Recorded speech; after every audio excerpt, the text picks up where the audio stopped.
Who the heck is Pep Talks? I'm not gay, but I fantasize about Marco Rubio. Pep Talks. Pep Talks. Pep Talks. Let's eradicate the Kung Flu. I'm literally coming. Pep Talks. Pep Talks. Who the heck is Pep Talk? They want our women. They want our children. Pep Talk. Sometimes no means yes. Grab them by the Pep Talk. Grab them by the Marco Rubio. Obama is a racist. Pep Talk. I'm literally coming. I'm literally coming. Pep Talks. We found weapons of mass Pep Talks. destruction. My fellow Americans, it has been confirmed today from Pep Talks that we are indeed all high on politics. Good afternoon, everybody. Welcome to PEPAGANDA on this space. Let's get this last week of 2025 cooking here, because I'm ready to burn it all up. I really am just done with 2025. Hope you guys kind of feel this. Well, hope you guys don't feel the same way. Let's actually be real there.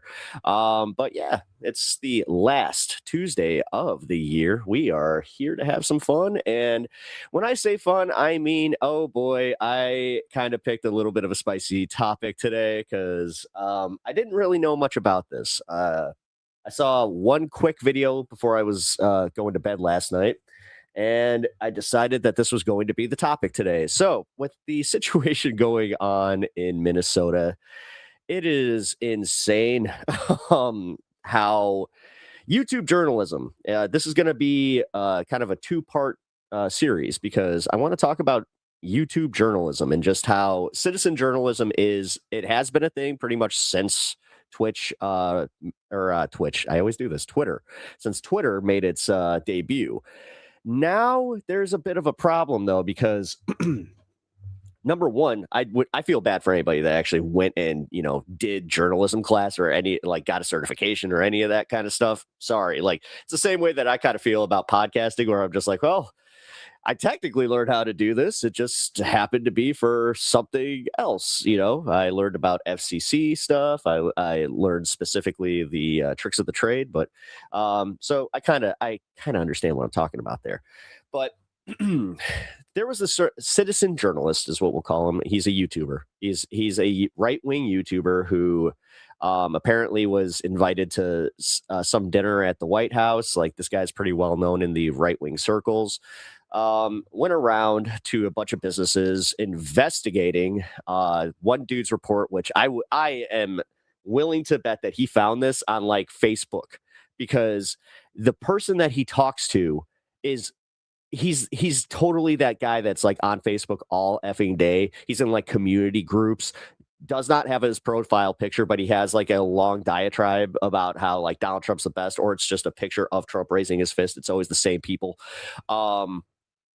It's crazy how quickly this spun out of control, and also just the narratives that have been spun with this. So today we are going to go right into it, and I hate to say this, you guys are not going to like this first bit of coverage. All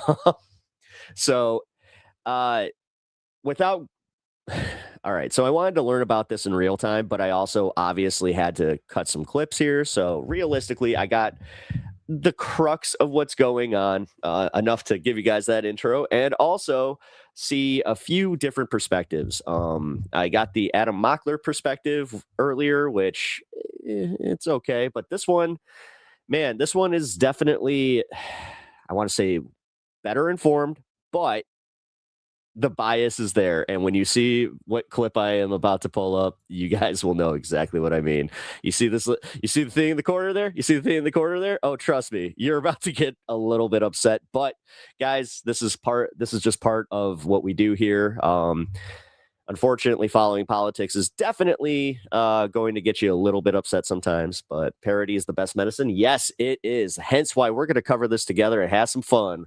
The jokes will be flying today. However, we're going to keep it tasteful, folks. Let's find out more about this situation right from the beginning, I guess. And then I have a video to debunk this video. So let's go. So this is Quality Clearing Center. I meant to say quality. Already a hateable, just piece of shit. Just gonna say it. Sorry. Learning center. Don't open They up! I will said not pause too long. they spelled learning wrong. Don't open up! How do you have ice here, ma'am? I'm literally a YouTuber. Don't open up! Ma'am, what do you think about the fraud that's taking place here in Minnesota? Don't open up! We have ice! And what do you think about this place being licensed for 99 children Don't open up! and getting $4 million Don't over open the up! It's ice! $4 million in the last 2 years? Go away! What do you think about that? Are you in Go favor? away! Are you $4 million. in favor of that? I mean, You just watched a snippet of a report now here's the thing. I have a feeling that Miss Crapsparian here is going to give us a hot take on this one that's going to lean right. I don't know. She's been doing that a lot lately. that went viral, carried out by a 23-year-old Man, she really starting to look like Dana Bash, just saying it. independent journalist and YouTuber by the name of Nick Shirley. Now, he describes himself as a YouTube journalist, and along with a gentleman by the name of David, the two of them visited various child daycare centers that had been receiving grants funded by state and federal taxes to show Right. This is how that's how these grants go. that the I just love how, like, let's be real here, though. If we're going to start investigating, government grants and things like that, construction companies, number one. I'm telling you right now. Do you know how many dudes I've talked to that they're spouting off about their 501c3 and, oh yeah, you know what? I don't complain. Your tax dollars go to funding, my lifestyle. And you're literally staring at this guy driving his third truck and has a giant house. Trust me, folks, if this is going to get people up in arms and we're going to start investigating government fraud, I mean, let's do it. Let's go. I mean, these entities are not actually operating as child daycare centers. In fact, they believe that these centers are committing fraud off the taxpayers' dime. Now, God, this Pizzagate all over again. this story kind of piggybacks off of something that broke earlier this year in November. There was a huge story that was published in the New York Times about fraud cases in the Minneapolis area. And most of these, not Tim Pool. No, he actually started as a pro Occupy. I met him at an Occupy event. That's the only time that I have been in his vicinity. Since he started getting a little bit well known. God, I think it wasn't Vice. It was one of those weird pop publications he used to work for. nonprofits or these little businesses that were popping. Yeah, before he moved to New York, he was doing Occupy Wall Street coverage in Chicago. Up and basically benefiting And he wasn't anti, guys. That's why he keeps saying he was a liberal. from COVID era public money were Somali owned. Now, two things are happening at the same time. On one hand, these fraud cases appear to be very serious and very real. On the other hand, the issue itself has become incredibly politicized with the right kind of using it, the right and also, let's keep it real, Israel defenders kind of using it as a distraction to both What does the Israel defend? demonize What does that have to Muslims do in the with country, demonize immigrants in the country, while also taking some of the heat and pressure off of Israel's ongoing genocide and expansionist project in the Middle East. However, regardless of the bad faith actors who might be using this for terrible political purposes, the fact remains that it appears that close to $9 billion, according to prosecutors, have been stolen from taxpayers in the Minneapolis area as a result of these fraudulent businesses. And I want to give you more details about it in just a I'll be right second. back. But before I do, Cenk, your 2 cents. Yeah, so this fraud obviously happened. People have been arrested already. On the other hand, people have been arrested already, so it's not like a YouTuber figured it out a day ago. So I want to get into the details. The question isn't whether fraud happened, it's how big it is and why it hasn't been stopped. And then the second issue is, how much is this happening all across the country in so many different states? And I want to give you some examples, including blue states like New York and California. Crap. Yes, absolutely. Because while this story in particular guys. is terrible when you consider the amount of money that was allegedly defrauded from taxpayers, states like California have defrauded taxpayers at a much larger, figure. And I'll give you some of those details in just a minute. I just want everyone to care everybody. about fraud and theft of all right, taxpayer I gotta money, make a quick regardless of phone who does call. it, I instead gotta- of politicizing it for some other agenda. was Now, supposed to have a why service, did come out this this, YouTube journalist, morning, Nick and Shirley, they are decide to do this? Well, he says he wanted to confront the people who are making millions of dollars from social services, including meal programs, housing assistance, and health services. So David, the gentleman who you'll see in this video alongside Shirley, claims to have uncovered more than 1,000 fraudulent service-oriented businesses, more than 800 of which are Somali-owned. So that is the claim. And the whole point of the video is to literally go to these businesses and show that the businesses aren't even operating as what they are reporting in order to get the government grants. So they emphasize childcare centers where Shirley shows up during weekday business hours to find that there are actually like no children present. There are also some pretty extreme claims that we need more evidence for, which I'll get into in just a second. So a claim was just kind of casually made about how this money is then being siphoned off and sent over to Al-Shabaab, a terrorist group that operates out of Somalia. Now, there hasn't been any evidence provided for it. One publication, City Journal, claimed that that was the case, but I found their reporting on that lacking. I think fraud is happening. I just don't think that you need to go the extra mile and make a claim as extreme as they're funding a terrorist group in Somalia until you have the goods, until you can actually prove that's happening. And let's also keep in mind that the US government does a good enough job stealing our money to fund foreign terror groups as it is. So maybe there should be some ire directed toward the US government for... Just to give you guys a little background, what happened, I had a internet service called that was booked for 8 a.m. They didn't call and they just showed up. I just told them, I'm like, you guys are going to have to come back. This is ridiculous. Doing that willingly on a regular basis. But with that in mind, I want to give you a little piece of what the video uncovered. The areas of fraud that I have numbers for are mostly related to childcare. This is sorry for the noise in the background. Massive fraud that is beyond anyone's imagination, the scope. And so, for example, there's a childcare not far from here in Minneapolis that has two childcares listed at the same address. And together, they're licensed supposedly for 120 children. I have never seen a single child there ever. And I've been by that place at least 100 times. This place right here. Yes. We're outside of it. Well, this is actually two daycares are registered here. One of them is Mako, which you see on the sign. The other one is Mini Child Care Center. And between the two of these child care centers, they're pulling in about $3 million a year. And there are no children. Every facility you go to, the windows will be blocked out so you can't see in. There's nobody here. I mean, that's you won't see a single child at any of these facilities. So over and over again, you'll see them go visit various childcare facilities and you'll see that there's no one there. There are no children. And you know, sometimes they'll find workers there and they'll ask some questions. The workers are very evasive. And I should note that while, yes, it is true that prosecutors have already been investigating similar fraud cases in the area and there have already been arrests, what's important to know about the businesses that were visited by Shirley and David here, we're still receiving government money. Okay, so this is from Dina Winter. She writes that Tiki Brown, imagine being a grown man announcing that you've creeped on a daycare for over 100 times. Commissioner of the Minnesota Department of Children, Youth, and Families said none of the 10 childcare centers that YouTuber Nick Shirley recently visited for his viral video had their payments paused, although a couple were previously closed down by the state and state workers are doing visits to the rest today. So these facilities, even though there was prior knowledge by the state that there was fraud going on, these facilities were still receiving these government grants. And guys, that's a problem for a number of different reasons. Number one, it's the theft of taxpayer people tend to be evasive when they're being harassed. Money. Yeah. But more importantly, it's the theft of taxpayer money that is meant to help the needy. Okay, it is wrong and it shouldn't be defended based on the skin color or the ethnicity.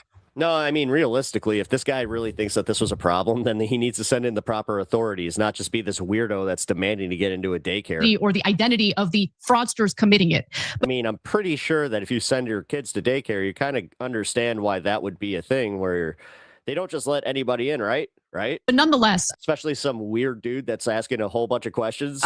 Prosecutors had been looking into this as well. They allege that Minnesota may have lost up to $9 billion in misappropriated aid. Charges for at least 5 new alleged fraudsters were announced earlier this month by Joe Thompson, first assistant U.S. District Attorney for the state of Minnesota, including allegedly fraudulent. Yeah, so I mean, I'm going to be real here, though. If this is the problem, then this is a failure on the Trump administration and not having better oversight and focusing on, like, seriously, Medicaid claims. And do they not see that? Involving a housing stabilization services program. Don't forget Noble Mobile. Oh, yeah. Okay, right. I forgot that.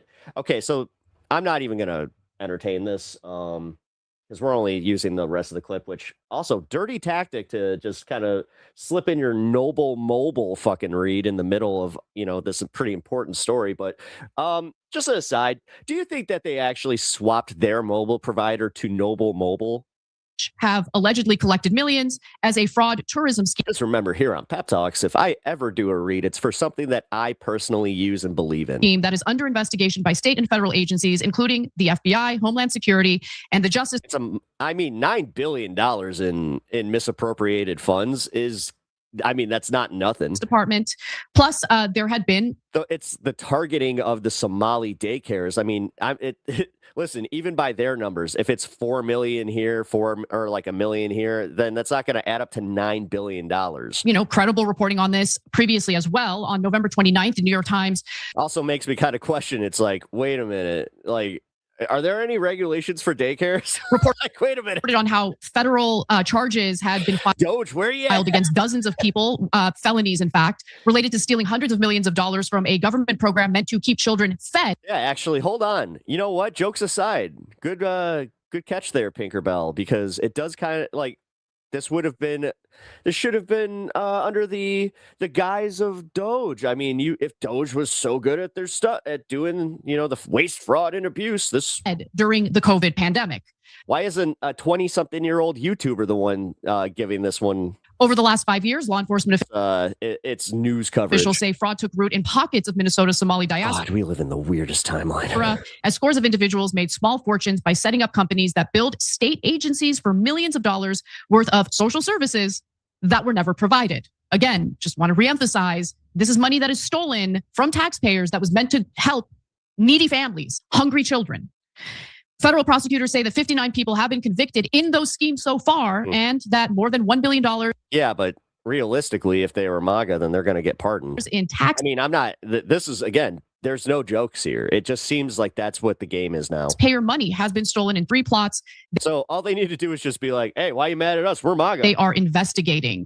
So there are other examples. I'll give you one other one. So they focused on a nonprofit called Feeding Our Future, which became a partner to dozens of local businesses that were enrolled as feeding sites meant to feed children during the COVID pandemic. And then in addition to that, hundreds of providers were reimbursed for assistance they claim to have provided to homeless people. I know a lot about this in California. Oh, we know you do. We know how you feel about homeless people. God, she's such. Federal authorities say we're never even. I've been trying to use this more sparingly, but man, the Karen is strong with her. Look at her. I mean, just that little smug. Provided. So if you care about the homeless, you should be furious about fraud cases like this. But unfortunately, it has quickly devolved into a politicized race issue. And I think guys, they're still sitting at 6.38 million. If you forgot to unsub from TYT, please do. The way that the right has talked about this story, I'm not trying to tell you what to do. I'm just saying if you forgot, you might is to blame for that. Because if you immediately politicize it and make it about race, every action is going to have an equal reaction. And then the story devolves into race politics or culture war nonsense, when at the heart of this issue is that we have states that are running these programs so poorly with so little oversight that literally billions in taxpayer money that's meant to help the needy gets stolen. You should be upset about that. Yeah, I mean, I feel upset about that. But I'll get to the this is not new, though. Rhetoric that I'm referring to and give you specific examples in just a minute. Maybe it's because I'm from Chicago and this is just what we expect. Cenk, I want you to anytime that we see a state budget, we immediately know how much is going to a city alderman. Jump in first. Yeah, so there are 3 potential issues here. I think 2 of them are nonsense. One of them is super important and totally ignored. One is immigration. Oh, the immigrants did it. The other is, there's Somali/Muslim. It's just been brought to my attention that they conveniently cut out the part of the video where the guy calls Somalis incredibly violent. Ooh, the Muslims did it. Okay, and then the third is fraud. So as I'm going to show you here, is it just the Somalis or just immigrants? Absolutely not. So I don't think those. Man, the fall off with these guys, those are the 2 main. Like these guys were all about calling out Dave Rubin, making all the Dave Rubin jokes. They were all about calling out Jimmy Dore just to become exactly what they were calling out. This is insane. Issues at all. You realize that they've pivoted to the right of Jimmy Dore? Except for how they relate to political correctness, which I'll get to as a. We need to rescue John. I mean, John is, no, listen, guys. Treat these people like the adults they are. John signed a contract. He's doing his job. He seems pretty happy there. I mean, guys, I understand. I like John and I like the coverage. I also like JR. I like Rick over at TYT Sports. But realistically, at some point, if they don't leave, then it's nah, then I'm just unsubbing from you too. And I'm going to call how I see it, where I'm just nah, it seems like you guys condone this. A larger topic in a second. So the fraud is the real issue. Now, by the way, we know there's fraud here. There's already been arrest convictions, etc. What I don't know is the depth of the fraud, because look, guys, the guy who did the YouTube videos, he actually started doing them months ago, to give him credit on that, right? So it's not like he's just jumped on it now. So I don't want you to be mistaken. Okay. About that. Now, having said that, it became supernova viral just a couple of days ago, right? But well before that, we already had 86 arrests, 59 convictions. So they had to do a long process of investigation, arrest, trial, and then conviction. In fact, 5 new cases were launched, as Anna just told you earlier this. The problem is, I also have to say, like, if this is a problem in Minnesota, like, why aren't they looking at red states? I mean, I'm gonna say it. Month before. I don't think that there's a bunch of this type of these types of shenanigans in like a Georgia. Any of this went viral. So then the question is this just what is he exposing, Jay? Hyped up stuff about things that already happened, but we get to go Somali, Muslim, immigrant, right? Or is there more to it? And it seems like there is more to it. Well, even if there's more to it, do you not see how this muddies the waters when they're trying to do it under like the racist umbrella? That's my assessment based on what I've seen. And so, as you know, they point out the places that have not been shut down yet, that are pretending to take care of children and are not. They should look into more of those. Now, I see the millions piling up in the video and in the reports, but 5 million, 10 million, 50 million is not 9 billion. So the prosecutor said 9 billion. I don't know. I assume has some extra information. I pulled the journalism, guys. All right. 9 billion is a giant number. So if it really is that much, then they missed a lot of it. And people are right to be enraged about how much they missed. If it turns out, no, they had actually gotten a good deal of them, but there was still another half or another quarter or et cetera to go, great, let's go get those sons of bitches, right? But it's not like this collapse of no one doing anything, because obviously they were doing something. The question is, was it enough? Okay, now, so that's the first part of the story. I got to jump in on that, because there's a lot of nuance there, and people are gonna get upset at me. I mean, when you talk about this level of money, again, where are the people that check into this? Like, dude, I again come from just knowing my area. So food inspectors, right? Our area, because we have so many restaurants, like food inspectors are always around to the point where it's like you can start recognizing them. So like, where the hell are the people that inspect these facilities, especially at their schools and daycares? Like, if you are claiming to be teaching kids, wouldn't there be regulatory agencies involved? This is where I'm confused personally. Literally just telling the truth, because what's happening in Minnesota is very similar to what's been happening in California, right? So the argument you're making, Cenk, is what's the big deal? I mean, the federal prosecutors are looking into it. It's almost like this is happening in every fucking state, but you guys are too dumb to realize that you are being used right now. Oh my God, not even used. You guys are willfully doing this. Never wonder why you guys are losing audience share. They've been investigating it. It's not like no man who watches them still. Like, seriously, who watches them still? I found this clip because I was just like, wait a minute, are they seriously moving to the right on this one? I couldn't believe it. I was just like, holy shit, they really just did the whole pivot. It's looked into it, right? Is that what you're saying? Okay, what are you saying then? No, I'm not saying that at all. I'm saying let's make up numbers here. Let's say it's $100 million. I worked at a daycare for like 4 minutes, and even I saw state auditors, scandal, and they already prosecuted $50 million worth of fraud. I'm saying go get the other 50 million. But guys, don't panic. This is a normal fraud thing that happens in all the states, which is what I was about to get to, which you're about to get to, et cetera. But by the way, we should be super vigilant about all of that going forward. So I'm not saying it's not a big deal at all. But if it's a $100 million problem, that's a relatively normal, right? If it's a $9 billion problem, that's not normal. And that means they missed the great majority of the fraud. And then I'm more concerned. And I'm also concerned about that in every state. So let me give you some context so you can kind of understand how a number as massive as $9 billion could be credible. So if you look at the state of California, and she's really trying, which I've done a lot of research and investigative reporting on, literal published investigative reporting that's gone through laborious editing processes and everything. Well, you fucking wasted your time. Look at what some dipshit on YouTube did and how much traction he got. Do you ever feel just as useless as you actually are? Basically, during the COVID pandemic, if you guys can all remember, there was a massive influx of federal aid given to the states, and for good reason, right? People lost their jobs out of no fault of their own. Government shutdowns happened, and there was a lot of fear that people were basically going to find themselves in unbearable poverty, unable to feed their Yes, nice mug. Thank you. children as a result It's my Tuesday mug. of not being able to work. Now, unfortunately, that money and the influx of money being sent to states also led to an influx of these fraudulent Let's just put it this way. My wife thought she was hilarious. nonprofits and businesses popping up. I got you. And so in the state of California, Gavin Newsom saw COVID as an ideal opportunity to do something to provide permanent supportive housing for the homeless population. So suddenly you see all of these nonprofits and these homeless service providers pop up. And it turns out that in 5 years, 24, and this is according to a state audit. I'm not making this up. You guys can look into it yourselves if you don't believe me. A state audit indicated that $24 billion, billion with a B.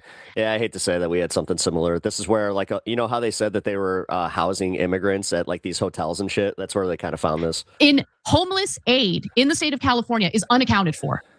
And so did our state prosecutors do something about it? Well, the Can't get through a single segment without bashing the homeless, Anna. State Attorney General Bonta did do one civil lawsuit. Ooh, It's thanks for the civil if anything. lawsuit. But it had to, it had to be the Trump. Trust me, I'm not watching this as a as somebody that's trying to resell TYT on you guys. I preface this entire segment with pretty much a trigger warning. Administrations, federal prosecutors to actually do a criminal investigation. And through the criminal investigation, they've already found not one, but 2 developers who did wire fraud, all sorts of crazy fraudulent nonsense in order to siphon off hundreds of millions of dollars from Newsom's signature homeless housing program that was funded partially through the COVID money that was given to the state of California. So the point that I'm trying to make is, yeah, the federal prosecutors are looking into it now, but the states where the fraud took place really just wanted to either ignore it or they were super soft on the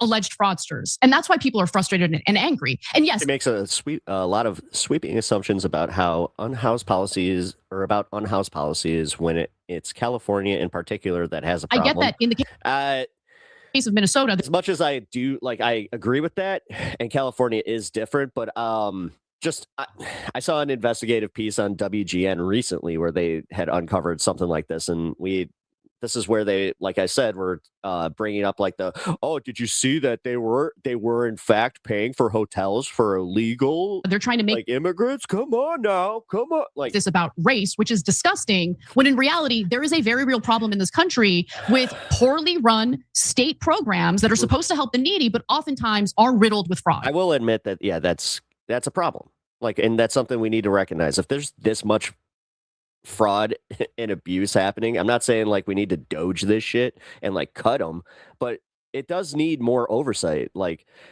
Guys, it doesn't help anybody if the homeless are not getting that money. And you do realize what's happening, where you have a bunch of grifting assholes that set up a bunch of nonprofits and then get that money, and they're not going to look any deeper into it, especially kind of knowing that this is systematic. Yeah. So let me give voice to some of our members here, and then I want to back up what Anna's saying, because that's the direction I was going to go. Creative Pixie writes in on Twitch. You may want to do some looking into actual videos in which they actually went to the daycare before it was actually open. The hours on the door listed are 2 p.m. to 10 p.m. This is all in an effort to discredit Tim Walz's Mike Pillows running against him and being bankrolled by Trump. Guys. Okay. So hold on. So let's hear this. I was not going to do this where they got into the California side, but I'm kind of glad that I caught this part. First of all, you might have seen 1 or 2 things as separate videos, but be careful about all the videos. Really? You mean the ones with additional context? This is where, no. You got called out for clipping the part that made this guy look like he was serious instead of the MAGA idiot that he truly is, the racist that he is. His entire spiel of, they're stealing money from the city and it's the Somalis because they're dangerous. Is there really a child care program? You know what? Fuck this. Being run from 2 p.m. to 10 p.m.? I can't wait. The next video I have is debunking his bullshit here. Less likely, okay?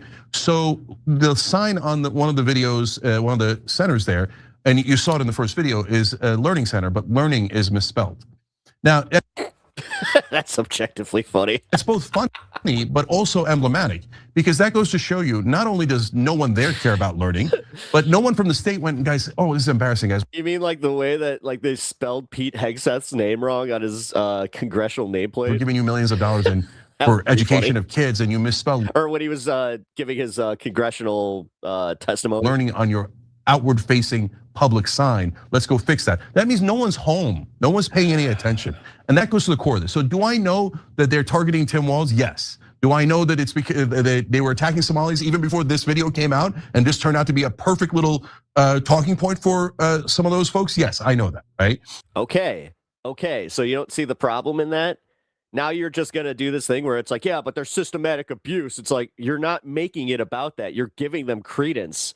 You're like, oh, you know what? Had they not done this reporting, we would have never found this out. But having said that, now let me back up what Anna's saying. Look, guys, and for the right wing, I'll use more blue states here. I guarantee you it's the same in the red states. There's two different issues here. One is government incompetence. They give money and then they go, I'm done with it, and they don't chase it down. I'll give you a really interesting example. It's the counter example that is the exception that proves the rule. In Houston, there's this one woman who went in and cleaned up how they were dealing with the homeless situation, and she found enormous, unbelievable Kafka-esque bureaucracy where people would be in charge of the same thing but never talk to one another. They'd be in charge of one part, and then there's a second part, but the people. No, you don't think that people in charge of the two different parts would never talk to each other. It was massive inefficiency, massive overspending, etc. And when she, to Anna's earlier point, when she. All right, this is a real question. Does anybody know who's actually in charge of allocating these funds once they hit the state? Fixed an elected official? Is it somebody that just holds a position? Homeless. I don't know. Business went down by 40%. And I need to get to the next video, so I'm not going to Google it. So you're not helping the homeless when you run an inefficient bureaucratic government. You're not help me out. Helping any of your citizens, right? So she helped the homeless more than anyone else. But racism, that's what motivated them. Exactly. That was one city that they did it in. I guarantee you that if you did it in almost all the major cities, I don't care, blue, red, whatever it might be, and the states, that you would find similar problems. Okay, now the second problem is not just government inefficiency and incompetence. You have a lot of groups. And when I say groups, I don't just mean racial religious groups like Somalis. Jesus Christ, he really is just, he's giving, you know what? Sorry, Jank, I'm cutting you off there. You're such a putz. He is such a putz. Oh, man. All right, so we're going to move on to the video debunking this bull crap. If you guys do not already follow her, Leah Miller is pretty based. She does a lot of good reporting on things from a legal point of view. So definitely check her out. Here is the link to the video we're about to watch. Let me add this to the stage. We're doing this in real time, folks. Minnesota. There we go. And add. Woohoo! Let's go. Scandal. Nick Shirley interviews a man named David, no last name provided, who has been it's just David doing his own research to discover Somali fraud in Minnesota, which includes numbers on a piece of paper that he likes to wave around and visiting child daycare centers. Whoa, sorry. I know you heard that one. Upwards of 100 times to see if he can get a look at the children. Before they head out to investigate the fraud, David warns Shirley that these people are incredibly violent. Okay, so we have to be careful because these people are very violent. They're exceptionally violent. Shirley and David go to a child care center and determine that because they cannot see in and the just so you know, if you're having any audio issues as far as like the video to my mic ratio, just let me know in chat, please. Doors are locked in the middle of the day. I had to do a whole bunch of fiddling. Then that means there is fraud. There couldn't possibly be children inside this center that two grown men they went on a Sunday and a cameraman can't just wander into freely. Clearly fraud. Shirley then points out as a complete non sequitur that the recently redesigned Minnesota flag looks suspiciously like the Somali flag. And here in Minnesota, if you take a look at the Minnesota state flag, they recently changed it and it very much so resembles the flag of Somalia. Because no, it doesn't. What are you talking about? That's like saying that the French flag resembles ours. It has red, white, and blue there. What a putz. Both are blue and what a putz. Have a star. What? Stars in the color blue are very unique oh my God. flags, as we all know. The clearest answer is that yeah, Jake, why didn't you show that little bit there? That there was a conspiracy. Is it almost like it would have shown how ridiculous he is, and it would have it kind of would have put a little hole in your narrative there? To make the Minnesota and TYT's complicit. Flag look like the Somali flag. Not that we had a whole ass contest to pick a new flag, which included a statewide open submission of flag ideas, which received over 2,000 submissions, including drawings. Oh my God, somebody submitted California Republic. From children, and also just a photo of Duke, the dog mayor of Cormorant Village. Of those submissions, one was chosen by the I want the dog.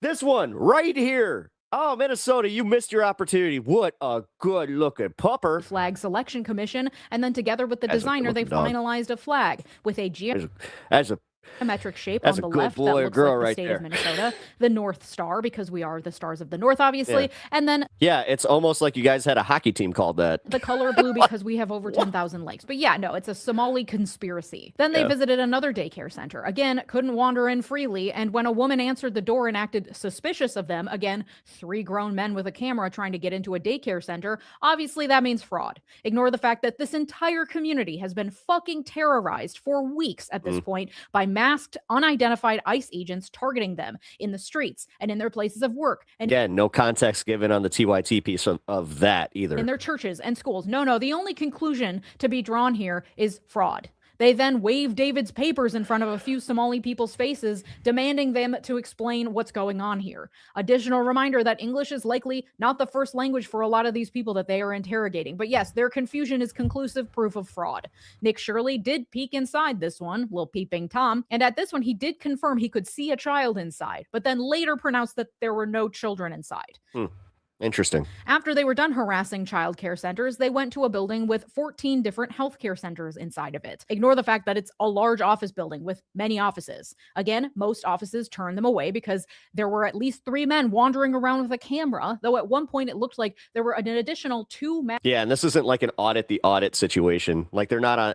That's where it's like, no, you're in a private business at that point. Once you walk through that door, like then you are technically trespassing. Masked men behind them, and then later in the video, Shirley says that he knew filming this video would be very dangerous, so he hired security, and then he invites viewers to help him fund his security in the future through a company called Blackline. He tells viewers to donate to Blackline Guardian Fund, which according to their website exists to extend protection. What the F is wrong with people? This audit BS is getting out of hand. To individuals and institutions. I mean, back in the day, the auditors, they were proving a point. Facing credible threats, but were they antagonizing police? Yeah. Lacking the financial means to secure professional protective services. So poor Nick Shirley over here can't afford his own security detail, despite having over 1 million YouTube subscribers and a brand sponsor on this very video that probably paid him thousands.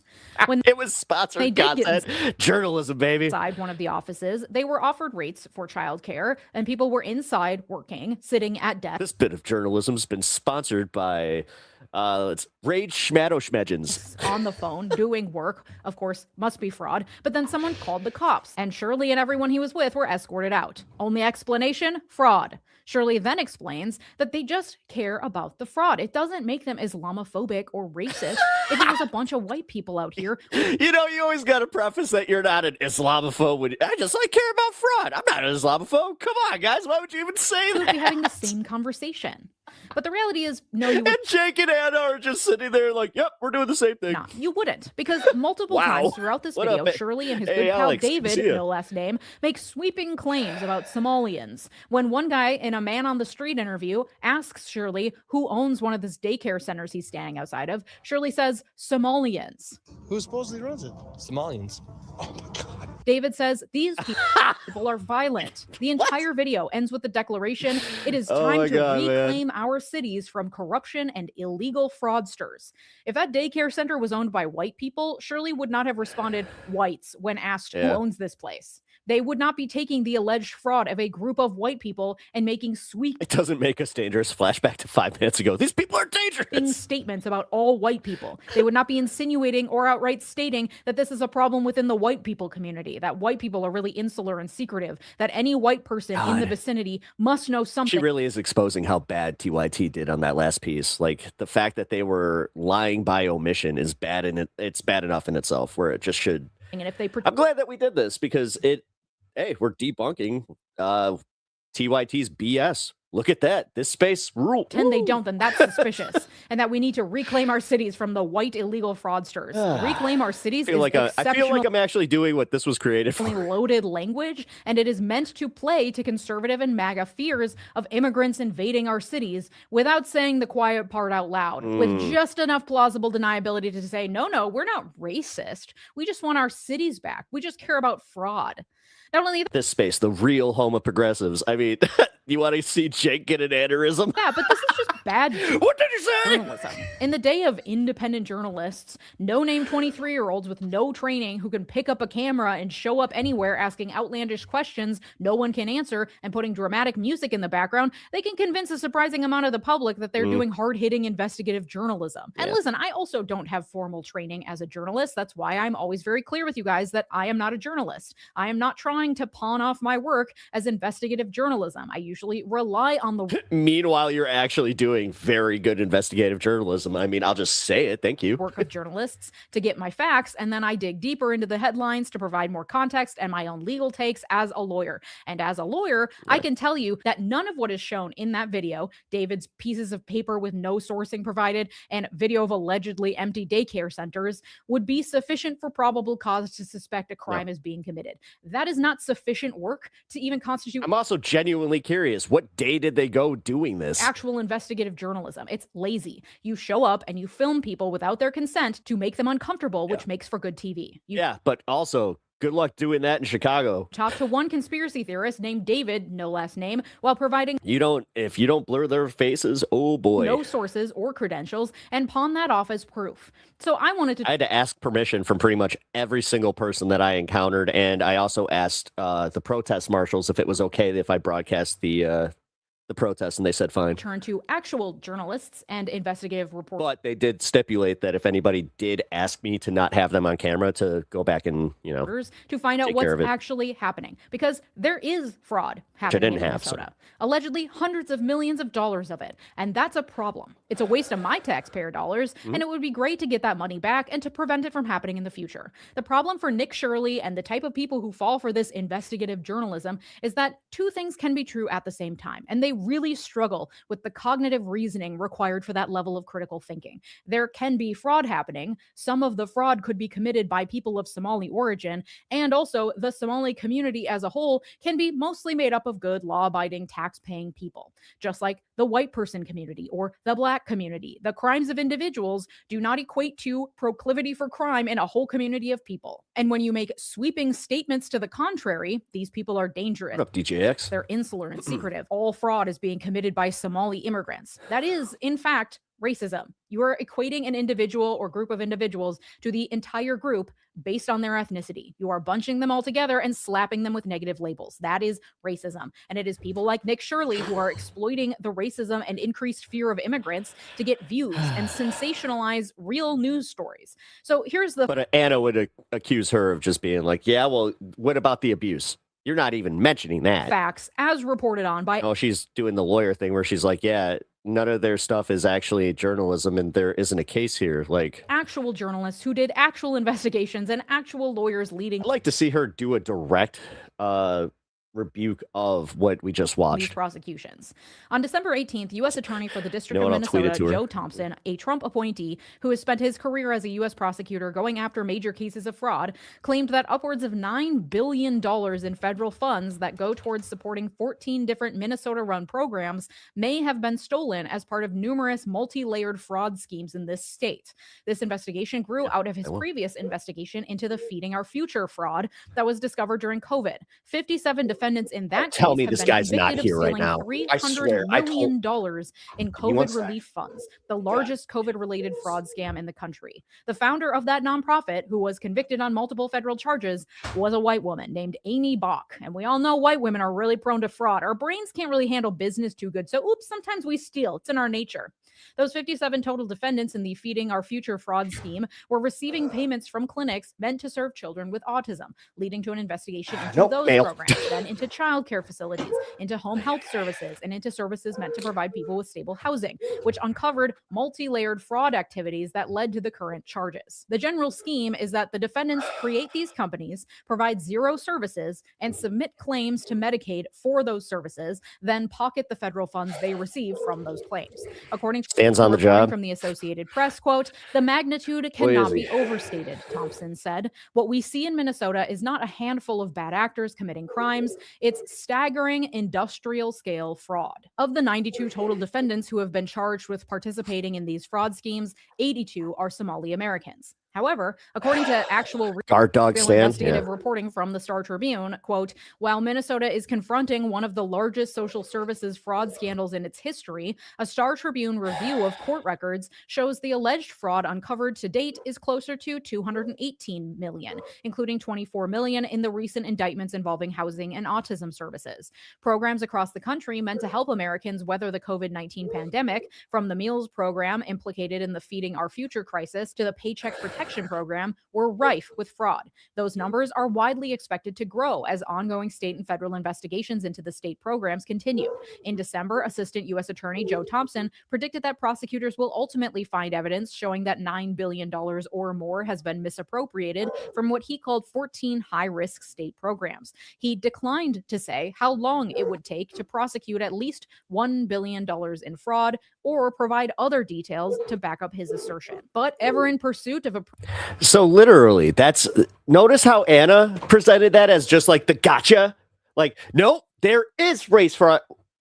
Well then, isn't that interesting? Why didn't they prosecute it? Well, it turns out that there's a little bit more to the story. You know, she even patted herself on the back where she's like, I did some investigative journalism on this one. Pretext for furthering his racist mission to deport the brown immigrants and militarize the blue cities, Trump has latched onto the race of the defendants in these fraud schemes as proof that Minnesota is riddled with Somali fraud and money laundering under the watch of our Democratic governor, Tim Walz, and the only way to fix it is send in ICE and root out the Somali community and send them back to their garbage country. There are 107,000 Somali immigrants living in Minnesota, and 82 Somali Americans who allegedly committed fraud are being used as an excuse to terrorize all of them. Trump has ratcheted up the racist rhetoric by sharing false reports that money from these alleged fraud schemes was flowing straight to al-Shabaab, an al-Qaeda affiliate in Somalia. U.S. Attorney Joe Thompson confirmed at that press conference on the 18th that there is no evidence that defendants were sending money to or otherwise supporting terrorist organizations. He confirmed a significant portion of the funds was sent abroad, used to purchase real estate in places like Kenya and Turkey. Thompson said, quote, "There's no indication that the defendants that we've charged were radicalized or seeking to fund al-Shabaab or other terrorist groups." Prior to the Nick Shirley video, Governor Tim Walz had already increased scrutiny over these federally funded programs. He shut down at least one entirely and hired an independent auditor to scrutinize where payments are going. And so let's be really clear. Fraud is happening in Minnesota related to the misappropriation of federal funds through schemes that make claims for services they are not providing. According to actual investigative reporting from the Minnesota Star Tribune, which has been covering these stories for the last 15 years, as far back as 2009, an auditor report found that the state's DHS Personal Care Services program was, quote, "unacceptably vulnerable to fraud and abuse due to insufficient oversight, including outdated technology and a lack of electronic verification." So the state was on alert for years, long before Walz became governor, that state programs were vulnerable to fraud. The first scheme involving Somali defendants that I saw reporting on occurred in 2015, years before Tim Walz became governor, when 3 Minneapolis daycare centers were raided and charged with misappropriating upwards of $6 million from the state's child care assistance program. Investigators concluded, quote, "Internal controls at the state DHS were insufficient to effectively prevent, detect, and investigate fraud." And the Star Tribune's reporting does not look good for the state, especially Attorney General Keith Ellison, seen as a progressive AG. Quote, Star Tribune reporters uncovered documents showing that the Education Department and the State Attorney General's office failed to act when a whistleblower accused the leader of Feeding Our Future of breaking the law in 2018 and 2019 before more than $200 million was paid to the nonprofit. Instead of opening an investigation, Attorney General Keith Ellison's office referred the whistleblower to other state and federal agencies.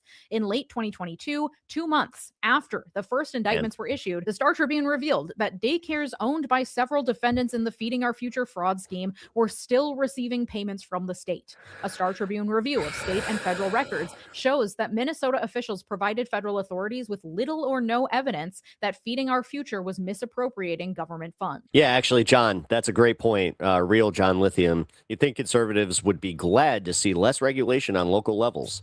That being said, Walz has been aware of the fraud and has taken some action to improve oversight over state programs, including signing legislation in 2023 to establish an inspector general at the Education Department and increased funding for fraud detection efforts. And in October of this year, according to the Star Tribune, quote, Walz ordered an outside audit of payments to providers in 14 state programs and announced a new system to review reimbursement claims. And look what's happening. The government, I mean, to be fair, Big Balls was the... And this summer, the state's DHS... Gulf of Tonkin for them sending the net. Like, I'm not necessarily surprised. Like, the began cutting off payments to companies that have a single credible allocation. I don't think that...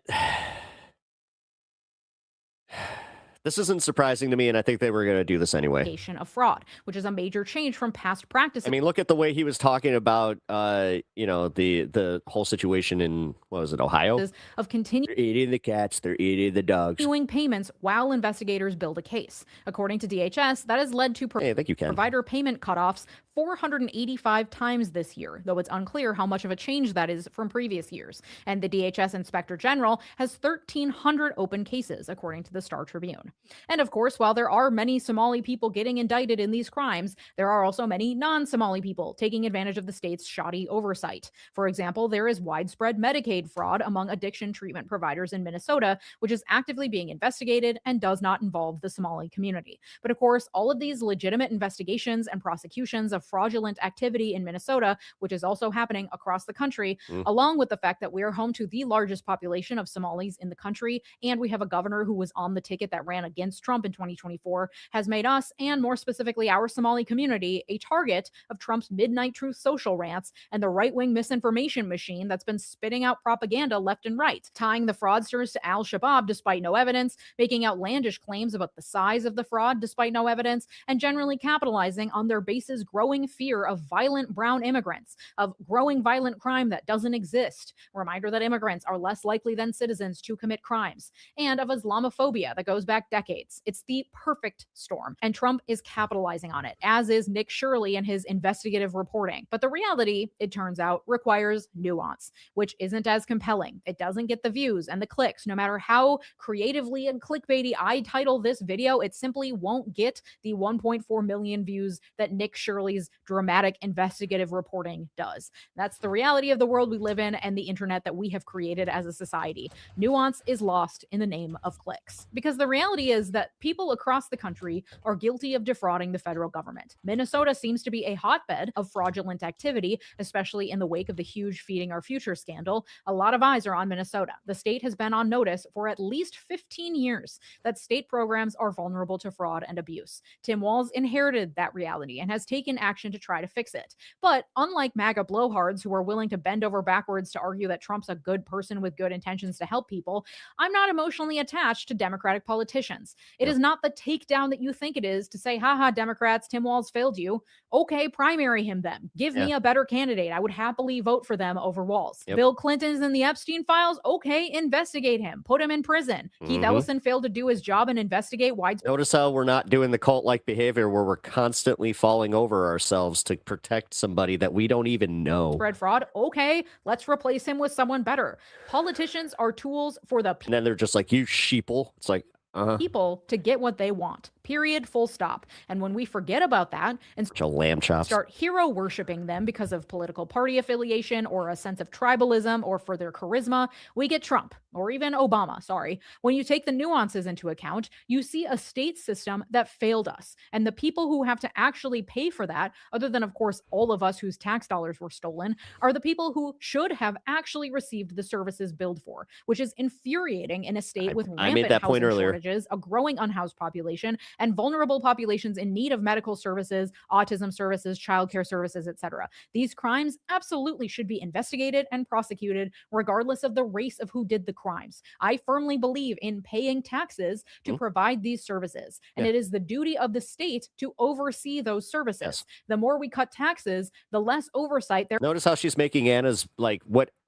I thought Anna's point was going to be a lot better than her. Are able to give for lack of resources. You know, the a shoddier the journalist. technology, the fewer the staff. But then when fraud like this occurs, of course the sentiment of taxpayers is going to be, why would I pay more in taxes when the people handling my tax dollars are incompetent? That is a good point. And so the cycle continues, and more services get cut, and vulnerable Yep. populations are left in the lurch. Yep. And the Somali community gets targeted with hate and ICE raids as a result of racism against them based on what a few Somali people have allegedly done. It's a mess, and it is absolutely worth being enraged about. But instead of having a larger conversation Sorry, DJX, I'm coming up to the end of the show, so I really don't have time to run it back. about the If somebody in oversight chat role can of do state governments, about how to improve that oversight, to create regulations and provide funds for that oversight, how to better deliver aid and services to the people who need it most. Instead, Trump and MAGA are using this entire situation as a means to further their racist anti-immigrant plan. And the fraud will keep happening, and the most vulnerable people among us will continue to suffer, and nothing will really change. Okay, so what can we do? First of all, support actual journalists by purchasing subscriptions to news media you trust, or to the Substacks of independent journalists whose work appears in actual publications, meaning it's been vetted and not just on a random YouTube channel that they started. If you are in Minnesota, you can have conversations with your state representatives and senators about this. They are far more accessible than federal Congress members. You can set up a one-on-one meeting, call their office, and voice your concerns about improving DHS oversight while also protecting our Somali community. The good thing about the local level is that you have a lot of agency here. You just need to voice your concern. You don't even need to be that knowledgeable, though of course informing yourself on the issues can help. But as a concerned citizen, you are their constituent. You voted for them. You pay their paycheck. You have a right to access them. Don't be afraid to exercise that right, even if it's just to ask questions about what they're doing about all this. And as always, I will use this as an opportunity. And they are much more accessible. They're more likely to call you back. To advocate for being active within your. Trust me, I was kind of shocked when I got a call back from one of my state reps. I was on Facebook, like, battling him. Oh my God, Darren Bailey. That was local community, your neighborhood association, your local mutual aid organization, just within your own friend group. Such a Help klutz. support and protect our immigrant The only reason communities. he got back to me, though, is because he thought that I was being a little like disrespectful shit. Help support our I was. unhoused neighbors. Look to the hyper local level, your own street, your own neighborhood, your own district, for ways that you can push for supporting the people who need that support the most. We can and should push, especially for our state governments, to do something about this, but we must also support each other. That's the only way we get through this. And if you'd like to support my work heading into a brand new year of horrors, consider joining here on YouTube by clicking the big join button below, or supporting me over on Patreon, patreon.com/Legia Miller, where you get access to all these episodes completely ad-free. Thank you to my. Yes, and I will subscribe. I really liked. Yeah, I highly recommend you guys also sub to her channel.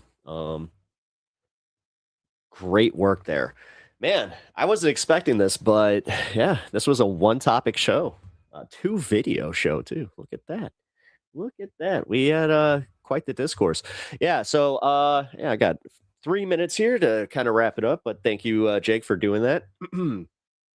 Yeah, Anna essentially did what she's been doing with, like, you know, the homeless stuff. Like, she keeps doing this really weird crap where she isn't just trying to do the both sides reporting. She is legitimately contributing to, like, the right wingization. I didn't have a better word for it, but she's taken the right wing pivot and being totally disingenuous in the reporting of that, because just right there,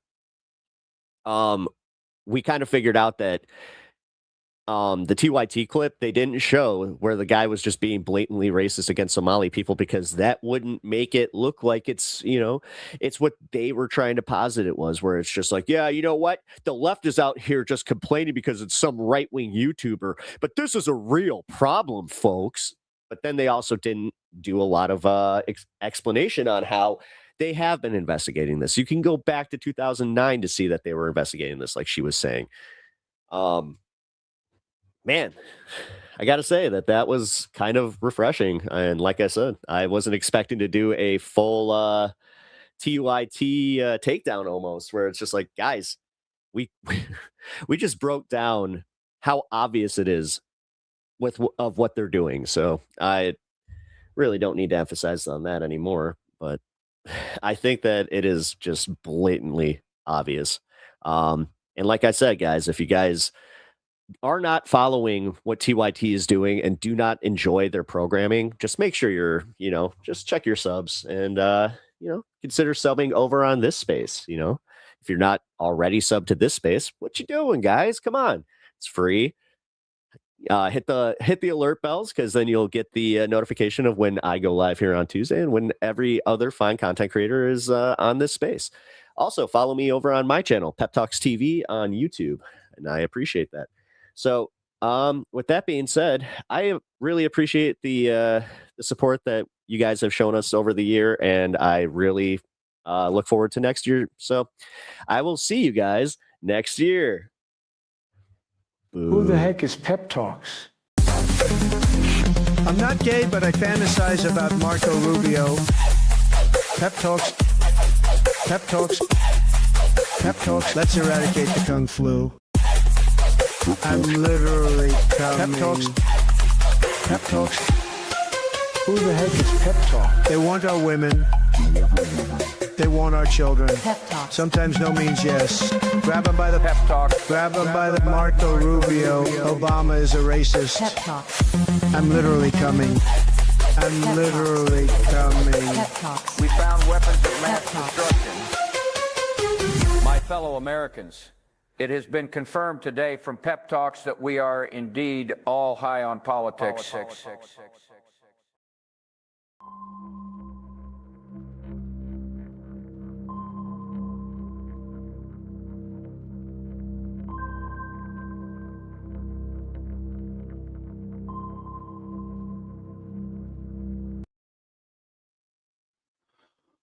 What up, doe? This is WYCD Wicked. That stands for What You Can Do. My name's Jake, and today we're looking back at, I'll say it, one of America's proudest years. We got into piracy, and of course, slavery again. I feel like we really missed out.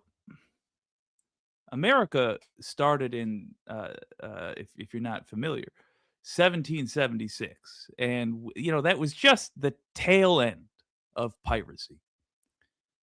It was the golden age of sail was wrapping up, and the Iron Age was beginning with steamships and such. And we didn't get a chance to properly thieve and murder on the high seas.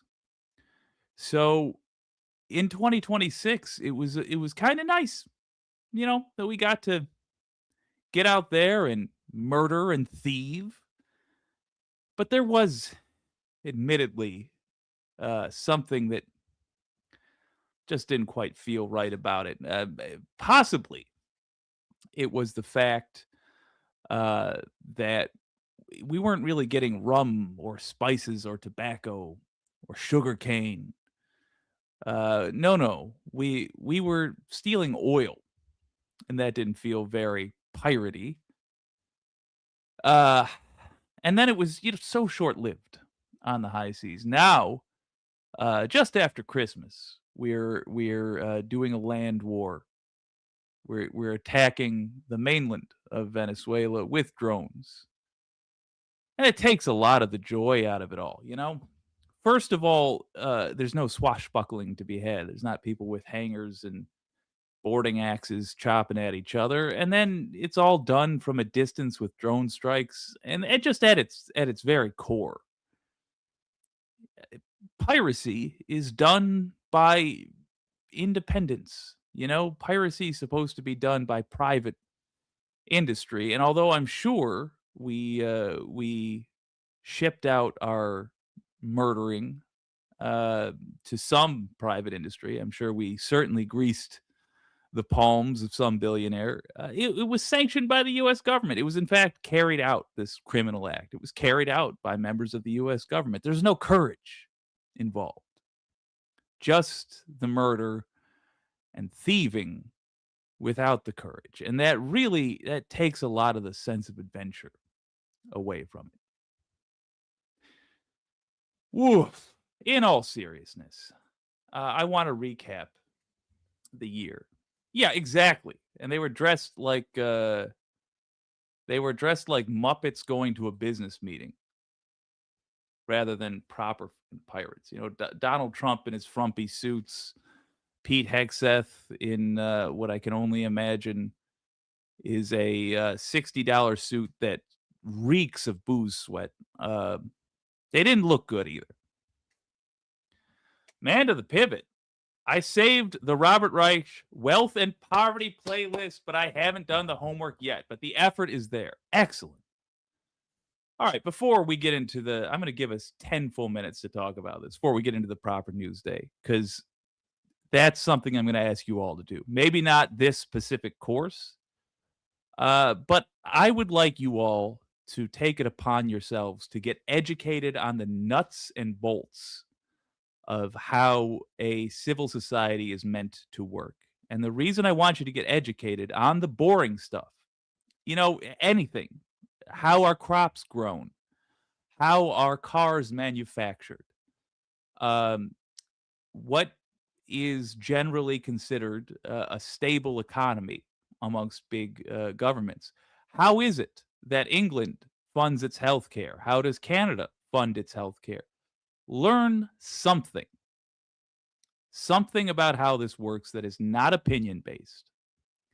The reason I want you to do this is because in 2026, we are all going to become evangelicals. All of us now have an obligation. You are probably the most highly informed news watchers. Good for you. Without you, I wouldn't have a show. Nobody else on this space would have a show. All of our content relies on you having a clear-eyed and wide open-eyed view of the facts. Okay. Let's go to Robert Reich's course specifically. I looked through every last one of those videos, and I feel like I learned a lot. But I should be clear about something that I wasn't the first time I recommended them. It's not as though I sat through that Berkeley course and left it with the same understanding that any of the students who were in that course did. Why? Because I didn't take all of the classes leading up to the free one that Mr. Reich gave away. Which means my understanding is now very specific to the things he talked about, but I don't have the knowledge that lends context to all those things.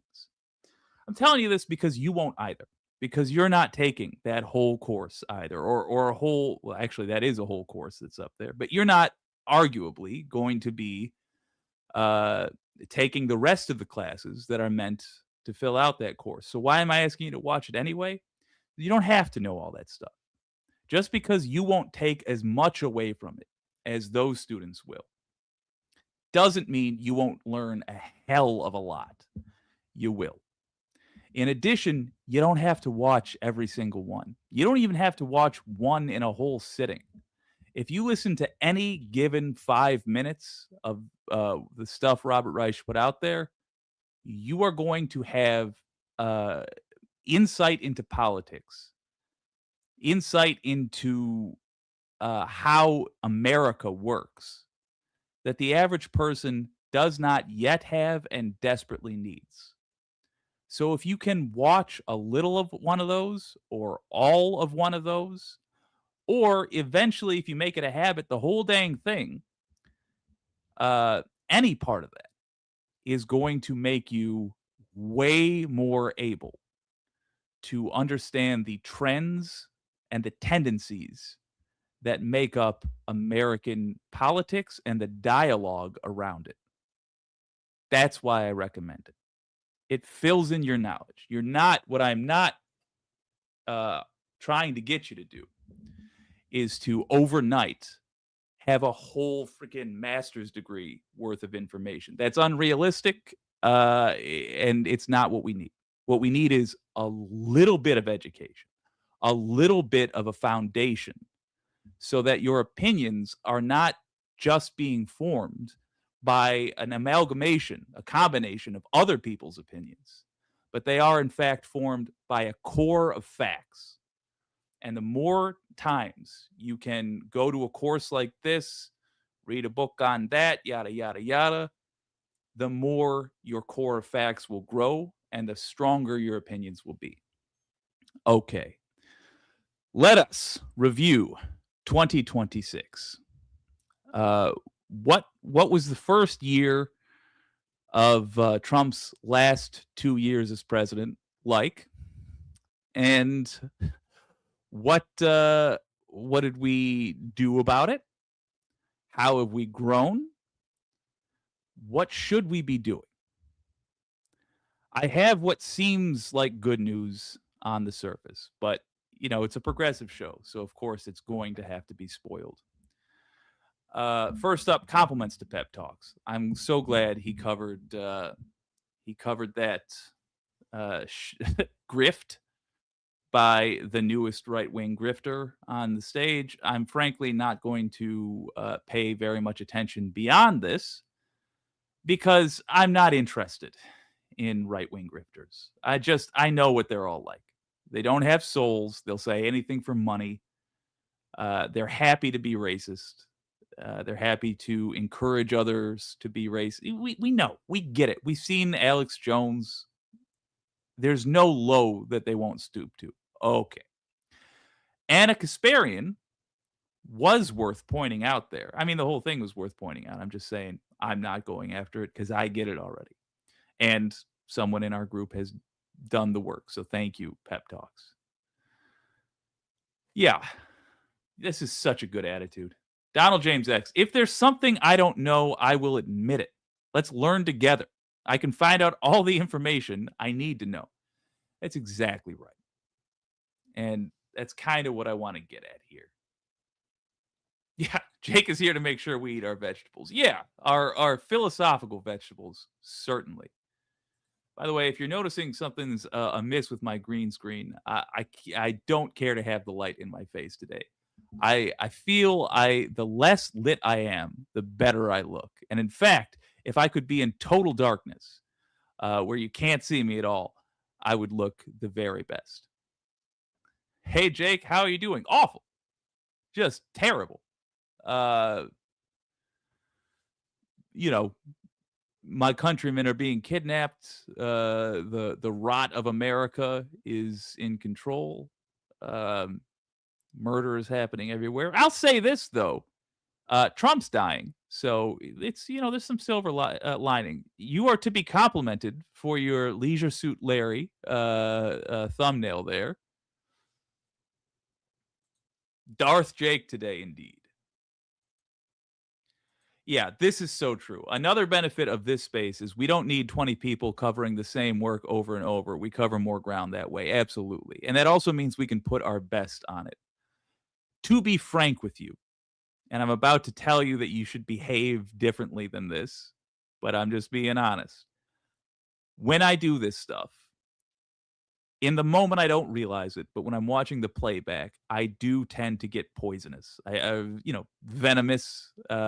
Brandon Sutton was covering something earlier today about an all-white community, and I found myself in the comments praying for tornadoes. And it might have been funny in the moment. And I didn't think about this until pretty much I sat down here. The people we need to convince are going to see that. And they're going to see that one of us was out there wishing death upon these folks. I mean, ultimately, that's what I was doing. And I meant it. That's a problem. That's no way for us to behave. And every time we give into that, it pushes the cause back. Which is why it's good that somebody like Pep Talks was covering this. And it's good that we have this space so that the best of us can cover what we need to.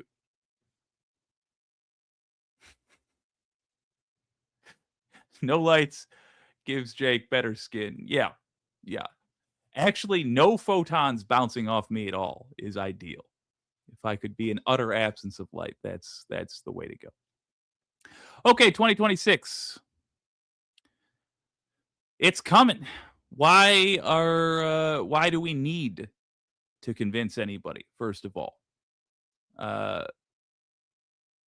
well, let me say this again. 2026 is coming. During it, it's going to be our job to be evangelicals. We have to reach out to communities that do not agree with us. That doesn't necessarily mean communities that strictly disagree with us. It could be communities that don't pay much attention to this stuff at all. But regardless, we've got to reach out to communities who are not already in agreement with us and gain their agreement. Not an impossible task. Not when you divide it up. Not when you take it one person at a time, which is all we're really going to be asked to do. Or one conversation at a time. Let's say that. But why? Why do we need to do this? In fact, a couple of years ago, I was saying we don't need to do this. We can do this with just progressives. Well, first of all, we lost. Straight up lost the last election. Pathetic. I have no explanation for that. I will carry that guilt for everything that's happened between now and then for the rest of my life because I bear some responsibility. We all do, but me more than you, probably. Definitely. Let me try to wiggle out of responsibility. Me more than you, but all of us. At the time, if we would have gotten progressives in office, or even a progressive Congress, or a progressive-leaning Congress, there was time to fix the things that need to be fixed, flood money to Ukraine, boycott Israeli, yada, yada, yada. Global warming measures. There was time, but we are so low on time now. And there is so much evil done over the course of this year to undo that we will now require major acts by the U.S. government. For example, abolishing ICE altogether. A new Magna Carta for the presidency that establishes that the president is, in fact, subject to all the same laws that we are and can be arrested at any time, just like you or me. None of this Roman dictator, you can't be arrested while in office thing. That is so obviously a perversion of the intention of America. That is so obviously not what we are about. We require 2/3 votes for most of this stuff. Oh, and getting big money out of politics. Undoing Buckley v. Vallejo. Undoing Citizens United. We need to do all this stuff with bipartisan agreement. I hate the word because it's usually meant to water down radical change. But what I'm telling you here and now is that the plan, at least as I'm pitching it, is to get bipartisan agreement not to water down change and take it from radical to useless, but in fact to achieve radical change. A lot of the folks that voted for Trump also voted for Obama. And that's a tough pill to swallow. I know. But it's one we have to acknowledge.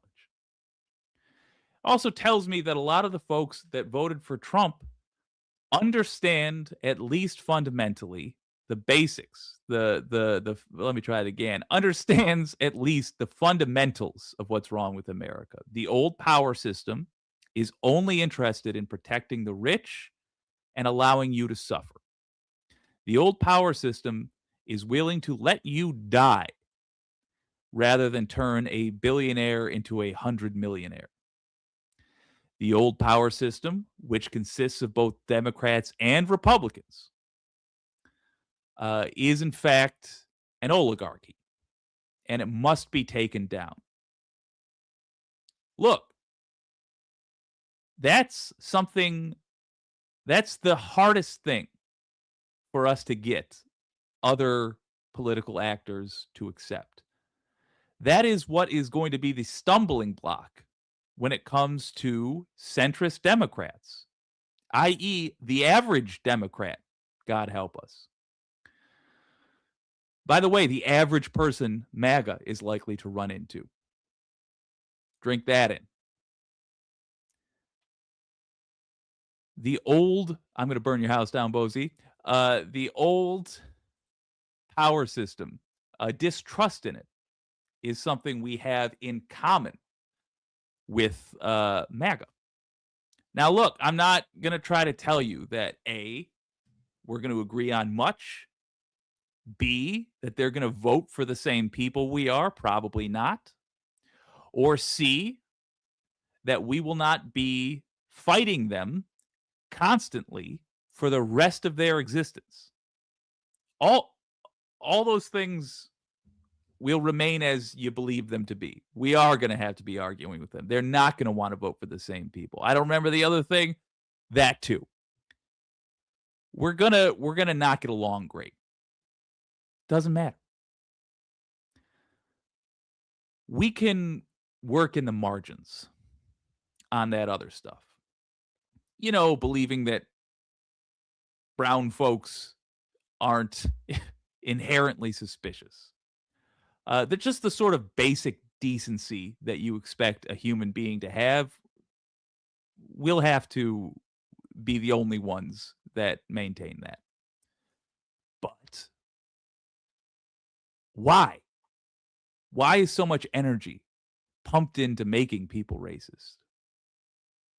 Into there was that whole thing that Pep Talks just did. Two devils out there trying to make people hate Somalis. Why? Why does stuff like that get propped up by billionaires? Yeah, it's because they don't want us to have the one conversation that everybody's aching to have. How do we get rid of the billionaires? What are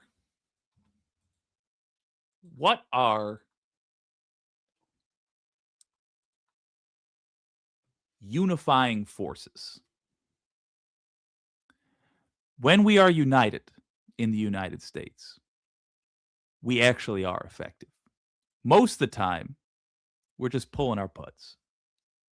Most of the time, we fuck around. Most of the time, the giant is asleep.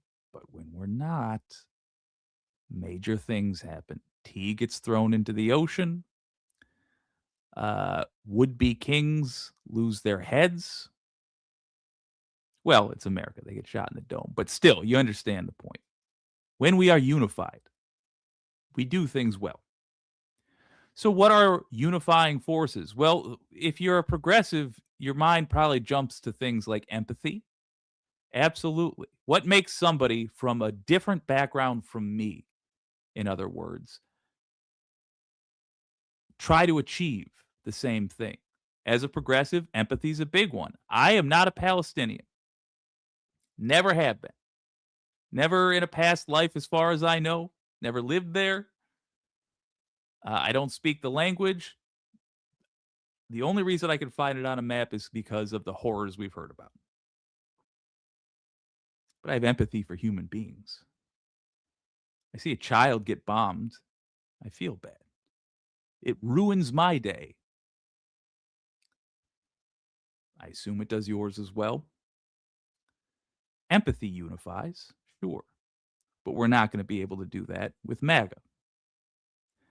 I suspect, I cannot prove, and it doesn't help us to dwell, but I'll just say it so that we can understand at least my biases. I suspect that part of the appeal of MAGA is nihilism. I suspect a rejection of empathy and an embrace of perversion is part of their appeal. I think they are like a planet lost to chaos in the Imperium. They are reveling in the horror they're creating. And they're just happy to see other people suffer. Because who knows? But we won't have empathy to rely on. Okay. Truth. Truth is definitely a unifying force. Truth is how we got corporate Democrats with us. Truth is how we got the iHip ladies, the I've Had It podcast ladies, going from presumably being at best center left, probably quite right, to two of the most successful, effective messengers for progressive politics. Truth. January 6th was a attempted coup. Right-wing domestic terrorism has been the greatest threat to national security since George Bush's day. Truth is also not something we will have. So what's a unifying force we might have in common with MAGA? See if you guys can guess it in the comments. Genuinely, try to guess. We can't rely on empathy. We can't rely on truth. What's something, in your opinion, that you think we could rely on conversationally with MAGA folks to get us both on the same side of an issue? Going to listen while I work, says Cat67Cat. Good for you. Natchikit, the 1% fucking us over. That is 100% correct. Also, Pink, if you're making bread, let me tell you that at the conclusion of this show, I'm going to go check on the apple cinnamon bread I'm making, and we'll see if that horrible burning smell means what I think it does. But correct, Natchikit. That's what I think. We can unify with MAGA over anger. Anger is something we have in common. Anger is something they are looking to pour out into the world. They have spite. They have anger. They desire vengeance. And hey, so do we. So do we. Think about the vile things you would prefer be done to Jeff Bezos. That mother. Think about how the fella who appeared on the Epstein list and, of course, also ruined education in America, Bill Gates. What awful things would you like done to him? Would you, at the very least, you like him to spend a good 20 years in prison for his child diddling? I would. How about Eric Adams, that prick that got pardoned? He thieved from America. Really bummed me out. Who pardoned that guy? Who would pardon that filthy, corrupt Democrat? Anger is a unifying force. Anger is something we have in common with MAGA. Now, I know they've been told a lot of bull crap. I understand this to be true. But with an abundance of anger at our disposal, it's very easy to say, set aside your hatred of the brown person, the gay person, the poet, I don't know, the person who feeds and houses stray animals, anybody who does anything good in this world. I know MAGA will come up with an excuse to hate. Just set that aside for a moment. I'm not even asking you to let it go. Not even asking you to let go of that anger. I'm just saying, MAGA person that I'm hypothetically talking to right now, let's focus our anger on who we both agree can start a shotgun. The billionaires. So, why focus on this? Or rather, if you know you're going to focus on this, what do? What between now and the next time you find yourself, whenever that may be, and it will probably be random, the next time you find yourself talking to a MAGA voter, what do? Well, you learn everything you can about those arguments that you suspect you'll be making. You learn handy little things for them to carry on to their communities. For example, people love rattling off numbers, Just a little fact. A, because it makes you feel smart, but B, more so, I think, because it sums up the point you're trying to make so well. You guys have done a great job of remembering that 1,000,000 seconds is 11 days and 1,000,000,000 seconds is 37 years. Keep saying that. Say it often enough that it gets into people's brains and grows there like a cancer. Give people numerical brain cancer. That's a clip. Yeah, 1,000,000 seconds is 11 days, 1,000,000,000 seconds, 37 years. We should not have billionaires. Think about what a difference in your life it would be if you suddenly had $1,000,000 in the bank. You could pretty much retire, most likely. But if you had $1,000,000,000 in the bank, you could buy a country. Not all the countries, but a country. It's an insane amount of power for somebody to have. And in America, we've made money and power interchangeable. It's too much power. It makes somebody into nobility. And modernly, the word we use for that is oligarchy. And by the way, when your when your oligarch is allowed to pass down their whole fortune to their kids, and that includes land, where they are allowed to say what goes. Usually it's a business of some sort or a series of businesses, but ultimately it comes down to land upon which people dwell. For example, if you are a landlord on which people dwell and you get to say what goes. Nobility. That shit should not be welcome in America. Here's some more little facts and figures you can rattle off for people to help make the point about who they should hate. 15% of the nation's wealth is controlled by 130,000 people. Now understand, America has, I believe, 332 million people in it. Yet 15% of all of our wealth as a country is held on to by 130,000 people. You can design very generous public policy. You can design a free healthcare policy and, let's say, a free house insurance policy and a feed the homeless policy and a house the homeless policy and base the funding for that entirely off taxing those 130,000 people. Nobody else, just the 0.01%. Basically, we want to take people with hatred in their heart, with good old-fashioned American loathing, and focus that shit on the people who deserve it, who we are going to fuck to death. That's the plan. Bond with these bastards over hate.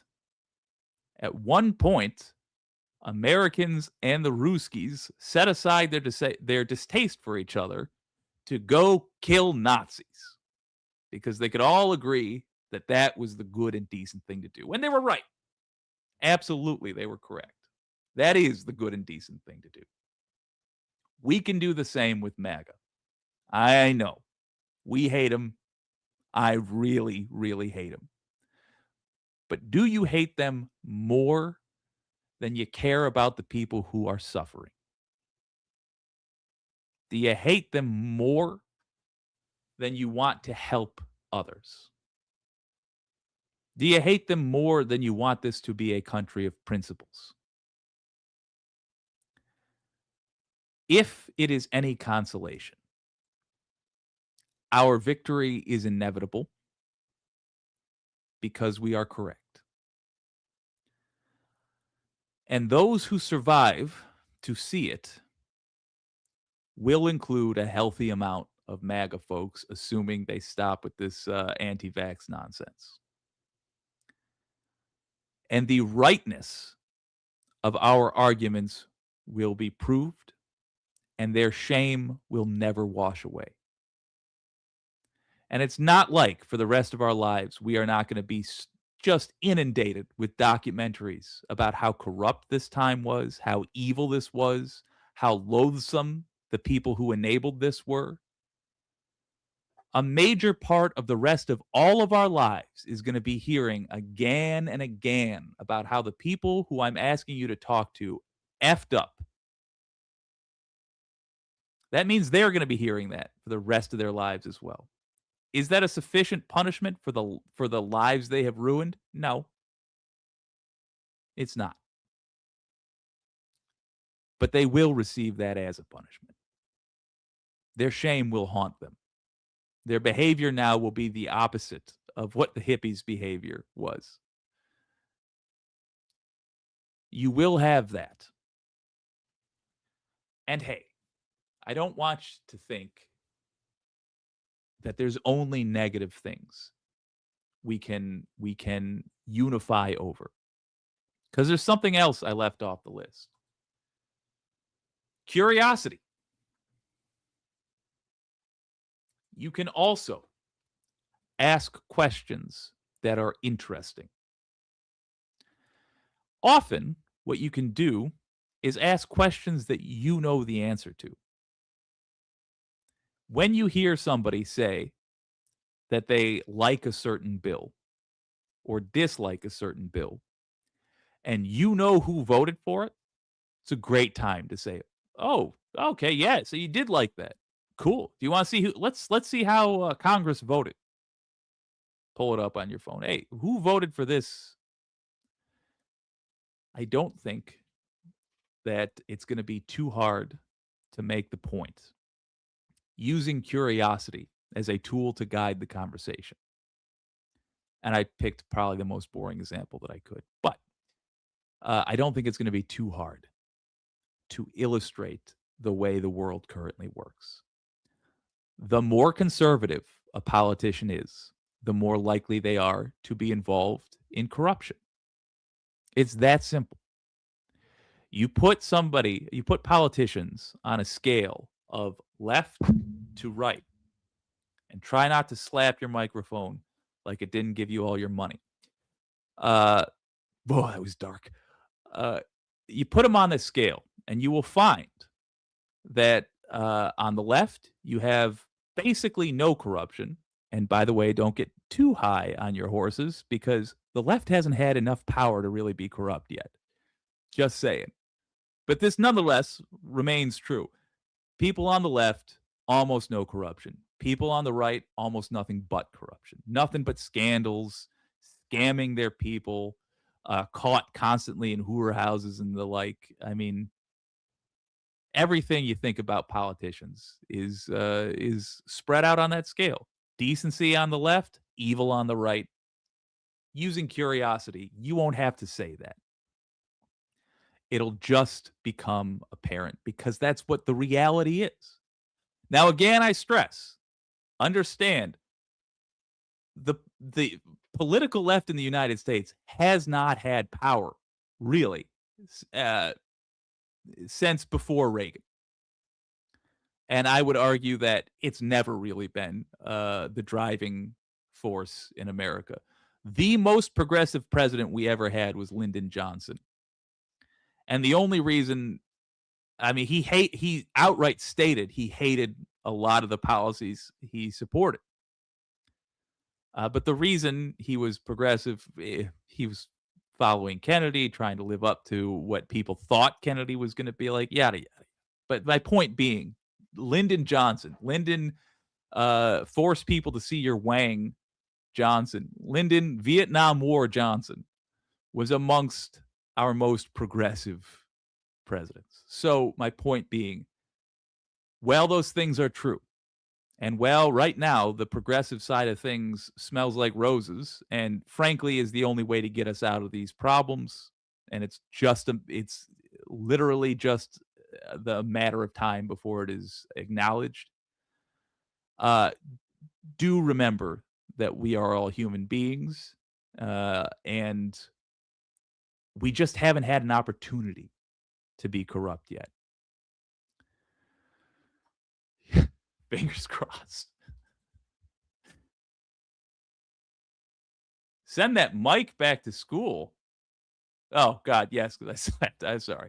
I think 2026 APAC will be a poison pill and toxic to many politicians. This should be a unifying issue. Absolutely. And you can file that under curiosity or anger.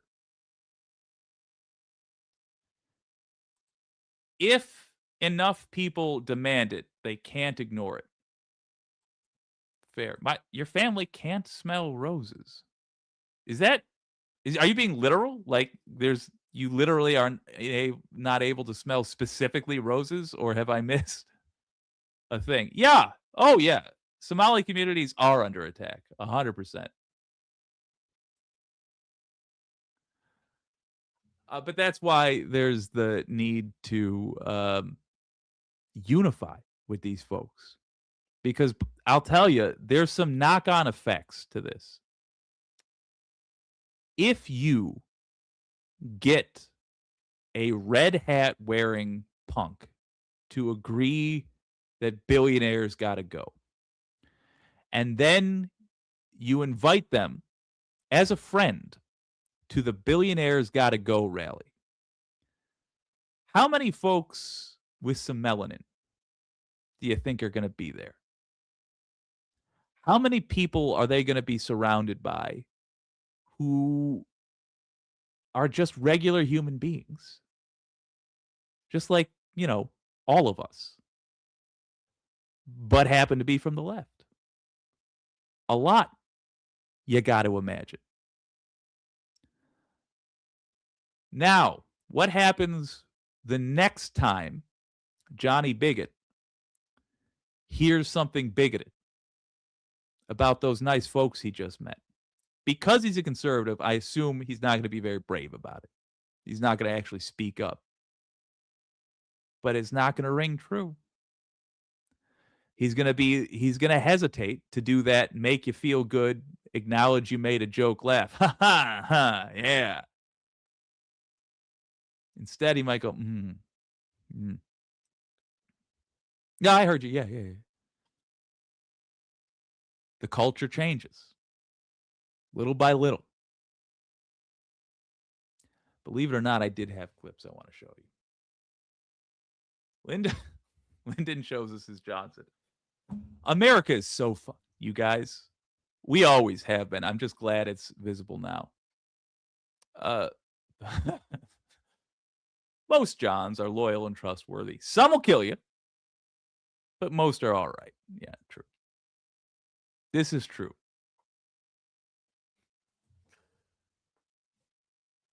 Oh, you mean people named John? Never mind. I'm sorry. I've had a lot of careers in my time.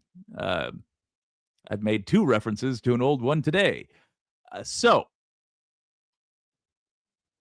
do want to close out of this thing that I don't need.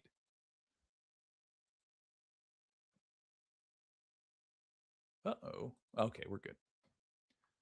Hopefully.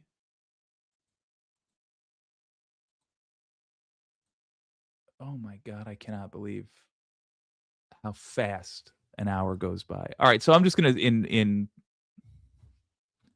30 seconds, no, maybe 5 minutes, do this Trump thing.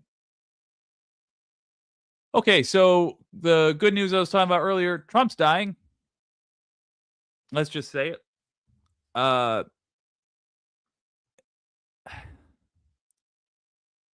I realize it's not exactly a super astute observation to point out that he's wilting in front of our eyes. But the motherfucker's wilting in front of our eyes. The injections he's getting appear to be monthly. As Sam Cedar pointed out, there's an Alzheimer's drug that people take monthly via injection. His family has a history with the disease. And also he's acting more and more erratically, much like folks that have Alzheimer's. Now, look, this dude theoretically is just dumb, but this is something he said. Because think of it, these aren't outstanding buildings. These are small buildings. He's at $4 billion more. It's going to end up costing more than $4 billion. He's talking about Jerome Powell, Powell, the leader of the Fed.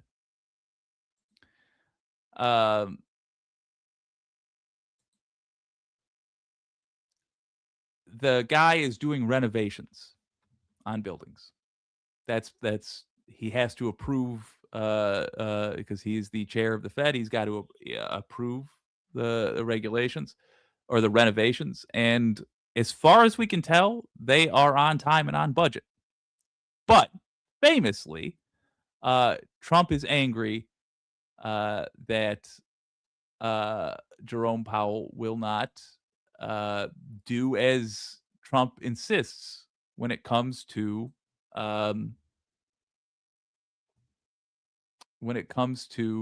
interest rates in America. He wants them lower. Jerome Powell says nay, nay. It's $4 billion.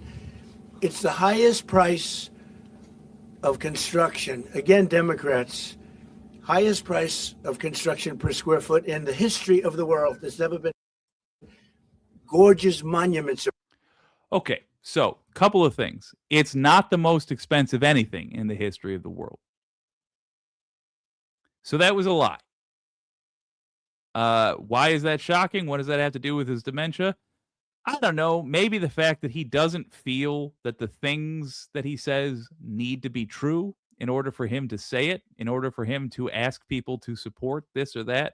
I would say that's not his dementia, but that is his character, and it should scare you if he, for example, thinks something is real because of his dementia and then chooses to act upon it in this way. But there's something else he said just now. He said, Democrats, Jerome Powell, Democrats. He's said this before.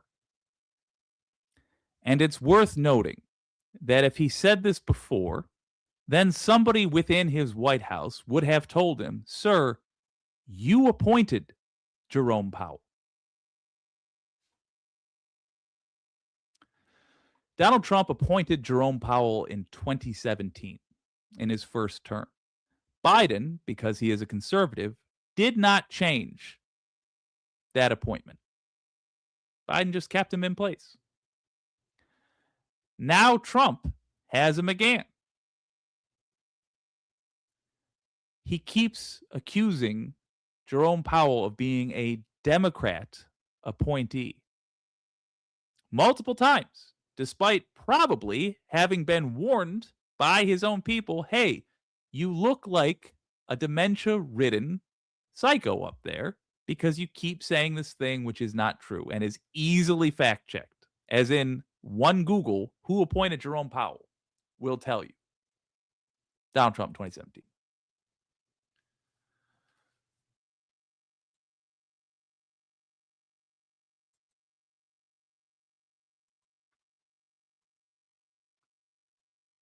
American workers and American farmers have been ripped off. They've been ripped off, and what he's saying is we want to have a trade with the world, but it has to be a trade in which American businesses and American workers and the products they make and what American farmers... I'm muting it because this is visual only. One of the side effects of the drugs used to treat Alzheimer's is drowsiness. Okay, we get it. Trump's a Wilton. What does that mean for us? Well, you hear a lot of people say, well, that's not good. It means J.D. Vance is coming. Yeah, maybe. Whether it's good or bad, let's set aside. It's happening. I think famously now, he fell asleep 6 times in 7 days. Or maybe it was 8 days. I don't recall. But he fell asleep within the span of a week multiple times on camera.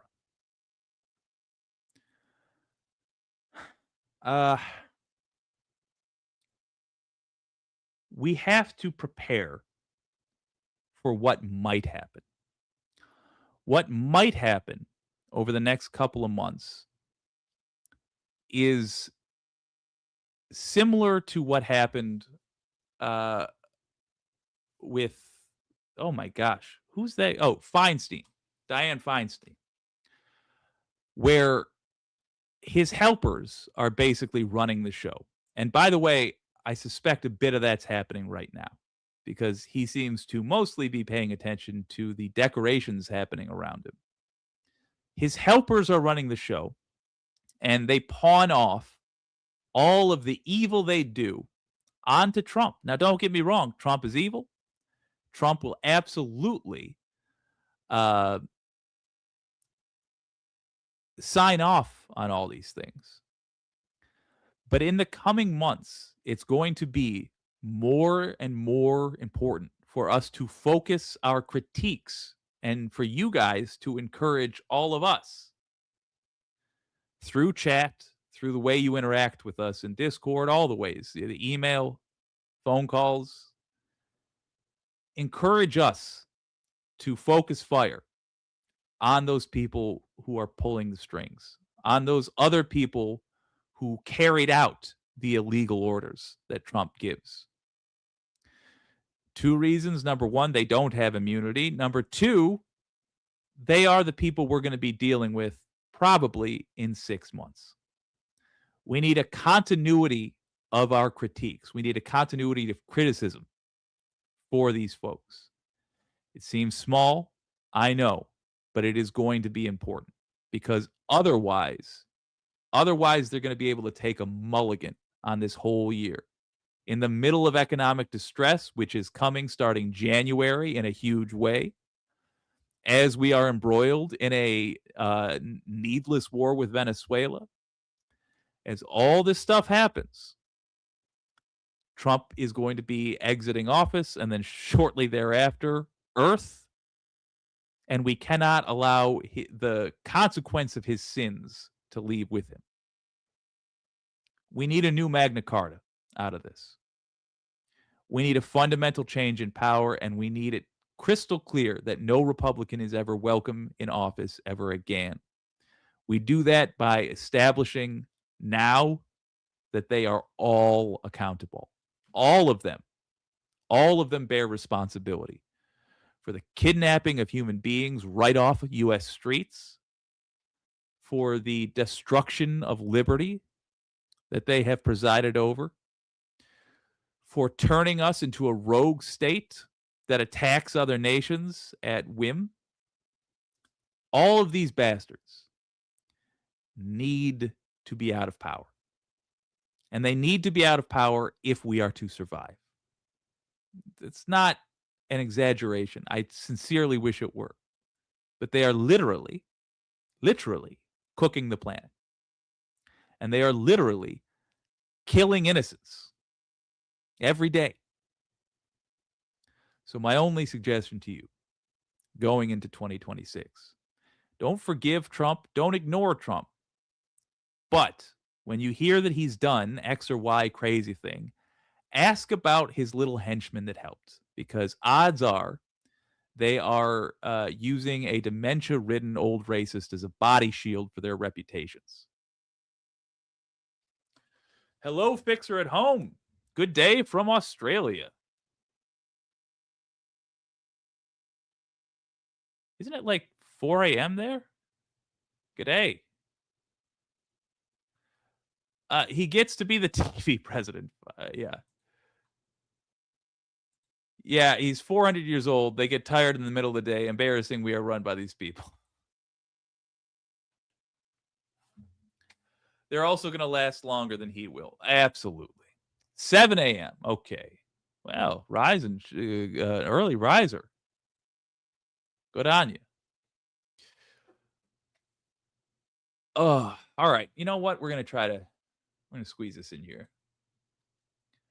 Our gal, Emma Vigeland, was on CNN yesterday, and she did us proud. Some of you might remember that the United States engaged in or assisted with a genocide that is in fact still going on in Palestine. When you are talking to MAGA folks in 2026, as I am begging you to, one of your strongest negotiating tools will be your openness about how much you despise Democrats. Hey, that's anger again. Something you have in common.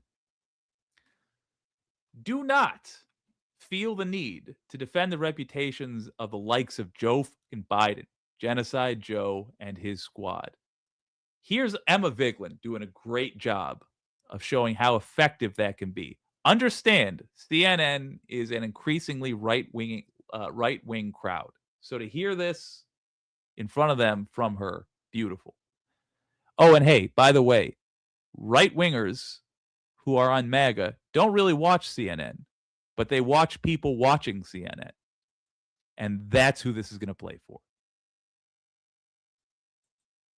The United States is completely losing, and the Biden administration is immensely complicit in this as well. Moral standing throughout the world due to our complicity in the genocide in Gaza, which has made it very difficult for us to speak to Ukrainian sovereignty. What did I just tell you? You fucking wax style looking nothing. And having a bully like the Russian government invading their sovereign territory. We had a doctor on our show who spoke about how the death toll is in the hundreds of thousands at this point, because the numbers that are currently being reported are only the numbers of the death toll of people who have been counted in the hospital. Boom. There are hundreds of thousands of people presumed dead, suffocating to death, crushed to death under rubble because of United States bombs. And that's across this administration. And Trump here, who did get this ceasefire that he touts all the time in October. But when you look at the actual numbers here, Israel has violated it hundreds of times since that period, multiple times a day, killed at least 400 Palestinians during that period. And this will go down as one of the worst crimes in the history of humanity that our government, the Biden administration, and the Trump administration are complicit in. Does it go down? We have to debate this. Yeah, we don't have to. We actually don't. We don't have to. Correct. We do not have to debate it, Emma, because it's just facts. But I'm just going to let this whole motherfucking clip play. Time for the anti-Israel propaganda. We don't have time for the anti-Israel propaganda. We don't have time to debate it. Could you say Hamas was wrong at any point during this conversation? That's fine. Listen, we know that there's plenty of disagreement on that issue. I never said that. Well, we let it on spool for 2 minutes, but sure. I mean, honestly. Okay, I have a quick word. Well, I don't understand. Israel's our ally. Not a single word in your speech for the atrocities that were committed on October the 7th. We should not cut a single off word, arms tomorrow. not a single word for the idea that Israel has every right to defend itself. Because what does that have to do with the conversation? Let me just jump in real quick. Does Israel have a right to defend itself? Absolutely. What does this that they're doing have to do with defending themselves? If somebody punches you in the face and then runs away, do you have a right to creep into their home in the night and stab their family to death? But you have a right to defend yourself. What they are doing is not self-defense. What they are doing is an excuse for genocide. And that's something we should be aware of because we did it 20 years ago. They are following our pattern with 9/11. We used a tragedy. We used an attack on us as an excuse to attack unrelated people. They are attacking unrelated people in the form of babies. And look, if you think, but, Israel must be able to defend itself, I agree. But here's the thing. If we're giving them weapons and they are killing 10 civilians for every one member of Hamas, that's not self-defense. They are either too incompetent to use those weapons or too dishonorable to use those weapons. Take your pick. It doesn't matter which. It's one or the other. And either way, we should not give them any weapons at all. Finish it up, Emma. Not a single word for the fact that Hamas right now is killing people inside of God, their own people. You seem to say it all at the feet of Israel, a democratic ally in your own country, and you have no negative word for the terrorists who raped and murdered and kidnapped. Zero. B'Tselem, Israeli human rights group, says they're committing genocide. You still don't. We gotta go. Rita Ninen, thank you very much. Punk bitch. Yeah. Sometimes I lose. Whoops. Sorry, that was a commercial auto playing. So there it is, gang. To recap, 2026 was awful. The U.S. has fallen in the eyes of the world. Honestly, that's probably good for us in the long run. It just is very sad that we had to act so boorishly for that to have happened. We have passed the point of being able to not work with MAGA.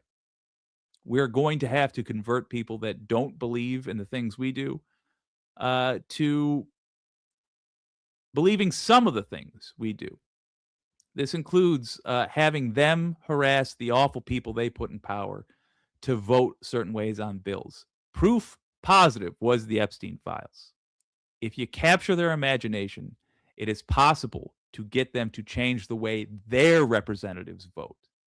That's less work for us, and we desperately need that. This has been WYCD Wicked. That stands for What You Can Do. My name's Jake.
Joining me now from the Virginia Industrial Hemp Alliance, please welcome President Scott McStacy, Vice President Professor Nate Miller, Secretary Holly McPhail, and Director Beck.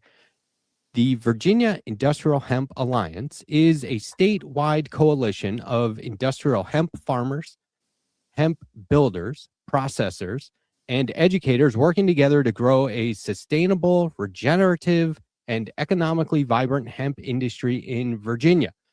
I want to thank you all for being here and for coming back on the show. You folks were here about 7 months ago to discuss your efforts in farming and manufacturing hemp. We discussed the industrial side, like building with hemp, what's called hemp lime, or my preferred term, hempcrete. I love that term. But we also talked about your extensive bipartisan lobbying efforts for the rights to do all of this and more. I'm eager to know what has changed with your group, the evolution of laws and policies surrounding this topic, and the hemp industry itself. So my first question is, like, where the heck do we begin? Because it's not just that we have, you know, 4 guests with me today, but the topic is so expansive. And I thought, besides saying what your organization was about, we could just test my knowledge from the first discussion we had on what I learned about what hemp is and the difference between marijuana and hemp. So tell me if I've got this wrong, and then I'm willing to just let you folks take it from there. Marijuana and hemp are of the same plant, known as cannabis sativa L, but hemp has under 0.3% total THC by dry weight volume. Do I have that right? Perfect. That's correct. Okay, now you tell me, what's the most important thing to start with? How do we introduce you guys? Where do we go from here? Well, I think the first thing that we should probably do is tell you what we've been up to and kind of how we transitioned into the Virginia Industrial Hemp Alliance. That's right, because there's been a name change. So how is it just a name change or what more? Well, okay. So originally we were the Industrial Hemp Working Group for the Virginia Hemp Coalition, the VHC. Some of us had been there a long, long time. Some were relatively new, but we were on that working group together, which is what we came as last time. Now, since we focus almost entirely on the industrial side, the industrial hemp applications in farming, the Virginia Hemp Coalition is more of a catch-all. They do everything. They're dealing with everything from marijuana policy to intoxicating hemp policy and some industrial, which what we were doing.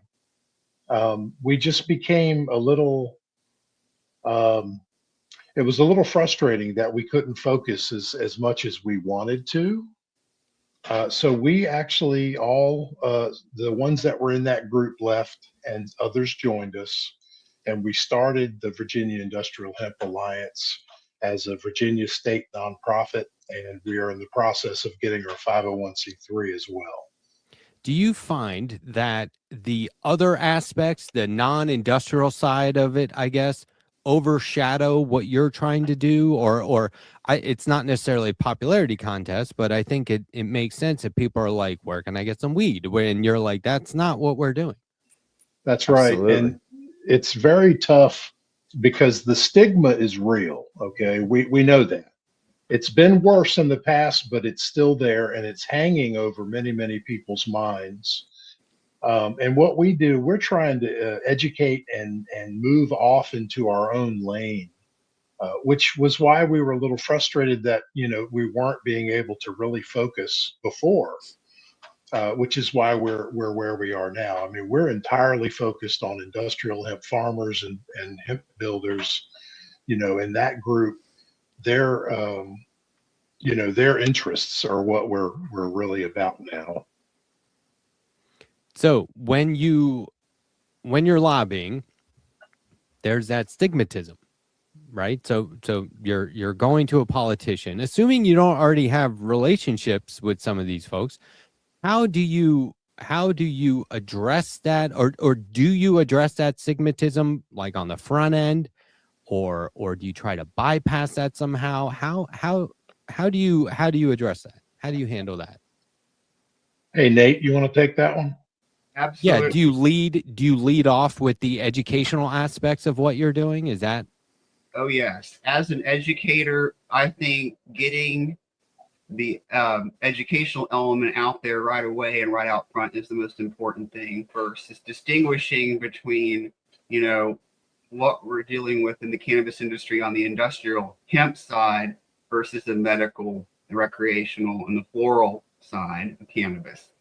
And that helps ease the tensions, particularly with politicians that may be not all on board on cannabis issues because of that stigma. And then when they realize, and I'll give you an example, my own senator who represents my area, Mark Obenshain, when I started talking to him about all the products that hemp can be made in, from rope to furniture to clothing to car and airplane parts, he's like, well, why haven't we been doing that, for years before? And then I kind of fell out of my chair. I'm like, well, it's because of the stigma of the plant itself has kept that knowledge of learning what all the other things that can be made. And this is not reinventing the wheel. These products have been made in many times before and in many other countries, not just the United States, over the decades. So it's kind of like an aha moment for them when they realize just the amount of opportunities that we are not doing here in the United States, and specifically for us here in Virginia, that can do things like help small farmers create businesses. And that's another thing I harp on, is this, particularly for the Republicans, because they like small business owners and they're all about that, is focusing on the creation of small businesses and industries and small farmers as well, like myself, who I'm a first-time grower this year. And also, when we come to these meetings with our representatives or legislators or anybody in the political sphere, whether they're Democrat or Republican, we bring products with us. I have a bag full of plates and forks and knives made out of hemp products. That's just one thing. I also have a shirt. And all of us, when we go to these meetings, because we all can't be in the meetings, together. Sometimes it's just Holly, sometimes it's just Scott, sometimes it's all of us. We each have some sort of a product to bring. Scott has a huge hempcrete block.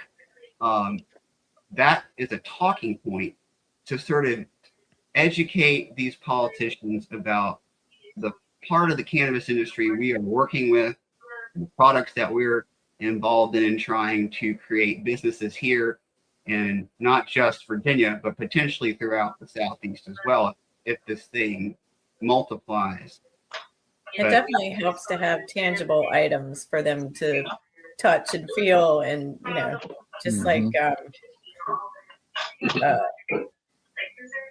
when you were in kindergarten and you brought something in for show and tell. It's kind of like that. It's very helpful. It is fun. And one of the things also, Matt, that I always say when I go in, especially to somebody that I haven't spoken with yet, I'll say, look, we're not going to talk about marijuana today. We're not going to talk about intoxicating cannabinoids. We're going to talk about industrial hemp. And we're going to talk about the differences between the two so that we can focus on this over here. I almost always open with that, because to get their attention, even if they don't have the stigma hanging over them, they still don't know, right? They need to understand that where we're going is a whole different journey and a whole different path than the others. Do you ever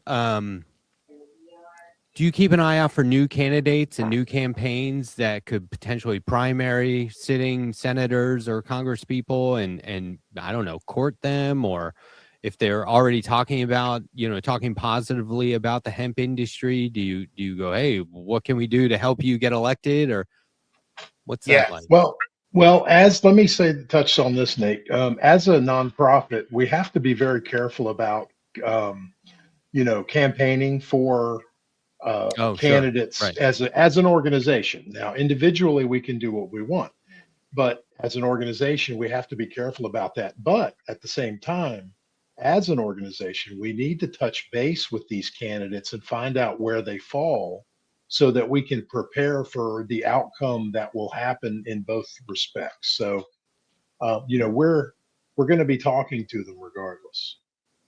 I'll just add my little bit about that. Because I have a good candidate up here that is all in for hemp up in my district, running against Peter Barlow, running against Ben Klein. What I do with them, since we are a nonprofit and we can't really send money and things like that, I like having conversations with whoever's running. When a candidate is running for a primary or talking about running, particularly in my area, I talk about the hemp industry and what it could do to my area up here in the Shenandoah Valley, bringing new businesses and small farms. And that's just my way of just giving a little bit of education to the candidates, just so that they can kind of have that on the radar screen. If people bring that up and they have questions, they can always talk to me, as an educator. And I think it's created a lot of positive dialogue. So I may not be giving money, and I'm not giving any donations, but I'm just having the conversation. I think that's simply just doing that is a positive thing to do. Knowledge is power, right? And empowering people is always a positive thing. And so if you can lead, I would just assume that if you can lead off with, I know what you're thinking, let me give you the real deal here. Let me tell you what's actually going on. I know you're thinking, I think, Nate, last time we talked, you had on, I love the shirt with marijuana leaves all over it, but I assume if you walk into the office with that, they're going to go, I knew it. This is totally what I expected. Right. Whereas if you come in there, representing the industry and not just the culture, which is, I think that's the misconception, is that they see it as a culture and they see it as problematic as a culture, but it's an industry. And what is problematic about small business or farming, right? And so it seems like you can overcome those barriers if you can get in the door fairly quickly. And We'd I like will- to kind of be in the same area, you know, as corn and soy, and Right. we should be Correct. treated the same, because still from corn you get high fructose corn syrup. That's bad. You know, there's plenty of things that come from your typical agricultural product that should be in the same category as hemp, as industrial hemp. Beck, what, as director, are you just waiting for these folks to say, hey, we need this, here's a list? Or are you bringing resources and a skill set to the nonprofit that is, you know? I'm like- helping and learning at the same time. Right. I'm learning a lot on the politics side of things, but also being in the entertainment side of things, just being able to help push and promote and get things out there as you're doing. And then hopefully I just assist in however they need. So okay, so this is why I worded it that way, because there's nothing better than the go-to guy for miscellaneous things, right? It's like everyone's in their lane. There has to be a gray area. There has to be like a median strip where things just happen, right? And so like having someone, to me, that's what a director can be. You're not necessarily telling everyone what to do, but you're directing things as needed. Is there, like, what kind of hoops are you jumping through? And I don't mean that to sound negative, but like, sure, you know, what kind of things do you have to address as far as being a 501c? Or is it a 501c? Or what did you say it was exactly?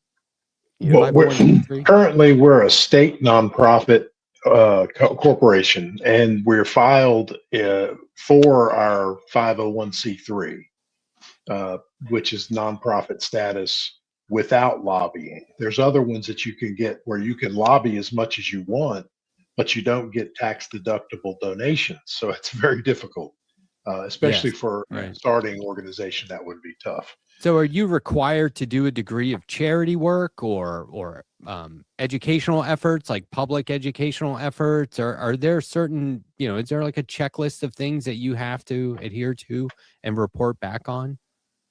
Yes, we don't have to report back on it, but as part of our articles of incorporation, we kind of had to have a plan in there about what we're doing and where we're going so that they could approve it. Once they approve it, we're kind of on our own. And then we deal with things through a report once a year, and then our taxes that we would file. But yeah, they don't really make us like report back on the charity that we're doing per se, but they will follow along through our reports annually. The first time we talked, I'm going to stop saying the last time because hopefully this isn't the last time. This is just the most recent time. The first time we talked, I forget who it was, but I made a note. Someone said, everything we're saying today may change this time next year. Now, it hasn't quite been a year, but I wonder, like, has a lot changed? Because according to the 2018 Farm Bill, hemp was excluded from the federal definition of marijuana, making its cultivation, processing, and transportation legal across state lines under federal law. That's changing in the coming year, right? And I wonder, you know, could you just talk about that a little bit, and like how is that affecting you, and like what actions are you in, has that triggered for your organization?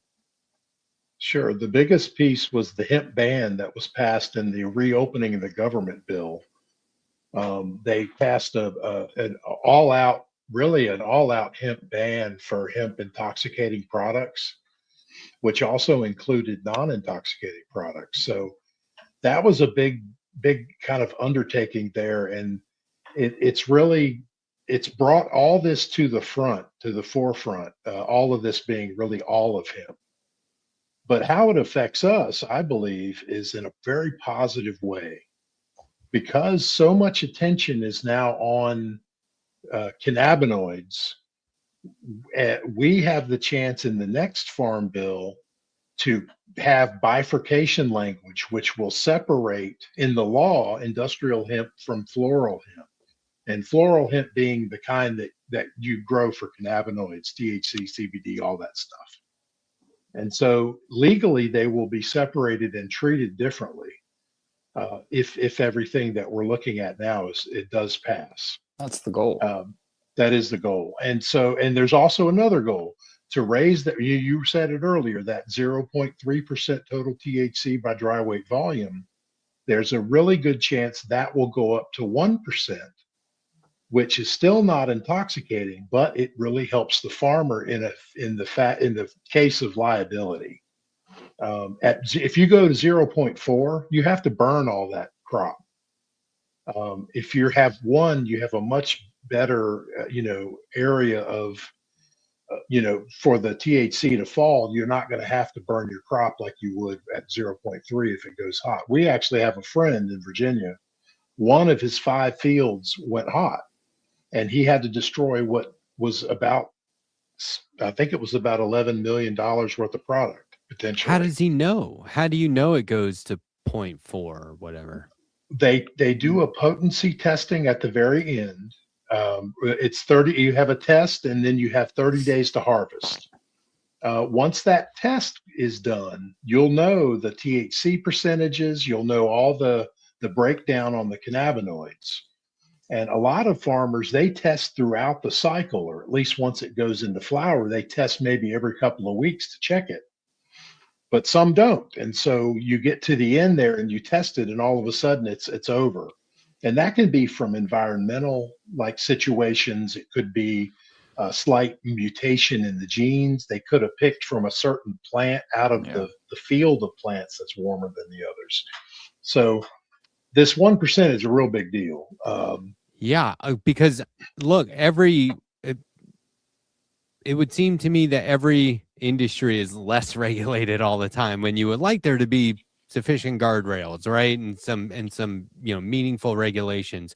But then I suspect maybe this industry is over-regulated, or is it? I mean, are people checking in all the time saying we got to test for 0.3, or how's it work? Well, it's rough because you have to have to grow industrial hemp, okay, which is like bamboo. You have to have an FBI background check every year. You have to get your fingerprints on file and sent either electronically or on cards to the state. The state, you have to have a registration, which luckily is only 150 still for a hemp farmer. It could have gone a lot higher, but we've had issues. But those things are what really, create the situation. And then last week, it would appear that the government is rescheduling marijuana.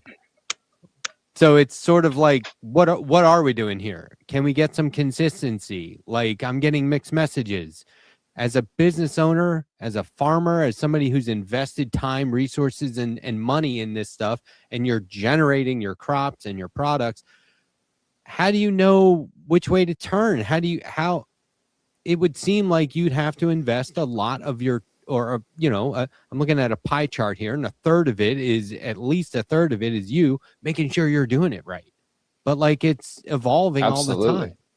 So how much of your lobbying and how much of your campaigning and grassroots advocacy includes, pleading for some consistency? Like, can we just get the law set one way or another and move along? And how much of it is trying to get the laws in your favor?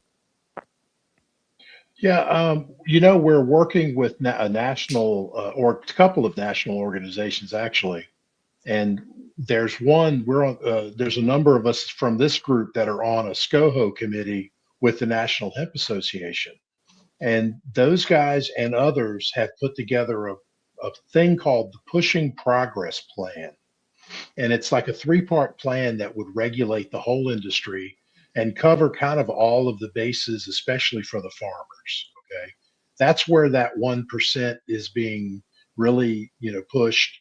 There's a thing in there for certified seed, where you wouldn't have to have that potency testing if you're using a certified seed. Oh, so yeah, so there are things, out there. There are, people coming together. We as an organization endorse the Pushing Progress Plan. because we think it's going to be a good way to kind of reunify this very dystopian thing that we're seeing. You see the things that's more, stronger, like, high THC cannabis is being rescheduled, and yet they're banning the stuff that's less intoxicating. It doesn't make any sense. Unless it's political. Yeah, like unless their donors are against, they're like, no, we want real concrete, not hempcrete. Like, I don't know if hempcrete's infringing on some other industry's profits, but I could see them intervening there. I don't know if there's anything to that. And one thing it is on a much larger scale. Let's talk about it for real, because most everything is a polyurethane based industry. So yes, that's a touchy subject because it will affect the oil industry's profits depending on how big this becomes. But that doesn't mean there's not room for everyone and a space for this. One thing I do because the laws are changing so frequently and so fast, is I constantly look for articles and just try to keep abreast of the law.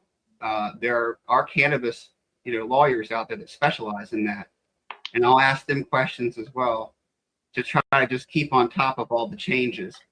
And we have a lot of legislators that we're working with that if something does change, we can ask them, hey, what's going on with this statement on cannabis here, so we can get it directly from the legislators we're working with, so we can get a good understanding of what that means for us, me as a small farmer, doing my little experimental plots out there on the farm, to know what I'm doing right or wrong, or if I need to check in with somebody. The other thing is, again, going back to your comment on my shirt, my cannabis shirt, appearances are everything. So when I go into an office, I'm not wearing that cannabis shirt. That's a fun shirt. It gets a lot of, I love that shirt. Yeah. Yeah, it's a cool shirt.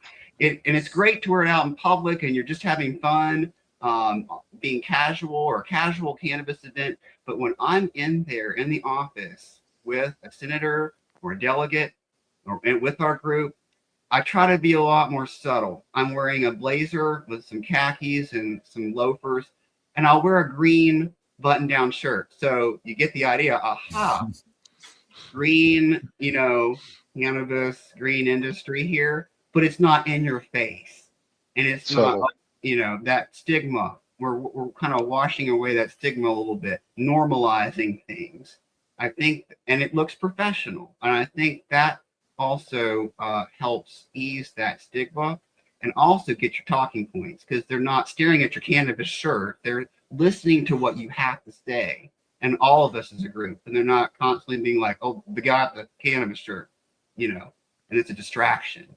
And so that way they're listening and understanding what we're trying to talk to them about, rather than me wearing the cannabis shirt. It is smart. I mean, I know where you're coming from. I wish we didn't live in this world, but it doesn't seem to be changing anytime soon.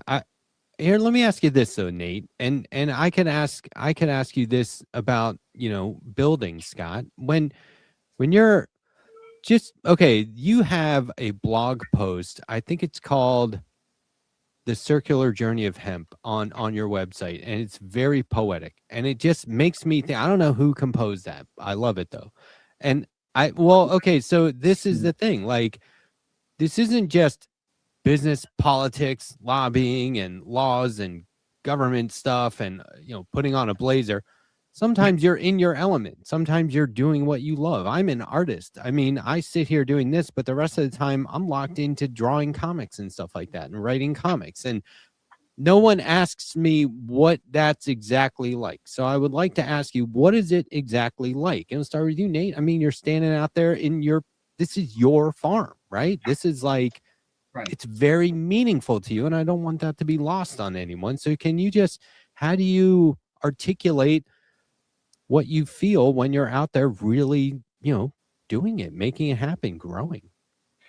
Well, I talk a little bit about the history of the farm and the meaningfulness of doing it on a family farm that's been in the family now for 80 years. This is the 80th year anniversary. Wow.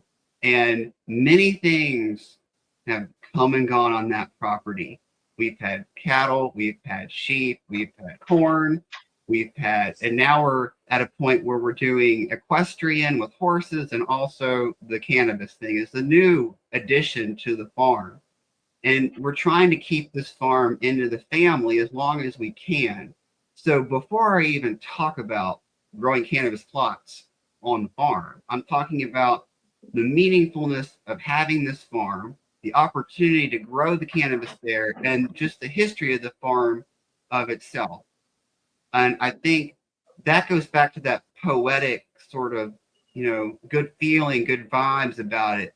And then I kind of segue into, we're doing these experimental plots and seeing how the seed grows and the growing conditions we have here on the farm.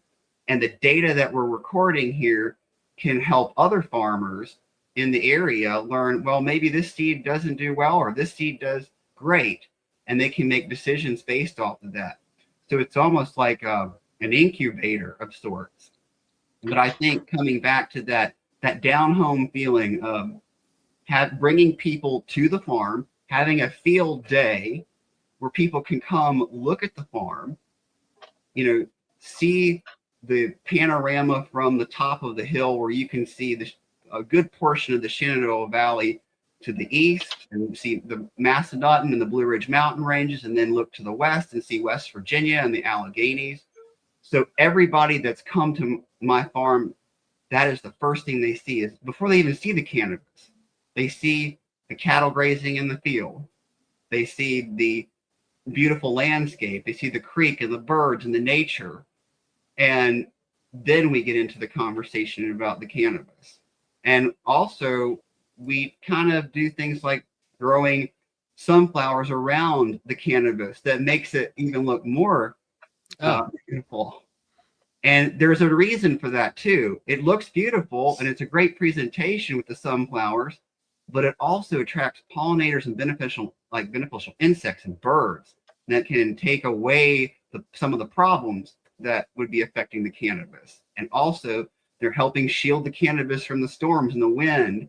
So there's another, again, biological aspect with that, but there's a beauty and an art in there. It comes off of my ideas of landscape design, designing this plot so that it's not just simply a plot of just hemp. You've got these beautiful sunflowers. It's a great presentation. I mean, this presentation behind me has buds from the farm mixed in here with the Christmas stuff. Just as a fun thing. But that's how I interject my own sense of art and artfulness. And I also, in my art, I like a little whimsy. That's kind of whimsical to have Christmas decorations with the hemp buds in there. I think there's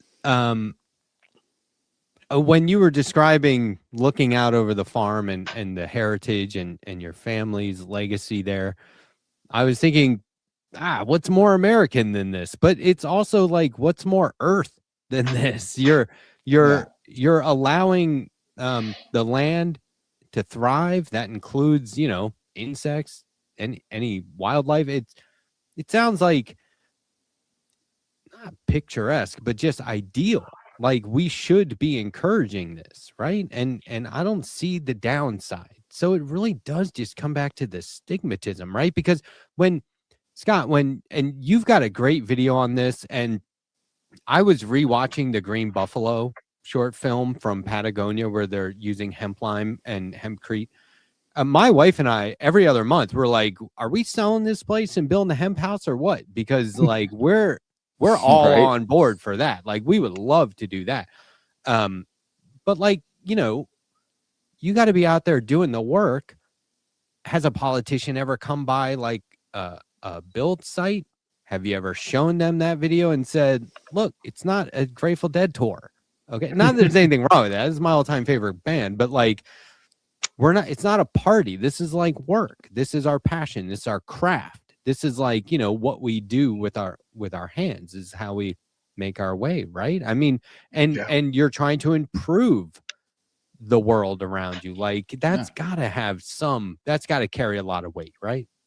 It does. And the feeling that comes from being able to build a structure that lasts 200 years, that won't burn, that won't mold, termites can't eat it. You're going to be building something that's virtually permanent, that's a multi-generational asset to your family.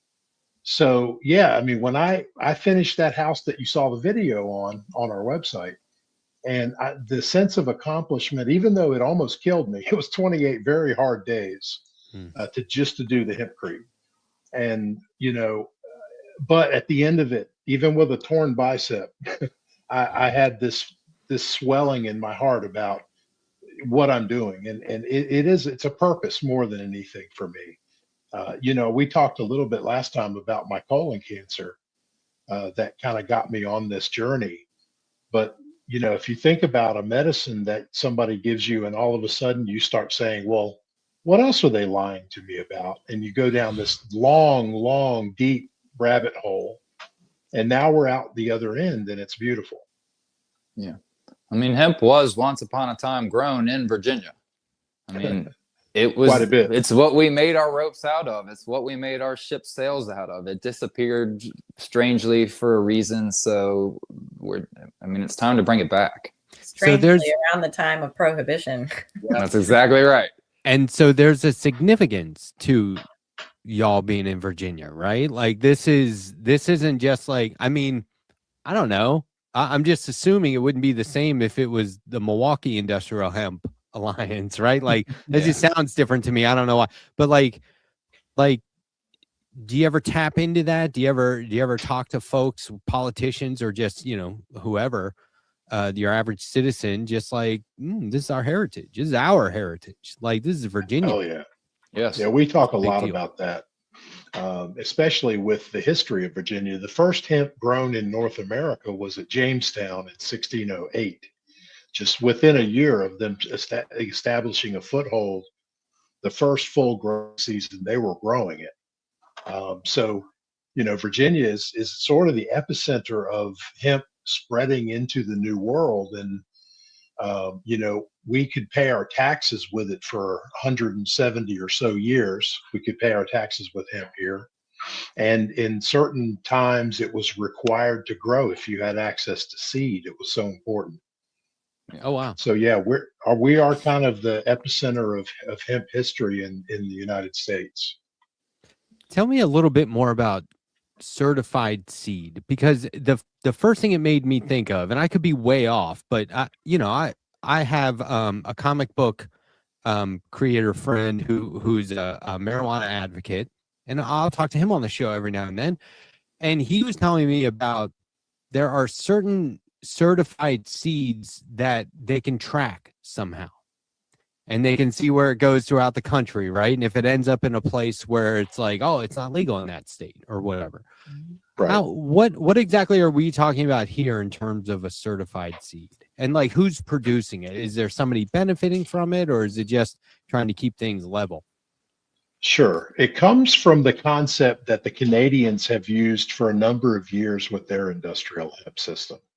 And the idea of certified seed is seed that has been grown 3 consecutive seasons, and it has not varied genetically very much from the first season.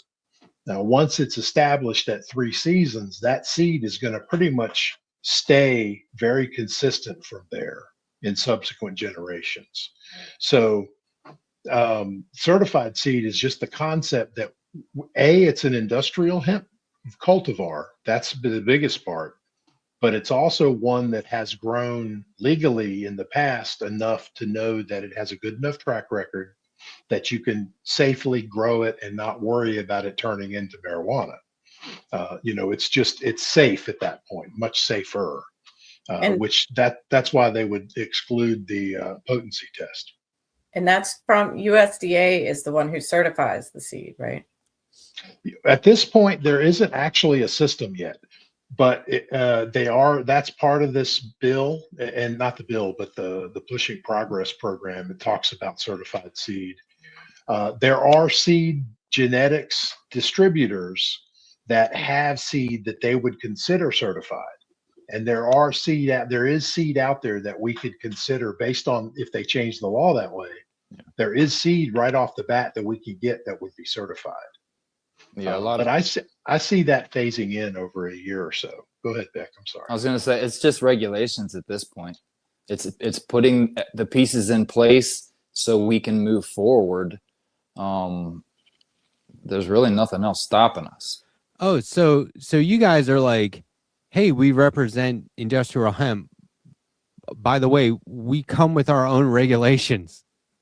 Like you're self-regulated, right? Like you're like, we're gonna do this for you, right? That's It's a suggestion, but it is regulatory. Yeah, and it does seem like everybody was getting a little bit on the political side. They were getting a little bit frustrated that just from dealing with it in general. So they were like, we just want a solution. You know, they're tired of going back and forth and hearing, well, here's a solution. Right. And Pushing Progress is a really, great example of that. Just so they don't have to think about it anymore. And I think that actually is going to help us in the end. It is kind of annoying. We have to keep falling back on Canada for precedent, but whatever. Like if they've done it and it worked and they're doing it and it's working, like let's adopt that, right? I'm all for it. I wonder in the cases where those crops they exceed 0.3% and they need to be burned. Is there anything, and this might be a little too abstract, I don't know, but is there anything in your formulating of an industry, I guess, that would take care of them in those cases? Some sort of a safety net, or if that happens, you're compensated somehow? Right. That it wouldn't be a compensation, but there are some stipulations that might work. One of it is if it's hot, you can remediate any cannabis by letting it sit. Slowly, the THC will degrade into CBN. So you can do one thing they're saying is they store it and they don't send it out until it's compliant. That's one of the ideas. The other thing is just change the law. Let's go back. Let's go to 1%, for God's sake. There's no point in doing this. We lost so much potential for, especially our friend that I was telling you about. That was devastating. That's 20% of his crop. Yeah. Brutal. So we don't need that anymore. We're beyond that. Other alternatives, Scott, that are like what they can do with the plant or the grain or whatever if it goes hot, and then once the THC has degraded a little bit, what they can do with what's left? Yeah. Currently there isn't, but they're talking about that because there needs to be a solution instead of just burning. And the other option is you can till it under, which, that's difficult as well, but there really isn't another option yet. But like I said, if we go to 1%, we won't need to worry about this as much anymore. Holly, where do you find yourself more often than not when it comes to this alliance? Are you on the grassroots advocacy side or the organized action side, or both? Like, are you as in your role as secretary, how much weight falls on your shoulders in terms of like presenting yourselves as buttoned up by the book? You know what I mean? Like, is it an office job or are you in the streets? And am I even looking at it the right way? I would say that I fall on both sides, or there's not really a side, but as far as a supportive role, I think that my heart is in it no matter what. And so the education part is important. And I really enjoy talking with people like Nate too, like just starting the conversation. And I'm kind of surprised by how many people really just don't know and that they want to know more. But there's really not a weight that falls on me. I am happy to do this and happy to be part of it because I know that what we're doing is so true and good and will benefit so many people in so many different ways. It's kind of like, why would we not like Mark Overchain. Like, why are we not doing this? It's really ridiculous. So that's, Well, Jack Herer once said, hemp may not save the world, but it's the only thing that can. It's the only thing that can. It's the only thing that can. It really is. And if we start growing millions and millions of acres of it, we could literally push climate back in the other direction, the temperatures. And the soils. And we can bring our soils back. I mean, imagine like products that are actually biodegradable, straws that actually break down, plasticware that breaks down. Like it's ridiculous. We are not doing this yet.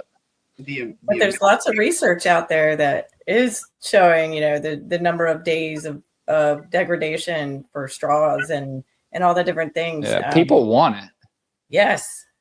But we also know, like you said, Beck, the touching on the sensitive parts, this is petroleum-based world.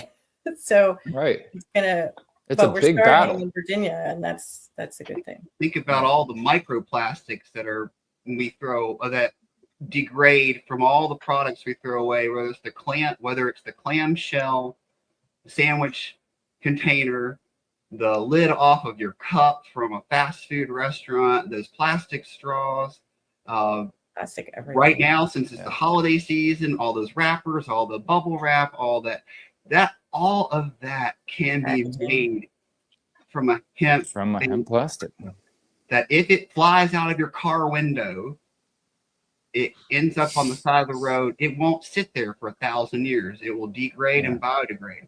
If somebody throws it into the landfill, it isn't going to sit there for thousands of years. It will break down relatively quickly. And none of this stuff is going to be swirling around in the natural habitats, the ecosystems. Right. And with microplastics, they're entering our own systems as we're consuming the plants and animals for our own sustenance.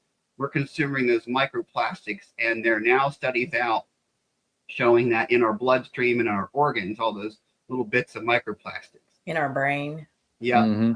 And that hemp will eliminate all that and also bring back good jobs in industries with good pay and, good wages and all of that and good health care. My God. I mean,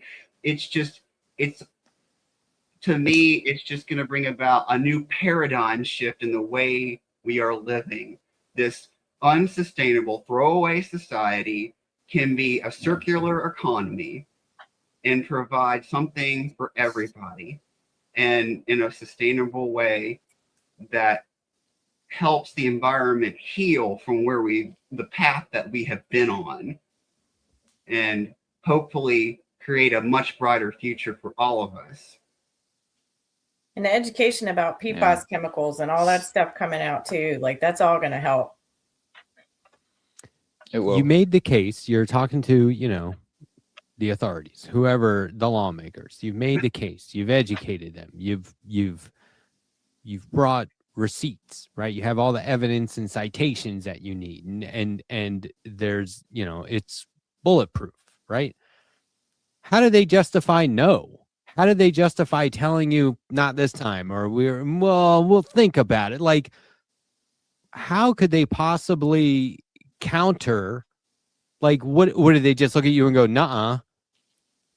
Just like they do with so many other things. Yeah. And so then do you go to the press? And or like, is there public shaming involved? Like, or do you just, does it reinforce your argument somehow and you go back to hopefully we don't next have year? to. I mean, hopefully we don't have to. Go ahead, Scott. But I gotta say, honestly, no one said no so far. Okay, there you go. Where we got far enough into the conversation that they understood what we were talking about. That's what I mean. There have been people that just off the cuff said, no, I don't want to talk about it. But the people that we have sat down with, it doesn't matter what party they're in. At the end of those conversations, they say the same thing. Why aren't we funding this? Or why aren't we doing this? Once they realize we're actually talking about industrial hemp and just industrial hemp, that's exactly what they say. They're on board. And those legislators that come out to my farm to see the crop and touch it and feel it and smell it and have all the senses, excited about, being in the field, but also with the beautiful landscape around it, that eases the tensions. And then not only are they getting an education on the spot from what we're talking about, like here today, and all of our written literature, but they're talking with the people that are directly involved. I mean, they can ask me questions about, when did you put it in the ground? What did it look like in 6 weeks, in a couple months? And they walk away from there. Media, legislators, the curious. We've had people come here just curious about it. And they walk away with a much more positive understanding and a much more well-rounded education on the industry of hemp. And it's been to our benefit. One thing, Matt, that we haven't told you, and what he's alluding to, is that we had a field day at his farm. Okay, it was back in in September, beginning of September, guys. No, it was August. Yeah, it was August. So we had the field. It didn't do as good as we wanted it to, but it was still 50 inches or so. They came out. There was a delegate that we're working with to try to get a state legislator piece kind of going through. She was there. There were representatives from the governor's office there. There were farmers from the community there, and even the local delegate, who's Nate's delegate, was there. So we had this great event, and it was well visited, and it went over well. And Nate was talking about the education that they took from that. That was very real. We went one-on-one with some of these people, and they asked as many questions as they had, and we got through it all. So it was a really good event. And there were people from both sides. And the media too. The media was there. And we just had an election, so we have a new governor-elect, Abigail Spanberger. Her representative, one of their representatives, actually came out to look at this field day and look at the crop. And I was a couple months later actually able to have a one-on-one with Abigail Spanberger as she was touring through the Shenandoah Valley in Harrisonburg, and have about 3 minutes with her to talk about our organization and what we do and everything like I'm talking to you about. And in those 3 minutes, she was very receptive to working with us when we had an opportunity. This is the thing. It really does feel like if you build it, they will come sort of scenario, but like it being the law, right? So like if we have the law and we have policies that benefit this industry, you're bringing suggested regulation and all of the results. Sustainability alone is huge, but when you say also reversing climate change to a degree, jobs, farmers can, if their crops aren't thriving, they can do this instead, right? Like there's all these things that go into making this a very positive thing that just, look, I'm cynical and skeptical of just about everything. Everything feels like a scam to me. Every email I get, I'm like, But like when you guys reached out to me, I was like, this is totally legit. There's nothing about this that seems like scammy at all. There's nothing about it that seems bad faith. You're not in it for yourselves. I can't see how anybody, governor, media, or anybody would talk to you and come away with, I don't know. Like there's that can't be a thing. And that's got to give you some confidence, right? And I just wonder, are you, and I know like this isn't like, I'm not talking to people that have been in this alliance for 50 years or whatever, but you feel like you have that knowledge. You know what I mean? You guys feel like you're bringing a wealth of knowledge and information, and it's as educational as it is vital. It's not just for your knowledge. No, we need to know that these alternatives are out there, right? This and it's alternative. Like, and Beck said it too. We're all learning at the same time as we're going. We're learning and learning and learning. And I think I lost my train of thought already. Well, but what's next for your? Where's it go from here? Is it silly to am I putting the cart before the horse or what? But like, how do you see your alliance growing? Like, if the last time we talked, we said anything could change, good or bad, the next time we talk, well, what could this be like the next time we talk? I remember. I'm sorry. I think that there's always, like, since we got started, I've felt a lot of really positive and wonderful energy behind us. And like, I really can't see anything other than what we want to happening. That's got to be contagious. People have got to be wanting to get in on that, right? Yeah. It is. No, it really is, I think. To answer you simply, the next step, the big step, is to start to work towards getting industrial hemp out from under cannabis so we can start functioning in our own separate lane. That's the big next, I think, goal for us. It's coming, yeah. It's coming. The cannabis guys can't be upset about that, right? What do they care? There's enough They space shouldn't. for everyone. Yeah. We can all be there is. successful. I mean, you're really just talking about the misconception that people have when they hear hemp, they immediately think smoking weed. Yep. Yeah. Right. Or And they don't understand it's straws, plasticware, shirts, hats, literally cars, parts. I mean, it's everything. Houses. Yeah. I'm Yeah, gonna. food. This is the thing. Like, you already know you have an open invite to come back on the show anytime. One, all of you bring friends. I can have up to 10 people on screen at once. And I launched a media collective last summer where we do that. We cover elections around the country, and we have like 10 people on here at once, and we have 10 people in the waiting room, and we just filter in and out. We can handle it. My hope is that one day you'll come to me with too many guests in your alliance to put on screen. And we'll have to break it up into parts, various episodes, whatever I can do to help, because this is completely sane and necessary. And anyone who isn't paying attention to this might as well be deliberately ignoring it, because these are solutions that are going to keep all of us going forward. I love that it's starting in Virginia, but I want it to be, worldwide. So that's why I was asking, like, where's it go from here? And hopefully the sky's the limit. So open invite to come back on. I want to thank you for coming on now. I'm going to do my best to keep sharing your work. So please keep updating me.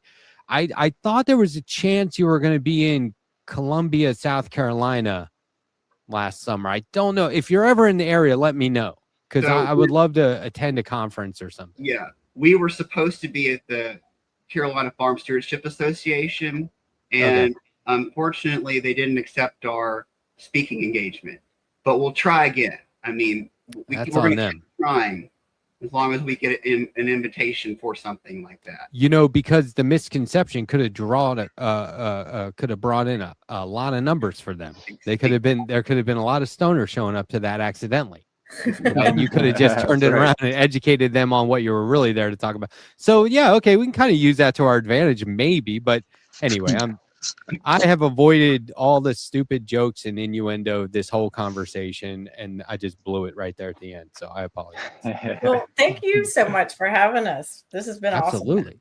Yeah, my audience wants to know about this. They want to talk about this, and we need the resource. And so if I can be a conduit for that resource, I'm glad to do it. Is there anything else that we need to talk about before we wrap up?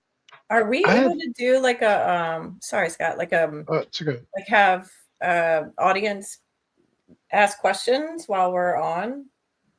Oh, okay. So if you want to tune into this show tonight, I'll probably start playing this around 9:30 p.m., maybe a little later, but it'll be during my 9 o'clock show Eastern time.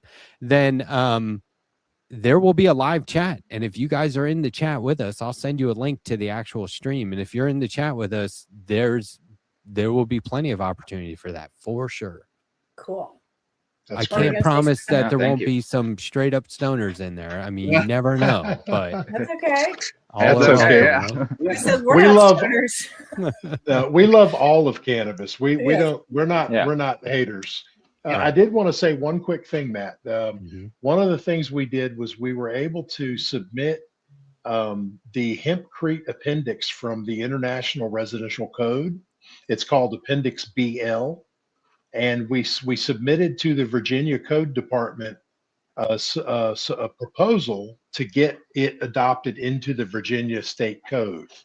Building code. So, Oh wow. building codes, right?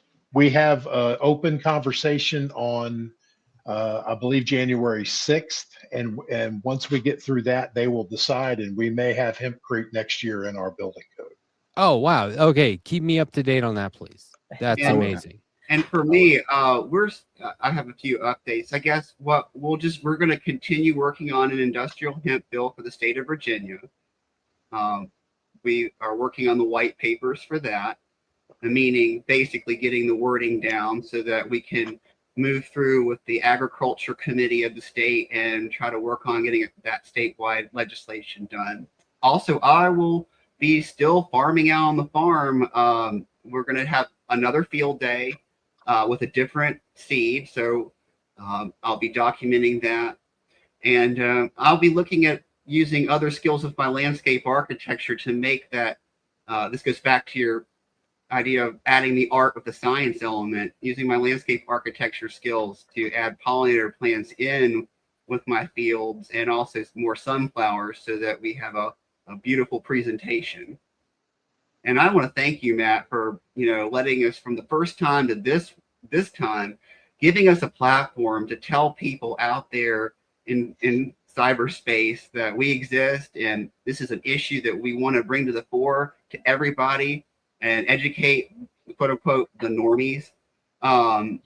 And that way, all of us have a better understanding that cannabis is more than just the medicinal and recreational. It's also this other side too, but it's all important. I think so goes, everything with cannabis positively will all benefit from it, even if we're in this one little segment. But I thank you for having us on here.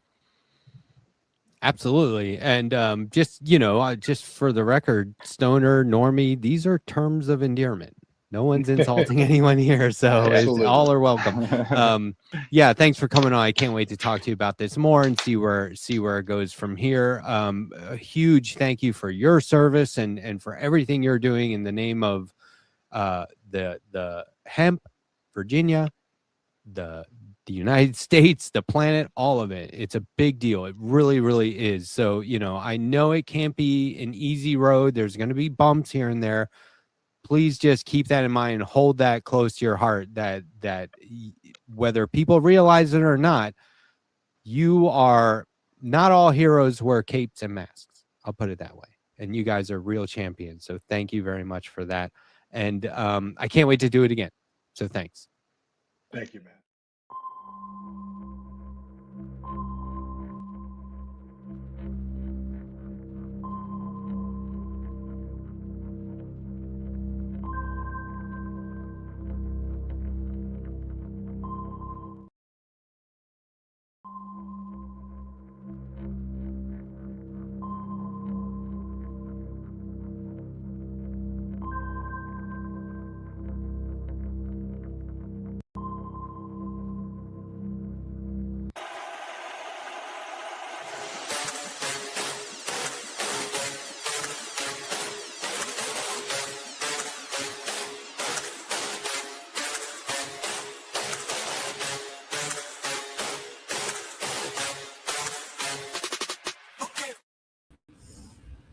Hello. What is up? Good morning, comrades. Good afternoon, comrades. We are live on this space. You can also listen to us on WHIVLP New World 102.3. That is the home of Good Morning Comrade. This is the home of Good Morning Comrade. You can also find all of the information about Good Morning Comrade at goodmorningcomrade.com today. We have a very special guest. Returning champion for, I believe, the third or fourth time, Alex from Devil's Advocate Productions. Hello, hello. What's going on, homie? How are you on this fine day before New Year's Eve day? Yeah, so this is the time of year for me, and hello, chat. This is the time of year for me where I just like listen to that song from the Mountain Goats on a loop. The I am gonna make it through this year if it kills me. You know what I mean? I love that song. I love that video, and it's just sort of like very, especially it sort of feels especially poignant in 2025 because it has been such a motherfucker of a year. Really, it has been. I mean, like obviously, like this space launch, which is sick. You know, Good Morning Comrade made 6 years, which is sick. It's not like only Zoran Mamdani won the mayorship of New York City, which is amazing. But like, you know, it's one of those things where there's just this overlying cloud. This overlying pall that's just like absolutely. It's been a rough year. It's been a rough year for us personally here.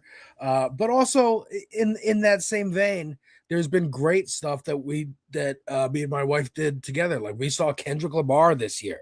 We saw several punk bands. That halftime performance at the Super Bowl was this year. Right? The halftime performance. I got a Super Bowl shirt because a friend of ours works at a place where they got free swag. So I got one of the shirts from that Super Bowl. I got to see Weird Al live for the first time. Oh my God, what a legend. My hero, one of my absolute favorites. Just Superman came out this year. South Park had a great season. Yeah. Let me tell you, there's a lot of good stuff happening. Weird Al. Overall malaise. Let me tell you something. The very first compact disc that I ever owned was Bad Hair Day. Bro, the first cassette tape I ever owned was Bad Hair Day, and I still have the cassette tape jacket on my wall. I'm gonna get it framed, actually. Oh man, that's a good idea. I'm gonna get my Metro card framed too, because those are going out on December 31st. No more Metro cards. Nope. Really? It's just credit cards now? It's they have something called the Omni card. Okay. Which is new and improved, I guess. Very stupid. I think you can use it on the bus too, which you could do that with a Metro card as well.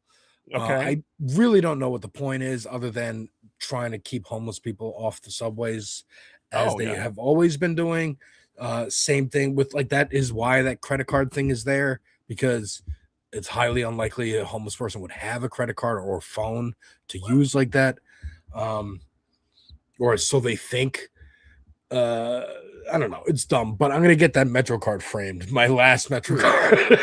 I'll tell you something. As a non-New Yorker, like people might talk crap about the subway or whatever.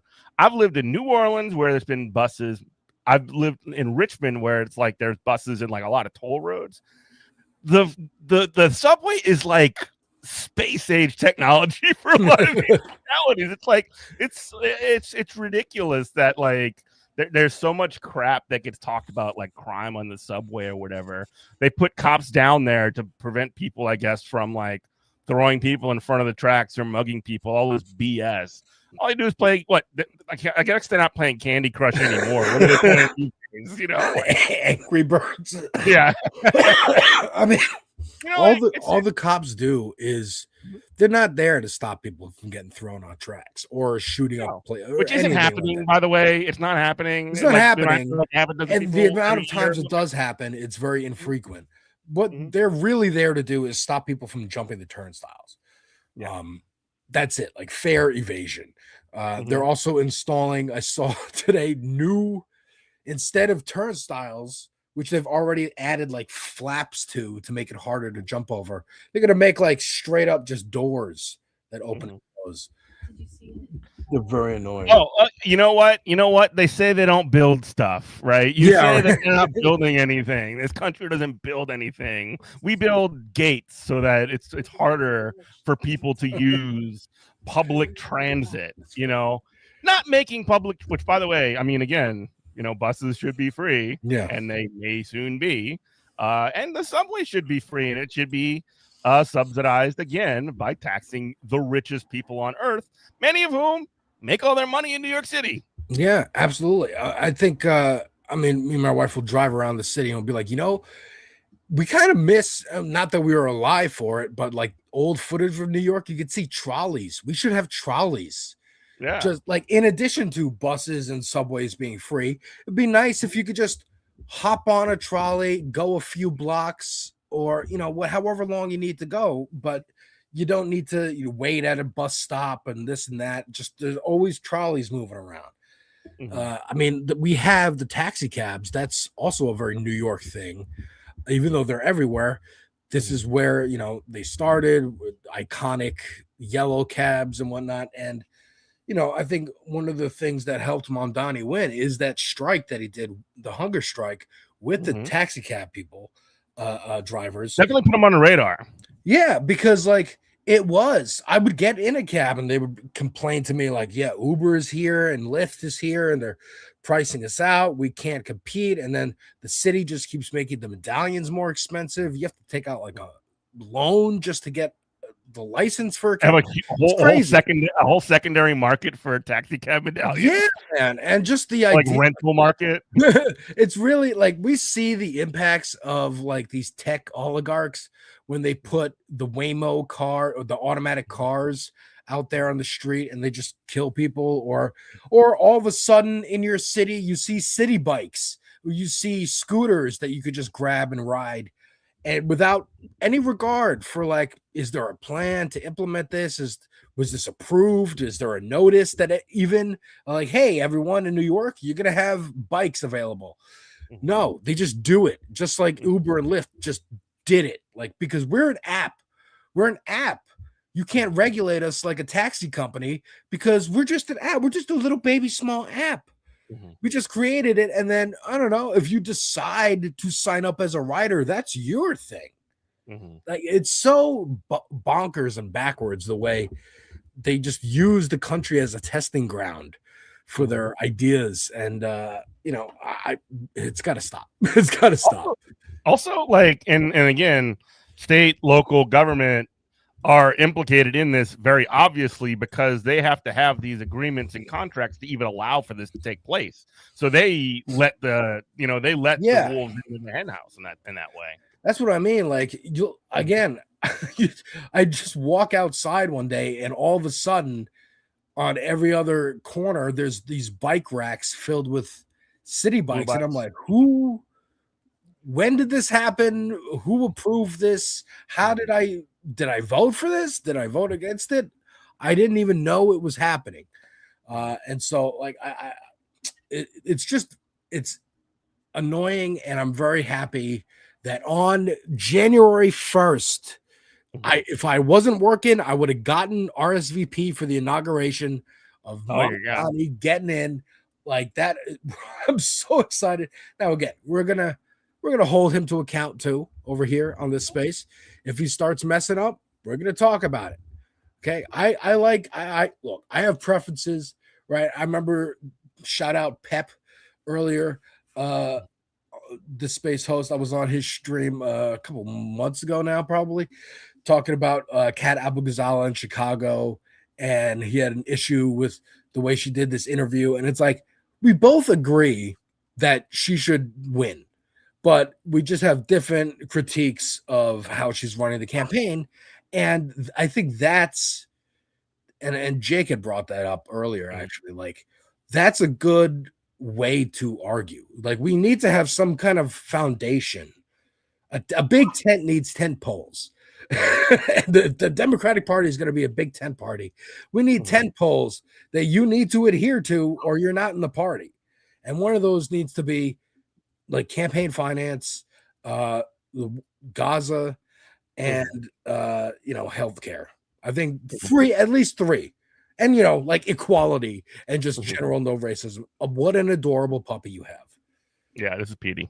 He's a handsome fella. No, I agree. Like, there needs to be like boundaries, like you're saying. There needs to be sort of red lines, but it can't just be red lines. What I am seeing a lot of times when it comes to especially like leftist critiqued mostly on Twitter, not Mhm. usually from people who are either invested or are the kind of people that call Zoran like he's a Zionist or whatever. Oh my God. Like they're Exactly. they're only focusing on they're focusing rhetorically on the limitations of what people cannot do or Yeah. what they're not doing, and they're completely ignoring all of the good things that they are putting forward when it comes to things like the free buses or the and that's not even to say that you cannot be critical of like his positions on Gaza, which good luck finding anyone in American government that's got better ones than he does, even as a mayor of New York City, where it doesn't super apply that much. But like beyond that, like you're just taking the focus off of the things that are actually moving forward. Yeah, man. I mean, that's a big one, and I think that's starting to go away. At least the attitudes are changing. I was watching a podcast. Gianmarco. Oh God, I don't know. I can't pronounce his last name. He's a comedian, and he had Emma Vigeland from Majority Report. You're doing it anti-Italian discrimination. Yeah. And they were talking about that, like, he's a comedian, so he's used to like, push boundaries to say this joke. It's like low-hanging fruit to make a racist joke here and there. It's like, what's the line of like, we don't do that, or getting upset about like Graham Plattner or someone, saying a little off-color thing. And it's like, I think that the era of canceling people on Twitter is quickly coming to a close. One, because it was never real to begin with. Like, it was, if anything, the beginning of the cancel culture was like kids or teenagers on Twitter deciding we don't want to see this actor anymore, so we're going to say they're canceled, because that is little kid language. It's like we're canceling a TV show, ergo we don't see this anymore. But then the right took it as like, oh, it's free. It's an attack on free speech. And we're going to pretend we're free speech warriors, just like we pretend we're pro-life, just like we pretend we're anti-war. And all these things are just projections of what you are, and co-opt your language. And then I think we're just past that. Like, we've seen it now. And especially younger generations have seen the Charlie Kirk. Like 600 people at least got fired for just either making jokes about him or just saying, hey, I agree with like mourning this guy.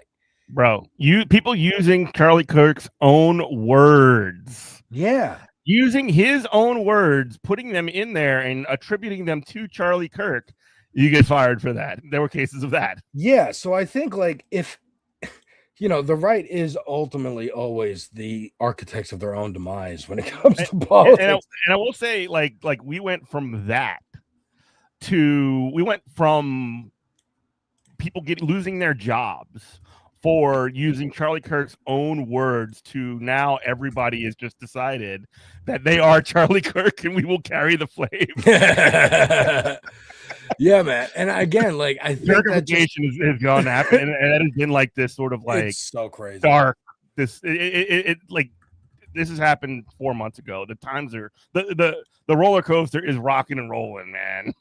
Do you remember a couple years ago, several years ago actually, because Gilbert Gottfried was still alive, and there was like a tsunami, and he made a joke immediately on Twitter of like, is it too tsunami to talk about this? And everyone was mad at him, and I'm like, and then he got fired from being the Geico Gecko. And it's like, dude, no, the Affleck duck. The Affleck duck, right? My bad. Another animal corporate sponsor. But like, that's because everyone could see, like, oh, that's Gilbert Gottfried. He's a comedian making a joke. If you find it in poor taste, fine, but that's whatever. You shouldn't lose. It's a terrible joke. I mean, like, you don't have to laugh at it. Nobody sure, exactly. But like, you don't need to like, again, it's context. Like, if that was the president, then yeah, maybe, censure him or whatever. But it's Gilbert Gottfried. It's a comedian. All these lines of celebrity and actor and comedian and politician and have all been blurred of like who has power. And it's really just follower counts. I mean, social media poisoning our brains really, it's going to be studied for generations, I feel. But I think, anyways, just to bring it all around, I think that era is over, at least for the most part, because when they often try, like you said, with like Zohar Mamdani, Zionist Zohar Mamdani. You mean Zioron, or you mean Zioron, genocide AOC. And it's like the reason this is even a narrative is because the establishment wants the left to abandon them. They want to find wedge issues for the left to say that's enough. I can't support this anymore, and then we fall apart like we always do. But it seems, especially more recently, we're just sticking with it and going, I don't care. Dark woke, if you will. Yeah. Like whatever. I don't care if Graham Plattner has a tattoo that's turned out to be a Nazi symbol because it's a skull and crossbones. I could see how in that position, you're looking at a wall of tattoos in a tattoo parlor while you're drunk in another country. Yeah, you pick a skull and crossbones. I didn't know that happened to be the one that I shouldn't have. My bad. I'll get it covered up. Okay, forgiveness, accountability. People, and also he genuinely apologized. Was like, dude, I didn't know that. I'm shocked and horrified. I would not have danced and sang naked at my Jewish sister-in-law's wedding had I known that, because I'm not a lunatic. I'm getting it covered up right now. There you go. There you go. And that's all that people ever wanted. People like, and again, sometimes I could see why like cancel culture, because I was on that side of the fence too, being like, yeah, this is crazy. Like Kevin Hart, I remember years ago, I'm going all over the place. Kevin Hart made a joke about like, I wouldn't want my son to be gay or something like that. It was in his act. And after that came out, you know, people were pissed and he apologized for it. And then every couple of years, it would come back up and he would like apologize again and again. And then it got to the point where like he was not nominated. He was announced as the host of the Oscars. And they were like, you got to apologize again for this. And he was like, you know what? I've apologized like 5 times. Screw this. If I don't get the fucking job as the host, fine. I don't need it. I'm Kevin Hart. I got stadium tours coming up. This is a favor to you, essentially, of me being the host. I'm not going to do it. And he pulled out. And I think like that, like, yeah, man, it was ridiculous that he apologized that many times because he was doing like, you know, the right will say like, you have to do a humiliation ritual and keep apologizing forever and go on an apology tour. No, you do it once, and if people keep bringing it up, you say, screw you, and just like throw it away, because businesses have lost money doing that. Look at Disney and James Gunn.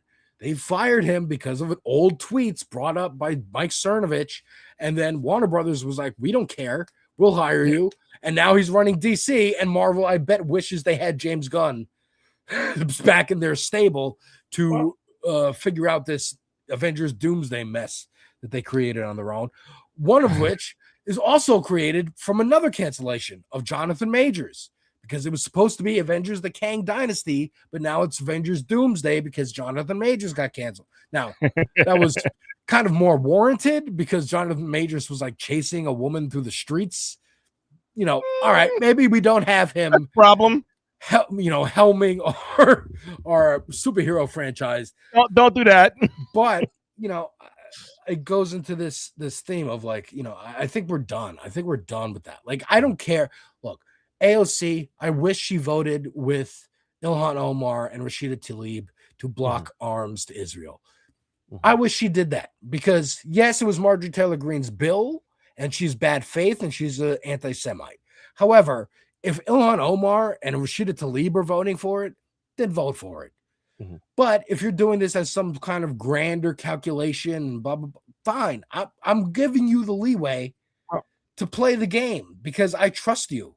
Now, if you keep giving me reasons to not trust you, if you keep ending up like a Schumer or Pelosi or whatever, then okay, we'll have a conversation and you're out of the club. But until that, like one strike, you get like 10 strikes. And it's not even to say that you can't be critical of doing that thing, because you can. And I am. Like, yeah, she probably should have done something else. She probably should have voted no on that. Okay. Yeah. That doesn't mean that you can't ever work with her again. You can't Exactly. like whatever. You be critical of the thing and you move on. One thing also, and I want to talk a little bit more broadly instead of like just in this particular situation. Yeah. Is that like this sort of like business of just the and I think Sam Cedar says this all the time, who also got attacked by Mike Cernovich for a tweet that he jokingly made about Roman Polanski. Real heads remember that one. Yep. But he essentially, the cancel culture has always existed on the right, and it has always been a tool of the right. Like those people, for example, just to pull up one example of people who got their jobs, they got fired for posting, Charlie Coke memes or Charlie Coke jokes. Even if they were in bad taste, they lost their job for a speech issue. Where was the right wing, these free speech warriors who believe in, absolutism of the First Amendment or whatever, absolutism of free speech, when that happened? Why when Hassan Piker, for example, says, he didn't even say this, but like when it's misconstrued, when he was talking about blowback, people talk about how he said that America and New York deserved 9/11. No, he was talking about blowback. Yeah. But like people went crazy and he was like forced to apologize because it was willfully misconstrued.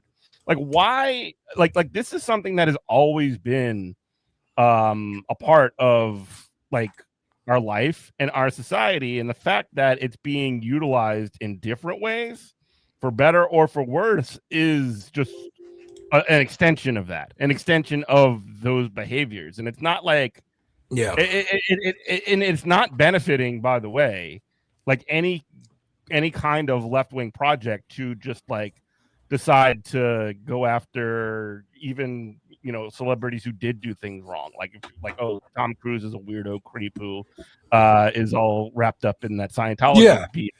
Like where's his cancellation? Oh well, and like just don't watch Tom Cruise movies, I guess. There you go. I mean, I saw Jesse Gender, who's a great I don't know what you call it. I hate saying creator or YouTuber because I feel like it just feeds into that idea of it's all content. It doesn't matter what it is. It could be a movie, it could be a song, it could be a trailer reaction. A writer. Yeah.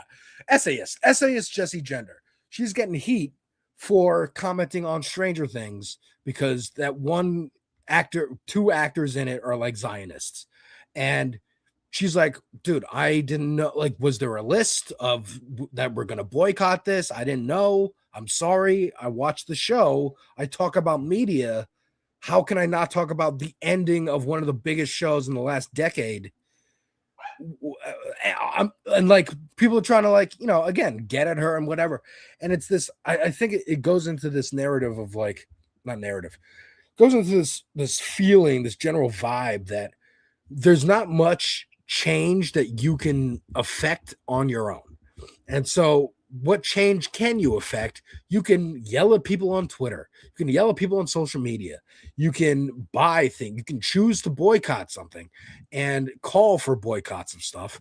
And that's your power as a consumer, because we live under capitalism, and that is where you feel the most powerful.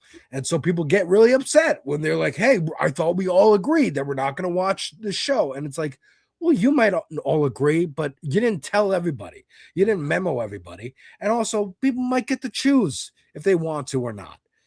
And again, that whole thing makes me nuts, just from the perspective of like the power of a consumer, I guess, under capitalism may exist or whatever, but it's nowhere near it has to be like deeply organized, like BDS, for example, is an example of consumer being used. And it's also in addition to sanctions and divestment from Israel. That's a good one. Yeah. But like generally speaking, like deciding that you're going to boycott like Chick-fil-A or Target or whatever it is, and like not having any kind of organizing mechanism other than just sort of like social judgment to do it, that ain't going to work, especially if you consider that the real power in our society comes not from your ability to be a consumer. If you're a consumer, you're playing on the terms of capital. Yeah. If you're a worker, you actually have the ability to shut capital down. And BDS, you want to talk about cancel culture? That's there's states that made it illegal to participate in a boycott. They removed your right as a consumer to choose what to buy. Like that's crazy. But yeah, I saw Boko here mentioning the shout out to our short queen Pinkerbell, by the way. We see you. You have to look down, but we see you. The take of the woman from The Mandalorian who went and took the job at the Daily Wire. She filed a lawsuit against Gina Carano. Filed a lawsuit against Disney and won. And they paid her out because Elon backed the lawsuit. So Elon's put money behind it and lawyers behind it. So they settled essentially with Elon. Huh? You remember Gawker? Do you remember Gawker? Yeah. Just for people who might not know, Gawker was kind of like a it's like TMZ. It was kind of like a TMZ, but they didn't do video. They did like print on the internet. It was like a blog, and they would always kind of post these kind of dirt sheety articles about politics or news or pop culture or whatever. That's where Deadspin was back when Deadspin was good. Real heads know. But like they posted an article essentially outing Peter Thiel, and he didn't like that. He held a grudge against them for years, and then later Gawker acquired the Hulk Hogan sex tape, which where he says the N-word a bunch. Yeah, the fact that the Hulk Hogan sex tape exists in the first place and also outed him as a massive racist is just like, crazy. Man, things have been weird for a long time. Yeah. By the way, this was like 2016 or 2015 or something like that. But anyway, Hulk Hogan filed a lawsuit and essentially got Gawker to shutter itself because of the pressure. It wasn't the lawsuit wasn't settled, if I recall correctly, but Peter Thiel got behind it. Peter Thiel essentially put a bunch of money behind it, and Gawker just decided, well, we'll put up the white flag. There's no way we can contest this lawsuit without going broke, and so they closed their doors and they couldn't do it anymore. That was the period. That was a really important period where it became undeniable that our media was run by oligarchs, and it was pretty like obvious. Or could be pressured by oligarchs. I mean, Media Matters organization is still going through litigation with Elon for the last like 2 years because he just doesn't like them. He doesn't like. And they had to like lay off everybody. They had to lay off like 90% of their staff or something like that. Yeah, man. And in that, you know, one of them was Kat Abigazela, and now she's running for Congress in Chicago. So, you know, again, it's going to backfire eventually. It will. People get hurt in the meantime, man. I'm not trying to downplay the fascism of it all. Like, there are people getting sent to CCOT and, like, you know, Alligator Alcatraz and all these people getting disappeared, killed, ICE is abusing people, all this. Horrible. And when our billionaire run media, when 60 Minutes has an article that they are like have produced, they are promoting, they even released it in places like Canada. Yeah, they didn't do that. Yeah, they basically had it run everywhere except for the United States because the billionaire crony of the Ellison family, Barry Weiss, who's a right-wing blogger. Well, she basically started her career as just like essentially doing cancel culture for college professors. She would get people who either professed sympathy to Palestine, who are professors at her college, which I think was Columbia, or ethnically Palestinian professors, getting them fired for being anti-Semitic. And like that was the beginning of her career. And then became an opinion writer for New York Times, because of course the New York Times loves that. Then Washington Post. Then they love a liberal that is actually a conservative. That's what the New York Times loves more than anything. The paper of record, but the paper of getting the record wrong. Getting the record wrong. Like, look, as a kid growing up, I didn't pay attention to the news at all, but I did like the idea that the paper that everyone pays attention to is called the New York Times, because I'm a New York supremacist and New York rules, so we should be the most important. All right, calm down. But look, at being an adult and seeing where they've been at throughout history, they've been often on the wrong side of things. Look, often. If you want to give credit to the New York Times, you also have to take the New York Post L. Okay. I mean, absolutely. Absolutely. Regardless, no, I mean you're right, and again, like they have been there. The Washington Post was also purchased by a billionaire. I mean, like there has been this incredible consolidation of media behind just these very specific billionaires that has been. It's been going on for a very long time. I remember Pete Ricketts with Gothamist years ago, and when they formed their union, he decided to shutter the whole thing. I did not know that, and it was just fought back and forth, and it was kind of crazy.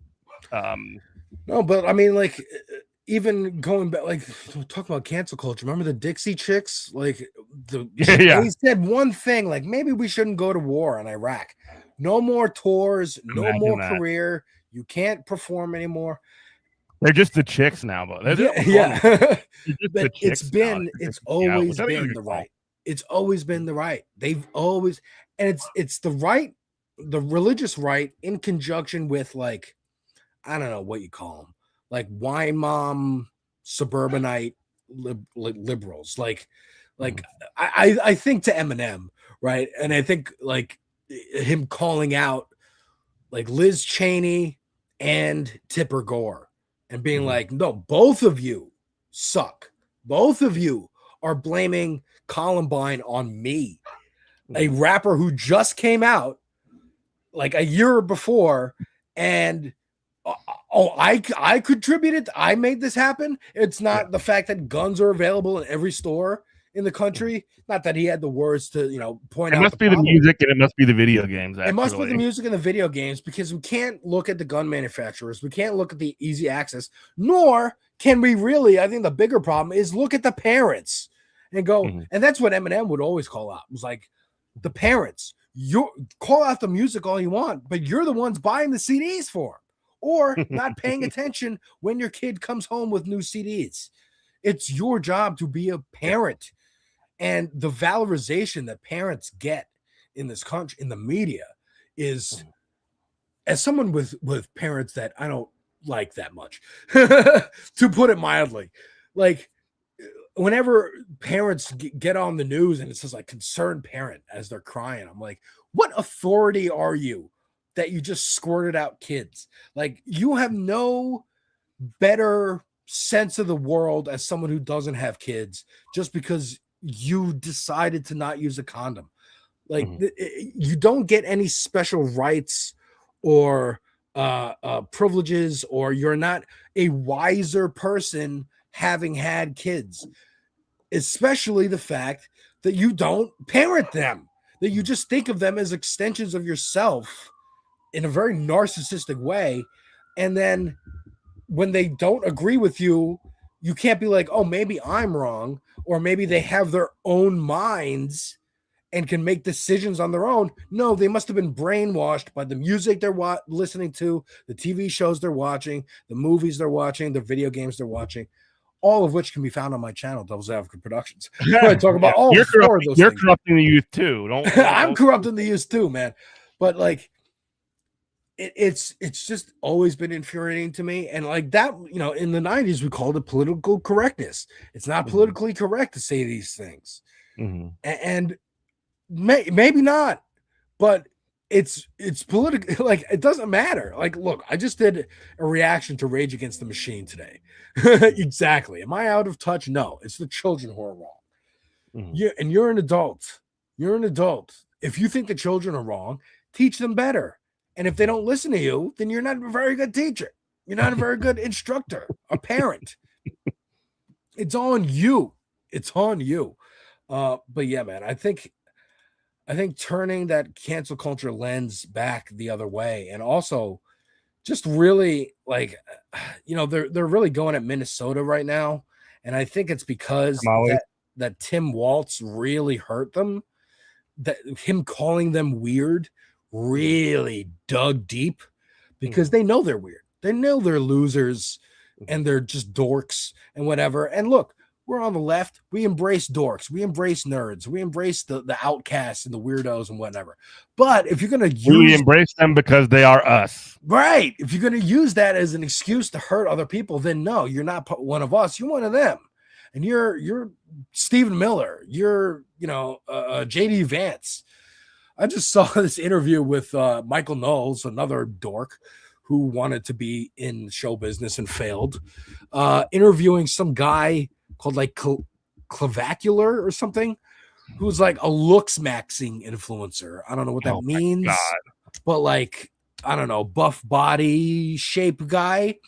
And he Michael Knowles was interviewing him, going like, so who would you vote for, JD Vance or Gavin Newsom? And he's like, well, out of the two, I might support Trump, but I vote for Gavin Newsom because Gavin Newsom's hotter. That's what he said. He was like, and Michael Knowles is really trying to like stack the deck and be like, he looks like American Psycho. And he's like, yeah, that's based. What are you talking about? We love that.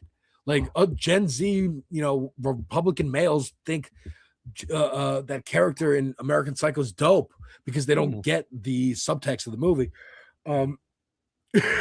But also they love Huey Lewis in the news. Yeah, they just love Huey Lewis, man. It just strikes them somewhere funny.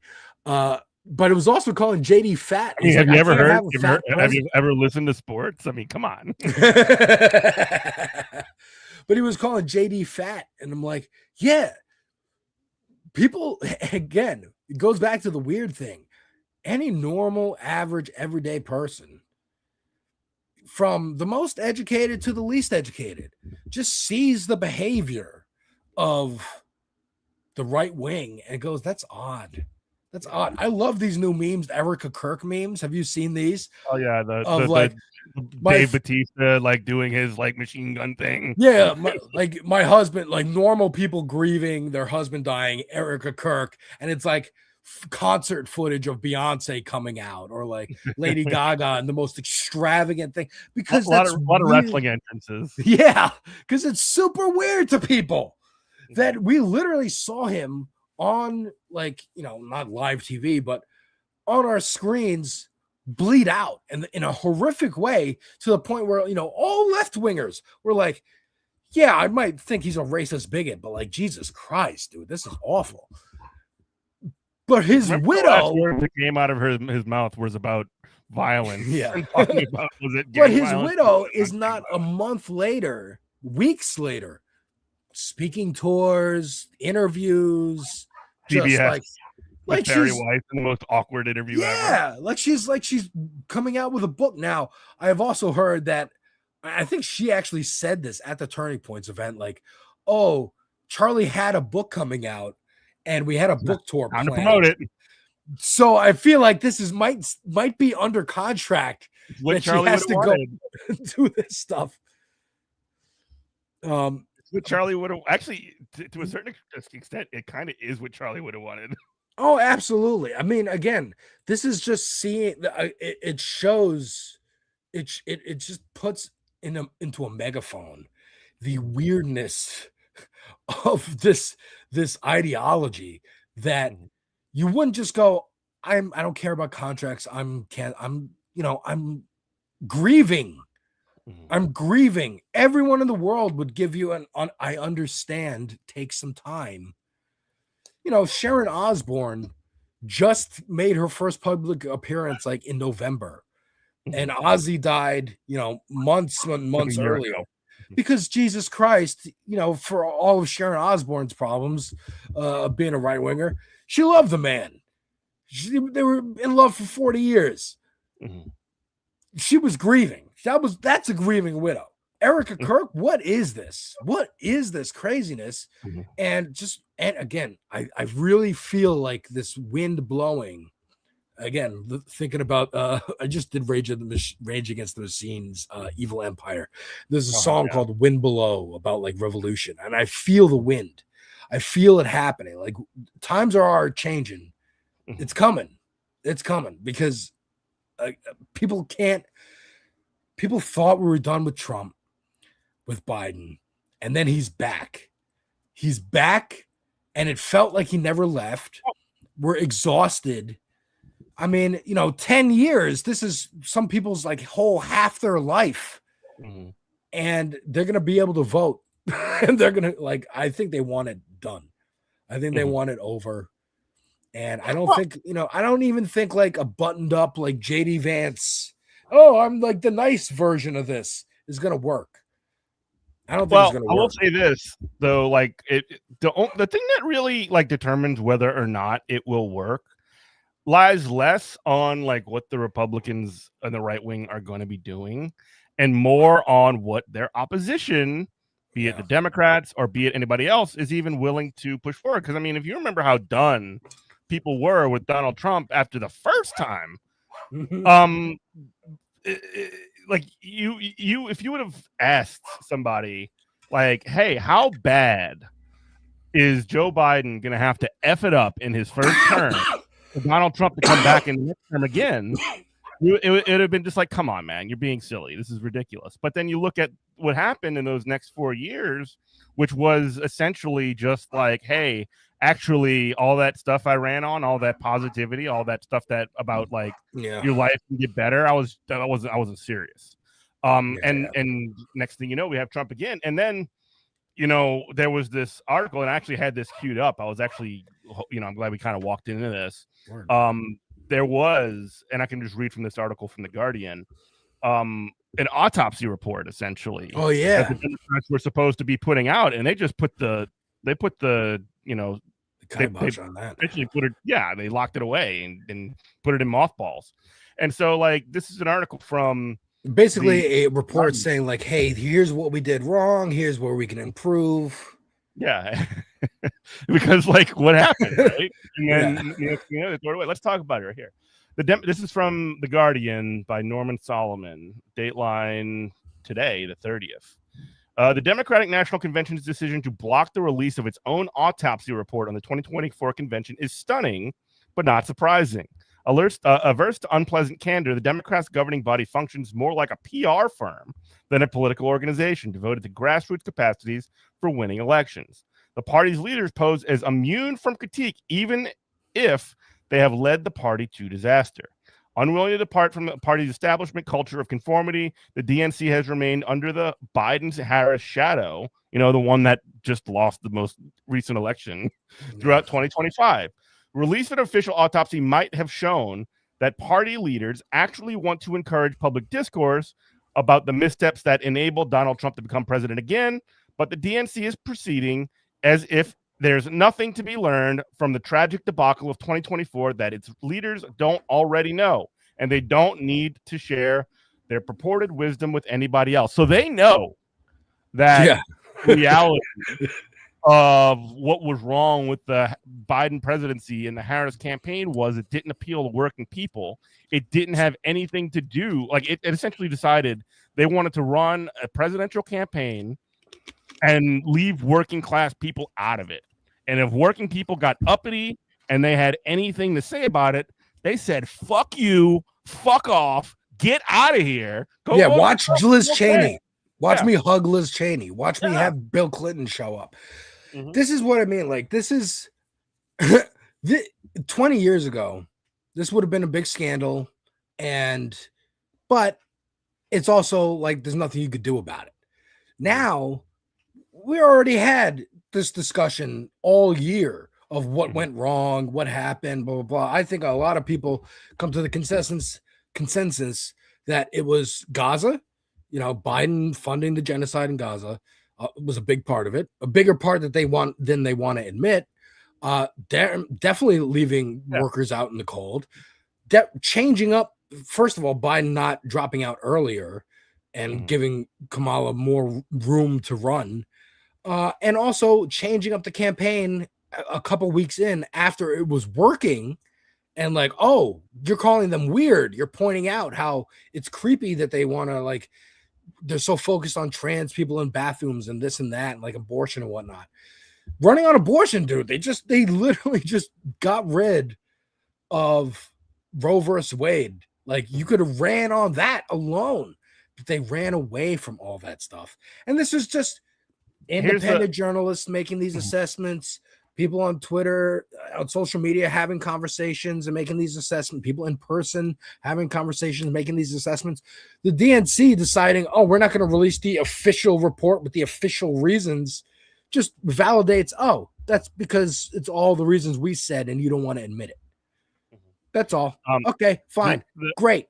You keep that. We don't care. We're going to assume it's because of these reasons and change course. And you see candidates already changing course, emulating Mamdani, emulating what, the socialists who Trump's doing that.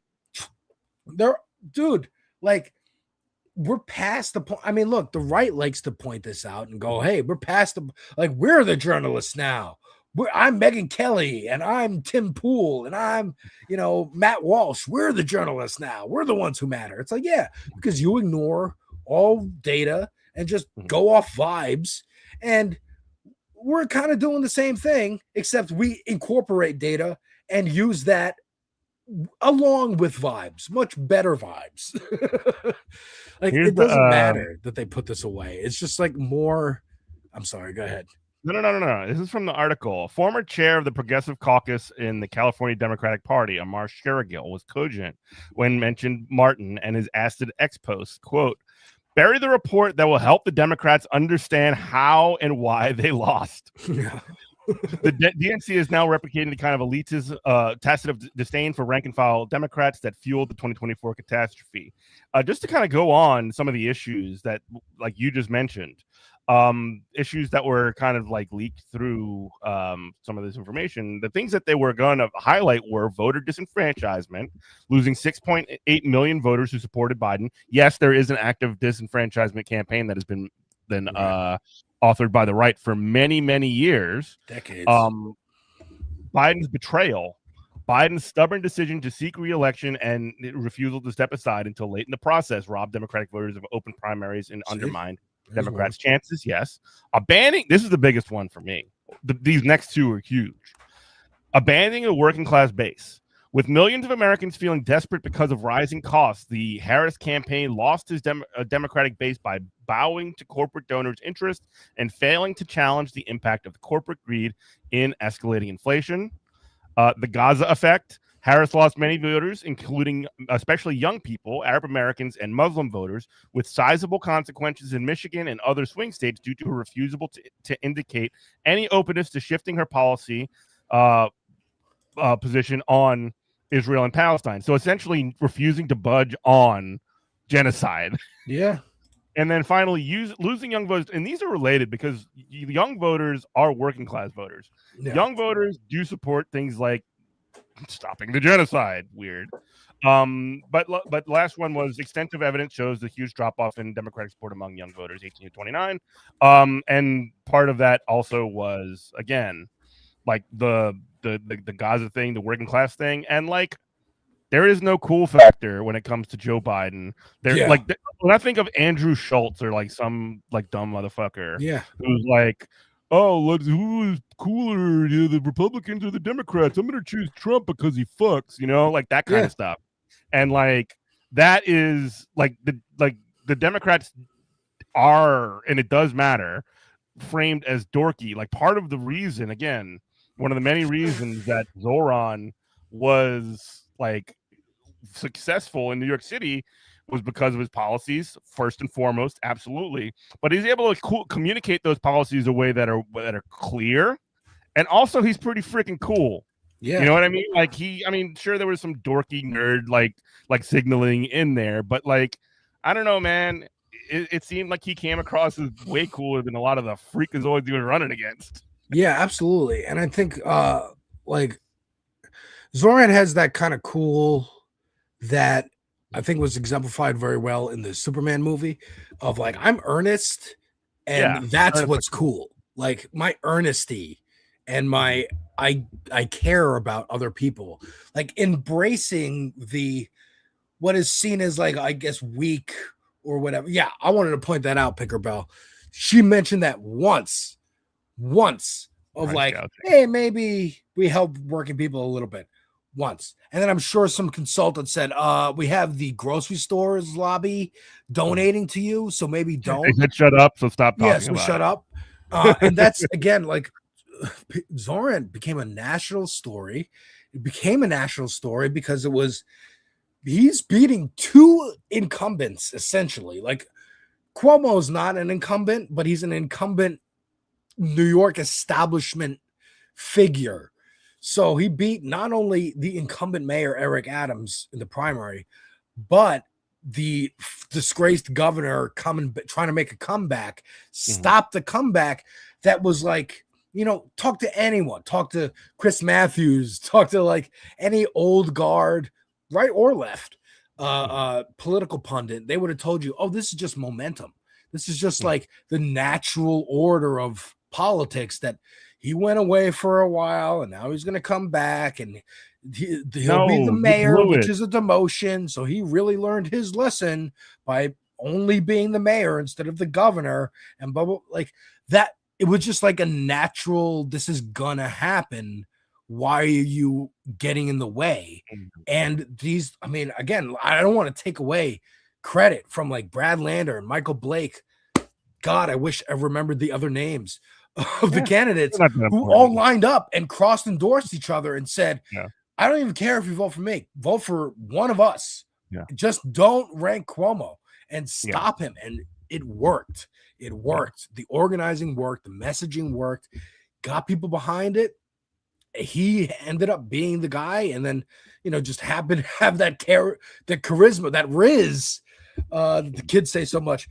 I want to speak to this point here that Pinkerbell brought up. Dorky and nerd is fine if it comes off as authentic. I agree, as long as it doesn't come off as annoying. Like Elizabeth Warren is dorky and nerd, and she is so fucking annoying. I can't stand it. But I'd rather that. Pretty fucking annoying too. Like, you know what I mean? Like, there's something really annoying about it. But I'd rather that and embrace it. Embrace it rather than what the right does, which is try to run away from it and say, no, actually, I'm cool. And also try to force everyone to believe they're cool. That's what's, I think, really getting in people's craw, is like Hegseth trying to force people to think it's cool that the army's marching around the streets, or like calling them war fighters, and we're going to rename it to the Department of War because war is a much edgier word than defense. It's so lame. It's so lame. Forcing something is the definition of uncool. And yeah, look, the fact that we're talking about cool versus uncool, whatever, it's not good that this is in politics, but it is a factor. It matters. It has always mattered ever since the television was invented, and Nixon went on there and sweat bullets, and people watching were like, that guy sucks, even though he did great on radio. It matters. It matters. And I think we're in that era now of, Andrew Schultz and them, for our entire life.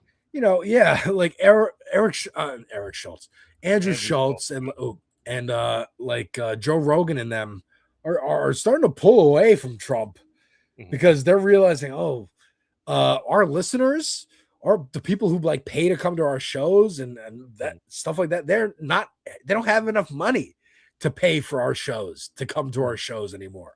And we keep hearing, like, why would you support this? Don't you have friends? Like, dude, one of Andrew Schultz's co-hosts, the two of his co-hosts, one of them is Charlemagne Legod.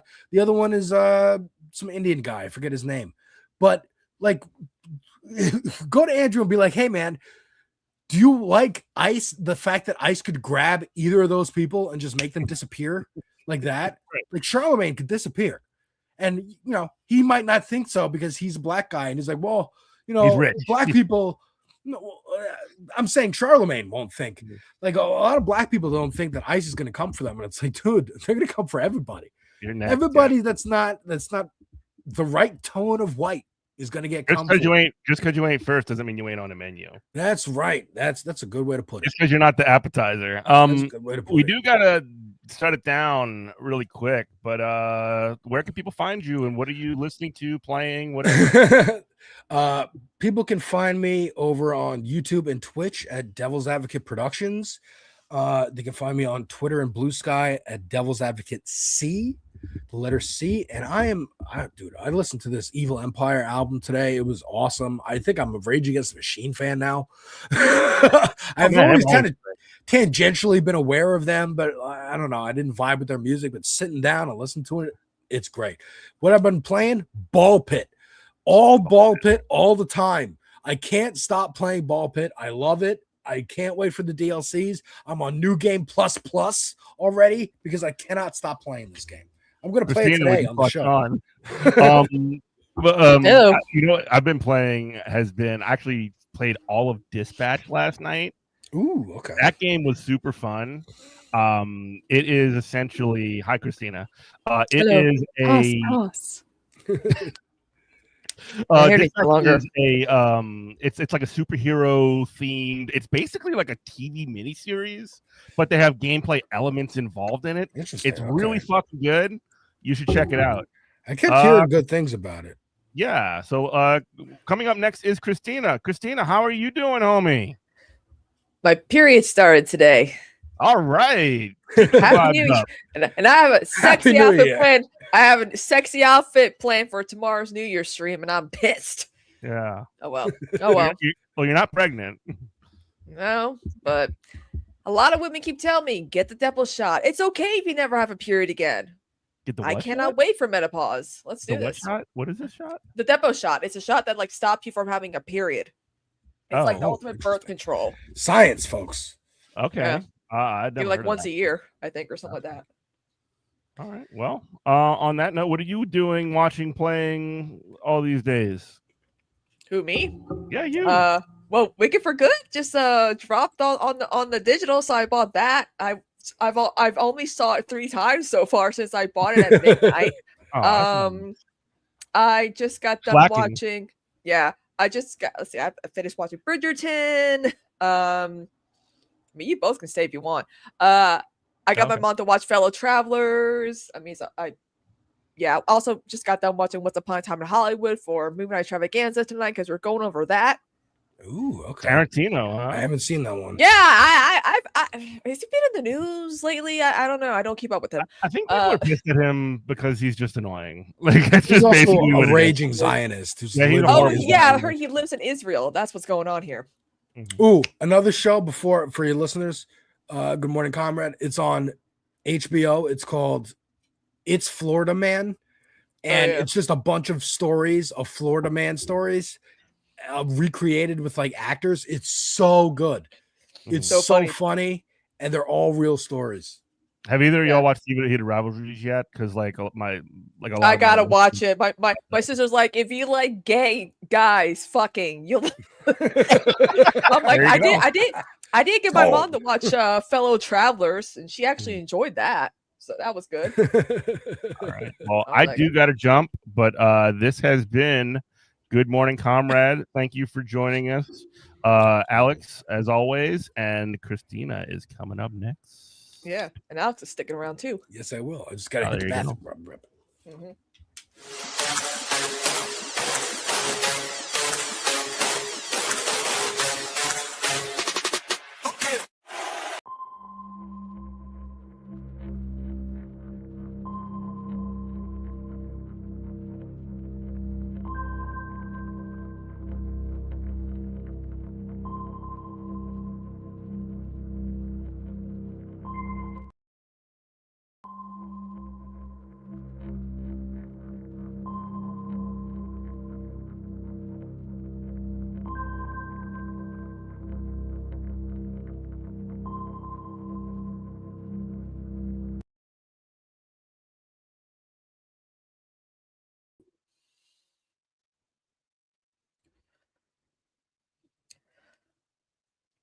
Hello, everyone. It's Kristina's Corner. It's your girl, Kristina. What's up, everyone? In honor of Working for Good being out on digital, I got my Wiki Cup. Yeah. I should have gotten the Glinda one when I saw For Good, but I got this like last year when the first movie dropped. Anyway, it's New Year's Eve, right? Today's the 30th, right? Yeah, it is. Damn. I can't keep up. Hope y'all's Christmas was a lot better than mine's. I spent it walking around everywhere because car battery died and we had to shell out $200 for it because the warranty just gone up. I had to walk like 5 miles to and from to the gas station. Let's see. Ooh. I don't. Okay, I'm gonna. I hot take here is I like For Good more than part one just because it has all the Wizard of Oz tie-ins into it. So that's why I prefer For Good. However, I will say For Good should have been the longer movie. The fact that it was the shorter movie makes me mad. And all the deleted scenes that I saw, they should have kept them in. Oh, speaking of deleted scenes. Hey Alex, what's up? Gotta get him in. I'm back. But the other day, chat, I woke up to probably the most beautiful thing I've ever seen in my life. I cannot describe it, but for about a year, there was rumors of a shirtless Jonathan Bailey, Ethan Slater, Fiero, Bach deleted scene that a lot of us were like, "That's not real." No. and then Entertainment Tonight dropped, and I was like, From Wicked for Good. "Oh yeah!" It was like a friendship montage, and it's like they're playing Batman. You see Bach with his axe, and then they're chopping helping chopping a tree for wood. And all of a sudden, Jonathan Bailey just starts taking off his shirt. He takes it off, and I'm like, ah! I was like, abs. Whoa, why are you gay? And then Ethan Slater removes his shirt, and I'm like, dude is he's more jacked than Jonathan Bailey. Ariana, I see it now, but Ethan I know Slater's why the SpongeBob guy, right? Yes, he was fucking he's built like a Greek statue. I was like, whoa. You know what? I know why that scene was deleted. Because they're like, no. Ethan, you're not. No. Bach is supposed to be inferior to Fiero in every way, including physicality. We can't show everyone that you're also jacked too. That's just that breaks the whole purpose of. So that's why they deleted it, I think. So, Right. but everyone That was makes like, sense. everyone This was is you just got to watch, folks, me open one of my Christmas / Hanukkah presents. I will post the Came video in in the chat mail. for y'all to watch on the side. Got my D12 hat here. Ooh, D12. These chicks Hell don't even know the name of Name my of band. my band. Yeah. That was their only hit, really. And I was like, Yeah. Well, they had Purple Pills before that. yeah, but like on their that first album. my band was like, Yeah, my band went crazy. huge. But yeah, here y'all go for your I've got pleasure, another sticker for for your my viewing water. pleasure. I would play it, but copyright and all that. But when I saw that, I was like, it is real. There really, yes, Virginia, there really is a Santa Claus, Speaking of Virginia and Santa Claus, we watched some Christmas movies for Christmas time. And we watched two that I hadn't seen in a long time.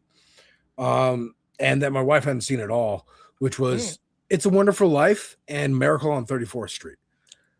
Classics. It's a Wonderful Life is so depressing. It is. It's And such if you want movie. to watch a modern interpretation of It's a Wonderful Life, Richie Rich's Christmas Wish, they used to air on Fox Family, then ABC Family, then Freeform. Because it's like he's like, being rich sucks. I'm getting blamed for everything. Reggie Van Doe is, the Van Does are always, they're the in-laws, the cousins, the villains. He wishes that Richie Rich never existed. And then, of course, Richie Rich doesn't exist. That means Reggie Rich, who we all know is very much like a certain villain in It's a Wonderful Life. So I'm like, when I was watching this with my Twitch community, they're like, oh yeah, you're right. This is just It's a Wonderful Life, but for kids. I'm like, yeah. Yeah, because it takes out all the hours of drudgery and his life constantly getting interrupted, and it's so anxiety inducing. So by the time the angel shows up, we're like, I thought it was going to happen halfway into the movie, not like 30 minutes before the end. Yeah, Forrest saw a cub where they took out like 15 minutes of the film, aka like the entire purpose of the film. Like, I'm like, wait a minute. I'm like, wait. They took out like the whole purpose of him like not being, but not existing and learning the lesson of he needs to be existing and force. Like, yeah, Amazon did that. I'm like, fucking corporation, man. We all know whose side they're on. That's weird because I watched it on Amazon, so maybe there's multiple versions on there. Yeah. But Miracle on 34, I mean, it's a great movie. It still works and holds up. But I like the original Miracle on 34th Street because I love Natalie Wood. Yeah, she's in it. Yep, that was her first big break. Yeah. As a child star. No, that's it's a funny. Great flick. I know. I love Natalie Wood. It's sad that Robert Wagner, her husband, who got away with killing her on that boat, is still alive, but not like I've been mad about it for almost 30 years. Yeah, and I mean, like, it just put into stark relief because I'm here in New York, right? And so I remember growing up being like, yeah, there's mall Santas, Santas, but the real Santa's at Macy's. And I never knew where that came from. And it clearly came from this movie that had to have been like partially funded by Macy's because it's so central to the plot. Yeah. I mean, they don't even play the movie because usually they would have the Macy's State Dinner Parade. Then they would air Miracle on 34th Street. Then they would do the Westminster Dog Show, but now they just go straight to this dog show. And I'm like, whoa. First of all, you cannot not air Miracle on 34th Street. I'm like, what's the whole point? It's Macy's. Come on. Yeah. It's the parade. The whole plot is the thrusted forward by the parade. I did not remember that at all. Yeah. You know what's funny too is that I was watching, we watched both Home Alone movies. Yeah. And Macaulay Culkin was on a show, I think it was on like, his last meal or whatever. And he said that, Die Hard's not a Christmas movie. And I'm like, the guy who wrote the screenplay says a Christmas movie. Die Hard could not take place anywhere else but Christmas Eve. You know what movie can take place besides Christmas? The first Home Alone movie, because in the first Home Alone movie, he's not saving Christmas, he's saving the house. And Home Alone 2, Lost in New York, it has to take place on Christmas Eve. Because he's trying to save, he's all about wanting to spend Christmas not in Florida, in Paris, whatever. But like Christmas in New York is like where it's at.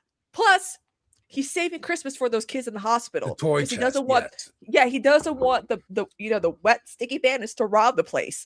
So yes, Home Alone can take place any time of the year, but Home Alone 2, Lost in New York, has to take place on Christmas for it to actually make sense. Yeah, I think so. I think you're right because So shut up, Macaulay Culkin. Home Alone is just Die Hard for kids. And I've seen Macaulay Culkin. The actual name now. You know those pitch meetings on YouTube? I love those. The Home Alone one is like, oh, we'll just add Christmas like theming of this movie that has nothing to do with Christmas and make it a Christmas movie. Yeah. And I'm like, you know what? That makes sense. It really isn't. But Die Hard, and I've argued this for years, it is because it needs to be. It needs to be Christmas Eve. That's why there's a skeleton crew in the building. That's why they're able to disable the locks. That's why there's not an army of cops because everyone's off duty. It he needs says, to be ho. like it's so funny because I'm like, you can't. You mean to tell me that the guy who wrote the screenplay is wrong? I'm like, I'm sorry, but you cannot disrespect the person who writes the ancient text. Yeah, man. The writer is God when it comes to movies. I just don't get it. I don't get it. It's so weird to me. But speaking of holiday things, we got the second batch of Stranger Things. Yeah. I know you're watching it. What'd you think? That movie, oh my God, that show went downhill real fast. Zionist aside, but like, watching the first season is like, whoa, this is a good like supernatural sci-fi thriller for like adults and drama. But as the show progressed, it's like this is a CW show for kids with a Netflix budget.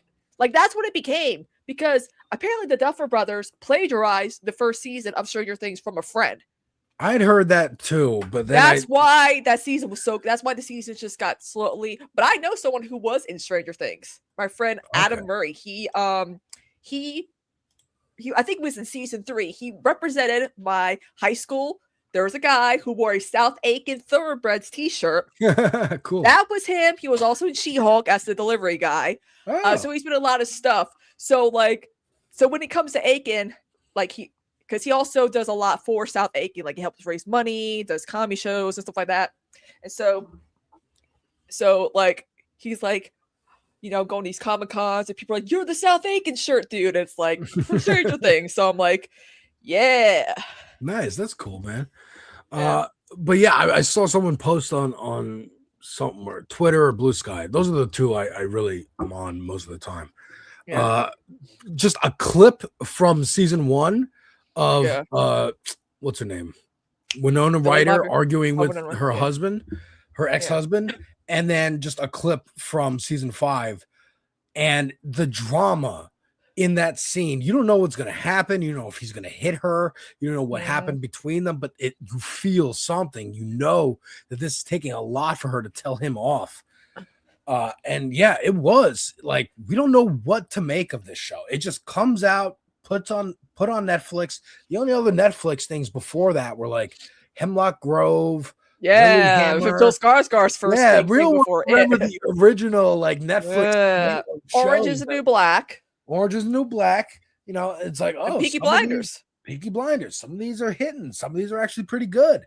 Here's Stranger Things. What's this? I don't know. It's kind of like Stephen King, 80s nostalgia. Yeah. Stephen King, 80s nostalgia, and but with depth and like stakes. It felt like there were stakes. It felt like 11 anybody could die. Yeah. And you don't need to know that giving someone last could die season for of stakes. Game of Thrones from what like when you ask like the Very cast much. members about their character's face, they're like, yeah, because I'm it's not also I think in season 2 they had Sean Astin show up. And they did kill him. And it's like, that was sad. But he wasn't a core character. So now and then that Russian dork with the glasses, everyone was like, yeah. Me. And it's like, He just as likes a you little go on, slushy. it's just like, oh, so the form, because now people start to see the formula of you're going to introduce some new characters. One of them is going to be a fan favorite who dies so that we can feel something, because you're not going to get rid of any of the core characters. We learned that real quick on Welcome to Derry, though. That's why a lot of people are like, yo, how is this new show better than Stranger Things? I'm like, because Stephen King is the blueprint for Stranger Things. You can't try to do Stephen King without Stephen King material. You know what I'm saying? And like, hindsight. And they have the benefit of looking at Stranger Things and going, well, what did they do wrong? What can we do better? And I think it reminds me of like James Gunn with DC. Yeah. He's worked in Marvel, and he's also seen the entire trajectory of everything from Iron Man all the way until now. And to go, well, here's how I'm going to do it differently and keep people's interest. And I think, and also maybe not make it not telegraph my arcs, my movie arcs. Because why would you do that? I still don't understand why Marvel has the confidence to just be like, we're going to do Secret Wars in 5 years. Don't tell me that. You didn't tell me that we were going to do the Infinity Gauntlet. You let the fans speculate. James Gunn was the one who actually said, how about them Infinity Stones? And Kevin Feige was like, wait, what? Oh, dude, we can actually use that and bring it together? Yeah, basically James Gunn is responsible for the second half of the MCU at that time being better. Because if you notice, the first Avengers movie, okay, cool. But like, but like they got better. The movies got better and better once James Gunn got involved with Guardians of the Galaxy. I feel like it was like a dip. After the first Avengers movie, Iron Man 3. It was Iron Man 3. It was Thor 2. You know, people liked the Winter Soldier, but I didn't. I was like, all right, what are we doing? And then Age of Ultron. And then it's like, and then Civil War And then happened. A lot of people were like, oh. Yeah. And then we get a lot of articles going like, is it over? Is superhero fatigue? Back then with like Ultron. And then we had, Ant-Man. You can't get mad at Ant-Man. It's a small scale story. It's a heist. It's barely a superhero thing at all. Okay, fine. And then Guardians. We're going to go into space. So don't even worry about Spider-Man or fucking Iron Man or any of that. It's just we're in space. This is a space story. Don't even worry about it. But through that, people's interest got piqued again. Oh, and there was also teasing Thanos in those movies too. Yeah, and we actually get to see this guy who we've only seen teased at the end of movies. Yeah, now he shows up. Now he's there. Okay, and Shadow and nice. renewed interest, and then we get the big upswing. Okay, Guardians works, Yeah. Ant-Man works. Now we're doing like Doctor Strange and all these other things. Civil War, like you said, Black Panther, Black Panther, and then leading into Endgame, and it's literally called Endgame. So a lot of people probably like, all right, this is the last one I have to see. It's the last one I have to see, and I'm done. Yeah. And then, okay, there's a Spider-Man one with Tobey Maguire and Andrew Garfield. I'm gonna go see that Spider-Man. Was I so stoked for that one? Because watching Andrew Garfield be like, I'm not in it, it's Photoshop. And I'm like, I'm not an idiot. Did you see the leaked he kept saying that leak was a Photoshop, and I'm like, No. Did you see the leaked story outline of what the Kang Dynasty was gonna be? yeah, all the anchor beings, which could have tied into Deadpool Wolverine. I mean, they could have just recasted. They could have just all of them. Everyone's like, but we saw all the variants. I'm like, yeah, but did we though? Like, come on, you could do something with that. You could come up with something. I mean, look at Doctor Who. They could have done a Doctor Who thing. It's comic books. You could always figure out a way. Oh, this character was a Skrull the whole time. This character actually came back from the dead, but it doesn't matter. But the idea that they were going to do, basically, they were just going to have Tom Holland, Andrew Garfield, and Tobey Maguire come back again because we ran out of ideas. Oh my God, we need them back again to double dip with the multiple Spider-Man.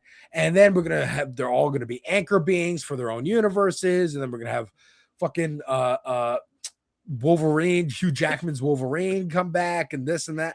I was It like, would have been thank nice God to see Jonathan Majors chased that bitch down the street, and now we don't have to see him in this stupid movie. It would have been funny to see Andrew Garfield with Ryan Reynolds as Deadpool because of the kiss they shared at the Golden Globes that one year when he lost for Deadpool. I forgot who he. Yeah, there was a whole thing where they're like, if we lose, we'll just kiss each other, and they both lost. Funny. I forgot who they lost to, but it was like the 2019 or 2018 like whatever Golden Globes, and it was funny, and everyone's like, what? And I'm like, hell yeah. Because a lot of people are like, Tom Holland's Spider-Man is a little too young for Deadpool to be making like sexual jokes about. I'm like, yeah, that's why Andrew Garfield's Spider-Man makes more sense. Because Andrew Garfield's is like in his 40s, and it's weird. I'm sure Deadpool will show up in Doomsday. I don't know what this movie's gonna be. Hey, we gotta find out why Thor's crying in Secret Wars with Deadpool in his arms. He's probably fucking with them. I mean, that running joke. He's passed out. Is this Thor? Kristina, correct me. Is this the next Marvel movie coming out? Yeah, because because all the other shows are just getting dropped like on Disney Plus like that. Oh, Wonder Man, right. All the black centered shows are like not getting promotion, but the audiences actually do show up. Like, believe it or not, like Ironheart? People tune in for that because we finally got Mephisto, and I'm like, and people were like, wait, what? Mephisto's finally here. And I'm like, y'all did not pay attention when Sacha Baron, but people still thought it was a rumor because they didn't confirm him be Mephisto. I'm like, because I even said this, I'm like, Sacha Baron Cohen's probably gonna be Mephisto. And they're like, how do you know? I'm like, he's tall, he looks a little menacing if you do it right, and he was. I mean, look, I think, but they kept dropping him like in Agatha and WandaVision, and I think that was it. That was it. Yeah. WandaVision was the issue, really, for them, because there was a year. It was a year of COVID. Everyone's quarantined. There's no Marvel anything, and but 2019 they're pushing so much stuff. Yeah, and then so they pushed it all back, and then everything got reordered as well and recut and edited and stuff. So WandaVision actually was supposed to be like the fourth thing that came out on Disney Plus, but it was the first.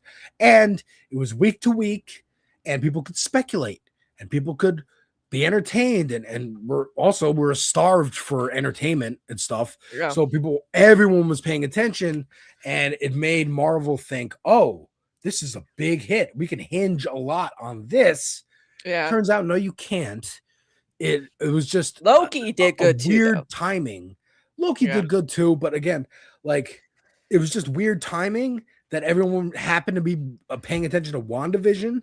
But like the Mephisto stuff coming 3 years later, is like, oh yeah, I forgot that 3 years ago I was like obsessed with like the average viewer. I'm saying is like watching the Ironheart. Is like, oh yeah, I remember Mephisto was supposed to be in WandaVision. Well, also too, Jack, I think her name is Schaefer. That she does WandaVision. She just acts like she's doing Vision Quests. She's in charge of that whole trilogy of shows. So because she probably got word. They probably told her like, okay, Mephisto will be a character in the MCU eventually. We're gonna drop little hints here and there in the show because Mephisto is a pretty much important character to like the witch and all, like those characters. Yeah. But he also is good for like everyone. Yeah, he's but also briefly talk. I mean, same thing with Death. Death was mentioned a few times. Death is a woman. In the comics, Thanos does what he does for her, but in the MCU, Thanos does what he does for Gamora, So, like, they had to change it because they knew they're like, we're going to make her a lesbian. Deadpool and Thanos can't get Aubrey Plaza, man. Take that. But Catherine Hahn can. So, but I knew Aubrey Plaza was going to be Death. I mean, I'm like, okay, they thought she was going to be Morgan Le Fay. I'm like, nah, she's going to be a very pivotal, So, in the first episode where Agatha's like, I can't take your power. It'll kill me. And I'm like, there's only one character in MCU who can do that, and that's Death. And then they dropped the Funko, and I'm like, yeah, that's also a problem is that the merchandise will come out and spoil things. That's why it's like, don't do that. Don't do that. Do what James Gunn is doing with DC, where he's like, hey, the next movie we're making is Supergirl. You want to know about it? Read this comic book about Supergirl, the end, and then wait for the trailer to come out. And that's it. That's always a lot of people like because we're in an era where it's like we gotta know every little thing that's going on with these. I'm like, no, you don't, guys, and that's why you think stuff's gonna fail, stuff's gonna flop, stuff's not gonna. That's part of the problem with the comic book universe films that we have now. I mean, with Marvel particularly.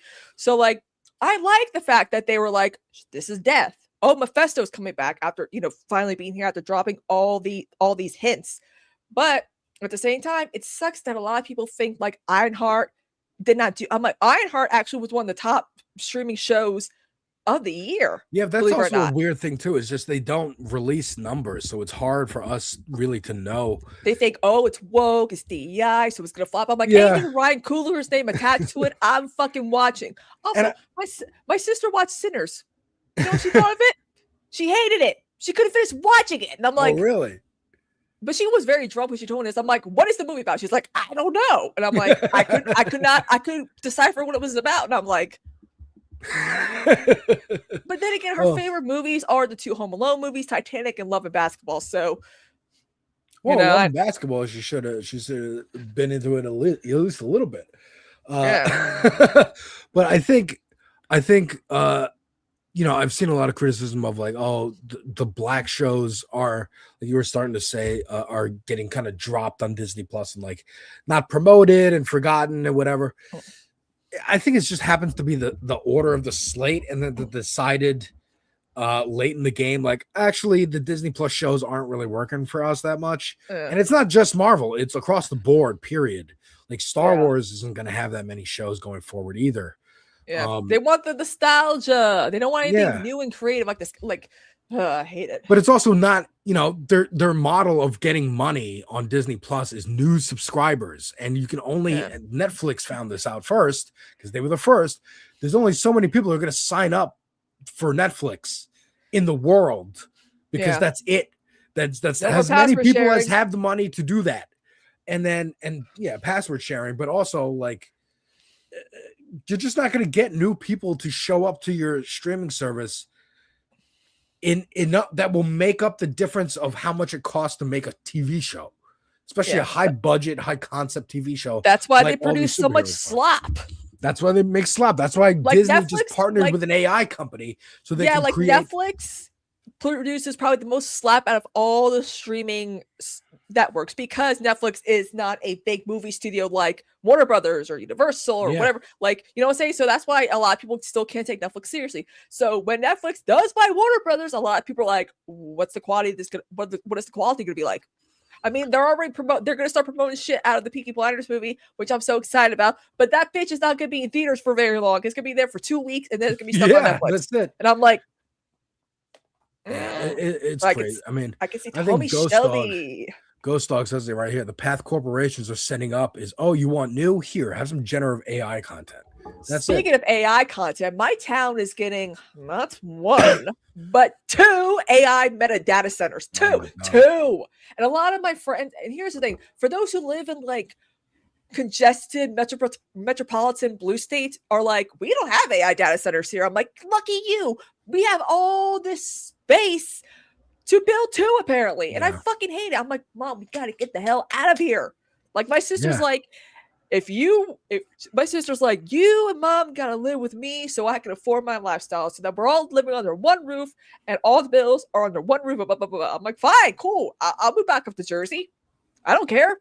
We'll do it. Find a nice 3-bedroom house. Let's do it. I don't care. It's just so it's crazy. We didn't know about this until the deal was made and the buildings were already being built.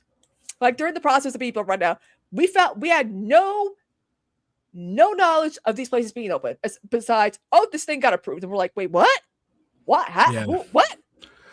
Yeah, and that's we were talking about it just with Jeff of like sometimes you'll wake up and you'll go outside and you're like, why are there city bikes now? What are these? Why are there like automated cars on the streets? Who approved this? It's like you weren't paying attention. They didn't, and they also didn't tell you. They didn't put out a memo saying, hey, by the way, everyone, we're making a data center and it's going to pollute the water and pollute the fucking environment and make your electricity bills go up. We're just not going to tell you and then when you ask, why is my electricity bill doubling? We're just saying, immigrants or black people or whatever we can blame. Or that's not Somali daycare centers. You never know. Yeah. Oh my God, dude. Yeah. That whole, I have a friend who believes that. And I'm like, you're a leftist and you believe that. That's crazy. I'm like, first of all, Nick Shirley, all of a sudden, first of all, he's in a weird incestuous relationship with his mother, who's also a conservative activist. Look it up. I looked it up, and I was like, "What the fuck?" He's being paid by Turning Point USA. He went to Ukraine to do citizen journalism to prove that Russia's not invading Ukraine. They're not in a war. He also went to the El Salvadorian fucking torture prison that 60 Minutes was doing a report on to prove that it was not doing anything wrong. And we're gonna believe that guy. Kristina, also, all the fraud is being done by a white guy. I mean, a white woman. Kristina, it makes me so angry when I see just rando person, because that's what a YouTuber is. With a camera and a mic. Random person with their own phone camera and a mic. I made a video. And then the entire right wing is just like, this is the story now. Yeah. This is the narrative. This is what we're upset about. And and what really gets me is that mainstream media is reactionary. And it's just like, oh, they're upset about this. I guess this is a real problem. We got to talk about it. We got to make it a bigger.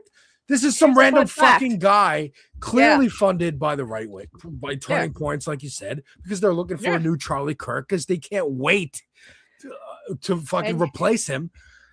How does he get to Ukraine, dude? By his own money? You want the cherry on top of this story? This story about all the fraud in Minnesota was reported on 4 years ago. People have been in charge, indicted, sent to prison already. The problem is that there are a lot of white people who will start a charity to help certain immigrants like Somalis, but end up enriching themselves, claiming to run daycare centers, claiming to run places that help certain, immigrants in certain states. That is the story. A white woman named Amy Brock is responsible for this shit that's going on in Minnesota. Like, seriously, like I was looking, I'm like, is this a new story? And a lot of my friends are like, oh no, this actually has been going on for years. Mainstream media has reported on it. It's just they're trying to tie some Somali immigrants who have committed a little bit of fraud here and there to a different story that a white woman is responsible for. And it's like, oh. And you just hit the nail on the head. Is it goes into like the Alex Jones of it all, because that's or the James O'Keefe. Or the James O'Keefe, Project Veritas, like Rush Limbaugh. Acorn. Like something happened, and this is data. Something just happened right? There's fraud. It was these people. They're arrested. They're punished. Story's over. But then conspiracy brains go, well, they're saying the story's over, but I know. I've got special information, special insight. They think that the places are trafficking kids now, and I'm like, so they go, Jesus Christ. Well, it can't just be these white people. They need to have been duped by DEI or black people, or the Jews or whatever, because it can't just be white people do bad things and commit crimes, because that goes against our narrative that white people are the best and don't do that things unless pressured or forced to by some foreign agents and scary immigrants people that we don't like. It's infuriating. It's infuriating. I mean, the trans people in bathrooms is one of these stories. The Mr. Potato Head is one of these stories. Dr. Seuss, like, and they move on from them, like Mr. Potato Head and Dr. Seuss and the Green M&M. We remember Tucker, but they move on from them when they realize it's not going to get traction. Yeah, but I was Nobody supposed really to be sexually attracted to like a cartoon character. Isn't that mostly some of our first crushes? It is, and that's why there's furries, because of fucking Space Jam. But that's a whole other conversation. And I wouldn't say it's like detrimental to society. It's like, weird people have some weird kinks, and that's fine. We don't kink shame. I don't kink shame. I mean, I'm attracted to Jonathan Bailey, who's gay, and people think hey, my mom was like, "What? He's not gay." I'm like, "Yeah, he is." She's like, "Damn, he plays straight real well." And I'm like, in another universe, Ethan Slater's gay and Jonathan Bailey's straight, because even I used to think he was gay. I was like, "Oh no, you're straight." SpongeBob dude. Yeah, it's just so funny. He was on Gianmarco's podcast because they went to high school together. Oh, that's really funny. And I was like, and someone pointed out in the comments, this is going to be a very normal, calm comment section, because Ethan Slater and Ariana Grande got together in the middle of both of their marriages falling apart. And people misinterpreted his ex-wife's article about the divorce, claiming that, he left her when she was giving birth. And I'm like, no, they weren't even. And then some people think, they got together before she got pregnant. I'm like, you guys don't understand what's happening. I'm like, celebrity couples, look at fucking Elizabeth Taylor and Debbie Reynolds, best friends.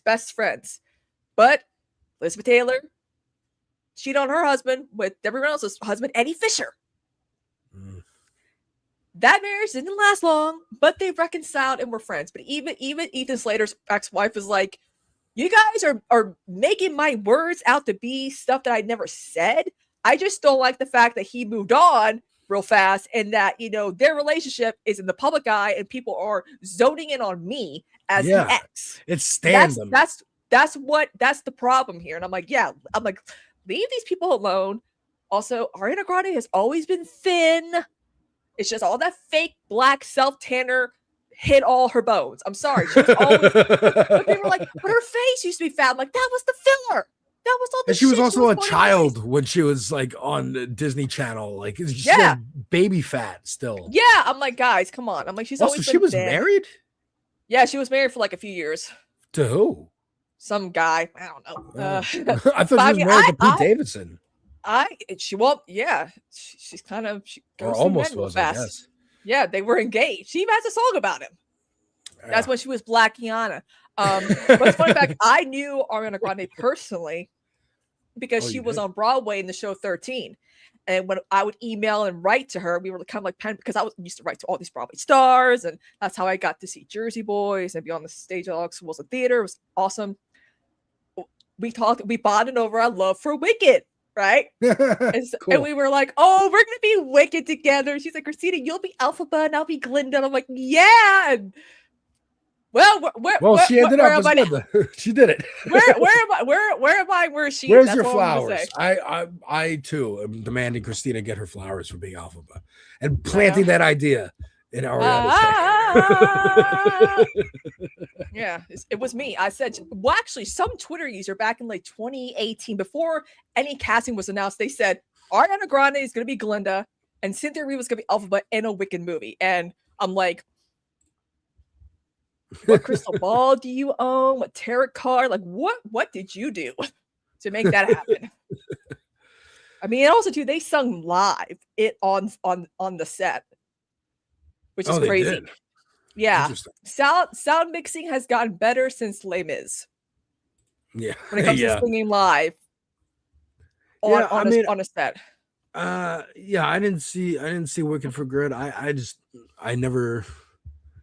think I saw Wicked actually once, but it was just because my high school did a production of it, and I was like, I don't get what this is.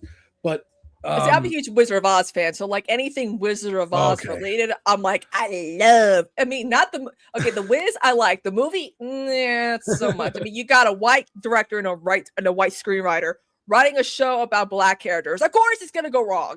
It's gonna Joel be weird. Schumacher, bad credit card, bad nipple guy. That guy wrote the screenplay for The Wiz. Oh, really? Oh, Schumacher did yeah. it? Now I Yeah, really he want to wrote- see it.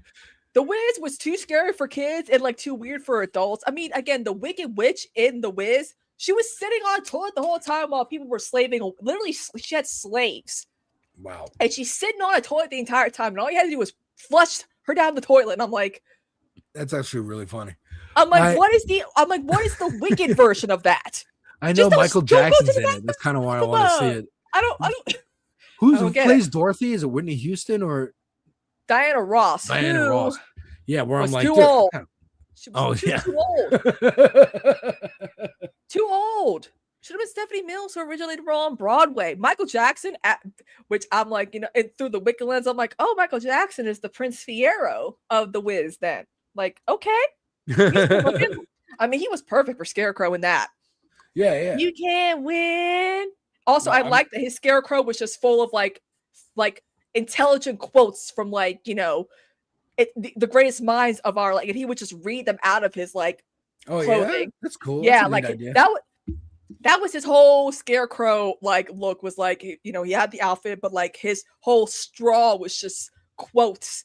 And also too, they filmed a lot of scenes since The Wiz takes place in Harlem, New York. The Oz is New York City, so like the Twin Towers were like the Emerald City, like it was a whole thing. Like I appreciate like the subway was like this part of Oz, it was kind of cool. Yeah, no, now I definitely want to see it because I love the city and I gotta see a Schumacher.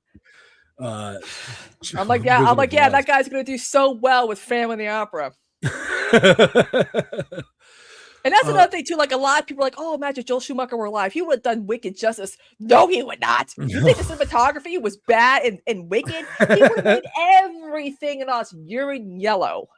Oh my god, it would have just been shots of butts and close muscles up and stuff. All the weaving around statues of the city. animals Yeah. will have all their nipples. Oz would have and looked stuff very big, muscular atlases. Jack. Like Everyone, Gotham. but it's so funny too because it's like, oh god, I just couldn't believe it. But like I remember, I don't know if you remember this, but I remember when Michael Jackson's solo album Invisible came out back in 2001. Of course, 9/11 happened. They aired his 30th anniversary celebration as a solo artist. So you had it was a good time capsule because you had like the Romeo and you had like really Maya and Brandy and Luther Vandross, 98 Degrees in sync, like a whole Billy Gilman, like all Whitney Houston skeletal as a rake in that one. Oh my god. Maya, well, they did a little tribute to The Wiz. They had a few people perform Ease On Down the Road and the Scarecrow. I think it was Jill Scott who sung If You Can't Win. But I was like, you know what would have been kind of cool though? If the Backstreet Boys performed at this, because NSYNC did and did Thriller. That because Backstreet's Back is basically a 90s, but they did not. I was like, if there's one Michael Jackson song that was not performed was Thriller. They did Billie Jean, they did Beat It. They had Slash on for Black or White.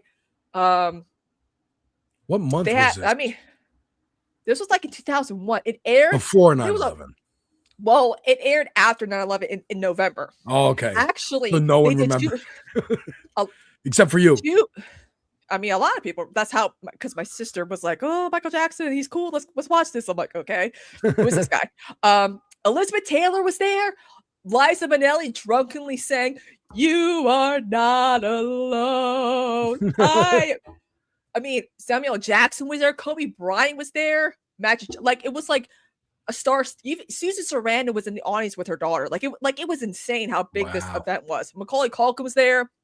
A few of my friends that were on Broadway, they're like, yeah, I saw it live. I'm like, lucky you. But yeah, it's Michael Jackson's 30th anniversary celebration. And he also performs with his brothers for the first time since Motown 25. Oh, wow. Big fucking deal, apparently. My sister was like, oh my God, this is a big. And I'm like, I'm only 8. Yeah. I don't have nostalgia for the Jackson 5. I just got here. Yeah, exactly. But yeah, it was interesting. And it was just a big freaking deal. But Michael was kind of out of it. Like they're like, yeah, he was definitely on drugs. But they shot, and Britney Spears was there too. She did a version of The Way You Make Me Feel with him, which is kind of really? cool. Wow. Yeah, it wasn't aired, which I'm like, fuck. But they shot the second. It was 2 nights. The second concert on September 10th, and Michael was supposed to go to the North Tower for a meeting in the upper floors that day. Wow. And he was too drugged up, hungover to go. So I'm like, God, man, imagine losing Michael Jackson on 9/11. It's giving Mark Wahlberg. I would have been on the plane. I would stop them. Like, my God, Mark Wahlberg. That was crazy, dude.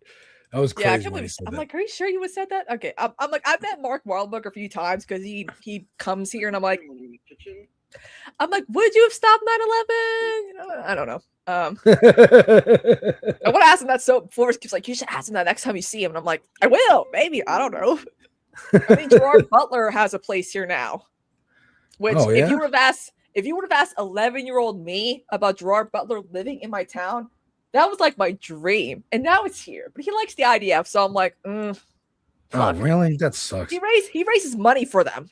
He's a big Israel fan. I'm like, fuck, dude, you're Scottish. Like, I don't get that. Like, how do you're from England? What do you give a shit? You're not even Jewish. Like, again, you don't have to be Jewish to be a Zionist. We know there's so many Christian Zionists, but like, what the hell possesses you to do that? And then stick with it. Like, especially after, the genocide begins and everyone becomes aware. Becomes aware. Of what's been going on for 70 years, but now like, oh, it's on social media, we could see it. What the hell's going on? You'd think the converts would be the first to go like, oh, fuck this. I supported them, but I was wrong. I'm sorry. Look at a lot of people are noticing TikTok's algorithm is so fucking weird right now. I'm like, because a lot of people are like, I was getting videos from like months and years ago that I've reposted and liked and shared and whatever. I'm like, you know why? Because Larry Ellison and David Ellison bought TikTok recently. Yeah. And ever since then, what's so weird though? I kept telling people that this was going to happen. I'm like, okay. And a lot of people saying, well, Trump's responsible for a TikTok ban. Not really. Up until people will realize that you can talk about Gaza on TikTok. The Democrats were like, oh no, the kids are being propagandized, and we got banned TikTok. And then Trump's like, well, I'm going to all these podcasts, and TikTok is helping me. It's helping me with the youth. TikTok put out a statement saying, thank you, Donald Trump, for saving TikTok. I remember when I went on TikTok after I got on, I was like, what the fuck is this? And then I noticed something weird was happening with the algorithm. A lot of people were like, well, the servers got to reboot. I'm like, no. I'm like, something else. I'm like, this shit does not, server or not, it does seem weird that we're getting content that that a lot of us are not liking, that's old, and the same just happening now. And I said this, I'm like, something's weird is going to happen when this app gets banned and unbanned. And because Democrats were like, oh my God, communism, and it's a Chinese app, and they're taking your data, and they're pro-Palestine. That's when Democrats steamed along, and Trump's like, okay, we're going to say TikTok, but it's going to be bought by a U.S. seller. And it's fucking one of Trump's closest allies in the media. And it's like, Democrats, Biden, you did this. This is why we don't have CBS anymore. We might not have CNN anymore. We don't have TikTok anymore. Bring back MySpace. Facebook is bad. Yeah, I mean, look, and this is where, like, I'm one of the most pessimistic people. I recognize this. I'm in line with you. I'm in line with Visora. I was always delusional for pointing this out. But But in recent years, I've had a weird, strange to me streak of like optimism. And I think when it comes to like social media in particular, Elon can buy Twitter, Ellison's can buy TikTok. You can try and change the algorithm. You can try, but even on Twitter, stuff will still get through and trend that is against the right wing, that is against Elon Musk, because at the end of the day, it's still an algorithm that wants to promote the most popular stuff to keep you on it as long as possible and sell ads. And if you want it to work, you're gonna have to allow it to criticize you. And if you don't, then it's just not going to work like as a functional product. So that's why, like, you can ask Grok a question and it will, they can try and make it only answer with a right-wing framing. But if you, specifically they using did that data, Super Hitler or whatever, it's that Mega not Hitler or whatever that gonna thing work all the time. Like, it's just Yeah. not. And again, kids are smarter than anyone gives them credit for, and they'll figure out ways around it. They figured out ways around TikTok. That's why that stupid language that I hate, unalived or grape, using crazy words instead of, curse words or regular words that might get you demonetized or like drop down in the algorithm. People find a way around it. I'm sorry. Yeah, I actually saw a video that's like, how you see videos where you can't say grape or this or that, and he actually said all the words like rape, assault, murder. He's like, it's not even it's an algorithm thing that it starts with the algorithm. Once you start, trying to use safe words, then that's when people are like, oh, we can monetize people who use gentler language. There's nothing wrong with actually saying the real words, but it's like a weird contagious like social trend that just pops out of nowhere, like the laughing plague or the dancing plague, or like it's a weird like social, sociological experiment. You know what it is? Take it back to the conversation I just had with Jeff. It's political correctness again. That's what it is. South Park's criticism of political correctness. But people still say the R word and the N word. I'm like, I'd rather hear the word rape and murder and than fucking that shit, Like, political correctness is just putting band-aids on real societal problems that are not fixed. They if we gussy up the language a little bit, then we don't have to think about it all the time, and we can live our lives having brunch and going on boats and stuff and not thinking about that stuff. I don't want to scroll TikTok and accidentally come across like a baby's blown apart by the IDF. I don't want to scroll Twitter and see the same thing or see a mass shooting happening. So we're gonna downvote. Well, you can't because Twitter is slow these days. Oh my god, how many updates it's also just broken. I'm like, everyone's like, is it just me? I'm like, no, I'm like, I've been looking up Twitter lag and DMs, chat, network connection on Twitter, and everyone's like playing about the same shit. I'm like, is everyone? I'm like, are the two people that are running the Twitter servers off for the Christmas break? Because people be adding Elon, like, dude, fix the app, it's so slow. Yeah, right wingers too. Yeah, I'm like he just broke it. He broke it because he doesn't understand it, because he believes his own hype. He believes his own hype. And again, that's the problem with this right wing, and why I think it's going to implode and really, we're kind of seeing a bit of it already. But we're my seeing thing it already. Is that a lot of conservatives are like, we were having all this left wing stuff being pushed down our throats. No, you were actively seeking it and engaging in it. Yeah. We as people on the left, we are actually dealing with the problem is we're in each other's algorithms. We are in the right wing echo chambers that's being fed to us. No matter how hard we try to get out of it, it's still and now right wingers are actually dealing with the shit that they've been bitching about, because they're like, all I see is left wing stuff. I'm like, because Elon wants you to be not in an echo chamber. But here's the thing: echo chambers can be fun. I just want to see my cute, I want to see my Jonathan Bailey thirst videos. I want to see shit that I'd like to see. Show stuff about TV shows and music and politics. But now everything is like, here's this racist AI video I made. I'm like, I don't want to see that. Yeah, the line, first of all, I love they always say something's getting shoved down their throat. It's the gayest thing ever.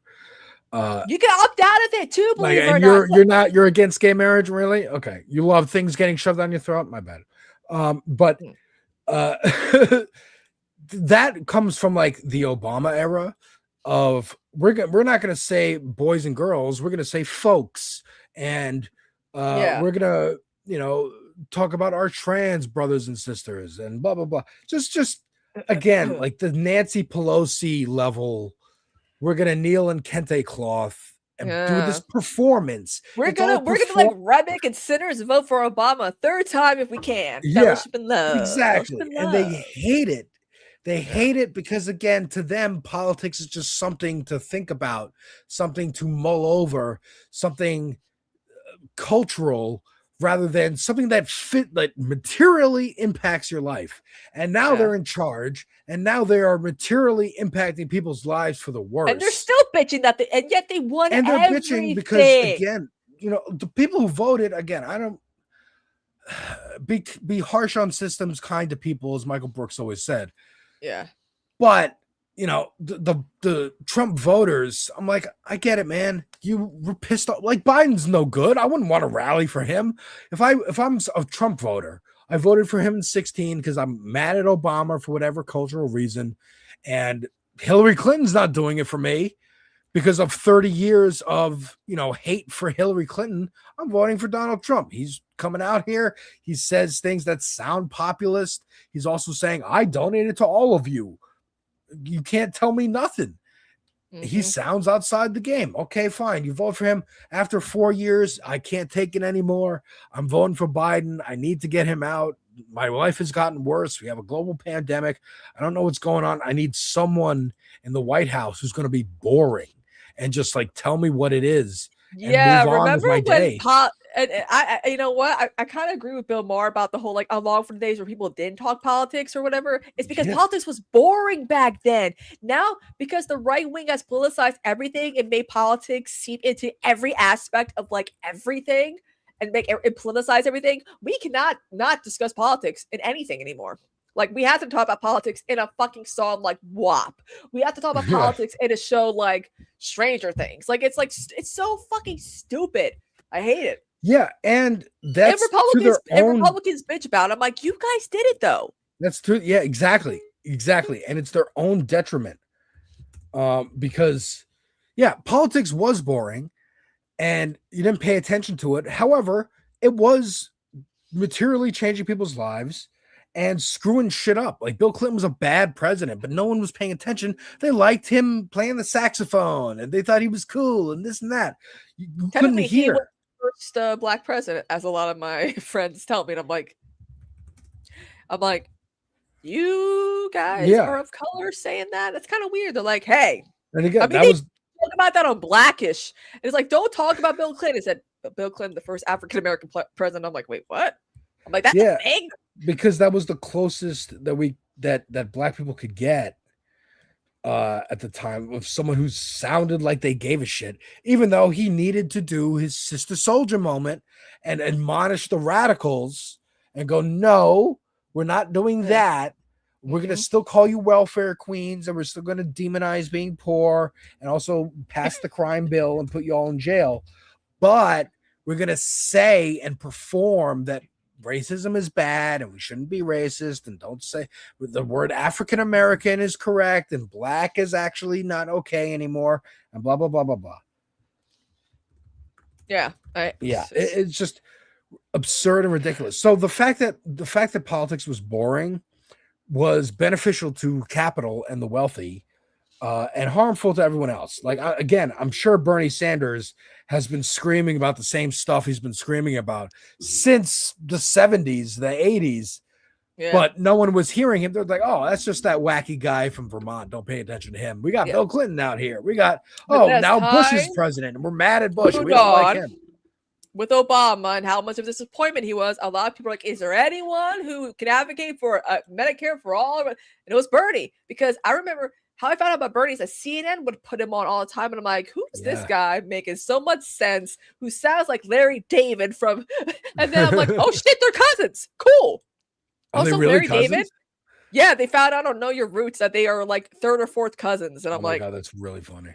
I'm like, that makes so much sense. Also, too, there also shout out to Larry David. I want to be like him when I get older because that man is like, I will end friendships over politics.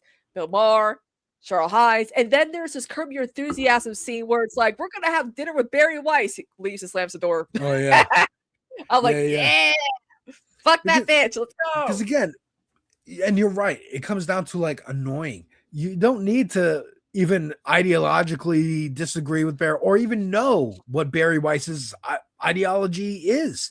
You just have to be like, this bitch is so fucking annoying. This bitch is she's entitled. Not even a journalist. Yeah, Yeah, She has entitled. her own bust. Why? at Yeah, some she has her college. own I'm like, bust at some university that she started. Again, normal people don't know who Barry Weiss is until now. Until now, she's the head Yeah. of CBS. And People go, people are like, "Who's this Barry Weiss person? Let me look her up." And then she doesn't look good on camera, physically or even like Riz. Like, also that Kate I'll let you make McKinnon, that criticism. tell us what it was like dating her. Come on, spill the tea. Who? Come on. Kate McKinnon and Barry Weiss dated. Oh, really? Oy. Yeah. I need all I mean, there's the, not that the many. tea on that. How many lesbians could there be in New York City? I mean, there's not that big of a pool. No, not at all. That's really funny. I got didn't it. know that. But yeah, man. Again, you put these weirdos in the spotlight, which they have taken for themselves. They want the spotlight. And They and wanna be people were seen as like, we cool. don't like this. And No, people go, we don't "No, want this. This is lame." Just like what they did with Joe Biden. Like, and again, Joe Biden wasn't trying to hog the spotlight or anything, but like Yeah. Schumer and Pelosi were trying to like, "Hey, we're cool. Well, come on, we Same with can Elon. Dark Everyone's like, Brandon. oh. We embrace the memes. Come on." It's like, no, we're doing that ironically. Don't then co-opt that for your actual political project. The lesson that Jon Stewart tried to teach the news in the mainstream years ago, which was, this is like, my job is to be a comedian and to be like silly and funny. Your job is to inform the public on what's happening in the world. Uh-huh. You're not supposed to try to act like me or like figure, oh, how are you getting all these viewers? It's like, because you're failing. You're failing at doing the news. People don't trust you, so they trust a comedian over you. I come on after South Park and before Crank Yankers. You idiots. The fact that young people are watching me is a failure and indictment on you being journalists. And they took the wrong lessons from it and just like, we'll ignore that and just try to act like him. And now you have Joe Rogan having the fucking former president on endorsing him, and the Democrats going, well, we need a Joe Rogan of the left. We need a Joe Rogan on our side who can make or break this. And it's like, you know why Joe Rogan works? Is because you could have had Joe Rogan for real, but y'all were mad that he endorsed Bernie. Yeah, exactly. You had Joe Rogan. You had him and you threw him away. And then you didn't expect him to get pissed off and come back for vengeance, which is the villain origin story of all of these people. They got spurned in some way, whether Trump real or not. Trump at the fucking White House press conference when Obama made that joke about him. Ben Shapiro That's when he doing screenplays and not being able to make it in Hollywood. Matt Walsh, same thing. Michael Knowles, same thing. Barry Weiss, same thing. With journalism, like, they all failed in some way, but have enough money or enough people that they know with money to fund them and go, how about you just repeat the same stuff I want you to repeat? Okay, now, just like this guy, circle all the way back around to the Minnesota guy. This guy on YouTube making these videos about the daycare centers in Minnesota is just some guy, but he's got some kind of funding. You know, his mom is a Republican operative. He's got funding from big Republican conservative organizations to go to Ukraine, to go to Minnesota, to go to these places and make these videos solely for the purpose of working for like the machine. Like, literally, the raging against the machine. They're working for this machine. They're working on behalf of the machine. Working on behalf of the machine, literally just so they can go, oh, what is this new policy prescribed that we have to like invade Minnesota with ICE or the National Guard? It's because of this YouTube video. This is the data that we're going off of. Just like WMDs, we just need some kind of like phony baloney something to justify why we're going to war. And then we're just going to go, because we're going to go to war anyway, but we need to kind of try to justify it to the public. But now they're kind of like, we don't even really have to do that. We can kind of justify it by being like, it's this guy's video. And if anybody ever questions it, we'll just blame it on him and go, oh, we got fooled. We thought it was a real problem. But, or they'll say what they love to say, which is like, well, that video might not be totally accurate, but the fact that I could believe it, that means there is a real problem and I should go to war in Minnesota. It's like, no, you're just racist. That's all. That's all it is. Anyways. Yeah, with that, time for Alex's show, because I got to prep for movie night extravaganza at 8 o'clock.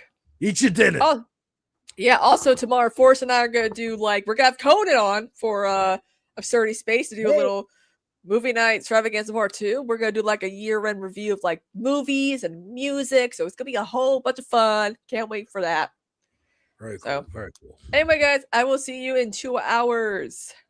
Peace. Take care, Kristina. Bye.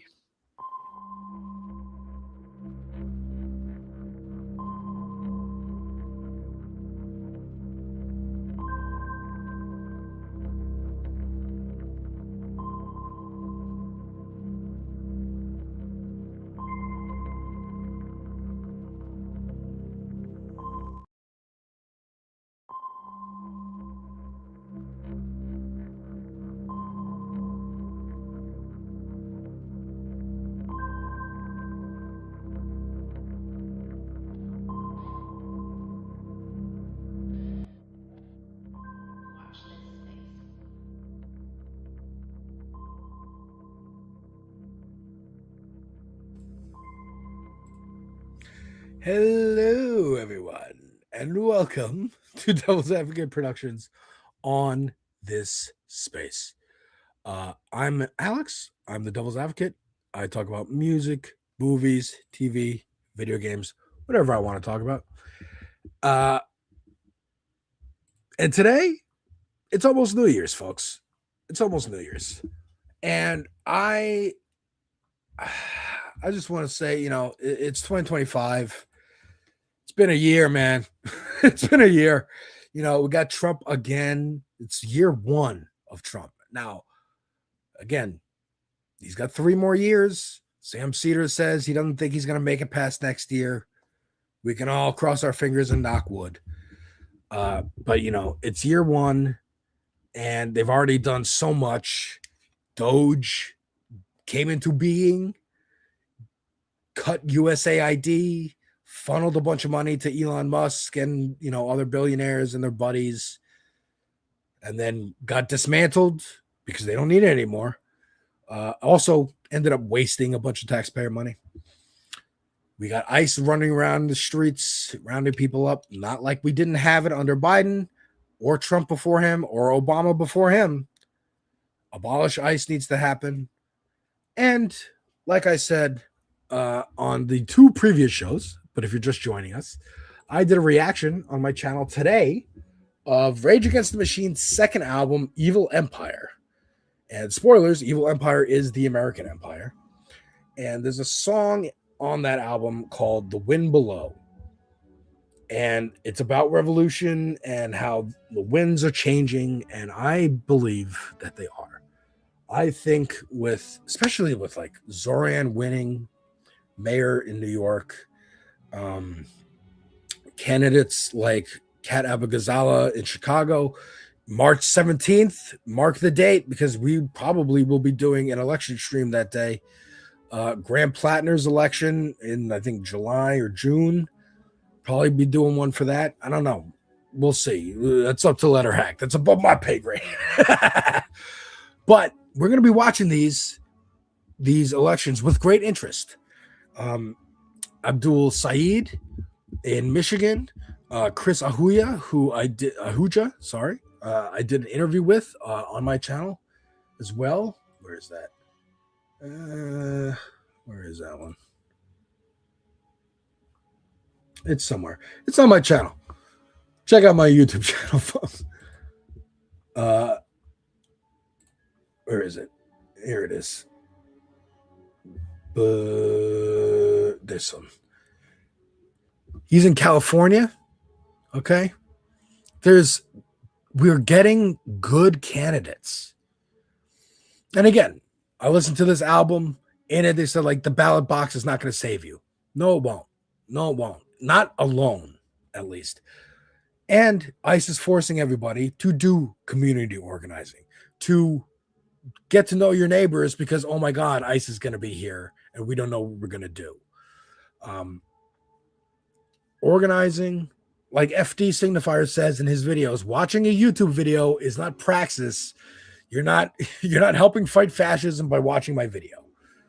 And that's true. You're not. However, you can do it by spreading the video, spreading the message, and internalizing the messages in those videos, in things like Wu-Tang, in things like Rage Against the Machine, in things like this space, which is the real home of progressives online. I want TYT to beef with us. I want it.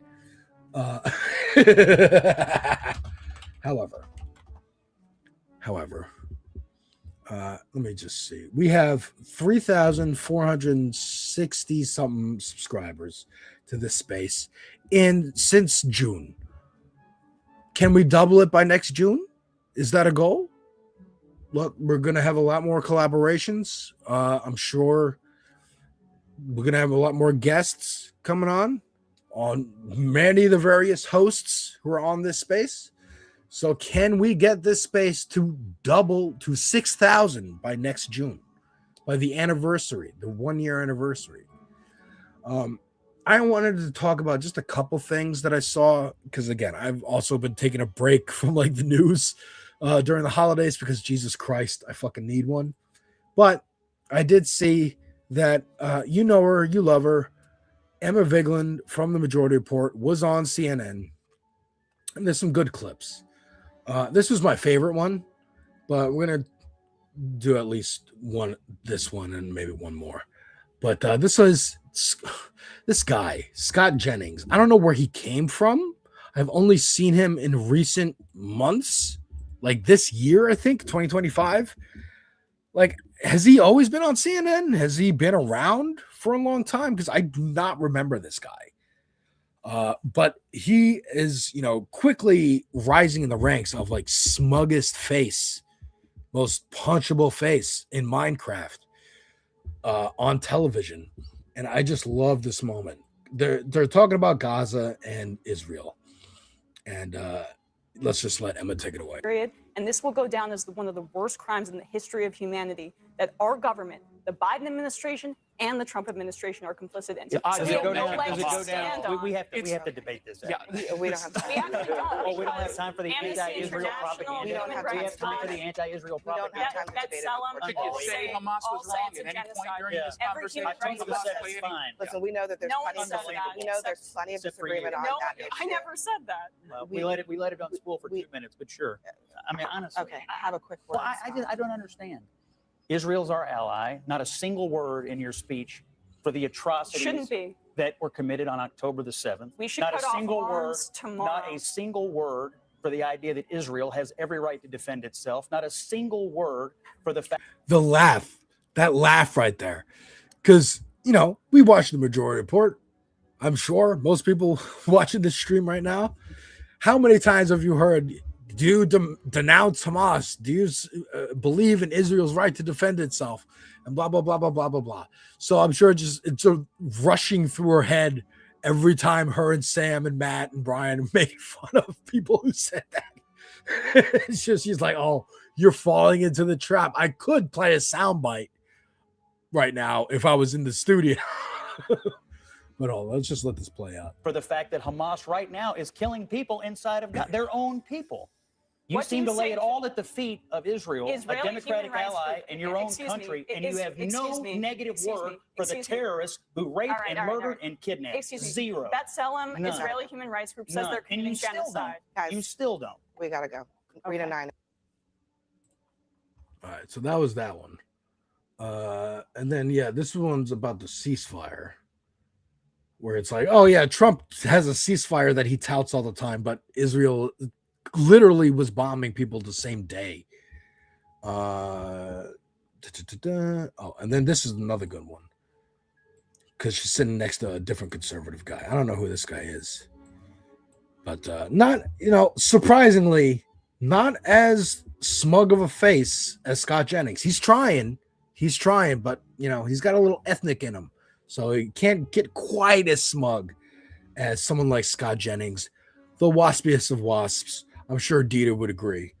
That billionaires spend But this is about redistributing wealth. more in sales tax, right? Why can my generation not afford to own a home? And that's in part because all property ownership. No, it's not our job. It's about It's about returning. Is it the government's job to buy for you? No, it's not the government's job to buy people homes. Then but why does I the think government people need their money? Okay, because do you agree that the government's job is to redistribute wealth, No. and but they already do that. They just Strongly make disagree. choices. But they make choices via taxes. But me ask you a what do question. Why- taxes do? No, Scott. What do taxes do? They redistribute wealth, right? No, not redistribute it to individuals. It's supposed to be used. The government for the makes common choices, good. It's so you supposed can to be make used for choices the in a different common way. good. That You is can make what choices in a different way. That is what And I just want, I'm my sorry, criticism- quickly, my this- criticism is trying to do would be to basically to tax people Tax who are unrealized who are extraordinarily wealthy. These are not. It is not a millionaire tax. These are people. We're talking billions of dollars. Okay, that is more money than most people can even fathom. Worth debating. So I'm not arguing for it. I'm just saying it's not a millionaire tax. It's a billionaire tax, and the idea would be, I guess, to use that revenue in order to offer improvements for the average Californian. Yeah, exactly what she said. The government already redistributes wealth. They just make choices on who to redistribute it to. And they've been making the choice since the 70s? I mean, since its existence. But really, the 30s and 40s had kind of a backlash where, like, okay, we're going to redistribute some of it to the working class. And then ever since then, they've been trying to chip it away. And then Reagan really, let's just hand it to the millionaires and billionaires and create billionaires, create trillionaires. Elon Musk about to be a trillionaire. Beyonce just hit $1 billion. This is because of the structures in this country created by the government, set up to funnel money from the working class and the poor to the top 1%. And it's just changing who the government redistributes wealth to. That's it. And I think in this clip, she's about to bring up that time period, the 1950s.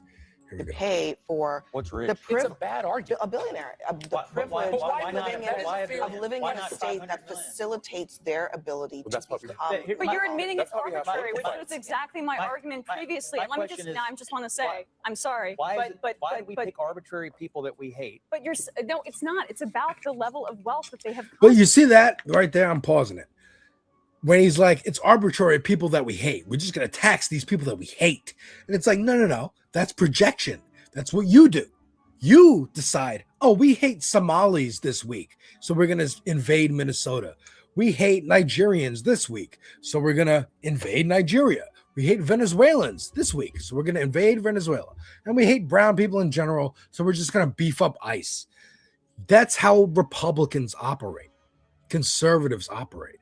They decide on a people that they hate, gay people, black people, brown people, whatever, and they find any argument, like with that guy running around to daycare centers, in Minnesota. They find anything to go, oh, here's an example, and now we're going to do a policy that we're already going to do, but we just needed an excuse to justify it.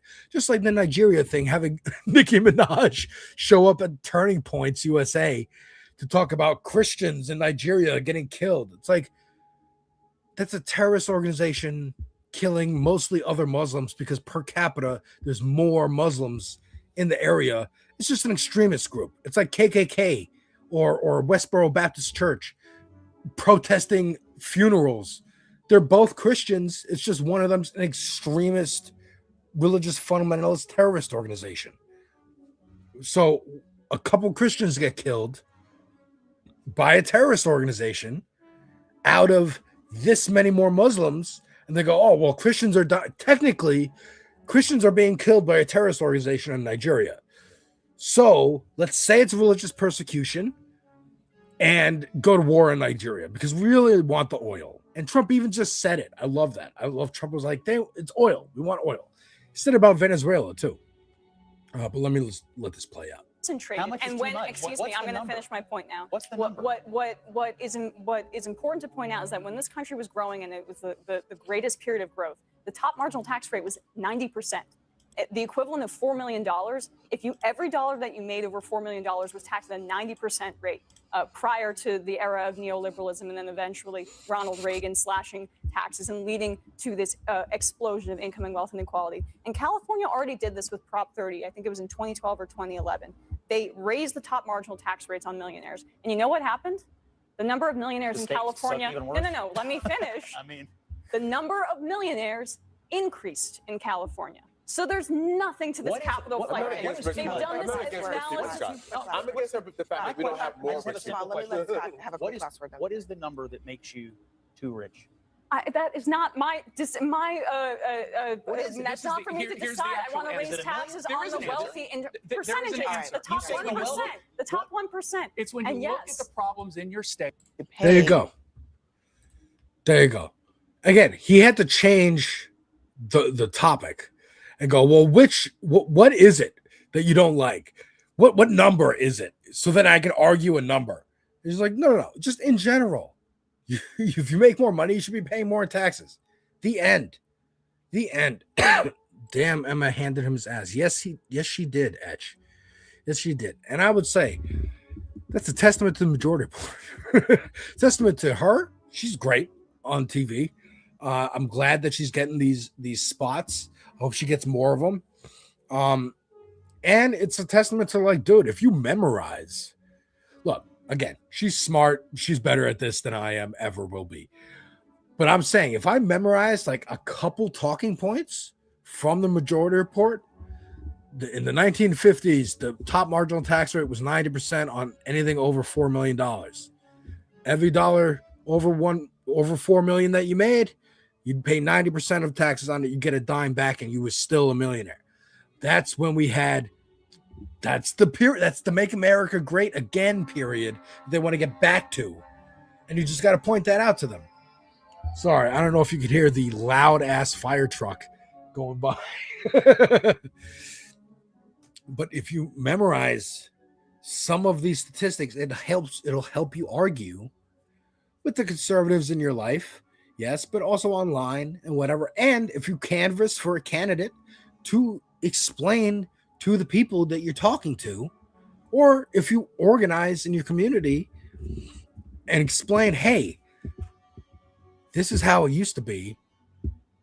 We can make America great again on the left and go back. Let's go back to that time. Let's tax everybody 90% above $1 million that they make. They're okay with the labor value distribution, but they recoil in fear over wealth distribution. Absolutely. Boss makes $1, I make a dime. That's right, Chuck. That's right. And it's just, again, I really feel like whether people know or not, whether people know these talking points or not, they can feel it. They can feel that something's wrong. They can feel like it's always been wrong. And they may feel disenfranchised, like I can't do anything about this. And that's where we need to step in and go, yes, you can. And you watch Jake Dragoulis' show about what you can do. A couple other things I wanted to talk about. Really, it was just this. Two more things. And then we're going to play a game. Well, I'm going to play a game, and you're going to watch me play a game. This one. So this is about church. The great unchurching of America. The U.S. is undergoing its fastest religious shift in modern history, marked by a rapid increase in the religiously unaffiliated and numerous church closures nationwide. Now, this is like, paid thing, Axios. But the point that they make is, you may have thought through things like these crazy ass turning points events, or that Trump won the election and won with like younger people, that there was like this big religious revival happening in the country, that people are coming back to church and young people are getting interested in church after years and years of thinking it's lame and stupid to go to church.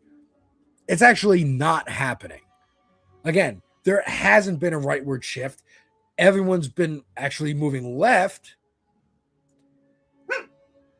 And, the only rightward shift really was like young men. And even then, it was like for a moment. And then Trump's in office and everything starts sucking and they go, oh, never mind. And they're going back. Ben Dixon brings the church to you. That's right. Every Thursday, you can watch Ben Dixon, a bona fide pastor, give you a sermon. And I watch every Thursday because, damn, it feels good. I never went to church as a kid or temple because I am half and half. It seemed boring as hell. But if I had a guy like Ben Dixon talking to me, I would fucking pay attention and listen. And Looney Tunes, hello. Welcome. How are you? I'm checking out chat here, man. We're in a flowy mode today, but this church thing, I just thought like it's kind of funny. Again, it goes against their entire narrative that they've been. Oh, America's back. We got the military, and we're calling it the Department of War, and we're war fighters now, and we're gonna get rid of all the fat guys in ICE, and we got Kristi Noem running around taking selfies, deporting people. We're cutting promos and like trailer videos of ICE and making memes and stuff. That's all this is. That's all they are. They're fucking angry fucking losers who want to hurt you because it makes them feel better that you're upset. The end. The fucking end. This is also interesting. Newsmax has a segment accusing Turning Point event of pushing Third Reich ideology. And this kind of goes in line with this little thing here. Megyn Kelly slams former co-worker as spat divides MAGA ranks. She took a shot at Mark Levin for insulting fellow influencer Jack Posobiec. Right? We saw a lot of the shots being fired at that Turning Points event. Megyn Kelly, Catholic. Posobiec, Catholic. Fuentes, Catholic. Kevin Roberts, Catholic. A MAGA schism, anti-Semitism, Catholic Crusaders. Megyn Kelly's dishes ferocious attack on Jewish former host, current former colleague, because she's not at Fox News anymore, Mark Levin. It's happening. They're finally getting to like the last rung of like letting the cat out of the box, out of the bag, which was the Tea Party. That's when they were like, all right, maybe we tap into like the crazies and the racists and stuff because we need some motivation with Obama in office and they're winning. So I guess let's lean into it. And we try Mitt Romney for 2012 and it doesn't work. So we're going to fall back on what worked in 2010, which was this like Sarah Palin revived, racist religious right wing. And they keep winning. Ted Cruz gets in. Rand Paul gets in. Mike Lee and these fucks get in. So in 2016, they still tried. They were like, Jeb Bush, we can do middle of the road. We can bridge this gap. And Trump came in and was like, no, you can't. Even Ted Cruz up there on the stage. I am the Tea Party. I came in with the Tea Party.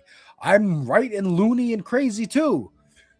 But I don't have the fucking riz that Trump has of just being on camera for 40 years and knowing how to act and knowing how to play to a crowd, dude.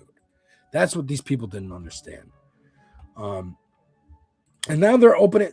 Now, we've gone through like, okay, it's the black people, it's the immigrants, it's the, Now we're on to the Jews. Finally, the Jews are coming back into focus. And, I think they're getting, I don't think these people, any of these Zionist fucks and any of these Jewish Zionist fucks who have been like, maybe like, Rappaport, who was like so anti-Trump, and Deborah Messing, who was so anti-Trump, are now like, actually, maybe Trump's my guy because he's helping Israel do what they're doing. They're going to usher in a new age of anti-Semitism, and it's not going to be good. Okay. Again, people are going to get hurt. People are getting hurt. ICE is going to look for fucking big noses or some shit. If you're a white person with a big nose, you might get rounded up. Like, it's disgusting and crazy, but this is where we're going because they unleashed it. Now, I kind of want to see this segment, but I also don't care that much. Look at all these Batman things I get in my targeted ads. This looks cool. What is this? Fucking bat signal? Is that a bat signal microphone? Do I want that for $14.99? Anyways, on Newsmax, it said, this is the lingo of disease spreading that, quite frankly, we heard during the Third Reich. He remarked, singing out Steve Bannon, Megyn Kelly, and Tucker Carlson. And I think that after dealing with those three, it's important to note that Carlson is the progenitor and the propagator of some of the worst canards imaginable. It's anti-Semitic. The other person agreed. Same with Nick Fuentes. So while Tucker, he's not backing down on this, he recently told the crowd that anti-Semites have a right to a platform for their hate speech because they have, quote, a soul. No, they don't. Not when they're spewing lies, fabrication, blah, blah, blah. Again, you did this. This is the leopards eating your face. The leopards are starting to sniff around and gnaw on your face. And you're going, wait a minute. I like Tucker Carlson. Why is he coming after me? Why are they coming after my face? Because you're fucking idiots. You let the cat out of the bag. You thought equality. You thought black people being able to get jobs, affirmative action, all this shit. This was hurting you. No, it was helping you. It helps everybody. It helps society that we have diversity, equity, and inclusion. Just those words alone, break that down. We have diversity. We have diversity of thought. That they keep saying, oh, no, we don't. You can't be conservative on a college campus. Yeah, you can. You'll just get called an idiot. Okay, so what? Still believe in your convictions. If getting called an idiot makes you go, oh, I don't want to be called an idiot, I'm going to change my entire ideology, then you never fucking had one to begin with. Equity, making sure everyone has a chance. Some people's starting lines are behind other people's, making sure everyone has the same starting line. We live in a society where if you are born, you need to pay for your existence with paper because humans decided that generations ago. So as soon as you become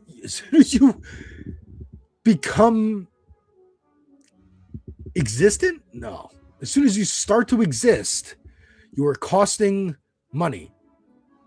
Other people pay for you, your parents pay for you, but eventually you're going to need to pay for yourself.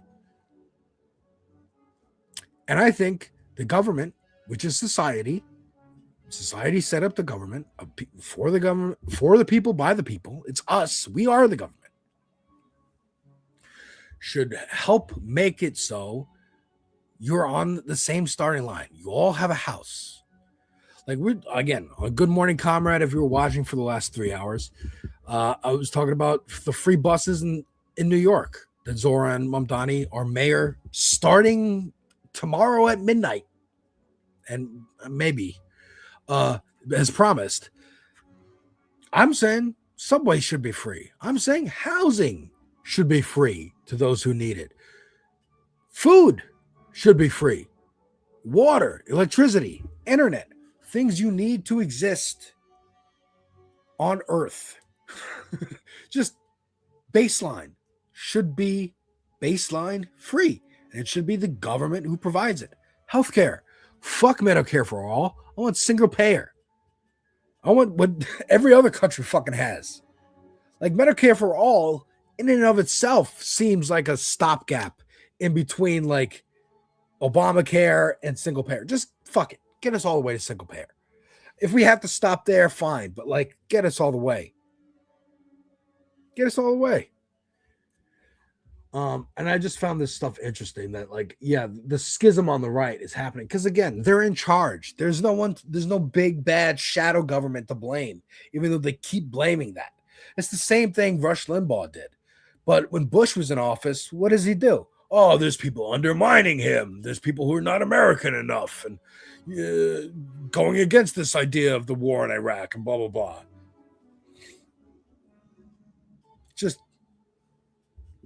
Just make it up. They just make it up. That's what Alex Jones did. If you don't have a villain to demonize, make one up. And speaking of which, I got the hope.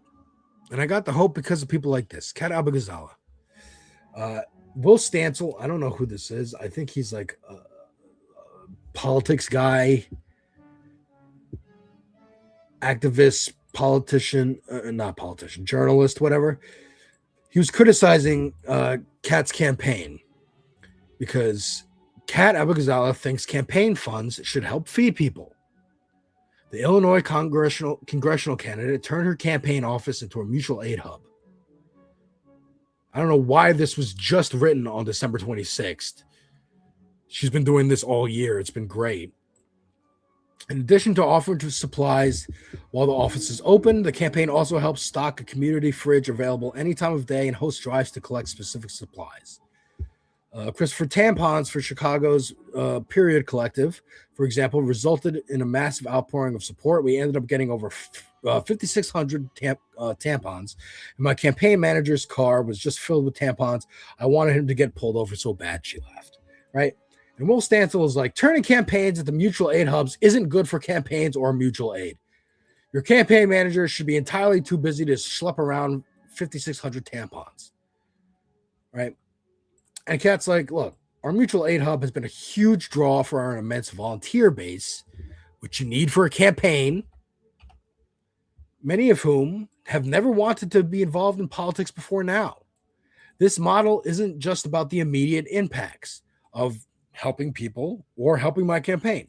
It's about showing our values, building a community, and reaching voters without selling our soul. This is what Zoran did. Exactly, Etch. She's doing more than most candidates. She's doing more than most politicians in office. And she's using her campaign as an example of, hey, every politician could be doing this. Every candidate could be doing this and is choosing not to. Is choosing to use their funds for TV ads or fucking newspaper ads or fucking YouTube ads, or to put it in their own pocket and to enrich themselves. But I'm literally giving away as much as I can to help people in the immediate while I run, so that if I win, I can do it on a bigger scale. Wanda, as someone who on Medicare currently, I can say Alex is absolutely right in saying we need something beyond Medicare for all. Medicare is adequate at best for seniors, and I have had supplemental insurance. Yeah, absolutely. But yeah, this is just, and she goes into, I'm trying to show that you can still use politically necessary tactics, ads, polling, etc., but we can still do more. Our work feeding, clothing, helping people is a big factor for person-to-person persuasion, on top of drawing literally thousands of volunteers. She even gives him an olive branch. I understand Will's hesitancy. This is a really scary moment, and it's even scarier if you're deviating from the familiar. I don't want to trivialize that. But also, a lot of the familiar isn't winning us elections. If it was, we wouldn't be in this position, so I say let's try something new. This thread is not some gotcha, and maybe I'm wrong, but I'm just trying to prove that politics can be a team sport, and improving your community is politically smart. And then, you can donate and blah, blah, blah. So I just thought that was a good response to that. Even, again, I'm not trying to beat up on this guy. Look, you can all I know how she knows how Twitter works. She knows how the internet works. That's how her career, right? She was at Meteor Matters. She got let go because of the lawsuit that Elon brought, and they need to save money for lawyers. So she's like, I know how this works. I know everyone's going to dogpile this guy. But I'm even saying in this thread, I get it. I get why it's scary because it's unfamiliar. But I'm trying something new and maybe it'll work. And I'm building up not only a voter base, but a volunteer base. People who weren't interested in politics are now totally invested and want to see more of this, want to be part of this movement. It's a movement. The wind is blowing, folks. The wind is blowing. And yeah, that's all the politics I wanted to talk about because really, folks, it's the holidays. I'm happy. We're going into the new year and I cannot stop for the life of me. Let me just do this. Hang on. Here we go. Oh, actually, yeah, fuck it. Forgot I could do this. All right. I cannot stop, folks, playing with my balls. This is Ball Pit. And if you haven't heard about Ball Pit, I'm here to tell you and proselytize about Ball Pit. We're going to turn up the music a little bit. We're going to turn up the sound effects a little bit so you can hear this. I'm going to make myself a little smaller so the balls are the most important thing. We're going to play a round of Ball Pit. I've been playing the shit out of this game since October. The demo came out, and I was like, I'm playing the fuck out of this. I love it. I'll wait till Christmas to buy it. It dropped like a week later. It's $15, and I was like, I can't wait for Christmas. I'm buying it right now. I have beaten it. I am on New Game Plus. I beat that. I'm on New Game Plus Plus. It keeps going. It's so good. So here's how it works. Here's how it works. I know, hard transition from politics into gaming. But that's what we do here on this face, man. I can do whatever the fuck I want because it's my show. You have a town here, okay? And you build all these buildings and they give your characters stats and all that. And you got your wheat and your resources up here. So what I'm going to do, I'm going to harvest. I got a couple of these green buildings right here. These 3 are being built. They're being upgraded. So you got to bounce your characters off of them to upgrade. So that's what we're going to do right now. Get some upgrades in there. Go around super fast. Love it. Okay, so we got some resources. And now we're going to play around. I think we can upgrade this. Yes, we can. Okay, so we got all the gears to upgrade to the next level.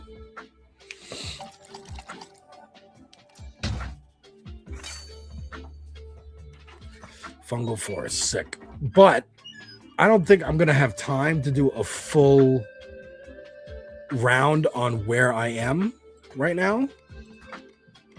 So what we're going to do is we're just going to take, you know what? All right, so we're going to choose a couple characters because you could use 2 characters eventually when you get one of the buildings that allows you to use 2 characters at the same time. They each have their own attributes, but I really like these guys together, especially. So I'm going to grab this dude whose balls always pierce through enemies, and this dude who, when the balls hit the back of the screen, they return right to you.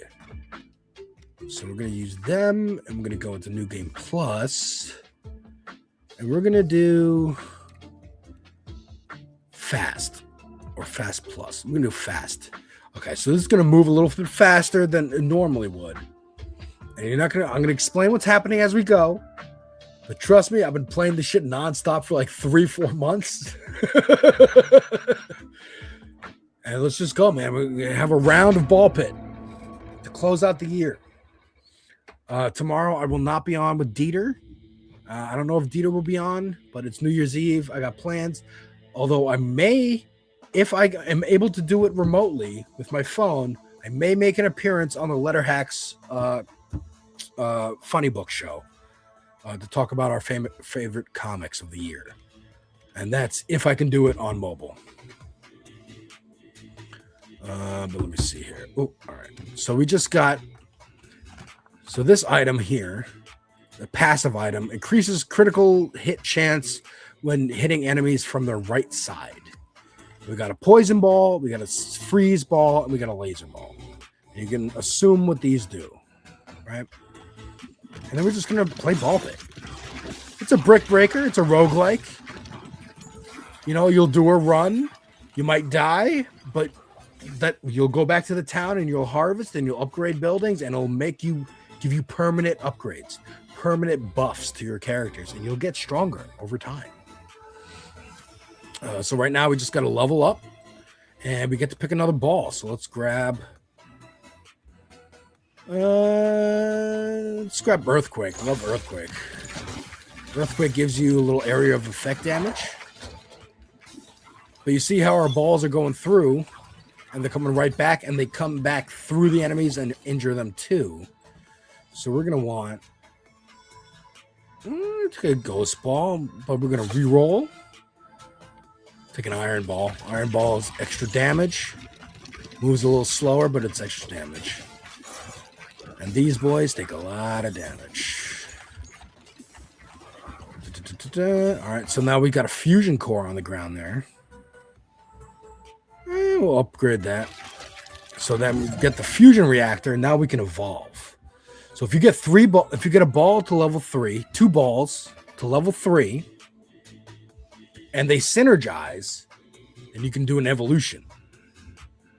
And right now I'm gonna grab Freeze Ray.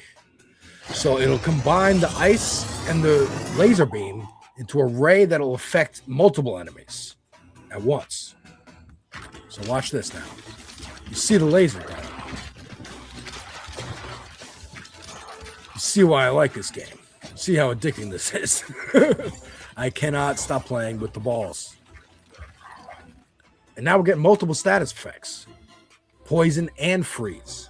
When something's frozen, it takes extra damage and it moves slower. Something's poisoned, takes damage over time. All right, leveled up again. Do we want this? I'm gonna re-roll. Ooh, we'll take a backstab. Because all the balls are coming through the back, it's gonna do extra damage when it comes through the back. Oh, clear the field. Get some extra gold for that. Nice, nice. Look at that laser doing its duty.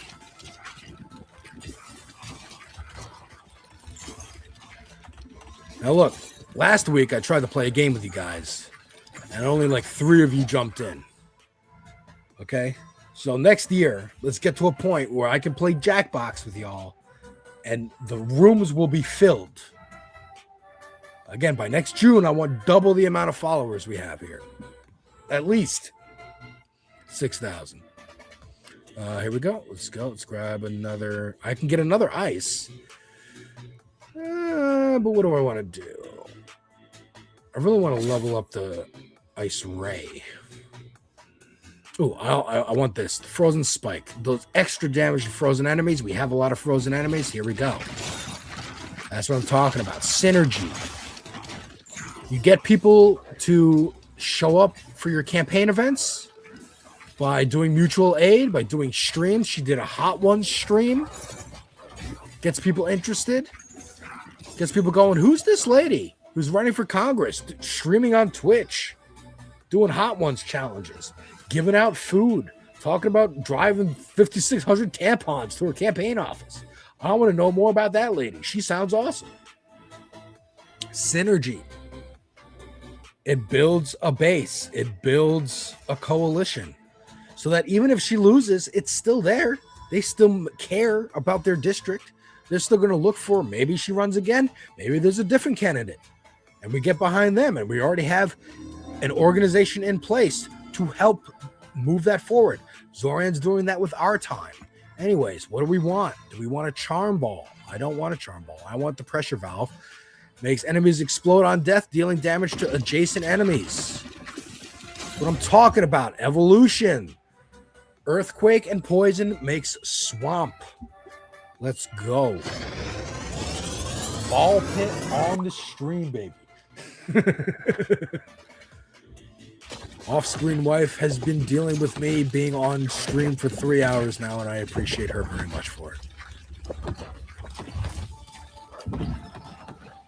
Also, while I'm working. Okay. Ooh. Egg sack. Breaks into multiple balls, synergizes with iron ball to create a shotgun. Let's go. Just like Joe Biden said, get a shotgun. You don't need an assault rifle, get a shotgun. I don't know why I'm doing that accent. That's not how Joe Biden talks. That's what it sounds like in my head when he says, get a shotgun. Let's grab this experience. Fantastic. I want to upgrade these two evolved balls because you can fuse them together and then we really cook it with gas. All right, let's see.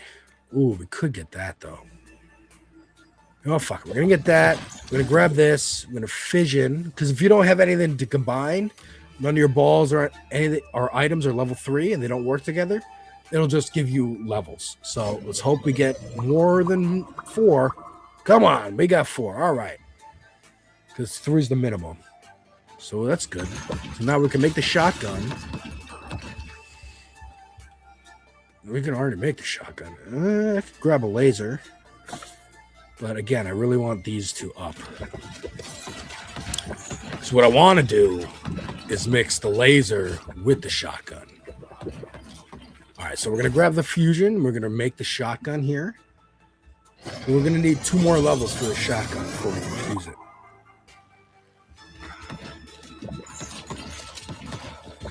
I wouldn't mind the laser with the swamp, but it's just cool with the shotgun. Once again, let's re-roll.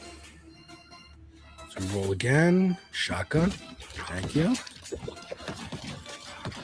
Yeah. Let's get a little wider arc. Look at that. Pretty beautiful. Again, there's a free demo on Steam if you want to try this for yourself. I played the hell out of the demo for hours and hours, over and over, just because I loved it so much. And if you want the full game, you get addicted and you can't stop playing with your balls, it's only $15. $15. Let's go. Let's get all this level stuff. All right. Let's upgrade the shotgun once more.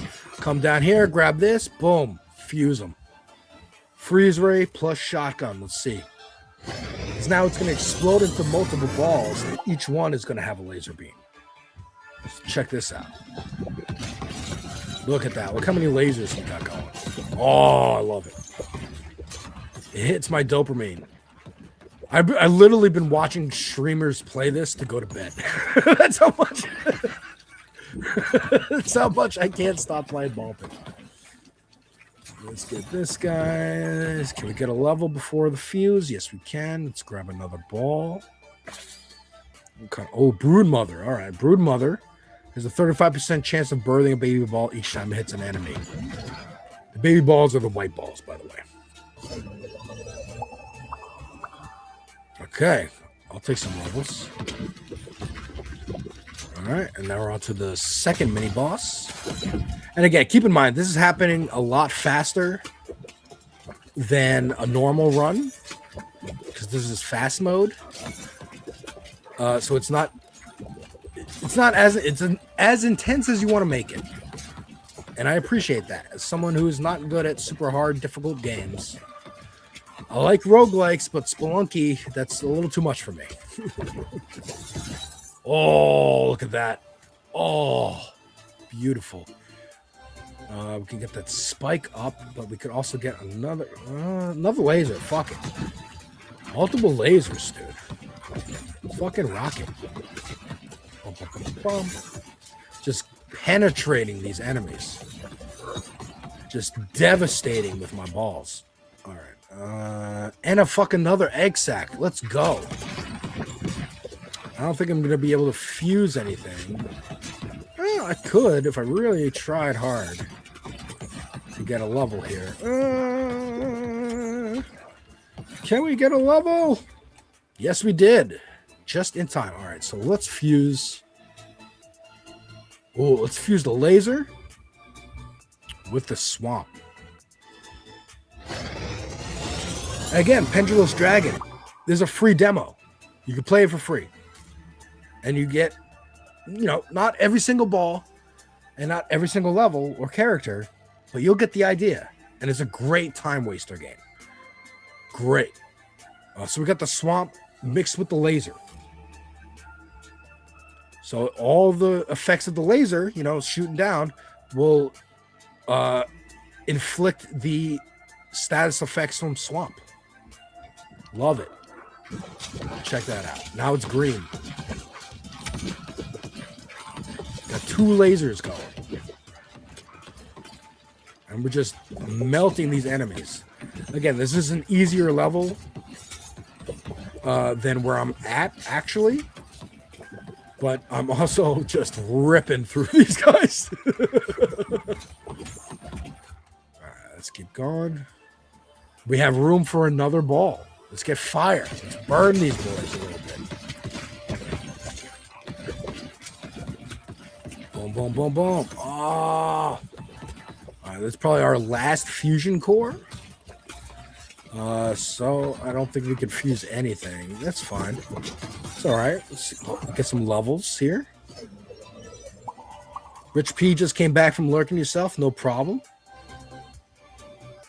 All good. We love a lurker.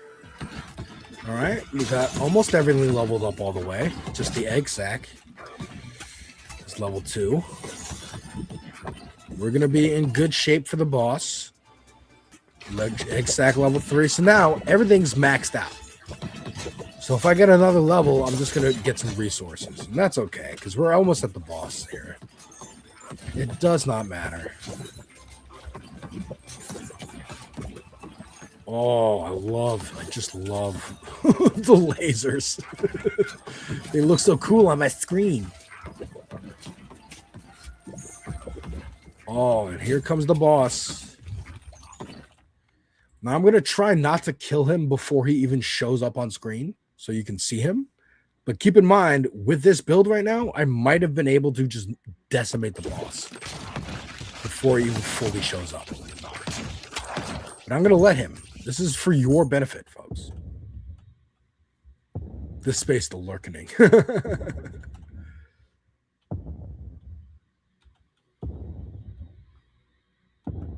See? Like, I could shoot right now. But here we go. All right, let's see how fast we can melt this guy. Oh, pretty fast, bro. Look at his health. Now let's hold off. Let's hold off. Let him think he has a chance here. Oh, he's spawning his little boys. It's okay. We got it. We got it. But I just wanted you guys to see the boss. Get an idea of what you're going to be going up against when you yourself enter the ball pit, because I know you will. Again, there's a free demo on Steam here. If you have a PC, grab it. At least grab the demo. Try it for yourself. Oh, he's going to throw his arm at me. Okay, that's fine. And let's just kill you. Let's just melt you. Let's just melt you and get you out of the way here. And you're gone. Okay. Show the folks what ball pit's like. All right. Cool. All right. We're going to return to the base so we can harvest. Chuck L. I have so many games that I haven't even touched. I agree. So do I. Between PS Plus and the Epic Game Store giving away free games every week. And actually, right now, from like around Christmas time till New Year's, free games every day. So be sure to check the Epic Game Store, folks. Epic Games, also an evil company. They're the ones who make Fortnite. They did a good thing by suing Apple because Apple got mad that Fortnite didn't make you use the Apple Store for in-game purchases. You could do it through the game itself. And Apple wanted a cut, and Epic said no and won. Ball Pit is currently in for sale on Steam and Switch. Nice. I kind of want it for my Switch now. They got a lot of free games on Epic. Yeah, man. Matter of fact, there was one that I was going to play today called Disco Elysium. that we're going to play in the new year that is like, I've heard is a fantastic game. It's like anti-capitalist, anti-fascist noir detective story. So we're going to play that in the new year. But, I wanted to talk about those news stories, and I wanted to play some fucking ball pit because I just can't get enough. So once again, we have these buildings here that we're trying to upgrade, and then all these resources here that our boys will just run over and snag as they move through. And, I can just leave it, or I can speed it up like this. I just love seeing how fast it goes. And I could also harvest again for some gold, maybe finish a building that I'm close to, you know what I'm saying? And maybe do a little bit of this. Boom. Yeah, finish that one. Nice. Okay, cool. And again, this is just upgrading. It gives you plus 12 speed. Can be upgraded indefinitely. And this is for, again, like, I'm going to pick these characters here. And this is my only gripe with the game. I wish I could look at the levels and see which levels I've beaten with which characters without having to click the characters. You know what I'm saying? Like, I click him, and then I click, like, I don't know, this guy, right? And then continue, and now I can look at the list of levels. I go, all right, I beat this with, like, one of my two characters, but not the other. And then with fast plus, I can do it with both fast or normal. I've done it with everybody, so I'm not going to get any special bonuses or anything, But yeah, lots of levels. Not that many, but they have announced that they're coming out with 3 DLCs this year for free. With more balls, more levels, more characters, more fusions, more evolutions, more buildings, all kinds of stuff. And I am so excited. But yeah, man, that's Ball Pit. And guys, that's the show. That's the hour. And I'm going to bring on Carlos here just for a little transition. Hey, Carlos, how you doing? Howdy. Look, I remembered to unmute myself. Hey! Yeah. How you doing? You got a haircut? No, it's just hidden. It's hidden. It's powering the beanie, okay? That's how this works. All right. I got myself a new beanie, actually, just now, live on this space. Nice. So we open it on Kristina's show, the D12.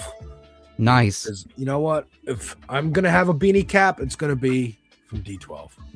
Nice. Heck yeah. So what we got going on your show? I know we have real news on your show. Real news. What are we talking about? Oh man, do we have to? So we've got more coverage on these illegal drone strikes, or rather, it's been revealed that the CIA was the one that struck the port in Venezuela. They did a drone strike there. More war crimes in the Pacific, I want to say. They just did the 30th strike, and they killed, I think, 2 people. So more war crimes. The Postal Service is changing a very small thing, but it can affect elections. So folks need to pay attention to that kind of stuff.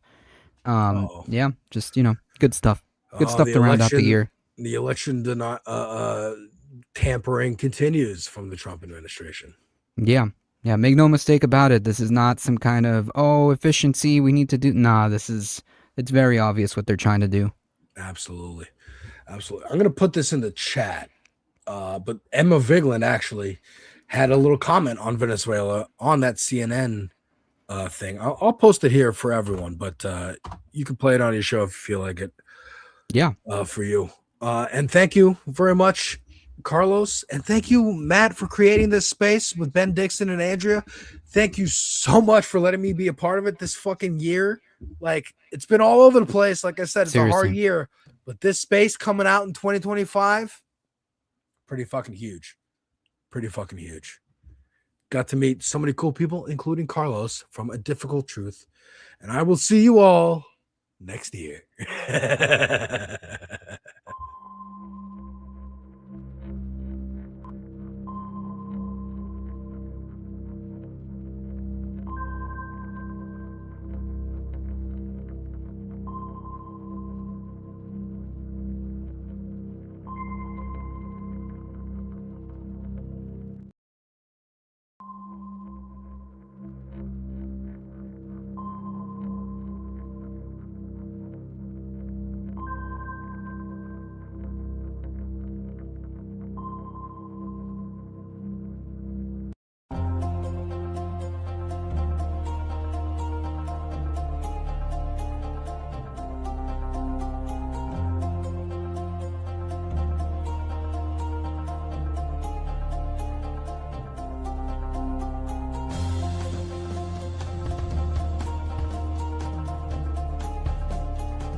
other like ghosts every day. They do it to the struggle, the fight with one another. Replace it with the fact that our systems are broken, with the fact that the top 10 will always been first in line, the fact that we are killing our planet and allowing them to keep us divided.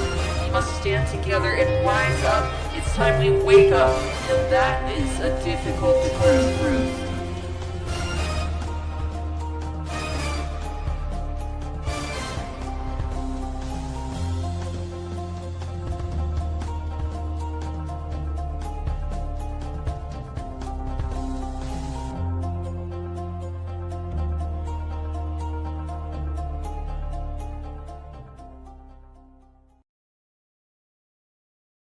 Welcome, welcome, welcome to the Tuesday stream. I hope everyone's having an awesome Tuesday. Welcome, everybody. Thank you, Alex, for the handoff. That's actually really cool. Every time it happens, it's always awesome.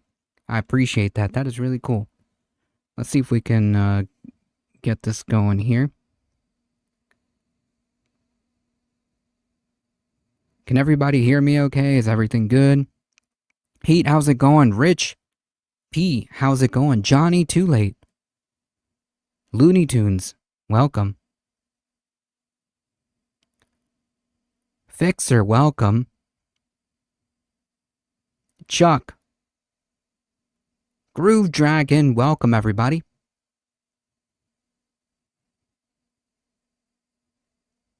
Pendulous Dragon, welcome. I hear you. Alright, that's all that matters, folks.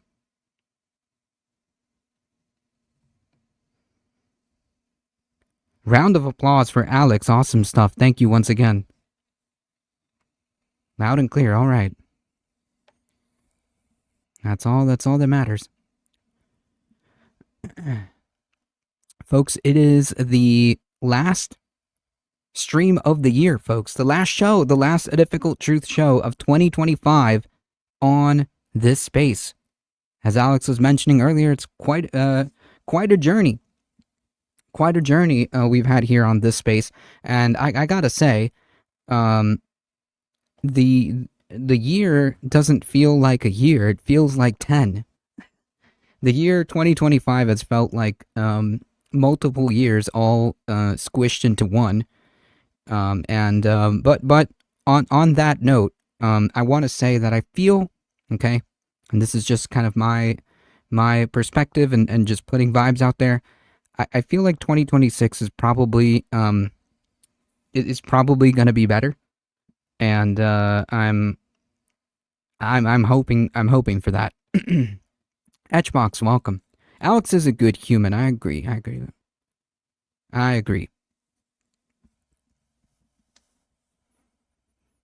All right, folks. We got a couple of things to talk about, folks. Let me see if I can bring that up. If I can bring that link up. Alex, if you're still there, can you repost it? Wait, I think I can go back and find it. Wait, I think I got it. Yes, okay. Excellent.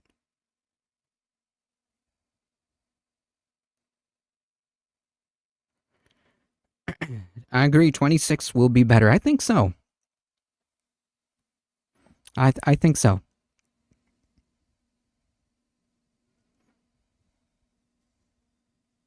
Hey, how's it going? I don't know if I said hello. Here's to hoping. 2025 has flown by. The older you get, the faster time slips by you, it seems. I think it depends, honestly. I think it depends, because some years feel faster than others. I guess it just depends on how that year plays out. But yeah, sometimes the years feel like they were accelerating. And sometimes they feel like they're slowing down. 2025 was one of those years that felt slow. 2025 is one of those years that just felt slow. Purgatory, if you will.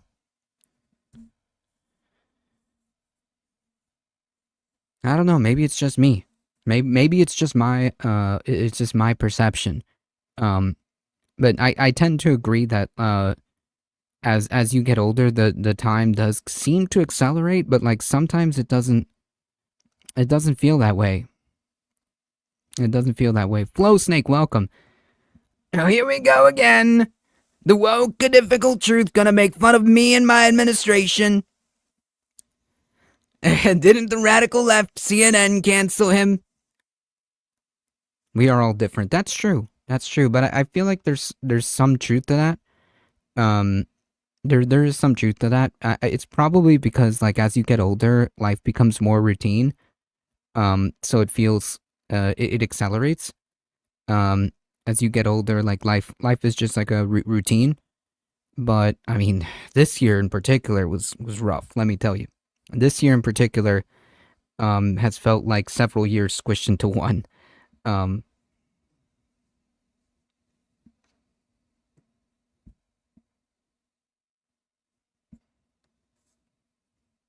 Thanks for the welcome. No problem. Good to see you. Yeah, routine is the word. Yeah.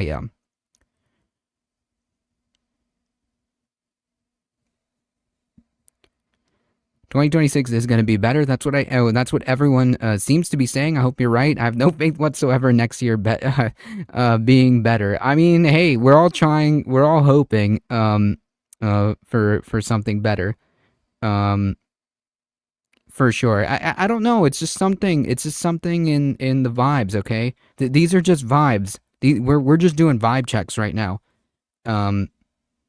You know, it could be that 2026 ends up being even more, if you can believe it, even worse than 2025. But you know, at the end of the day, that's kind of what we're assessing here. Vibes. We're assessing vibes.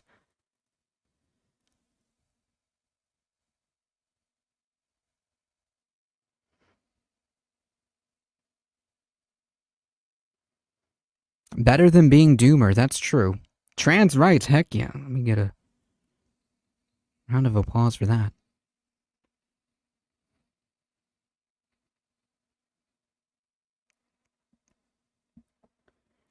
Alright folks, let's get started. We're going to start with the small short clip of what Alex was talking about earlier. So let's do that. It'd probably help if I brought it on stage, yeah? Let's do it. This is a short clip. This is a short clip, but Emma is a warrior. 1000%.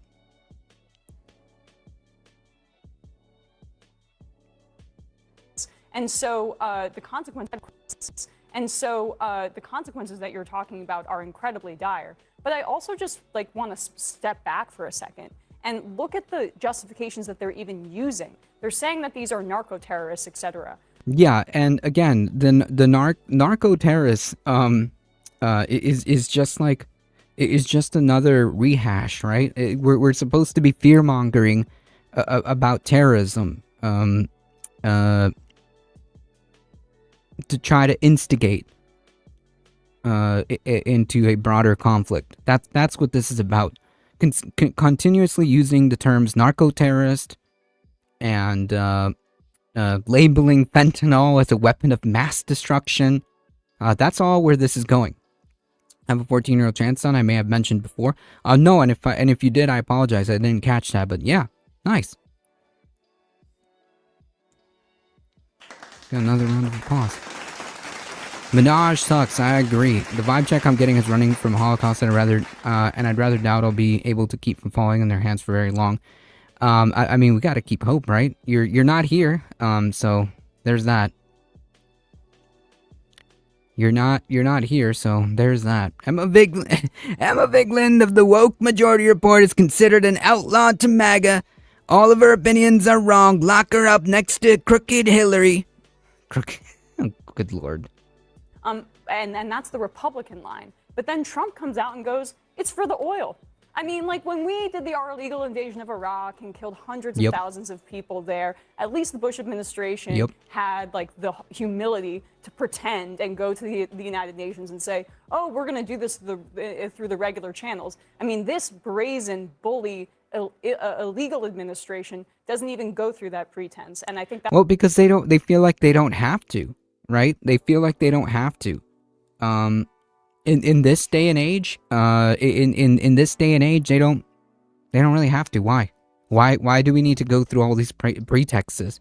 We just say like we want the oil, we're gonna get the oil, and that's that. I'm catching up from the beginning of the show. What was that about trans stuff I missed? Oh no, someone just said trans rights and that they had a trans child. That's all.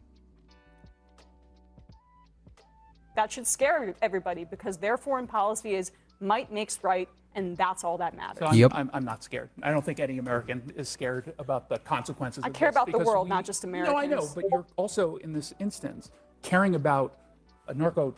I mean, look, even if you can't just go illegally bombing boats, okay? You can't just go illegally bombing boats. That's not how that works at all. Sorry, folks. I just gotta quit Discord so it doesn't beep in the background. Ladybug, welcome.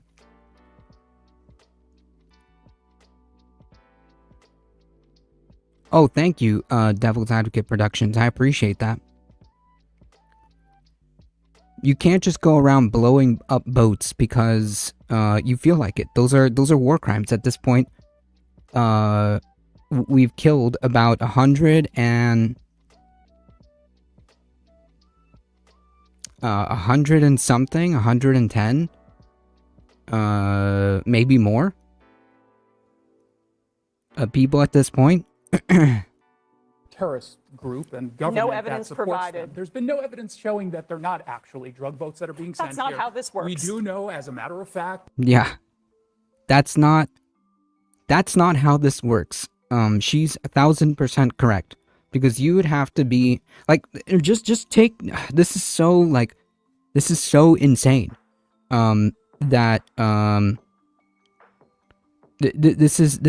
insane that we're trying to justify this. Even if all of this is true, last time I checked, the punishment for drug running is not being vaporized by the U.S. Navy. Yeah, guilty until proven innocent. That's exactly what the argument that he's putting forth. That this is a country that very clearly does engage in narco-terrorism and is a hub for sending to this country cocaine primarily, meth, which is the second leading cause of drug overdose It doesn't matter. deaths, at least where I'm from. It doesn't matter.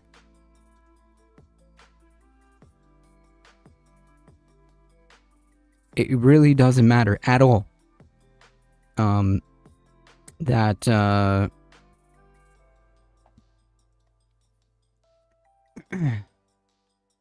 really doesn't matter that if all of that is true. You don't get to summarily just blow up boats because you feel like it.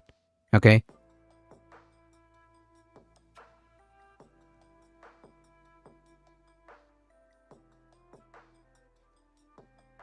And this is the last clip we got here. So the average person, yeah, if you have a deep dive conversation about the legal aspects here, they're going to roll their eyes. That's just the reality. It might be important, and it is important. The but they roll Sacklers- their eyes because they know who the target is. The Sacklers are. Donald Trump is putting you in a position. I'm sorry. Where you are now defending drug dealers, whether or not that's your intent. That's how it comes off. Do you think that the Sacklers should be executed in the town square? Yeah, but like that's the thing though. Like this faux disingenuous argument that like, oh well, you're just protecting drug dealers then. Well, no, we don't know that they're drug dealers. Like how are we going to make this argument? If we don't know, we never had any trials. We don't know who these people are. Some of them have been shown to be just fishermen. You don't know who these people are.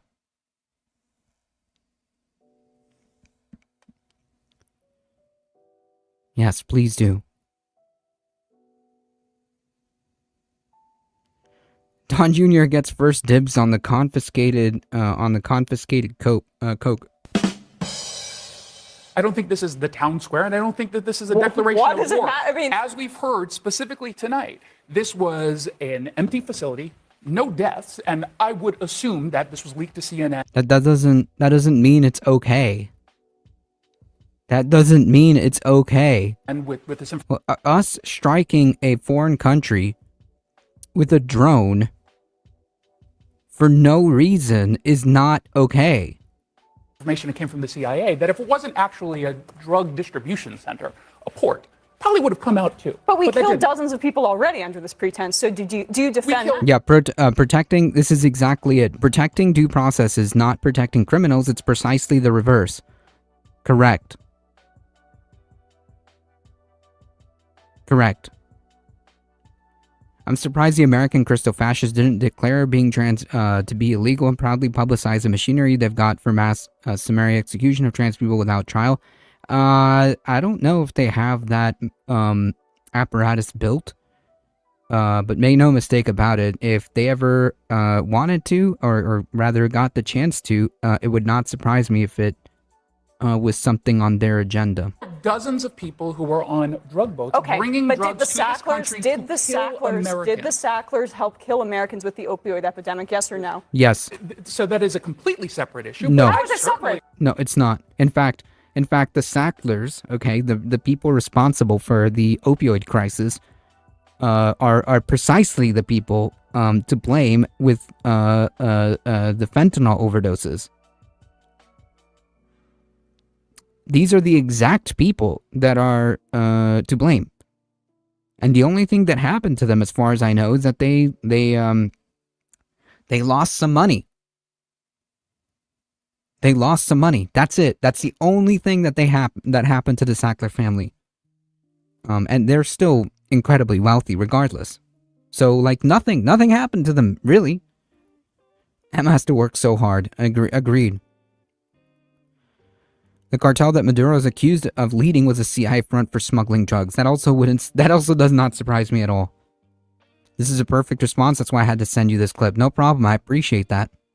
Should they be executed in the town square without any legal process? And that's what you're saying. Who's next on the drug cartel here? I don't know why. Do we go to China as well? Do we go to other countries as well? Like, how far are we going to go on this? How hard and how long? Yeah, and what exactly is in the interest of the American people blowing up random boats? You know what would be in the interest of the American people?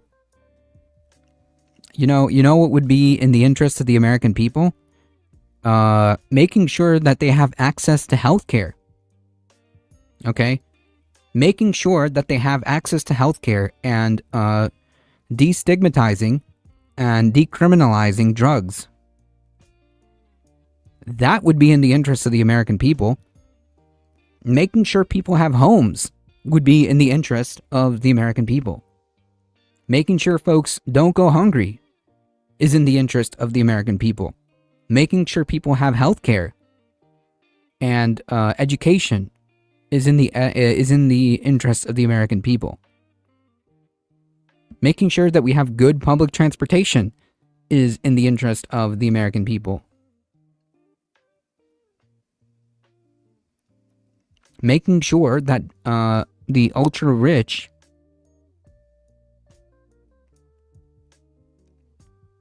pay their fair share of taxes is in the interest of American people.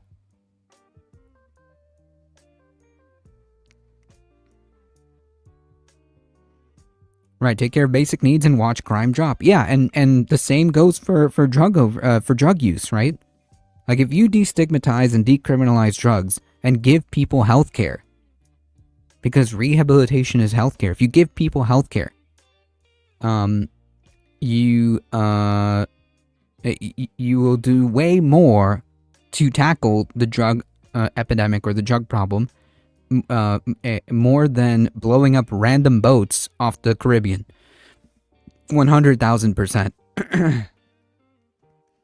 The access to is neoliberal code for only if they're rich. I agree. long? Can they continue going without Congress getting involved? That is a fair point. Rough. I don't know how these people sleep at night. Like this guy on the right. I don't know how these people sleep at night. So kind of like piggybacking off all that story here. The U.S. military has carried out another strike, bringing the total to 30 and killing 2 people. The military said on yesterday, that it had conducted another strike against a boat accused of smuggling drugs in the Eastern Pacific Ocean, killing 2 people. The strike, which was announced by the U.S. Southern Command on social media, has brought the total number of known that's a big keyword right there, known boat strikes to 30, and the number of people at least 107. So it's probably way more than that, but that's known. Since early September, according to numbers announced by the Trump administration, which can be 100% trusted, right? The military said the vessels were engaged in narco-trafficking operations, though it did not provide the evidence to back up the claim. And they won't, and they're not going to, and they never will until they're forced to. So don't expect that to happen anytime soon. So it's safe to say that if they don't want to provide the evidence of us doing this to the American people, then it's safe to assume that they're just engaging in illegal behavior. They can sleep at night because they're psychopaths and as bad as any serial killer. Clearly, yes. Clearly. In a video of the strike posted on social media, the boat is seen moving through the water before being struck by 2 explosions. President Trump has justified the attacks as a necessary escalation to stem the flow of drugs to the United States, and asserted that the U.S. is engaged in armed conflict with drug cartels. No, it's not. This is not happening at all. What's happening is that he's killing random people, and each one of those are war crimes. All of them, all 30 plus. All 30 plus strikes are war crimes. All of them. Along with the strikes, the Trump administration has built up military forces in the region as part of an escalating pressure campaign on Venezuelan President Nicolas Maduro, who has been charged with narco-terrorism in the United States. Trump, when asked by reporters on Monday about an explosion in Venezuela, we'll continue to talk about that, said that the U.S. hit a dock facility along the shore where boats accused of carrying drugs load up. Of course, we have no evidence of that. That's just what he said, and that's just it's just the sources for this is trust me, bro. Global solidarity now, welcome. There was a major explosion in the dock area where they load boats up with drugs, Trump said while meeting with Israeli Prime Minister and fellow war criminal Benjamin Netanyahu in Florida. Trump, the White House, and the Pentagon were provided no further details. Cool. So 100% war crimes galore. In December, the Trump administration also launched a new tactic by seizing 2 sanctioned oil tankers off the coast of Venezuela and pursuing a third. As a result, some sanctioned tankers began to divert away from the South American country. Maduro has insisted the real purpose of the U.S. operations is to force him from power. I mean, yeah, Trump has said so very explicitly. Trump has said so very explicitly. He wants Maduro out, and he wants to take over the oil for the American oil companies. That's it. That's as far as it goes.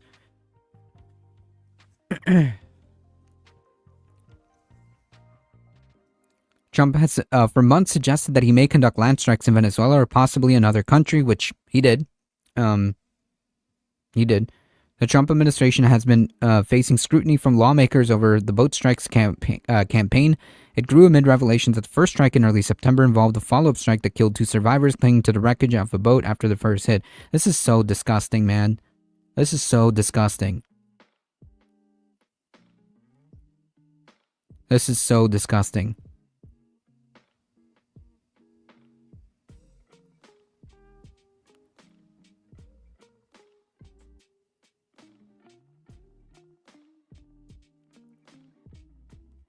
So on that, we're learning a little bit more about what happened in Venezuela. Apparently, it was the CIA that did this a drone strike and the port in Venezuela. The CIA conducted a drone strike on a port facility in Venezuela last week. According to people briefed on the operation, a development that suggests a aggressive new phase of the Trump administration's pressure campaign against Maduro government has begun. This is incredibly incredibly soft. This is nonsense. Okay, I hate the framing of this. This isn't a pressure campaign. At least that's not how I would phrase it. This is war crimes galore. This is entirely a plan to fabricate war. That's what's happening here. It's not just a pressure campaign. Okay, it is undoubtedly a way to try to instigate war. That's what's happening here.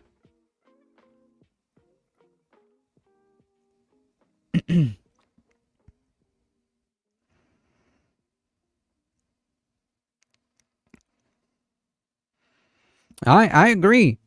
The entire business of business is manipulating people. 1000%. I couldn't agree more.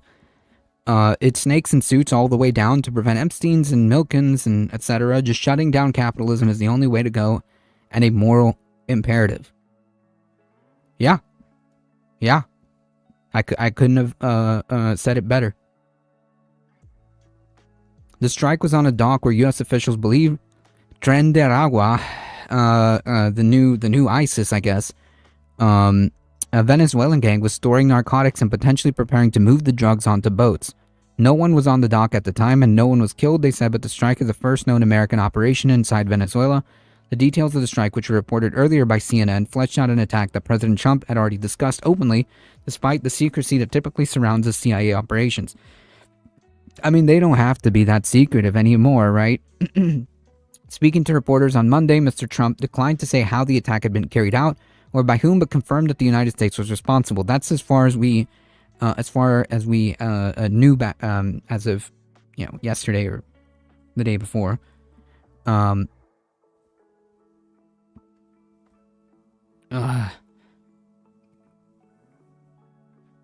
cat has decided to say hello.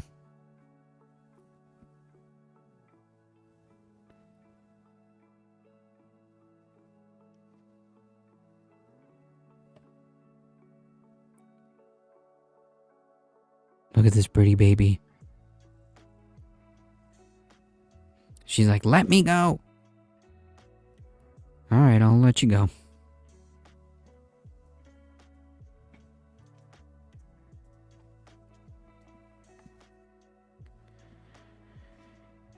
Okay, where were we?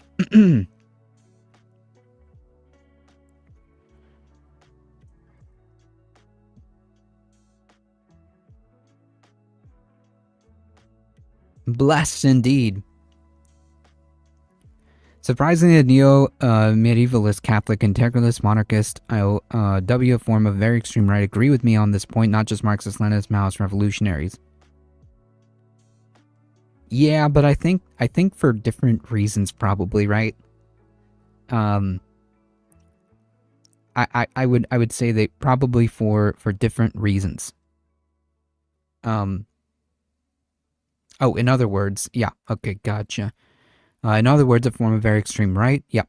Agree with me on this point, not just Marxist, Leninist, Maoist, and revolutionaries. Yeah, I would probably say yeah, but maybe for different reasons. Yeah, war bad and peace is good. Yep. There was a major explosion in the dock area where they load up the boats with drugs, he told reporters in Mar-a-Lago. Again, no evidence of no evidence of any of this. We're just being told. And I think, again, the media is doing the exact same disservice as they did in in the war on terror, whatever, where they automatically give deference to the administration's kind of line, regardless of whether or not it's true. The way they should be talking about this is, hey, this is wrong, this is illegal, these are war crimes, you're killing people, okay? The administration is killing people, and it's... Oop, there goes the cat again. The administration is killing people, and it's trying to instigate war, and the American people need to be aware of that. That's how the media should be operating, because that's what they're doing, okay? Like, how are we even entertaining this idea that this is about drugs at all, or crime, or narco-terrorism, whatever? It's not. It's not.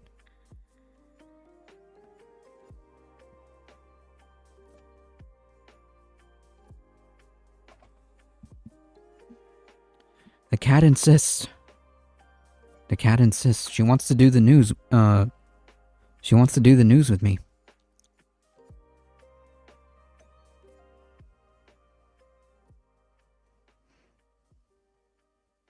The U.S. government is a terrorist organization. Yeah.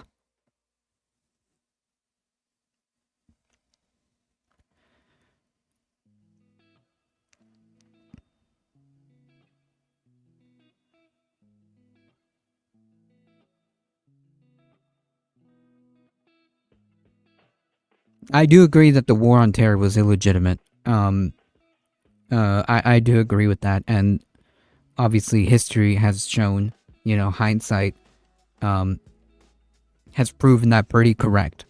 The war on terror was illegitimate, and so is what and so is what is happening here. So we hit all the boats, and now we hit the area. It's implementation area. It's the implementation area where that's where they God, this guy. Okay, let me try to read Trump. Okay, because this is a quote from Trump. So it's the implementation area. That's where they implement, and that is no longer around. Thank you, Mr. President. Really appreciate that. I mean, like, again. They can just build another one, right? Like, what? So we're just gonna perpetually strike docks in Venezuela? Like, we're just gonna stay there in perpetuity, just hitting random boat yard or boat docks? The Venezuelan government did not directly comment on Monday about the strike on Mr. Trump or Mr. Trump's remarks, but Diosdado Cabello, Venezuela's interior minister, denounced months of imperial madness and harassment, threats, attacks, and persecution, robbery, piracy, and murder. Yeah, as wild as it sounds, the Venezuelan government is in the right here. The U.S. government is absolutely engaging in imperial madness. They are absolutely harassing, threatening, attacking, persecuting, stealing, because we're taking their oil off the tankers. That's robbery and piracy, and murdering. They're just literally murdering people in the Caribbean. The U.S. Navy is just arbitrarily just killing people. That's literally what's happening. The White House and CIA both declined for comment. That's very nice. That's cool. I watched a very interesting video by Team House called How Different Countries Do Covert Action or something like that. It's pretty neutral and good for background research. Thank you. Gotta take a look at that. Did you see that the U.S. literally sold people for labor? What? You mean slavery? You mean the stuff that we do here at home too? Yeah, it doesn't surprise me. Like, I'm being a bit tongue-in-cheek, but that doesn't surprise me. We still do slave labor in this country today, till this day.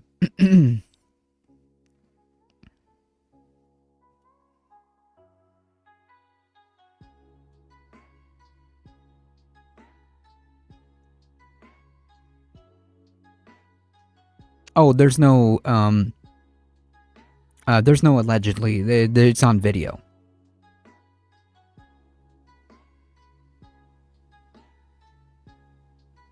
There's no allegedly. You can watch the video as the U.S. Navy blows up people in the water.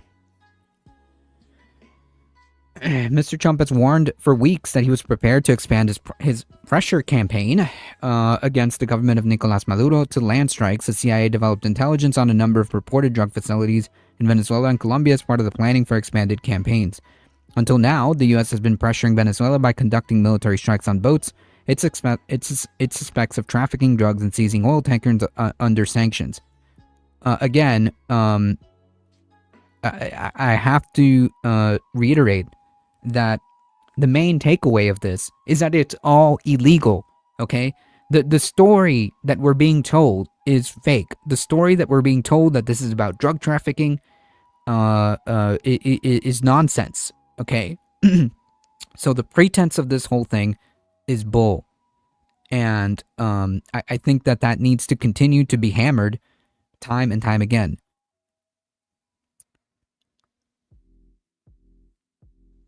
Allegedly illegal. No, it's pretty illegal to just randomly strike boats. Yeah, it's pretty illegal.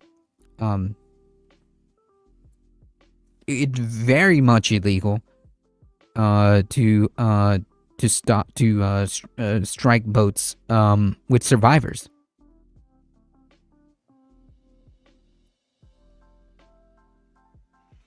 The U.S. Constitution stops at the border.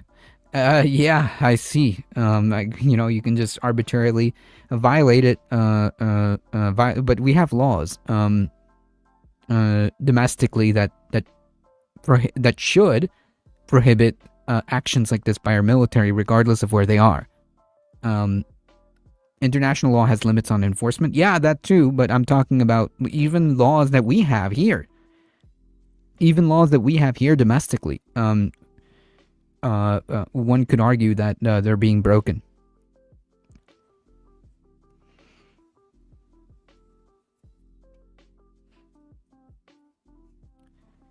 The U.S. has been what the U.S. MSM media North Korea since well before the 1900s. I mean, we had Kristi Noem to just kind of add to that. We had Kristi Noem tell Trump, congratulate Trump for keeping hurricanes away this hurricane season. So, yeah.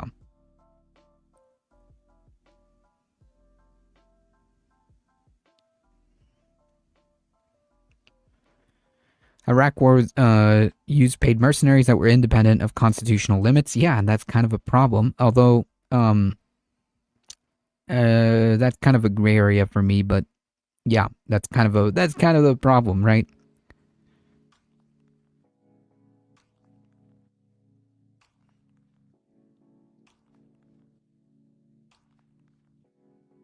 Noob, you're gonna have to rewrite that one. Sorry, buddy. The CIA drone strikes took place inside Venezuela, likely on Wednesday. In a radio interview on Friday, Mr. Trump said the strike had taken 2 days before. The intensifying campaign, i.e. warmongering, unites two particular targets of the Trump administration, Tren de Aragua and Maduro government. And again, the framing here is nonsense. The framing here is nonsense. While the Trump administration has alleged there are close ties between the two intelligence agencies, cast doubt on those conclusions. And yet we're doing drone strikes on no real concrete evidence. We have no business doing anything there. At all. If Trump can avoid World War III, should he not? Yeah, but that's not what he's doing by striking a foreign country. This is the opposite. If you're trying to avoid World War III or whatever, this would be the exact opposite of doing that. The U.S. has an indictment against Maduro that dates back to the first Trump administration. Earlier this year, the U.S. raised the reward for information leading to Mr. Maduro's capture to $50 million. Yeah. Okay. Sure. The New York Times reported earlier this year that Mr. Trump had authorized the CIA operations in Venezuela and ordered them to plan for a variety of potential missions The CIA regularly conducted drone strikes against terrorist targets in Pakistan, Yemen, and Somalia, and elsewhere during the Obama administration, which also, incidentally, was not a great administration when it came to that either. The countries he is striking would not be World War III. Russia is. And who do you think is backing Venezuela up? Who do you think is backing Venezuela up? I'm confused. Do you not know like what's who do you think is backing Venezuela?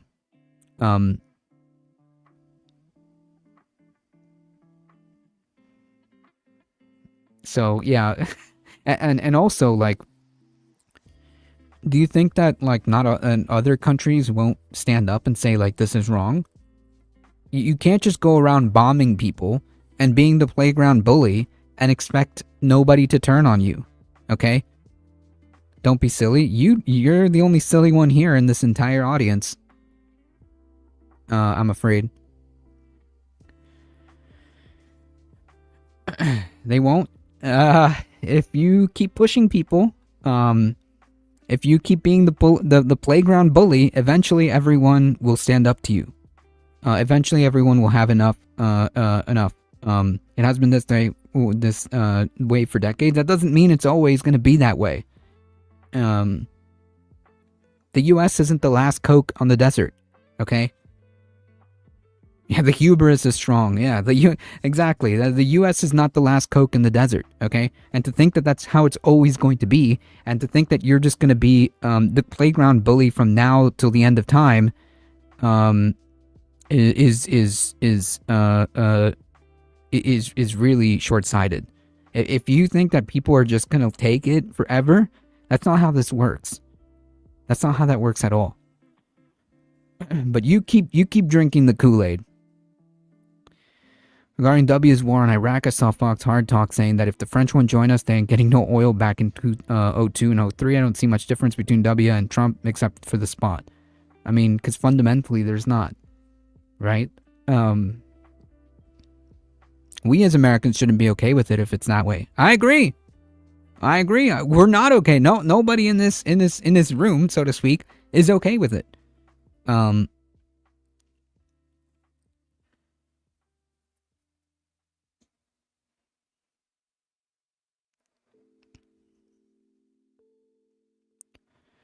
But the agency is not known to have conducted strikes recently, leaving the operations to U.S. military. It is not clear if the drone used in the mission was owned by the CIA or borrowed from the U.S. military. Military officials declined to comment on Monday. The Pentagon has stationed several MQ-9 Reaper drones, which carry Hellfire missiles at bases in Puerto Rico as part of the pressure campaign.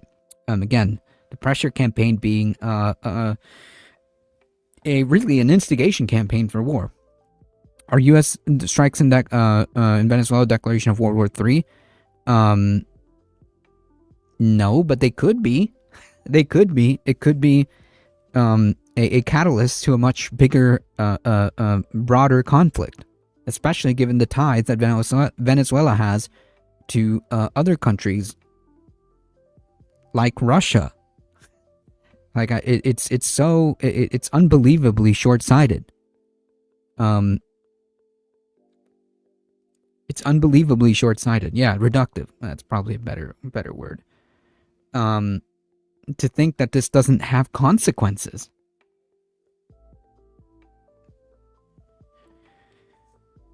Or could potentially have consequences.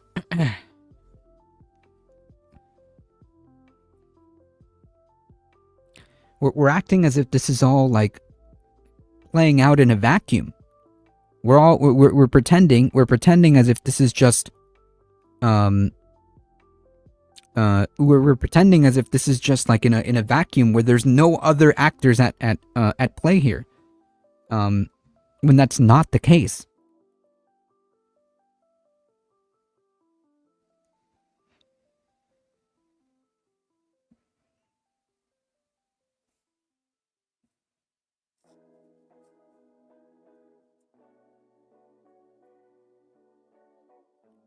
You are like an ostrich. Oh, that's fantastic. It's great. Thank you for showing us the intellectual giant that you are.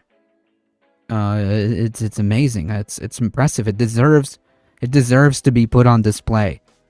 It deserves to be put on display. You know, thank you for that. I appreciate that. Thank you.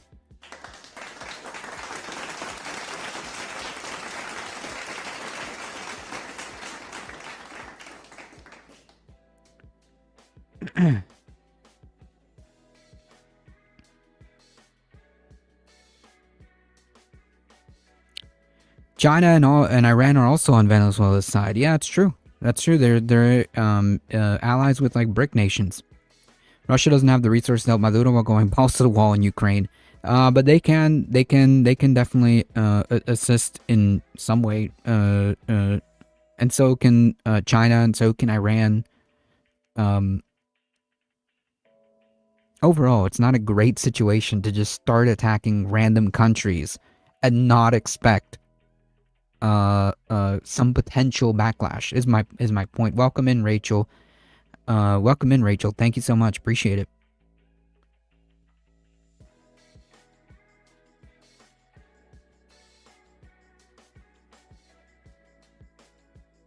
That's true. That's true. They let Assad fall. Yeah, that's true. Pretending it will never happen. I have no idea what you're talking about. In some slightly better news, because, you know, why not? Actually, it's not that this is like, you know, world changing, but,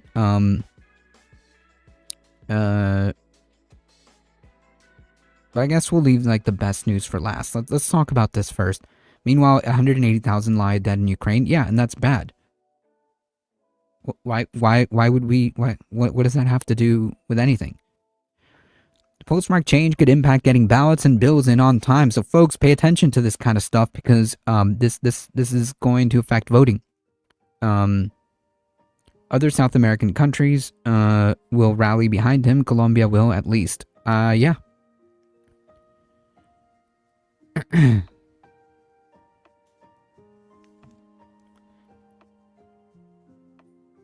Yeah, it's bad. It's bad. It's almost like war is bad. Yeah, and we should not want war. Like, I don't know what your point is. I don't understand.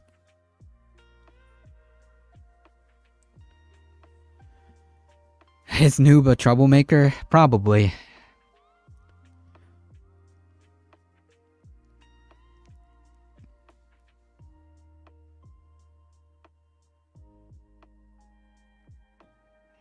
Is this war on your doorstep? Well, they're trying to. They're trying to push for a war. If the United States starts war with Venezuela or whatever, yeah, that would mean the United States is starting war with somebody, regardless. Regardless. So no, I don't want war. I don't want it. I don't want my country to go to war. There's no point in it.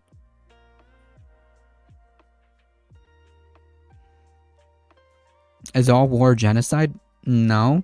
Genocide is completely different. You don't have to... You don't even have to go to war to do genocide.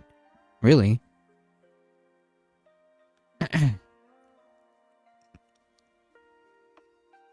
War is bad. World War III will likely never be formally declared.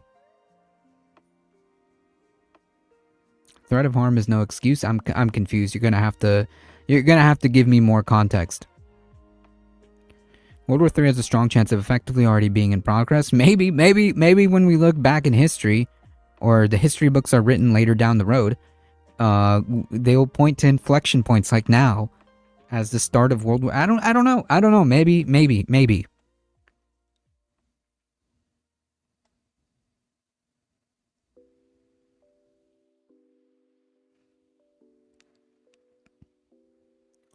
It'd be quite weird if Trump's ally, Diadva Putin, went against him in Venezuela. It's not even in his interest. Both Trump and Putin have an interest in inflating the crude oil price.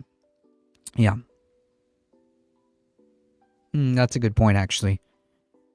I find it quite silly that you still don't think Putin will stop at Ukraine and the Donbass. I never said anything like that. I'm not talking about Ukraine or anything like that. I don't think Putin will stop. I've never said anything of this sort. World War III 2026 is gonna be great, you're all. No, let's not speak that into existence. Sorry, folks. Let's put rubber to road, okay? The U.S. Postal Service is making new changes in 2026, including adjustments to the postmark process, which could result in late fees and penalties for anyone mailing time-sensitive documents, such as tax returns or bill payments. For decades, the postmark, an official mark that shows where and when the mail was accepted by the Postal Service, has been used in law as proof that the individual met a deadline, such as submitting a ballot by election day. So that's kind of the key here, right? Yeah, of course, it's going to screw with a lot of other things, but I think this is the intended side effect. The USPS postmark used to indicate the date when the mail was dropped in a mailbox or submitted at the post office counter. Now the USPS is clarifying in a new rule that the postmark will reflect the date an envelope is first processed by an automated USPS sorting machine, potentially days after it was dropped off, not the actual drop-off date. So keep that in mind, folks, because keep that in mind because that is going to affect mail-in ballots, and you are going to need to pay attention if you plan to mail in your ballot, or just simply plan around it and just drop it off yourself. But this is definitely something that folks need to pay attention to. If you know folks who plan to mail their ballots, especially this year, since we're going into the midterms, I'm already thinking in 2026 terms. The 2026 midterms, this is incredibly important to pay attention to. Changes to the USPS are part of Delivering for America initiative. That includes consolidation of mail processing and modernizing infrastructure to fit a time when the volume of paper letters is dropping and the number of packages is increasing. For a long time, Americans have assumed that mail will be postmarked the day it's mailed and may not be prepared to account for the extra days. Tax payments, charitable contributions, legal filings, rent payments, and other bills or items rely on postmark dates for deadlines can be impacted by later postmarks and risk late fees, penalties, or delinquency. Many also accept ballots that are postmarked by election day. So that's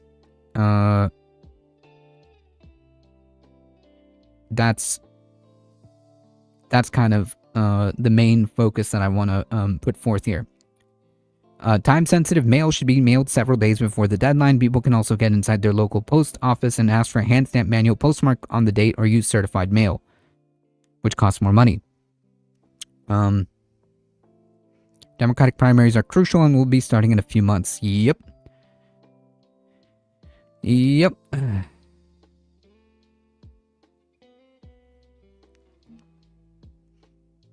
The right has already rigged the elections to render their seizure of absolute power to be in perpetuity for all time. I don't know if we're like there. I don't know if it's GG's like that. But they're certainly trying, and this is part of it, yes. While the cost of a first-class mail stamp currently at 78 cents is set to rise at this time, the shipping costs for Priority Mail, Mail Express, and USPS Ground Advantage and Parcel Set rates are all expected to go up in the new year. The increase in shipping rates is set to take effect on January 18th. Prices are based on package weight and distance it's being shipped. So yeah, none of this is important. Just know that the rates are going to go up. The point being of all of this is the point being is that folks need to pay attention and either mail your ballots earlier than normal and be prepared for that, or just simply be prepared to just drop off your ballots in personally, or make a plan if you can to go vote in person.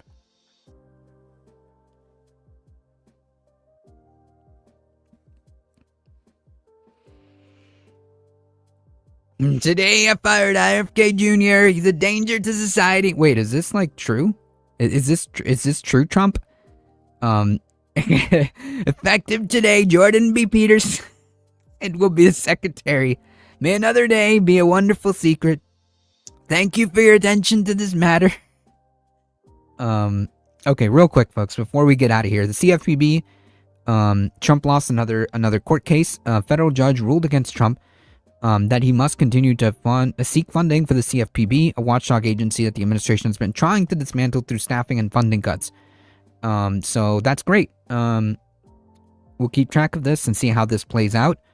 But this is great. This is great. The CFPB is incredibly important, and I'm glad that the Trump administration has been ruled against.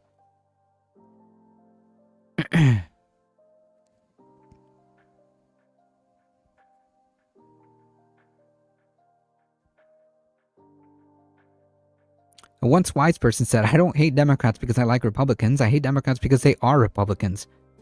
Oh man, my phone died. I wish I could do the little snare, the rim shot.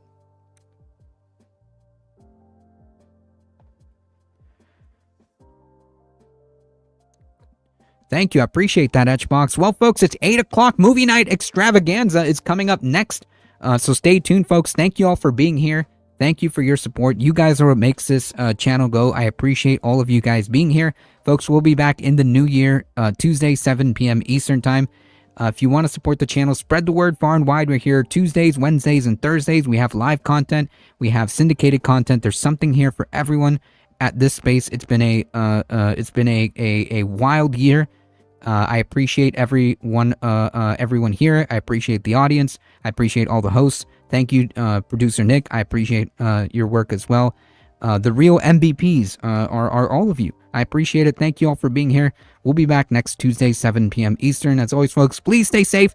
Please take care of each other. I love you all, and I hope to see you guys in the next one. See ya!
It's official, old buddy. Well, it has been. What are you talking about? What did that guy tell you? Told me the goddamn truth is what he told me. Tonight on our last Movie About Movies episode, we're talking about the last Quentin Tarantino movie to be released back in 2019. Once Upon a Time in Hollywood, Tarantino's first film to be released without the Weinsteins, starring a massive cast. It was another one of Tarantino's revisionist history projects. You believe everything's all right? Not exactly. This was a mistake. You should leave. Way ahead of you.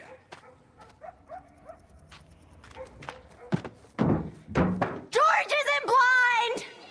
You're the blind one!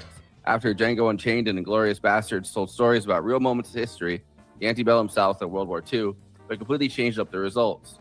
Once Upon a Time in Hollywood is a revisionist history of the Manson murders, starring Leonardo DiCaprio as Rick Dalton, a washed-up has-been TV Western star whose TV and movie career in Hollywood seems to be coming to an end at the end of the 1960s, and Brad Pitt as his driver and stunt double Cliff Booth, who, like Robert Wagner, is said to have killed his wife on a boat and gotten away with it. Here, put these on. Don't cry in front of the Mexicans. Rick Dalton lives next door to Roman Polanski and Sharon Tate, played by Margot Robbie, and her friends Jay Sebring, played by Emil Hirsch, Abigail Folger, played by the Love Witch, Samantha Robinson, and Wojciech, played by Costa Ronan. The Manson family is pretty huge. There's many actors and actresses who would go on to be huge stars, including Austin Butler, Sydney Sweeney, Mikey Madison, Maya Hawke, Harley Quinn Smith, and Margaret Qualley, Lena Dunham, and Dakota Fanning. Other big appearances include Al Pacino, Bruce Dern, Timothy Olyphant, Kurt Russell, Zoe Bell, and Mike Moe as Bruce Lee, and Damian Lewis as Steve McQueen. Once Upon a Time in Hollywood was the subject of a bidding war back in 2017, with Sony eventually beating out Warner Brothers, Universal, Paramount, Annapurna, and Lionsgate.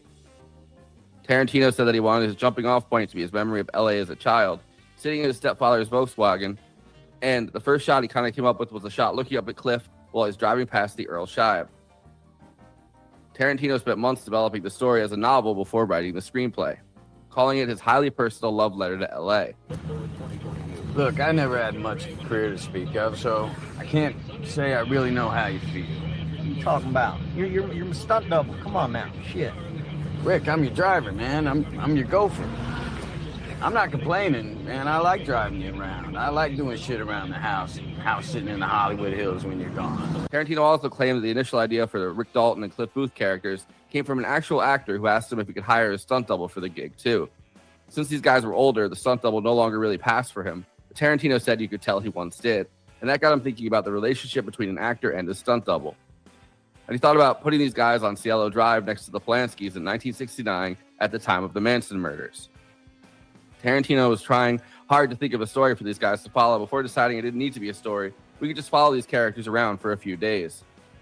The only time we're not following either Rick or Cliff or Sharon Tate around as they go about their day is a 6-month gap where Rick and Cliff go to Rome for Rick to star in spaghetti westerns. Rick works for the Italian filmmaker Sergio Corbucci, who made the original Django.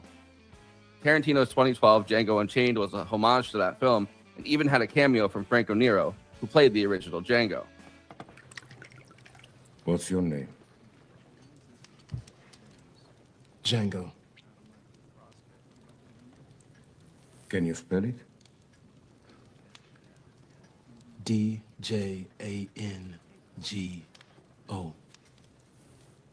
The D is silent. I know. And Sharon realized that she's pregnant leading up to the day of the Manson murders. Recreating some of the locations was tougher than others. The Playboy Mansion scene was filmed at the actual Playboy Mansion, which is now owned by a private owner.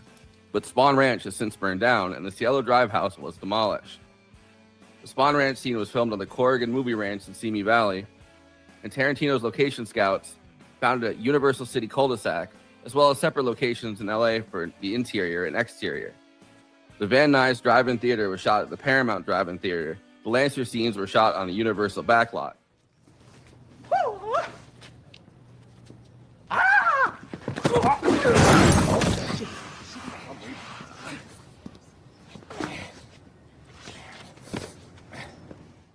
Two of the most controversial parts of the film were a scene where Cliff Booth throws Bruce Lee roughly into a car during a fight, which definitely showcases Cliff's abilities even as he ages to use brute strength, which comes up multiple times in the film, but that was considered disrespectful to the legacy of Bruce Lee as a martial artist.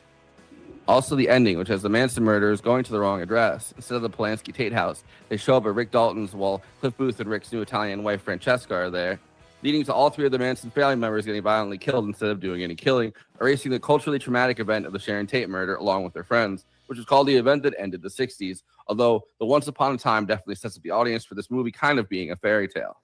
Oh, I know you. I know all three of you.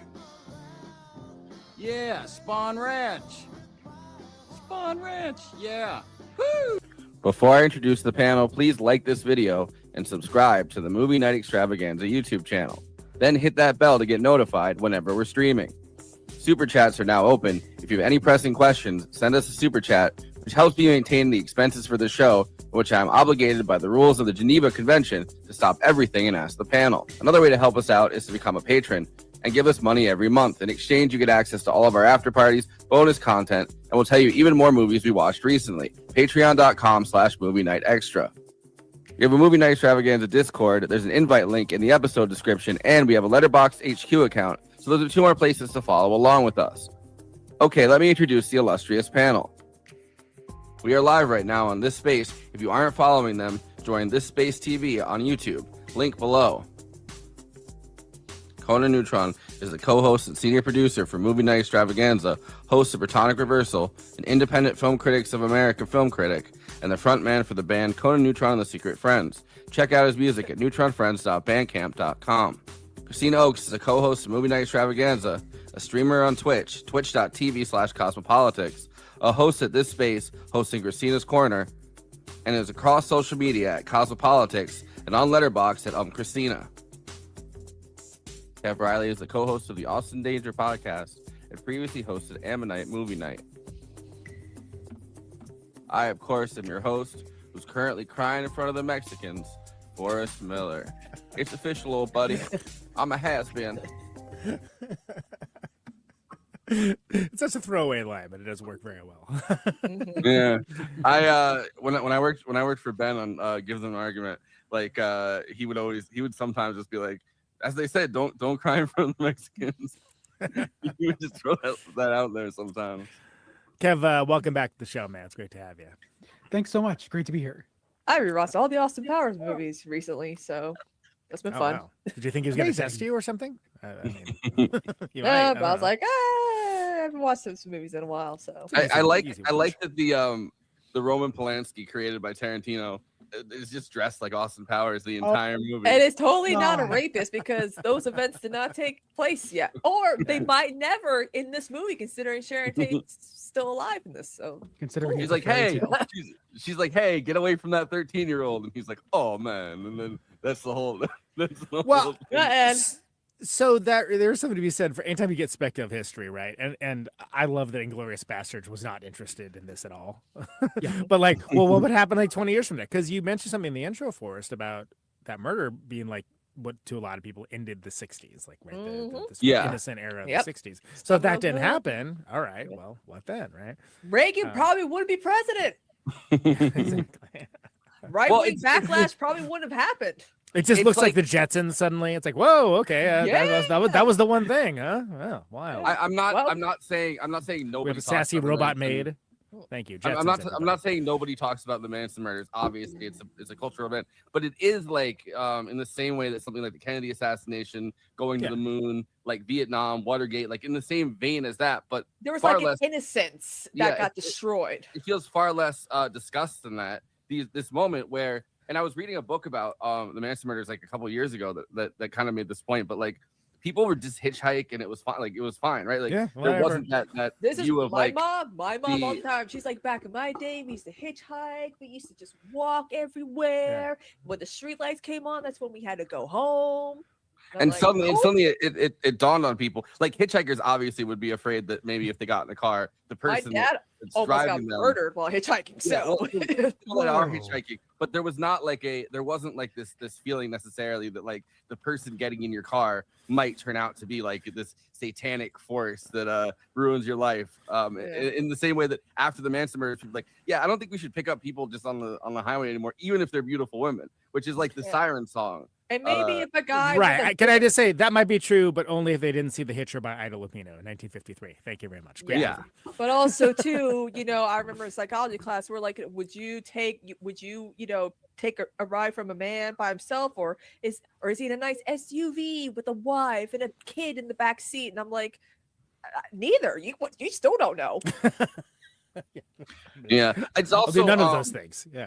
It was definitely the curdling of this notion that was already, I think, curdling for a lot of people, where it's like the summer of love, right? And everyone's kind of pre-love moment, and even like Life magazine, or something like Reader's Digest, right? That like the cultural arbiters, I guess, of our society at that point. Even they were trying to spin the summer of love and Woodstock and all these different things in a certain way that it's like, well, this is kind of the new, like, this is the new model, right? Like these hippies are not necessarily like, these are just the kids now. And this kind of definitely curdled that thing as a, which already was happening, because at the time people had switched from doing heroin and, like downers and like all these different weird drugs. They switched to speed, which things got very, very weird in San Francisco and in Oakland and all and in LA, like all of these areas that were like, people were doing free love and they loved acid and they were all kind of coming together as this one thing. That was instantly kind of curdling because people were all of a sudden popping speed, and speed turned things violent, like pretty much automatically, which is where Charles Manson kind of burst. Yeah, a lot of truck drivers were given speed to handle, driving 24/7, and my uncle, that happened. He got very paranoid. Also, they gave it to and I think they still did up till like pretty recently. They give it to pilots. Pilots would just be popping speed because it's like if you're flying somewhere. I mean, I think it's terrible because it doesn't improve your cognitive ability, right? It improves your reaction to stuff. But like, they were just like, oh well, in case you get sleepy on the plane, take this speed. Yeah, but I think Altamont also, that's another like cultural touchstone of like Altamont Speedway. Was that what the Hell's Angels and the Rolling Stones? Which my dad was at, by the way, and he's like, yeah. He was at it, and like he's like, yeah, and I saw like things starting to get weird, and I got the hell out of there. Yeah, having a notorious biker gang who's killed people, Rolling Stone, not a good idea of a security, Well, security according to him, he was also peaking on mushrooms, and it was not also the best time for him. He wasn't having fun either way. Probably saved him in some way. In some, I was like, I'm kind of glad you did. This bad trip, man. I gotta get out of here. There was like an obsession after Altamont with like trying to understand the Hells Angels. And there was the whole Hunter S. Thompson thing, where Hunter S. Thompson went underground with them and was writing all these articles for Rolling Stone, where he's like, I'm underground right now with them, and then multiple of them tried to kill Hunter S. Thompson, and then he was like, oh, maybe I'm getting out of here.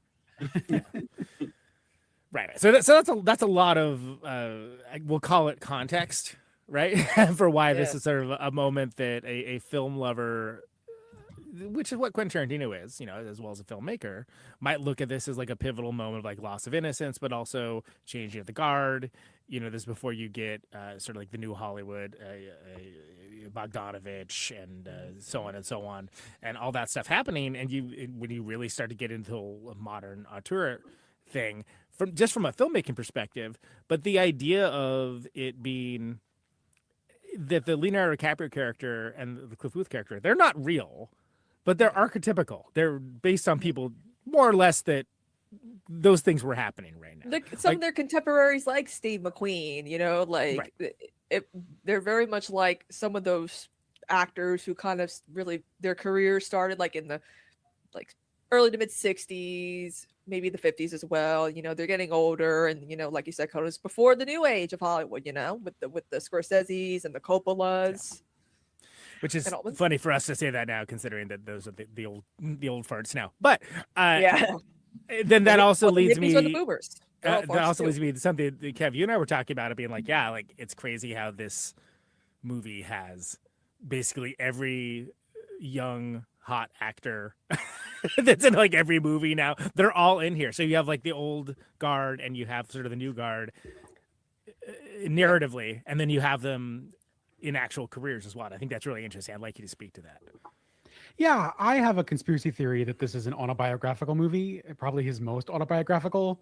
I think this is a movie about a guy who's reaching the end of his career, and seeing that and feeling that and having that be reflected through the art in a way that you don't usually see for Quentin Tarantino, because he's usually filtering it through 5 or 6 different, like a Shaw Brothers pastiche here, setting the tone for music videos for the next 10 years there, stuff like that. This is a movie about a guy who would certainly like to think that he has a future, but he knows that his last film is coming. So he wrote a fairy tale about that feeling, about trying to avoid horrible things that.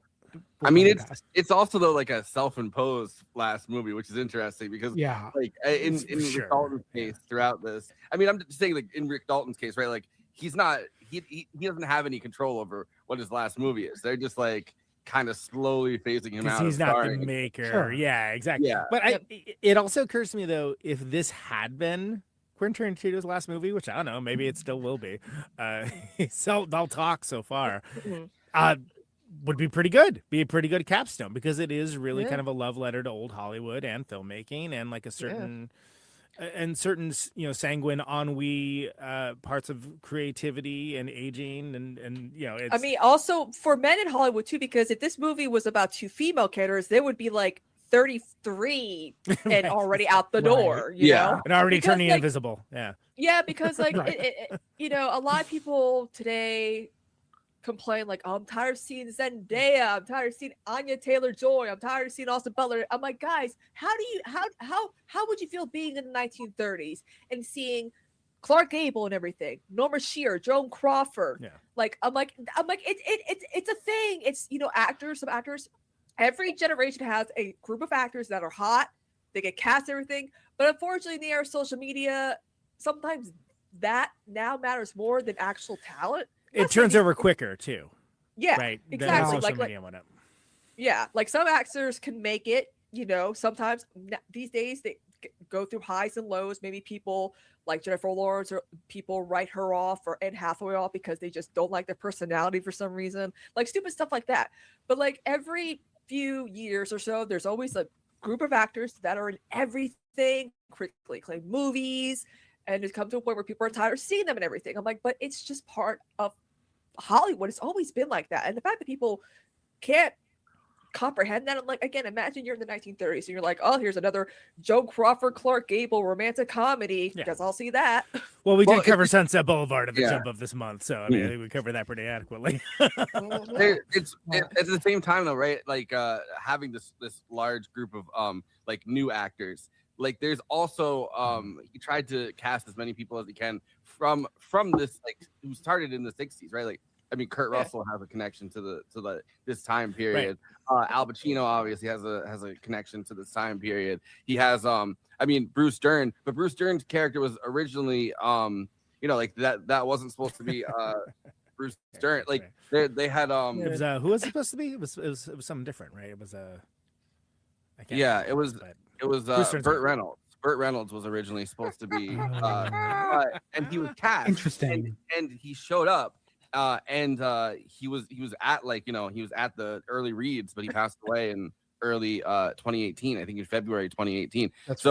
Burt Reynolds didn't get to be in this, and obviously Bruce Dern was he was great in The Hateful Eight, so he already is in the kind of this Tarantino milieu. But it's like, so they were trying to pick as many people as they can who had like an organic connection to play these like kind of has-been actors. And then the people that are kind of coming up in the way that those actors would have been at this time are the new generation of actors that are they're all mentioned.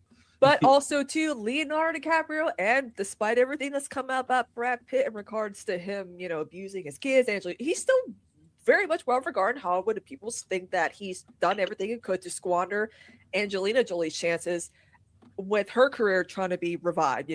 So it's like, again, there's if it's male versus female, I don't think this movie would be very much different. They focus on 2 female actresses who are like in their early 30s, as opposed to men who are well into their 40s and 50s, especially a Brad Pitt and Leonardo DiCaprio, who Leonardo probably going to get a second Oscar in a few months, maybe. So that's a lot of stuff to throw out there, and I want to get Kev's take on some of it, but also things can happen fast. Think of like Pedro Pascal went from being like, oh, I love that guy, you never see him, to being like, oh, he's ubiquitous. Now it's Josh O'Connor. Josh O'Connor's been like 5 movies I've seen this month. It's like, oh my god, this guy was like nowhere. This is only sometimes some people like certain things just happen to fall into place in the right time. That's So anyway, Kev, what do you think about literally the last 20 minutes of the show? Okay, great question. A couple things. Number one, yes, totally agree. The choice of the ensemble of the kids as the Manson kids was awesome. Few things better than to come back to this movie after a few years and just see Honora eat shit after getting a can of beans thrown at her face. Super funny. Like, super funny. She's so great in that scene. I'm sure we'll get to it later, but oh my god. I think that plays in to my theory though. My first, a fucking pussy.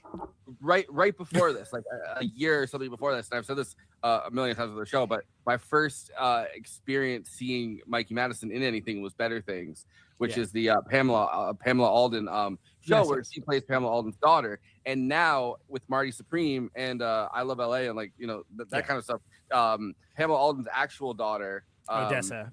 Odessa. Yeah, like she's now making a name for herself. She's went from now she's in everything, right? But she went from being a dorky little girl with curly hair to a very, very exotic looking young woman wearing a wig. And I you know, and everyone's like, what? People are starting to realize that white women do wear wigs, but also too, I forgot that everyone's like, oh, it's Bobby Hill's daughter. I'm like, no, bitch, that's Dolores in Grease too. To me, like. All right, Kev, you want to continue that point then? Yeah, I mean, so that's cool, right? And it also speaks to the greater themes in my mind of like, we're looking to the future. We're looking to these kids. He had a really great eye for this cast. Also, so that's one thing. The other thing is people getting sick of people.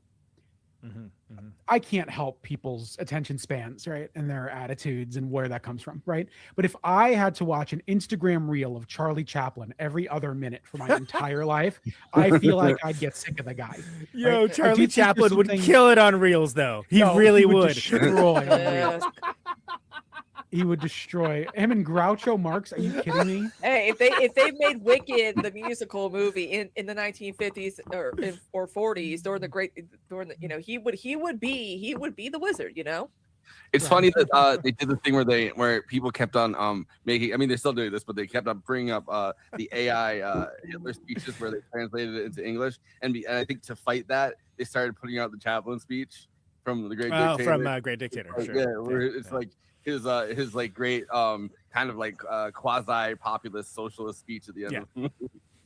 Right, which we did on this show, actually, right? Yeah, we did that. Yeah, we did. I mean, it's a great speech, but it's funny that like around the same time that they were like, "Oh, this is what Hitler would sound like in English." They're like, "Let's get Chaplin out there again." Before we invoke Godwin's law, let's hear the rest of that, Kev. Come on.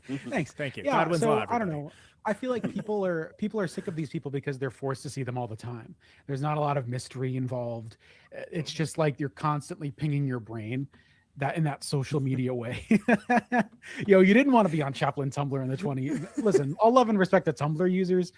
I don't know, man. Great Depression era Tumblr. A lot of there's those terms of services are a lot of 16-year-old girls on this Tumblr. Hey, that's where you think. I'd say too soon, but it's been over 100 years, so it really hasn't been.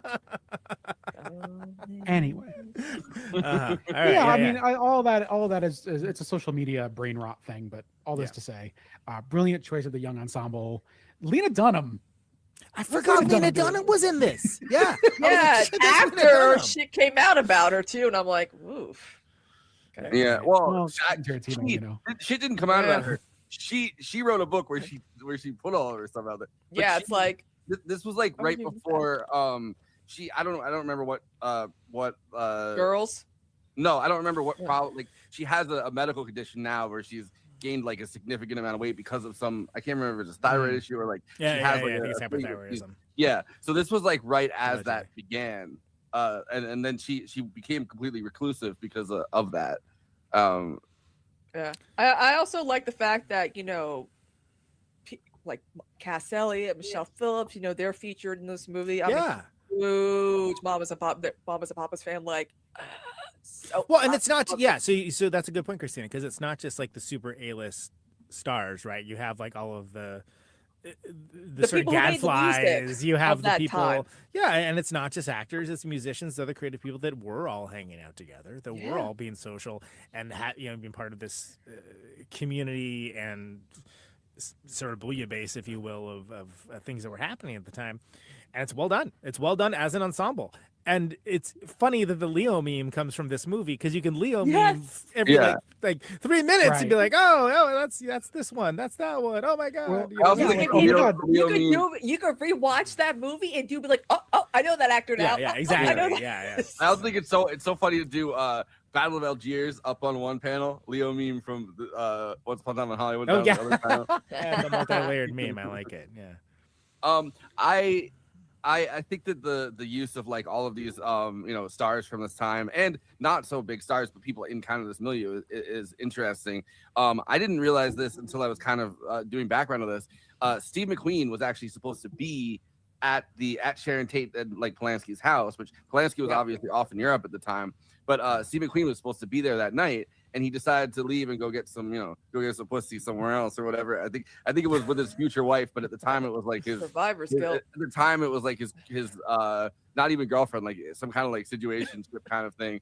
And he ended up marrying the girl afterwards but he was like he was on Manson's hit list because Manson was following Steve McQueen around trying to force a script, like a screenplay onto him that he had written, because he's obviously following musicians around trying to get them to listen to his music, and he's following Dennis Wilson, the Beach Boys. That used to be his house. These insane screenplays. So he was trying to force Steve McQueen to read his screenplay that he had written, and he's mailing it to him. And so he started following him around. Steve McQueen turned around, just finally got like so sick of it that he decked Manson in the face outside of a studio, which is something that like I think if you knew who Manson was, you probably like. But I think he thought of it as like just the guy harassing him. So when Charles Manson went out and like wrote his whole hit list out, like I'm gonna kill all these people, Steve McQueen's name was at the top, and he was supposed to be at the house that night. So in like for the rest of his life, which he only lived until like 1980, I think, because he had he smoked himself to death with too many he cigarettes. lived a lot of life. Yeah, but he for the rest of his life he had the survivor's guilt, and he was like, if I had Mark Wahlberg basically, he's like, you know what? There. Conan, we were basically that. You know what's so funny though is that imagine if someone had given Charles Manson a shot. You know, like where would we be today? Well, we did. Well, I mean, the Beach Boys recorded. I mean, there's a great episode of A History of Rock Music and 1001 Songs that's basically about this, and I highly recommend it. And it's very long, but you at the end of it, you're like, I could hear way more of that, and it would be interesting. And I don't want to. I mean, there's so much to talk about with this movie, but so it's obviously notable because if you think about like even though he's barely in the movie, he's the primary antagonist of like what is ostensibly a Howard Hawks style hangout movie, which Quentin Tarantino excels at. But I think that it's notable because you end up in a situation where it makes sense that how the actual real Charles Manson had these influence over people. You see kind of like the panoply of it, right? And like not the least of which is, and I'm sure we'll get into it when we run through the plot, but Maya Hawke's character just bailing. Just leaving with the car, which is like, girl, good on you. And you think they might scrub the mission at that point, but yeah, they're all high, so obviously at the end, like, I don't know, I guess we're already here, might as well kill some people. I mean, they already knew the house. They're like, oh, Dennis Wilson probably still lives here. Yeah. We know this house. Nope, turns out not really. It was drug logic. It was Dennis Wilson, but there's also another guy who had taken over the house after Dennis Wilson that he was looking for. I really recommend Chaos: Charles Manson, the CIA, and the Secret History of the 60s by Tom O'Neill, which they turned into a Netflix documentary, which Tom O'Neill didn't really have anything to do with, but he literally tried to solve it. He tried to solve the background behind it. Didn't end up doing it. I think he's writing another book. But he actually managed to go to all of these places and catch up. It took him, I think, like 30 years to write this book, and he managed to like really confront a lot of the people that were involved in it and try to get more information and like pulled on all these different threads and kind of went insane in the process of doing this. Like even talked to Charles Manson in prison, and he does a really good it's a really good double TrueAnon episode where he's talking to them about the process of the book, and he talks about how he saw Manson. I think he like offended Manson at one point, and Manson wouldn't see him anymore.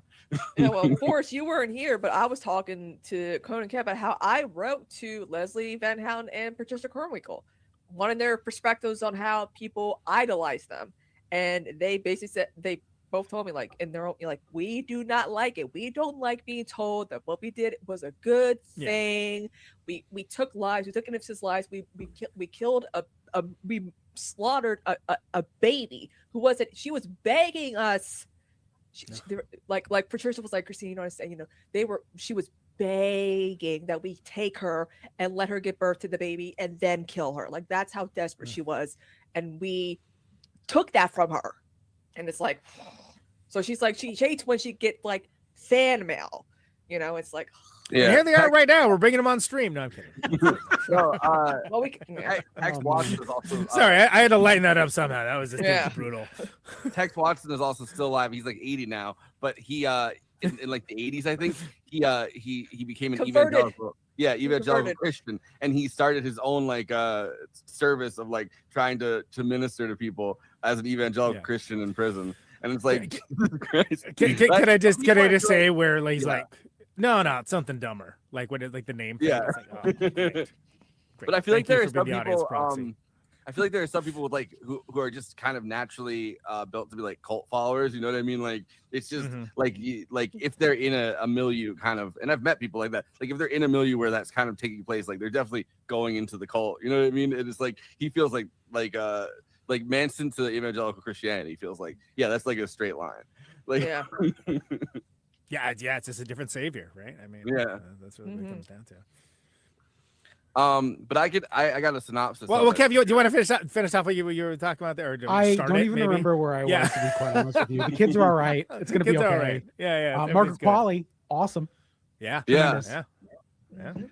And she's kind of, I mean, like, I feel like there's there's multiple dynamics because there's like Dakota Fanning and Lena Dunham, who obviously were very like they were well known at this point and established. But like Margaret Qualley had been in The Nice Guys, right? Like that was her big. Yeah, it was what she had been known for. If she was known, that was what she was known for. Yeah. But it's like a lot of these other, I mean, like Austin Butler, obviously, and Sydney Sweeney. Like I hadn't heard of them at this point. Like because I didn't watch Euphoria or anything like that. Like I also saw Margaret Qualley.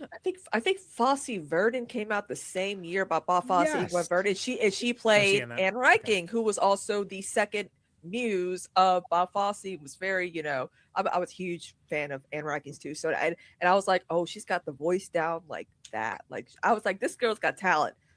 I can see it. I didn't know any of them by name, but again, just like you, Forrest, I did not watch Euphoria. So I mean, all this was missing with Zendaya, Euphoria. Wow. There it is. But in February 1969, Hollywood actor Rick Dalton, Leonardo DiCaprio, former star of 1950s Western television series Bounty Law, laments to his best friend and former stunt double, Cliff Booth, that his career is over. Dalton got banned. They sound like porn star names, by the way. Like they do. Yeah. I was like, wait a minute. A little bit. Dalton got Bounty Law canceled by the networks as he wanted a movie career. Dalton had his driving license taken away for too many drunk driving tickets, and so Booth drives him everywhere now. Dalton, yeah. So the idea of the Western show, like the long running beloved Western show, like that was absolutely a thing around this time. I think they did a great job of making it seem naturalistic while not being like overblown. Yeah, I mean, there's all kinds of them, right? Branded and Big Lebowski is another example of where it's like, okay, that's it's like the fake Western show. There was like a bunch of them because it was like the top tier ones, and there were other ones, and they just ran because people wanted to see them.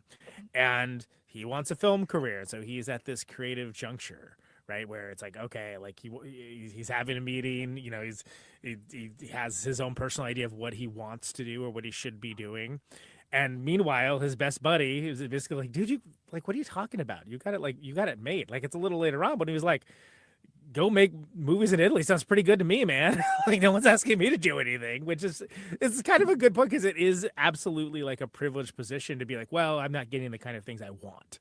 It's like, well, you're a working actor though, right? Come on, dude. Yeah. Like, what are we talking about here? Money is more important in those days. I would think, but like, if I'm able to do go and stay in Italy, like being paid to stay, like, come on. Yeah. So and we'll get to that later on, but For a comparison, like probably the biggest one besides Bonanza that came out, Gunsmoke, 20 seasons. Yeah, that's what you're saying. Yeah, that's crazy. Like, I mean, back then, TV shows used to run, man. Yeah, which is funny. It's funny that like the best lesson I think that the British television took from us is like, they're like, no, you get like two series, as they call them, or 3 series at most, and like. Yeah. And then like you're not doing like I mean, besides Doctor Who, right? But then that's the exception proves the rule. I mean, Extras would have been insufferable if it went 20 seasons, and I love that show. Or even especially a good example. Also, soap operas were very popular back then, and they ran every day.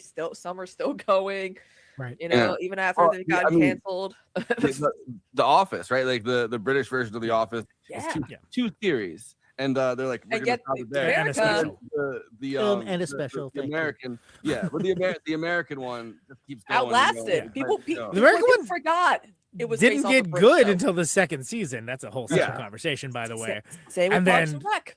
clearly should have ended when Steve Carell left. But anyway, that's an entirely separate conversation. So he's taking these meetings at the restaurant, you know. And I've forgotten how much setup you get. Like you see a little bit of the show, and you're like, okay, what is it? This is like I'd forgotten all of this like beginning stuff because there's so much movie here. Tarantino, by the way, is the voice of Bounty Law, which I didn't register that like the first because he does the voice, and I think they probably adapted or whatever because it doesn't sound like he's not like Bounty Law. Let's get Bounty Law. Bounty Law. Did he record all that from like Tel Aviv or something? Like, it's Paul Dano, star of Bounty Law. Hey everybody. Dalton has lunch with producer and agent Marvin Schwartz, who makes Dalton realize that playing a guest negative role in new network shows is going to ruin his career. Marvin says that the networks are playing an old trick, and while Dalton thinks his guest character is getting beaten up by the hero of the new show, the audience perceives that Dalton's character from Bounty Law is getting beaten up by the hero of the new show. This would eventually lead to the end of Dalton's career as a leading man. Marvin wants Dalton to star in westerns in Italy. I don't know. So being typecast, basically, like being typecast as like the disposable villain. Sure. I mean, typecasting could go one or two ways. I mean, there are certain people that are like, yeah, I'm a genre actor. Like I thrive. Like oh yeah. Like Bill Skarsgård. Like he's good at some of his drama, but they don't do as well as when he's doing like Nosferatu, Pennywise. This is because of Look when at Danny Trejo. He's happy just to be working. He's like, I don't care. Yeah. Or Eric Roberts, like who's in show. every Eric movie. Roberts. Yeah. Eric Roberts statistically in every single movie ever made, and he's standing in the corner right now. Yeah, he's actually Margot on the Robbie's screen. dad. you can't even. I think Eric Roberts has like the most acting credits of an actor ever. Yeah. He just likes to work. Where's the film? Great, I'm good. He was in the third Centipede movie. As of this year, I'm pretty sure within the last few months, he got that designation. At least American. I think the most credits of any American like Hollywood actor, because I think there are some like like Japanese and like Korean actors that have been in chat right so many things. Yeah. Huge fan of your daughter. Anyway, but yeah, I mean, I don't understand. Like, I mean, some people hate me. Like, I think a good example would be like Aubrey Plaza. Like, everyone's like, oh, she's April Ludgate. She's gonna be April Ludgate. Everything she does, and then you see her in Legion and Emily the Criminal and Act All Along. But she's just doing like the Brad Pitt thing of like, I'm just gonna do stuff that interests me. That like, I think it's cool. It's great. Or even like British actors, like Dan Stevens. He's like, okay, I did Downton Abbey. I did the British series stuff, period pieces. I'm gonna do some crazy shit too, and it's worked. But he doesn't want to be. I think this is a famous. But here's the thing: think about the era that this is in, and being like typecast as like you're the guy that the hero punches. When you before were the lead, you were the guy. You were like the one. And that also, everybody like we've talked about this a bunch of times, but the difference between, I mean, you see it in this movie, like TV and film has like a hard line between the two of them. Dividing. So, you know, like Rick Dalton basically deciding, oh, I want to go from from television where I'm a huge star to movies. He fails at that, and then he's pushed back into television. And he's being typecast in a very specific way where it's like, you know, we saw you in this show and now you're getting the shit beaten out of you on pretty much every show, like FBI, like he's literally getting the shit beaten out of him in like shows like that when people tried, you know, to go from silent film to talkies. It just, there was not some it didn't work, you know, or like even some actors try to change up what. So I do want to see the 14 Fists of McCluskey looks good. It does. The 14 Fists of McCluskey. We get the flamethrower out. Chekhov's flamethrower, by the way, everybody. Chekhov's flamethrower. The best. The best. This rewatch, like you were saying, Conan, earlier, the complete setup of the finale of the movie as this weird, like the first time you're watching it, you're like, what is this even? Aside, why am I watching this? Really? Yeah, he made a whole. Why is this here? Yeah. And then you're like, oh, that's why. Okay. It also sets up. I was thinking about this, and I forgot the great scene where he's like, he's got these flamethrowers going. He's like, oh, does it have to be so hot? It was like, it's a flamethrower. That line sets up. It's getting hot in here. That line very much, very subtly sets up, I think, this distinction between the persona of Rick Dalton and who he actually is, which obviously, we see it a bunch of times when he just starts crying randomly and he's just like the most emotional person ever. But it sets it up in such a nice way where it's like, like the heroic version of Rick Dalton doesn't actually exist as a character. And the whole movie, he's chasing this confident, masculine, heroic version of himself that he just doesn't, it's just not there in his life. That even 2 of the 3 Manson acolytes that are attempting murder are familiar with. Of course, Mikey Madison, hilariously being the third, has no idea what they're talking about. But then is the one that has the idea of being like, no, that's who we should kill. Because like that's like the idea, like in her twisted, druggy logic. Yeah, I remember I've been having this thought, man. Susan Atkins, I remember when I think it was like in 2000s, like late 2007, 2000, whatever, and she got diagnosed with cancer and she had her leg amputated. She couldn't even get out, like she was just completely like paralyzed. And they were like, can we please just release her, like have her like release whatever. But Sharon Tate's family was like, fuck no. Even when I think out of all of them, Susan Atkins was faking her like remorse, because she just did not seem like, she still had like that, I'm not thinking independently, like the tone of her voice when I would watch her interviews, she did not seem like she had this remorse about, unlike Patricia and Leslie Van Houten. It's like, no, they sound like they don't sound like cult followers anymore. They don't sound like, they sound like women who have their own mind and their own thoughts. But Susan Atkins, from her voice, she just didn't sound remorseful. She didn't really take full responsibility like the other 2 did. So it's like, yeah, I understand why she did not get released even when she was on her deathbed. So I jumped us ahead quite a bit, of course, because it's fun to talk about. But we were talking about just Leo's character just being wham about his career.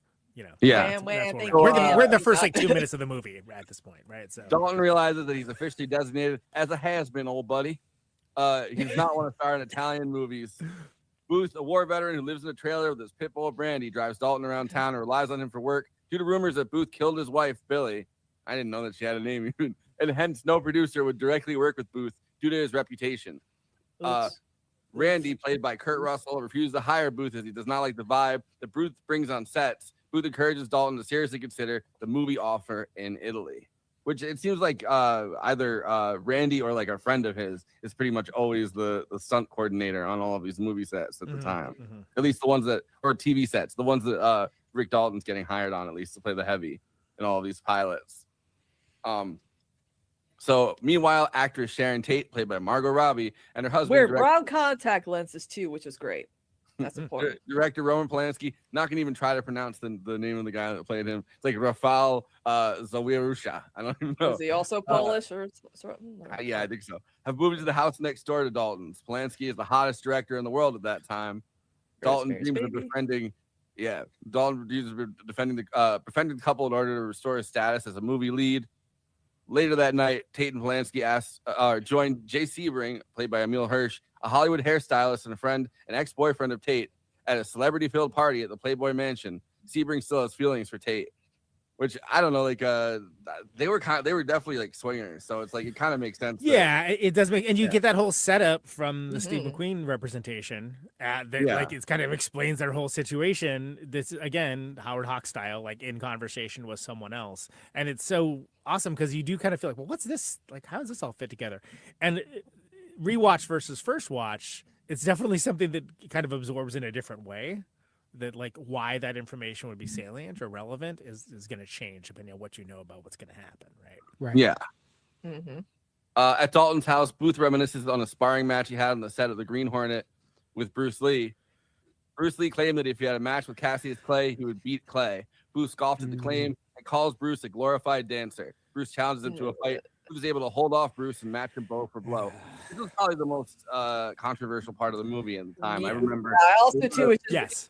There's people that Quentin Tarantino's kind of definitely racist because it's like, really, dude? Like you're gonna do that to Bruce Lee? I mean, I don't know about all that, but I despise that scene when I first saw it. And this time I was just annoyed by it. I was like, that's annoying. Like it's like, you know it's coming. You know it's coming, and you're like, oh, first of all, this movie's really long already. So we don't need it. And it's also just like, what are you doing to you, man? Like, why is that in there? There's other ways to establish the Cliff Booth character as a badass. Correct. Do not believe people their Paul Dano outrage when this scene sets the stage for that.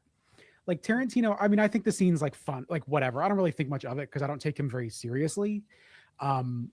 But he loves to talk out his ass. It's him and Jim Carrey, two guys who love to talk out their ass. And this is a classic example of that. Like, oh my God, like, why even put this in here? The movie is almost 3 hours long, and it is 3 hours of Quentin Tarantino time travel fan fiction. I do not understand it. I think it's like a fun enough scene, but it's like he wants himself to think, he's trying to think of himself as Cliff Booth, answering to what I'm not even sure what authority he thinks he has on this. He knows what a Shaw Brothers movie feels like, which is great, but beyond that, I'm confused by this scene. So one of the it's weird. It's weird that it's in here. It's like, oh, it's a filler scene in a nearly 3 hour long movie. The scene they could have done something different. Well, so so from a pure script writing head perspective, he needs to be fired off the set narratively. That needs to be so that the next thing happens. Also, we want to establish that he's like not a big talker, but he's still a badass, even though he's like considered not in his prime anymore. There are other ways to do that. Yeah, and that's it's like annoying. It stops me from fully committing to it. But it was not as jarring the second time around, I'll say. But I still was like, this freaking scene. Okay. Here it comes. So the one thing I will say that I found kind of charming was Tarantino explaining that they hired Mike Moe, the guy that plays Bruce Lee in this, who was just an unknown, like the things that he was in at the time, like the films, right? Like he had played a drug lord and like the Man from Death. Like most of the things he was in don't even have Wikipedia pages, pretty much. And then other things, he's like a waiter in an episode of House. He's like a Korean hipster 1 and 2 Broke Girls. Like, so he's this very small time working actor, basically getting bit parts and extras. Like he's very, very small time, and he's like this, he is like a martial artist. Like he runs these martial arts gyms and stuff. So they found him. I can't even remember how Tarantino said that they found him, but he auditioned, and so it was his first like big movie to this level. Well, and I mean, he that's went on cool. set. But he walked in, and the first thing he saw was like Leonardo DiCaprio walks in, Brad Pitt walks in. At the time, Burt Reynolds walks in because he was still alive, like for the table read and stuff. And this guy's just like silently just sitting there with like his eyes bugged out, like, oh, this is I'm here. Like, so that's cool, but he didn't have to write him like a total a-hole. I'm just saying. Like there are other ways to achieve that narrative, and it would be a cop out to say otherwise, because Quentin Tarantino is a lot of things. A freaking dummy he isn't. So. Right. He also owes so much to this like era of martial arts films. It's like right, exactly, dude. Have you ever seen Lady Snowblood? It's basically Kill Bill. Yeah. And I say that as a fan of both movies. It's like, oh I mean, in Kill Bill, my name's Buck. I can't remember the fuck. Robert Englund said that in a movie. That's where he took the line from, because it was very. He's like, very. If he wasn't such a great craftsman, him being such a cultural magpie would be like a deal breaker. But he has a way of recontextualizing things that is cool. And again, he is the inheritor of that Hoxian naturalistic dialogue that unfortunately poisoned an entire generation to be like lesser versions of that. I've told you the story that my film professor told me, where he wouldn't even in 2017 when I was in film classes, he was like, I don't allow people just to do like Mexican standoff kind of scenes, because I was a film student and I graduated the same year that Reservoir Dogs came out, and for like years and years and years everybody tried to do like a final Reservoir Dogs scene. So he's like, now I've just I have no problem with scenes with guns because of their guns, but like it's just become so hack that I can't keep watching these because the lesser versions, imitations. What were you gonna say on that, Kev? Yeah, it's just interesting too, because I was at the Whole Bloody Affair a couple weeks ago, which was incredible. Highly recommended, folks. I would love to see that. Yeah, it's two of the greatest movies of all time, as one of the greatest movies of all time. But it made me think about, like, as Tarantino is coming up, I don't know enough about this to be definitive about it, but I feel like remix culture was so huge in the 90s, right? You had the rise of EDM, and you have the kind of girl talk and other Paul's Boutique, exactly. Like that stuff. The idea of sampling and remix culture integrating into the mainstream in that mid-90s period, as Tarantino is basically doing that with movies, right? Kill Bill opens with the Shaw Brothers logo. I think it's interesting. I think it has an appeal. No, I don't feel like it sticks out so much here outside of like, we made a TV show and right, yeah, and or multiple TV shows, really, because I mean, there's like you see the other, which is also just the committing to the bit of it, which I appreciate it because he is a fan of that genre TV and stuff like that, and so in a way, it's his way of celebrating that and keeping it alive. Which just comes back to like, why did he do Bruce Lee so dirty? Come on. Right. But I don't want to get hung up on that necessarily, which I guess we already are. But I mean, it's just he's smarter than that. You know, again, is he an a-hole sometimes? Yes, a lot of times. But is he a dummy? He is not. So while fixing the TV antenna atop Dalton's roof, Booth notices a hippie man, Charles Manson, arriving at the Polanski residence. Charles Manson stops by the home of Polanski and Tate looking for record producer Terry Melcher, who used to live there, but is turned away by Sebring. There's I really wish, because it's only 40 seconds or something. I wish that deleted scene you threw us in. Yeah, it's really good. It's funny. There's a deleted scene where it's just Manson coming out of the thing, and he looks up, and Cliff Booth is up on the roof looking down at him, and he waves, and Cliff Booth doesn't do anything, so he goes, and then he just stops, and then he goes. And drives off. Sounds like Flea voicing the one Wild Thornberry kid, you know.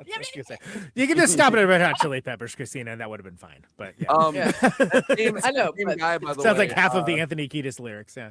that same guy, Damon Harriman, that plays Charles Manson here, also played him, I guess, in like Mindhunter or something. Like around. Oh yes, that's right. He's like, we need a guy to play Charles Manson. We get that guy. That's who he is. Yeah. Because I love Mindhunter. I thought that was great, but like you saying that, I didn't even think about it. Yeah, it is that same dude. That's crazy. Yeah. So he had it. Yeah, so talk about getting typecast anyway. But he's got the face down, and like he's got the mannerisms down. And I think it's because he was doing Mindhunter, and he watched so many interviews of Charles Manson in prison. Imagine that being your whole thing. At least imagine that being your thing. We goof on Austin Butler getting stuck as Elvis. Yeah, but like imagine that being your thing for like 2 years of just like. You're like, oh, you want to play Manson again? And you're like, oh, Bill Hader's gonna have a fun time learning how to be Jim Jones. I can't wait for that. He's got 20 years of material to go with. He's gonna be a great Jim Jones, I think, because he embodies everything. But although I don't know if he'll still do it after what happened, yeah. Later, while driving Dalton's car, Booth picks up a young hitchhiker called Pussycat, dropping her off at Spawn Ranch, where Booth once filmed Bounty Law. Okay, so hold on. First of all, we see her a couple times before that actually happens. Yeah. And granted, we're not going to get every sentence. Like, this movie's long. You can see that girl out around town. But like, It's like a flirty, like it is Chekhov's pussy. Like, you're correct. Yeah, but every single time it's like a flirty, like Cliff Booth waving at her and blowing kisses, or like she has pickles at one point, and this was all the girl like. It's good. Like it's every single time she's just at that same spot. Well, and something I noticed this time too was that when they're doing like the food foraging, they go by the mural. They go by like the Western mural, right? That has like the big like building size mural. That's a sort of like there's all of these like smaller background elements that I think I didn't really catch the first time. And yeah, it is like the third time that like he sees her that he picks her up and they have that interaction, which is great. This is great character work on both sides. And again, I didn't know who the hell Margaret Qualley was first time I saw this. I was like, oh yeah. Like I had somebody tell me that was like she was in The Nice Guys. I'm like, oh, okay. Also, the actor who's known for playing Charles Manson also was in J. Edgar, a Leonardo DiCaprio, Clint Eastwood movie. He played the guy who kidnapped the Lindenberg baby. Oh man. I'm like, damn, you're known for playing terrible men. Cool. Multi-generational bad talent right there. Oh no, the Lindbergh baby disappeared, and there's a note. It says, it's by Anthony Kiedis. Okay. It says Californication on this note. That's not even a real word, is it? They can't say that. Pussycat tries to. It says the baby is under the bridge downtown. All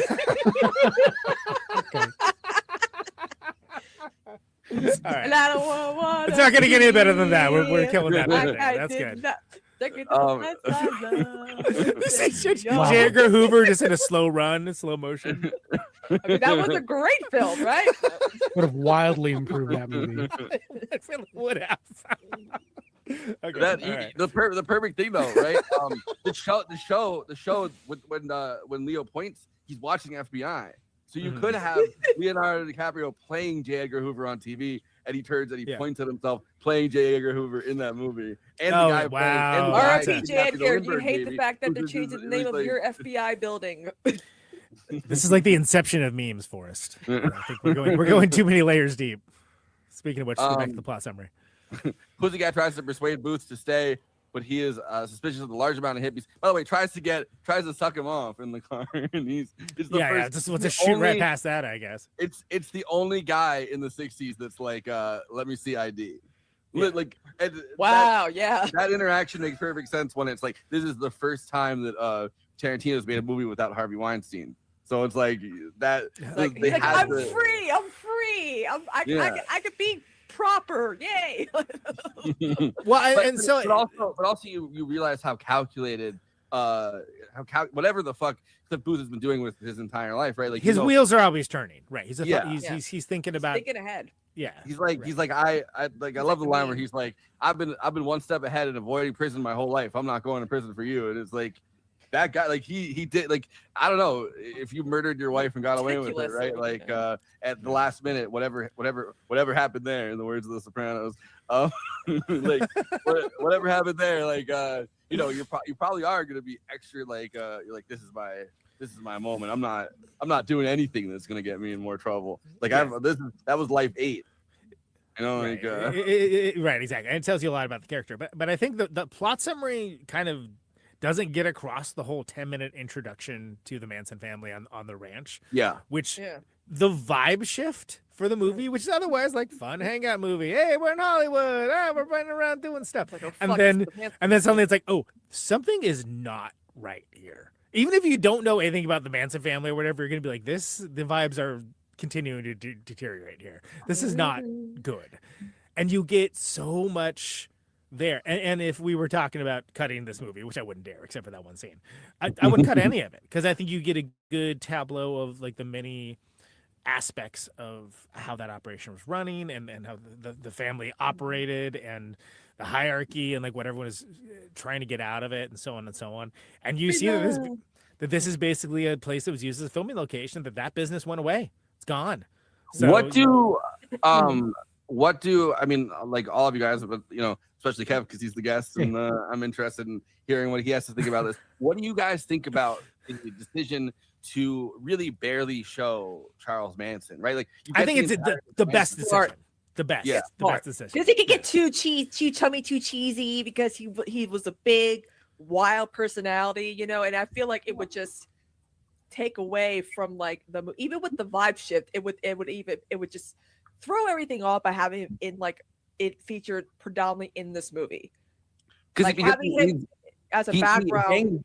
He hangs over it like a specter in so many scenes. Well, you know what it reminds me of? It was like The Third Man, right? Yeah. Where it's like you hear about Orson Welles' character the entire time. When you finally see him, it's like, oh crap, it's that guy. Okay, crazy. And that, God, I feel like so many filmmakers just don't do that. They like overshow the villain. They're forgetting like what makes suspense. Look at a lot of horror movie villains. They end up being cursed to that. Yeah, absolutely. There's I just answered for the panel, but that's that's what we like. We like that. Yeah.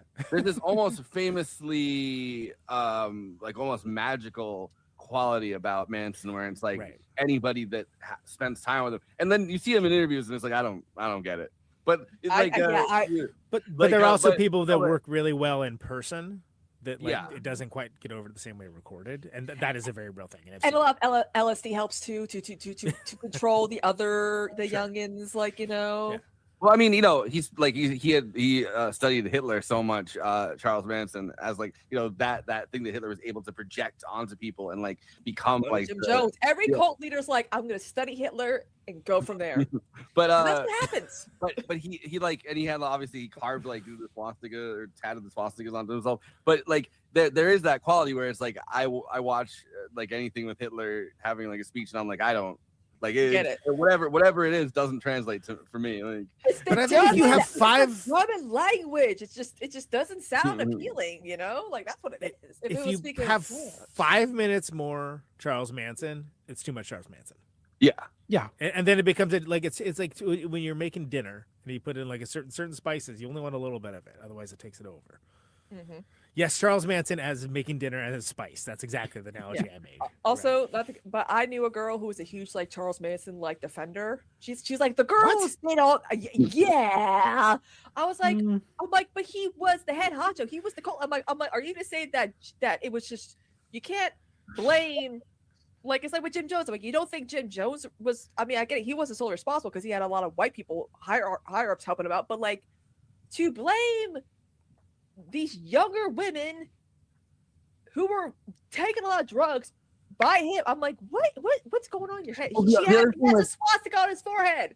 The thing with Manson also is that like he had this long, incredibly just dark life of getting like he got arrested something like, and they kept just letting him out for whatever reason. Which is part of this like the O'Neill book that I was talking about is like trying to track down why that was. Like, is he connected to intelligence? And like, yes, he probably was. Is he connected to like the FBI kind of stuff? Yes, he probably was a source for the FBI. Like, there's all these weird connections, but it's like he was the things that he got arrested for were like domestic violence, rape, burglary, armed burglary, like things that you should not like. If there should be like 20 years in prison. If like, but you know what? He was going around like he was going around like.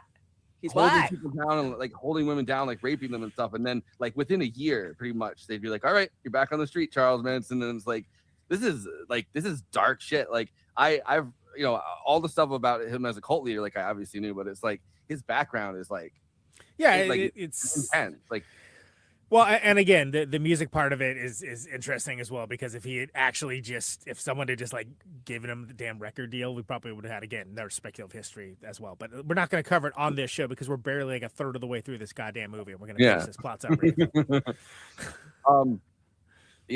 So Pussycat tries to persuade Booth to stay, but he's suspicious of a large number of hippies squatting on the property. Probably good to be suspicious of that.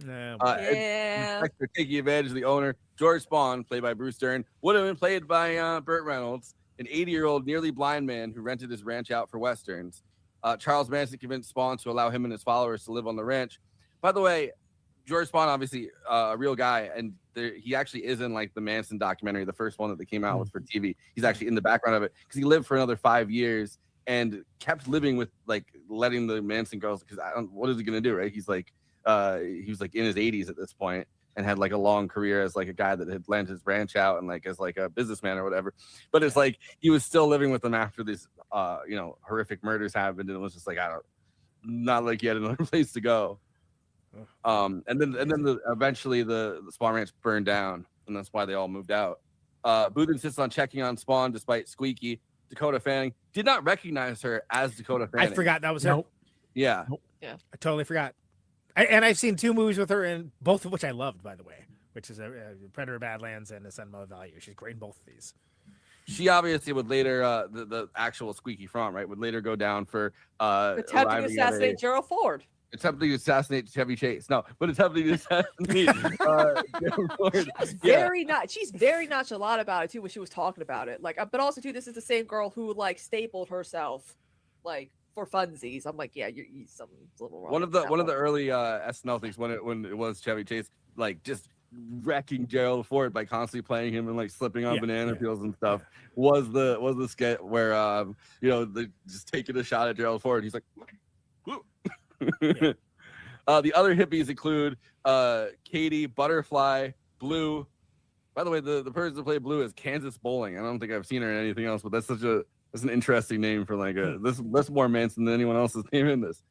Snake, played by Sydney Sweeney, and Froggy, played by Harley Quinn Smith, who's Kevin Smith's daughter. You would think she was actually Jason's daughter because a lot of people were like, "Are you sure, Kevin?" And even he says it too. It's hilarious. Wow. It would be funny. It would be funny if on her deathbed she finds out she's Jay Muse's daughter. He's like, fuck. It's like him. I'm just saying. Fuck. Anyway. Fuck. Motherfucker. By the way, I like how we're gonna lose our PG rating on this show with all this vulgarity. Wait, what? PG rating? Better remove this pussy. There. Got him. Dude, it'd be like Can't steal this pussy one more yeah, night. that's what I'm gonna say. You can't remove the pussy for one night. Returning to the car, Booth discovers that Clem Grogan, I think he ended up being like the only Manson family member that was involved because there wasn't just That's this the murder joke. they went down That's for. the joke. Is that we? Come on, catch up. There's also like I think PG rating. Pussy galore. testified against everyone too because she was like, "I'm not getting involved. No, I wasn't there. I'm Pussy galore rated. Rated pussy galore. No, Clem Grogan ended up being the only one I think that they eventually paroled because he was involved in the other, like one of the other Manson murders, which was I mean, no, the Folgers. No. There was the Tate LaBianca murder. That was one of them, and then they also murdered like a ranch hand on ranch. They also murdered a guy. They didn't find this out till later, and I don't think anyone was charged with it. There was a black guy that lived like 5 miles or something from Swan Ranch. That they were like, "Oh, hey, buddy, like we'll pick you up. Like let's hang out." And then one day they just stabbed him, and like, but because he was black, they didn't really look into it. Yeah, they were like helter skelter, race war. Let's go, you know. Yeah, they were trying to do a race war any way they could. But Clem Grogan was involved in one of those. I think with the ranch hand one, and they ended up. He's the only one that they paroled for some reason in like 1980. Booth brutally beats Grogan and forces him to change the tire. One of the Manson girls, Sundance, goes to fetch Tex. Tex, come on out here, Tex, leader of the hippies. But by the time Watson arrives on horseback, Booth is driving away. Tate goes for a walk and decides to stop at a movie theater to watch herself in The Wrecking Crew. That's a quick aside, I guess. Yeah. Okay. So yeah, that's a whole lot of musicians from the '60s. But yeah, I think all the ranch stuff's good. I mean, it's again resting state of dread, even if you don't have any idea what the details are. I think that's. But you just have like that feeling. Yeah, it's great. The mood's great. The mood's horrible, but I mean, it's great for the narrative purpose of the film. Mm-hmm. The scene where Tate goes to the to watch herself in the movies actually is a Tarantino thing because when he made True Romance, he was trying to show off to a girlfriend. So he brought the girlfriend and was like, "I wrote the script," and the person wouldn't believe him. So he had to like show like his name, and, like, ID with his name on it, and like he finally, I guess he said that people walked up to him and like asked to sign something because they knew him because it was obviously in his neighborhood, and they were like, "Okay, I guess you do have fans, so that's funny." Yeah. Also, an aside, Squeaky Fromm was paroled a few years ago, and she still supports Charles Manson. I'm like, out of all the one, like he didn't even like you that much. Like, what are you doing? Okay, so get away from Manson for maybe like 3.4 seconds. I love all the Sharon Tate stuff, and I love that we get career. Like. Well, no, that's not what I was gonna say. What I was gonna say is that like I like the lived in stuff. Like you get to see her being a person, you get to see. I love like she's just walking around. She's being something other than a murder victim, which is what we mostly know her as culturally.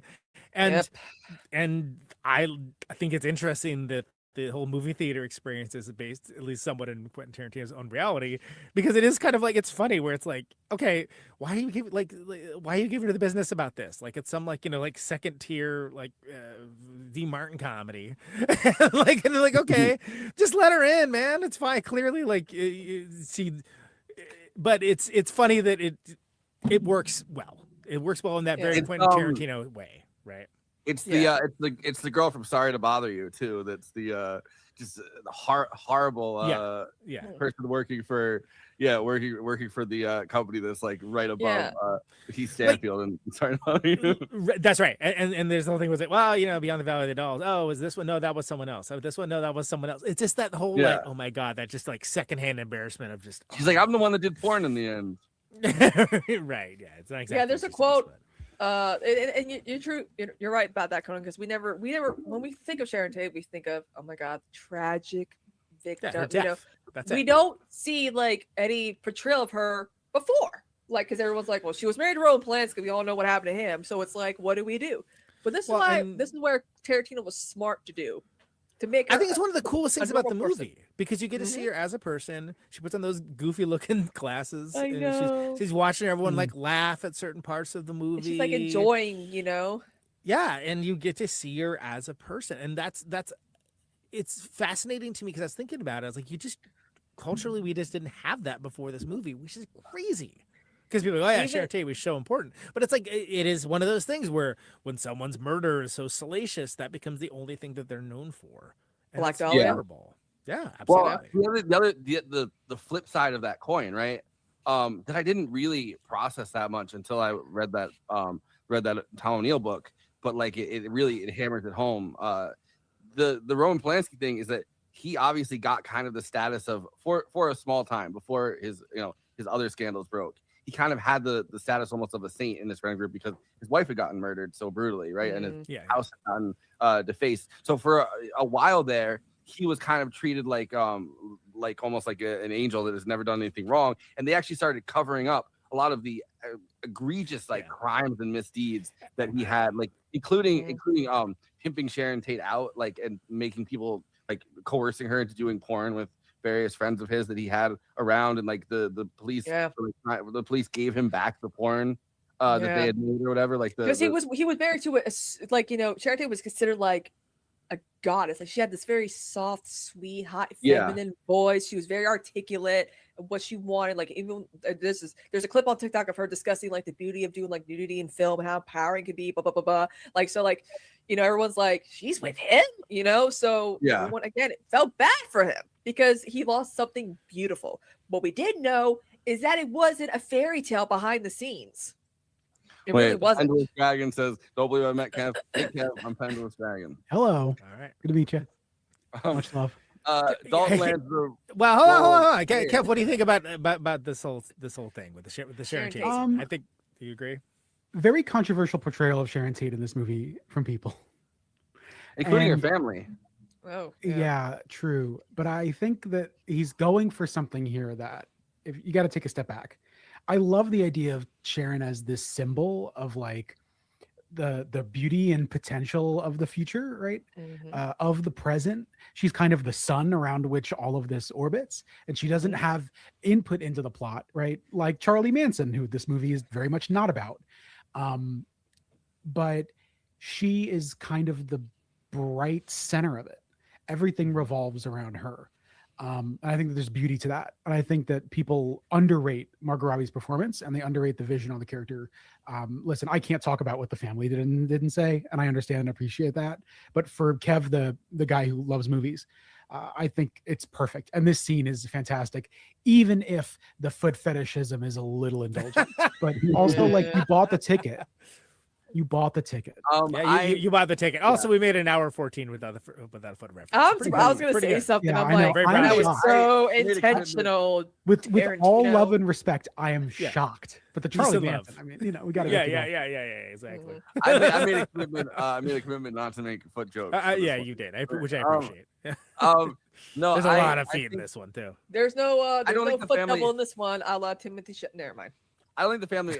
I think the family just had different opinions on it. Like if I remember correctly, like I don't think that they were like, oh, this is terrible. But I think I just remember that they like different members of her family had different opinions. I don't think they would have liked to have her. Like I get like revisionist history, but I feel like portraying her near. I mean, but her career was really just starting too. So it's like, where would you want her to be portrayed if there was ever a biopic about her life, which. That would just be a miniseries, right? So that's the thing we talked about in the vehement hatred of the biopic industrial complex that this show has opined about multiple times is because you have something that the family approves, and you're going to get like the approved version of the story, and so you're going to get something that's guileless, that's gormless, that's toothless, and it ends up being in this state we have now. We're like, why are these movies being made if you're just going to like pull every punch and just have this soft oatmeal of a story that's happening. So, I mean, I agree with you, Kev, because for the purposes of the movie, because this isn't a Sharon Tate biopic, this is not a Charles Manson biopic, this is a movie that is speaking to larger themes. And I think if you don't have the Margot Robbie of it all, and you have these like kind of soft, subtle like hangout scenes where you get to see her be a human being, then you don't have a heart to the movie beyond the bromance between the two dudes. Yeah. It's interesting her, like when you look at her filmography, it started in 1961 and obviously ended in 1969, but a lot of the films that she had done before meeting Polanski and falling in love and getting married, a lot of those are like unaccredited roles, whereas she was in Mr. Ed, she was in Beverly Hillbillies, Man from U.N.C.L.E., like she had bigger parts on TV at the time. And around in like the mid 60s, she starts getting these bigger roles, and then that's when her career really took off as a film actress. But she is someone who made the jump from TV to film, and I mean, obviously it doesn't hurt when you're like incredibly beautiful and you get the biggest director of the moment to marry. Perfect bone structure, perfect eye shape, everything about her was just perfect. And 26, she was 26, y'all. She was nominated in 1968, so a year before her death, for Valley of the Dolls as new star of the year as an actress. So that kind of gives you a like where her stardom kind of was starting out, like the year before. So Dalton lands the role of a villain in the new series Lancer. I would watch Lancer. I feel like we should just do a bit. Name of fake movies you would watch from this movie. I would totally watch all these fake movies and all these fake TV shows. They all look badass to me. Take me to the green door. I didn't realize until watching a bunch of Tarantino interviews for this. Kind of hard to do, but at this point, but I watched a bunch of Tarantino interviews. I didn't realize that Green Door is actually a real song that was recorded for these various like TV. So it's like you can actually get someone that's not Leonardo DiCaprio going, "Take me down to the green door," like someone like stars that can actually kind of sing, which obviously he's playing up the fact that he can't sing, but like stars kind of doing that. There's recordings of like other like doing that song. I don't know why I thought it was just for this movie, but because it's such a stupid song. I think that's why I was like, "This is in the green door. I want to see what's behind the green door." I was like, are they hinting something? Like, is it like subtext? No, not really. Is it Puff the Magic Dragon kind of? It's just the green door. Puff the Magic Dragon. Don't overthink it. He lived behind the green door. Puff the Magic. Lived behind the green door. Apparently, that's what I hear. I've been listening to a lot of Pierre Paul and Mary lately, so it's like, Oh, so I want to get you guys' takes on the next part, where he strikes up a conversation with his 8-year-old co-star Trudy during one of his scenes. Dalton struggles with dialogue due to his alcoholism. That whole secret. I'm curious what you guys think about the whole that character. I guess the actress is named Julia Butters, which is a funny actress name. But when he's reading his book and then he gets into that whole thing with this 8-year-old girl that's like way more of a pretentious actor than even he is. Yeah, it's giving stories I've heard of child actors with older, well-established actors and like that dynamic behind the scenes. Like I've heard like stories of Shirley Temple being a little brat when working on a film with John Barrymore, because he's like, show me respect, and or like it's just a trope I've heard when it comes to like child stars back in the day working with these well-established like actors, and it's like, she's not really being a brat though. I mean, it seems it's interesting that she's just like having a bit of an attitude or something like it. She's taking the craft very seriously for a child actor. Yeah. But think about this. Rick is the seasoned veteran coming back, right?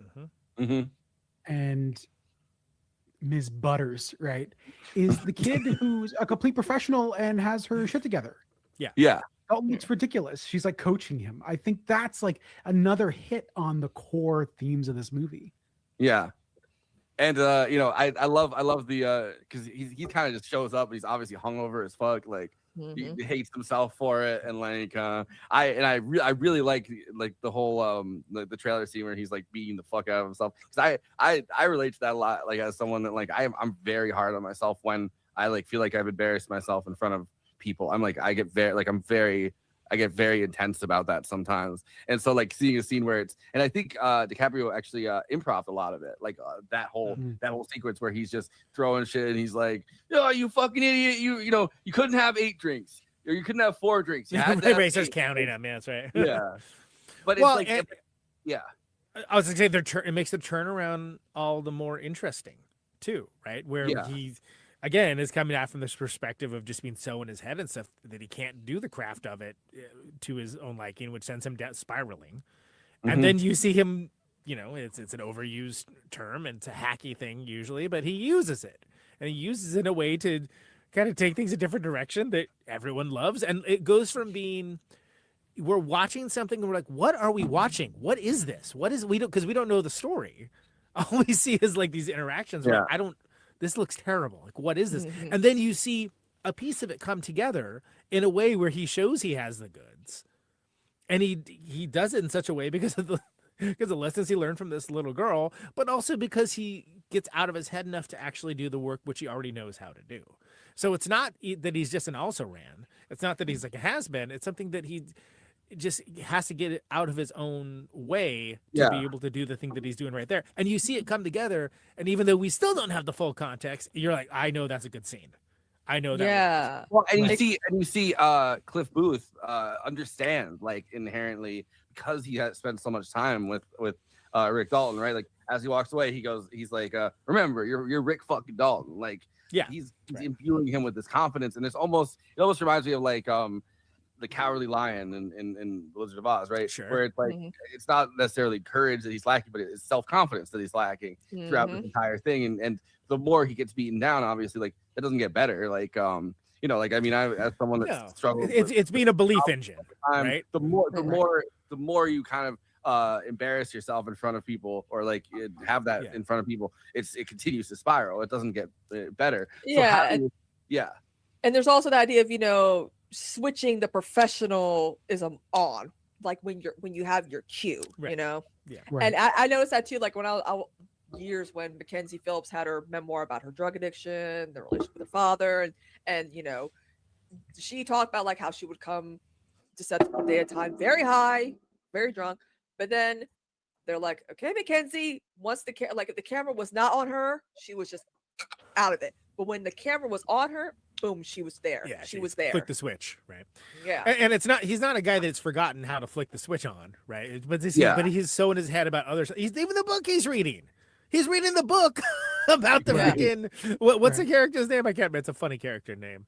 Because then like the little girl's like, oh, that sounds like an excellent book. What's happening with whatever the goofy ass character name is? But it's basically he's seeing his own struggle. He's seeing his own path and not being the best anymore naturally, and not being able to be like the young buck anymore, and he's reconciling that and starting to spiral before they do the first take, frankly.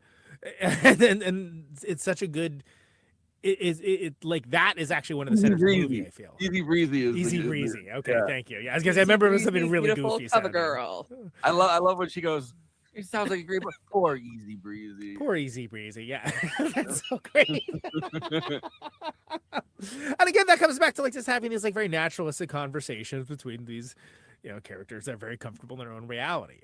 And that's, you can dog on Quentin Tarantino all you want. There's plenty to criticize, but I feel like he's very good at doing that. And one of the better modern filmmakers where it actually does sound naturalistic rather than someone trying to like sound cool. I love I love when they're having that conversation and he goes, that's going to be you in 15 years, really quietly. And she goes, what? Yeah. And he's like, what? Nothing. After having an emotional breakdown in his trailer, by the way, I like the my favorite line in that whole sequence is when he goes, you practice and now it doesn't look like you practice and they're not going to think you practice. Exactly. It shows how far down the Mekong he is in his own head, right? Dalton returns to the set and delivers a powerful performance that just impresses the director, Sam Wanamaker. Real director. That's like another one of the characters that kind of they bring out of the actual, milieu from this time, and truly bolstering Dalton's confidence. I love show me like give me evil sexy Hamlet. Rock me, rock me, rock me, evil, sexy Hamlet. When are we gonna do Hamlet 2? By the way, I would love to do that movie. One of the great movies of all time. We should Hamlet maybe 2. that could be our crossover episode. You know what? You might have something here. Yeah, I Let love this man Hamlet cook. too. We're cooking. We are. God damn, that movie's so funny. Anyway, Austin Danger Hamlet. we're gonna workshop this name too. To be or not to be, baby. After watching Dalton's guest performance on an episode of FBI, where the famous meme casting agent Marvin Schwartz offers Dalton the opportunity to shoot a spaghetti western in Italy. Dalton, who considers spaghetti westerns to be the bottom of the movie industry, reluctantly agrees, bringing Booth with him for the 6-month stint. Dalton films 4 movies, including Nebraska Jim. By the way, that's a real Sergio Corbucci movie. So what said they had a great cast. And married to Italian starlet Francesca Corbucci. I was trying to in my head be trying to register it. It's Kurt Russell doing the whole voisover. It is Kurt Russell. Yeah, I caught it this time. Well, actually, Lindsay was walking by. She's like, "Is that Kurt Russell?" I was like, "Yeah, I think it is." So technically speaking, still 1 hour. She recognized it. Returning to Los Angeles, Dalton informs Booth that he can no longer afford the services, and they agree to go their separate ways. Sad. Returning to Los Angeles on August 8th, 1969, Dalton and Booth go out drinking to commemorate their time together. They return to Dalton's home, where Booth smokes an acid-laced cigarette, takes Brandy for a walk. One of the great lines in this one, he goes, when you separate with a buddy who's I'm trying to do this exactly, but who's when you separate with a buddy who's more than a best friend but less than a wife. I love that line to describe their relationship. Well, absolutely, right. And it's more than a brother, less than a wife. Right. Well, but also the synopsis skipped over that he comes back married. No, it didn't. It said gets married to Italian starlet Francesca Corbucci. Who does not really speak English is the point I was getting at. Which is an added element of sounds like a mail order bride, if you ask me. Anyway. Well, but that's an added element to what happens later too, right? That she's this very, very small amount of pidgin English with that character. Not a lot of character development too. It's more of an archetype. That was a thing that a lot of people that worked overseas would do, is they would fall in love on set or whatever. And I love that, as a big Sergio Leone fan, y'all know that. I love that how it gets into the whole everybody speaking different languages and then overdubbing it later. Yeah, and, just explaining that in context of what's happening with the Rick Dalton character, and that he didn't care for that aspect of it, but he gets married to it. But he gets right, exactly. But then you made a life commitment to it, so that's interesting.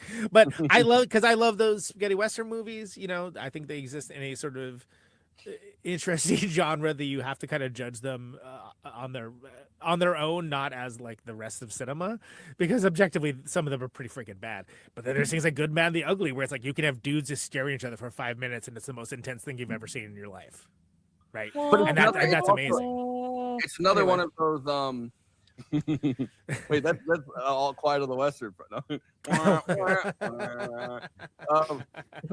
By the way, is this Hamlet 2 in 2026? Yes, please. Look, don't threaten me with a good time. I'm ready. Rock me, sexy Jesus. Let's do it. Sergio Corbucci obviously made the original Django, and several other Django with Franco Nero. That was not obvious to me. I didn't know that, so that's great. I just say obvious, but so Franco Nero has that great scene in Django Unchained, because Django Unchained is obviously an homage to the original Django, where he's standing there because he's still alive, and he's standing there and he's D J A N G O, the D is silent. He goes, I know.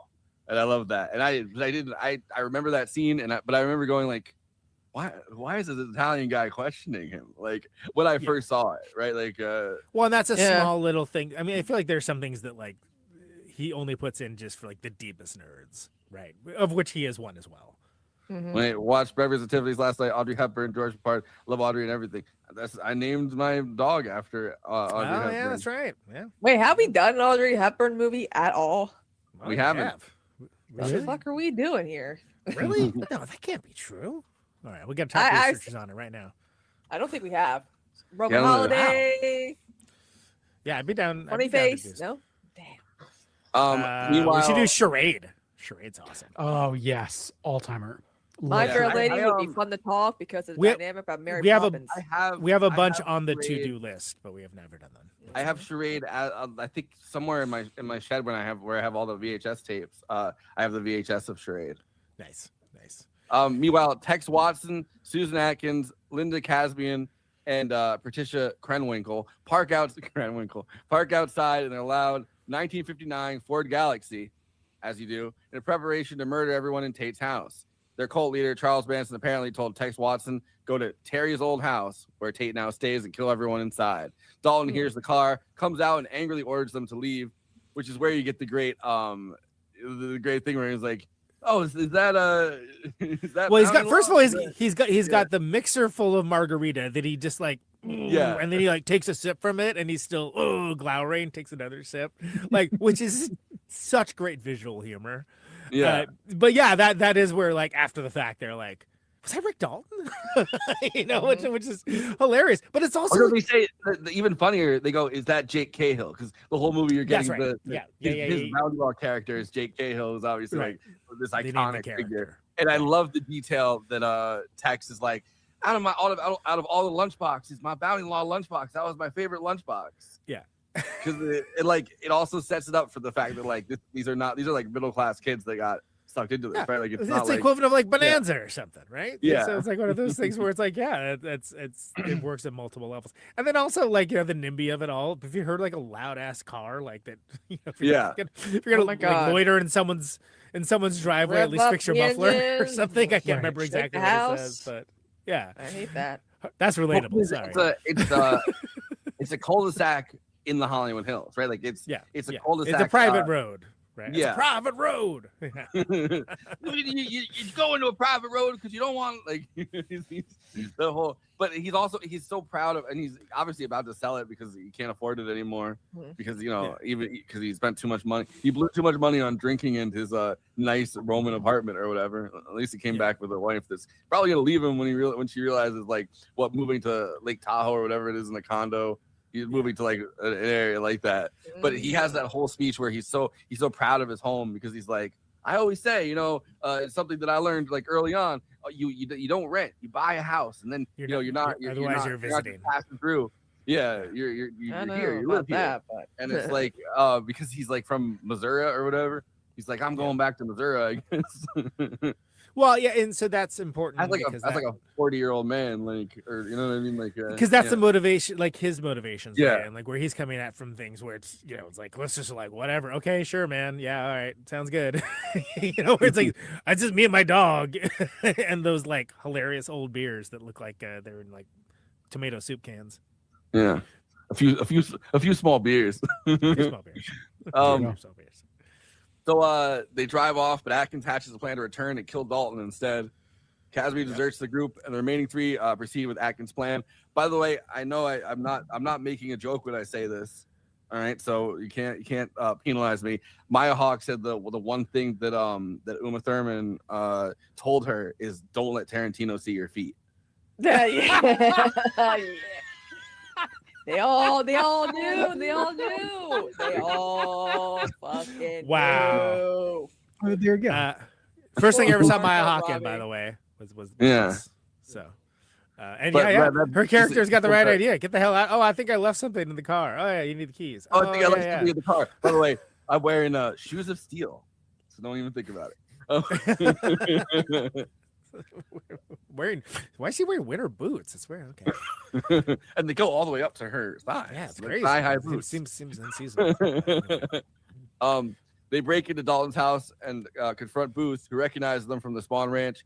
One of my favorite moments is when he's taking the acid dip cigarette and it flashes back like 2 different times. Flashes back. He goes, an acid dip cigarette's 50 cents, and he pays the 50 cents.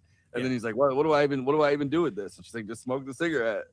And he just leaves it at the house and then forgets about it, which like, I don't know, like but he was looking for the best night, I guess, and this is the right night to do it. Man, if only cigarettes for 50 cents, their banter is so funny when you realize that like the acid has hit Brad Pitt so Oh yeah, hard. which it's great. It's great. It's so great. Let's give Kev a shot at it because I want him to have a good time with this too.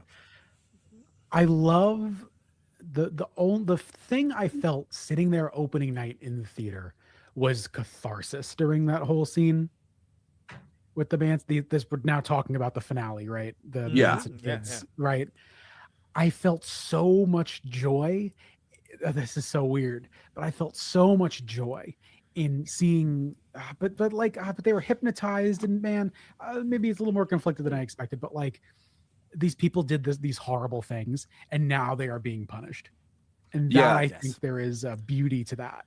And then that makes the slapstick comedy really work. So I went I saw it in theaters too. Went with my younger brother, and I texted him actually before this, and his text back was that was as good as it gets in terms of a movie theater experience. Watching the finale of this movie, because after like the 2 hours and 40 minutes, I remember like me and my brother Cam, like we just both got up and we were like we were amped, especially the flamethrower part. Yeah. Me and him were just like get it. And so and like my brother's like 6 foot. Like, murder these murderers. He's like 6'6" or 6'7", like he's huge. So when he got up, I remember being like, oh shit, no one behind you is gonna be able to see the next whatever. We just couldn't like sit still. We were like, oh fuck yeah. Like, and it's so cool because Austin Butler, Jesus Christ. he said yeah, baby. Where's that crossover? I'm the devil, baby. Yeah. Yeah, well, that's the line I was gonna say. I'm the devil and I'm here to do the devil's business. And he's like, nah, it's dumber than that. It's something like Rex. Yeah. It's like Tex just shoot him. He's like, that was it. Well, because the first thing he says, right, and I had it in the intro. He's like, he's like, I know you, and the three of them, they all look at each other. He's like, Spawn Ranch, and he goes, I remember your white little face. I remember that too. And then he's like, I even remember your name. What is it? He's like, Rex. No, it's dumber than that. And he's like, I'm the devil, and I'm here to do the devil's like, you're stealing my confidence. It's like in order to kill Pennywise, you gotta bully it to death. You know, like it just throws off. But it's not like he's trying to like neg them or something. It's just like that's it's so just on acid, like exactly. And it works so well. And then you also remember the good dog representation in this movie. And then it's like the dog just like goes, and you're like, well, but you saw he like does this obedience training like every night with like the food. And so you see that going on, and you're like, oh, this is just what this guy's life is. And it's so great when he does it, and that just sets it all off. And like immediately it's a chopper sick balls moment. You know? It's also like, I mean, by the time they get in there, right, it's two women and it's Austin Butler. And I mean, it's like you already know that like this is the guy that killed his wife and got away with it. Like 100%. That's what this is staunch character. Yeah. So it's like I don't know, like he's capable of killing like multiple people. Yeah, But it's like this is a person that like seems to take actual like he's not. I'm not saying like he's like a psychopath or anything like that. But this is someone that seems to get actual pleasure out of these acts of brutal violence if he's pushed into it, right? Like or if he's so it's like you see like the moment where you know she grabs the like the red like the she grabs like the knife or whatever and she goes towards him, and even with the knife in him you're like, oh, you picked the wrong like you could have picked Aaron Tate, and like none of those people have any like you know special skill or whatever, but like you pick the guy that he's not only gonna like kill you, but like he's gonna enjoy this. He already killed like his wife, like he's not gonna hold back on you, like Yeah, and it's just and they're just great. Mikey Madison's just so great. It's just immediately like you know, like whirling dervish in every way. And it's just like, oh my god, this is so hilarious. Because first of all, doesn't he get it with like the dog food can, if I remember correctly? At first. Yeah. And he sends the dog after the guy's nuts. That's the part I referenced earlier. With the whistle. Like first his arm, then his nuts. So that guy's already getting fucked up. And then you just see, you know, Mikey Madison has already been fucked up in the head and fucked up in the whatever. She's like crawling, and the one girl is fine, and it's she's kind of just awkwardly like, I don't know, like she got like you know slapped around a little bit by the Italian woman, but other than that, like you know, it's interesting. Like I mean, we talked about this, I think, with weapons. It's like there's a certain kind of like killing in movies that lately has been very, very popular, where it's like just the exploding head, where you just hit a head over and over. I mean, it's almost cathartic in its own way, because you're like, I don't know, there's something like weirdly like about watching like somebody's head pop. I mean, since Scanners, I think like Scanners was one of the early times where it's like, The Boys, kind of with the AOC type character blowing up people's heads. Like there's so much head blowing up that is like it's almost like popping a pimple or something. Almost like that, yes. I mean, this is all catharsis, right? And then we get the, we had the, again, Chekhov's flamethrower, right? Like, and the pool scene, amazing. Like this is it's so great, because you get three scenes with it. You at least get two that are set up, that where you have like, the movie with the fake movie that looks badass where he's roasting Nazis, and then you have like him, like, again, like, 14 fish of McCluskey. And you just, it's very cathartic. And it's also doubly cathartic because, like, think about this as a speculative history. Think about the real events that happened. There was nobody, Right. This was not anything that happened. And this is the same way that I remember, what's one of the ones we have done, Inglourious Bastards, where it's like, and I thought about it, was like, should I have him only kill the other people and not get Hitler? It's like, no, he's going to kill Hitler. It's just like, I mean, if you're gonna like commit to the thing, like go all the way with it, right? And the absence of actual justice in reality makes the catharsis of it like very profound, I feel, and ties into the story that he's telling about the changing of like Hollywood and figurative norms and the passing of like a certain age of innocence, if you will, like within that time period and whatnot. I think it all fits together. It's perfect.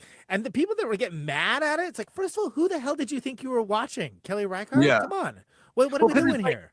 The movies that Tarantino had put out, right? Like the last few. I mean, Django Unchained, which obviously is its own revisionist history of the antebellum South. Yeah. In its own way, right? Not the same way that something like Inglourious Bastards would be, but like it still is its own revisionist history of that time period. Then Inglourious Bastards, then Hateful Eight, which in its own way is like a period piece, even though it's and then this. Right. But the last paragraph. Atkins, gun in hand, stumbles outside, alarming Dalton, who was listening to the music on headphones, oblivious to the mayhem inside. Still hilarious. He falls off. He's like, it's kind of like that. It's kind of like that moment.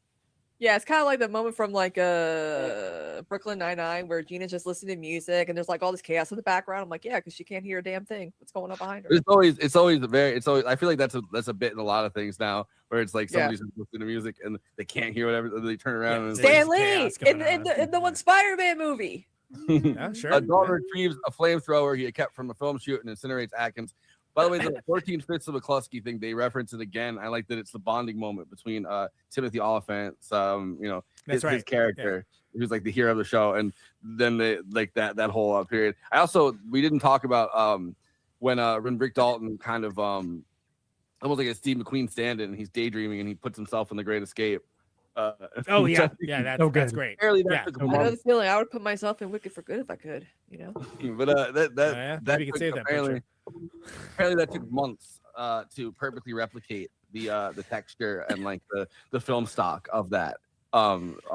It's very well done, and it's if you've ever seen that movie, it's like even more funny. Yeah, where it's like, oh, wow, okay, it's really good. And Kev, you have anything to add to the terminus here of the movie? Like no, I mean, it is a bit of a fairy tale, right? I love the hangout, but I also love the bittersweet feeling of like, oh, right, in a fairy tale, good triumphs over evil, and that just isn't what happened on Cielo Drive that night. Right? Yeah. So there is again that meta read makes it even more bittersweet because it's thinking about Tarantino going back in time and thinking about him growing up.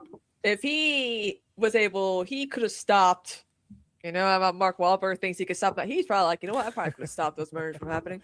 That's why I don't understand why Sharon Tate's family did not. I'm like, come on, they're killing the people. Steve McQueen literally did say like, if I was there, imagine like something different could have happened, and it's like. But it's like if I was Sharon Tate's family, I would be like, you know what? Yes. I don't think need that more But that's things. almost, but Yeah. but Forrest, the Steve McQueen thing, that's almost sounds like the beginning of the story. Like, oh well, what Yeah. if not Steve McQueen, but what if somebody like Yeah. him was around? Yeah. You know, and like that's maybe that was a jumping off point for all. Well, know, and yeah. there's so much in this movie that of Hollywood at this time, right? Where it's like, I almost got the 14 Fists of McCluskey. I almost got The Great Escape. If one thing could have been different. If someone broke their arm and I get to star in this movie that everyone's referencing now, or someone else, didn't almost passed on it, right? Like there's all these things that are revisionist in the sense of like all these different people are considered for these roles, and then one of them gets it, and it's like that automatically starts this this multi-pronged kind of like what if. But the last few sentences: Booth is taken to the hospital for injuries. Sebring engages Dalton in conversation, and Tate over the intercom invites Dalton up to her house for drinks. Where there's still alive guests. Sebring, the Love Witch. Oh yeah, that's right. baby. That's right. Sorry, Abigail spoiler. Folger, who was she would have gone on to inherit the Folger fortune, and and produce incest commercials too, because that's a thing that they do for some reason. And Wojciech, who I like the name of that guy is spelled WOJCICH or CCH, like so in my head I'm like Wojciech. But Wojciech. Yeah, there you go. I mean, that's yeah, like I think it is a fairy tale, right? It's why it feels like it's his last movie. So it's like, all right, is he gonna maybe make this other one, or maybe he's not? Like, I don't know, whatever. But like, he's going back for his real last movie, BB, A Life. But I feel like if this was his last movie, it'd be perfect, because it's sort of like it's everything that like it's an homage to so many things that he loves in genre fare, and like just the ridiculousness of Hollywood and the ridiculousness of making movies, and also the wonderful aspect of it, and again how it's tied into the mythos of America and our culture and how things have put together, and it's it's remarkably like, look. It's weird for me to use the word adult in a movie that ends with a flamethrower battle, but I mean, it is compared to like some of his material, and it really is if you stop and think about it. Next year, by the way, I'm trying to remember because it's not Tarantino that's gonna do it. It's David Fincher. It's David Fincher's gonna do like there's gonna be a Cliff Booth. I'll watch it. It's great. Yeah. An acid dip cigarette. It's like 50 cents for an acid dip cigarette. His mind is like the one, because when you see things going on in Leonardo DiCaprio's mind, it's always speculative. Like it's him putting himself, he's daydreaming, he's putting himself, and he gets to embody in the end, right? Like the hero that he really wishes he was, and probably his life is better after this happens, sadly, or not so sadly, but he's kind of in incinerating her, right? Like he's gotten his ability to be like the hero of one of his and films. he's probably going to be back on top professionally. But it's interesting because he is so like you said, kind of in his head about things, and like is so materialist. He's just so like matter of fact. This is the way it is. Like he doesn't have the luxury of being dreamy and stuff and getting in his head on things if he wanted to. It's just whatever happened. He's like, I'm thinking back on it, and then he's like, oh yeah, that happened. Yeah, and it's a striking contrast between the two guys and like how they behave and interact with each other. Yeah. Anyway, Letterboxd, of course, is a film site, social media site for film lovers to talk out with into each other about the movies they love, maybe the movies they didn't love, and maybe the movie review that's just going to be feet. It's just something referencing feet. Every other one for hours. Hours. Tarantino, this is all your fault. If you didn't have a foot fetish, all your movies wouldn't be Letterboxd reviewed about feet. It's the third in our trilogy. Plane, train, feet. And of course, this is all bottom up democracy. Everyone gets to have their say, not just Siskel's and Eberts of the world. Everyone gets to chime and opine. Everyone gets to do this as best expressed for the purpose of this bit succinctly, where every week I painstakingly collect these bits for Force and the rest of the panel to react to. That's what this is. These are the Letterboxd one-liners for Once Upon a Time in Hollywood. Let's go. There is so much smoking in this, I think I developed lung cancer. You're a regular Steve McQueen. By the way, I like that Tarantino had to in the end have him doing the red apple cigarettes, and he had to be like, these cigarettes taste like shit. To be like, see, I'm not doing a pro smoking movie. I'm not doing I'm not a pro smoking movie guy. By the way, I love the background. Well done. Behind the green door. There's there's like it's a more recent one of the Muppet movies. But there's a Muppet movie. I can't remember which one it was. But they have a Tarantino cameo where he's pitching a story to Kermit, like pitching a movie to Kermit the did Frog. you just do one of those, Kev? Did you guys just do one of those? The Muppet movies? Yeah. We did the Muppets 2011 earlier this year, which was that's infamous. what I'm thinking of. Oh boy.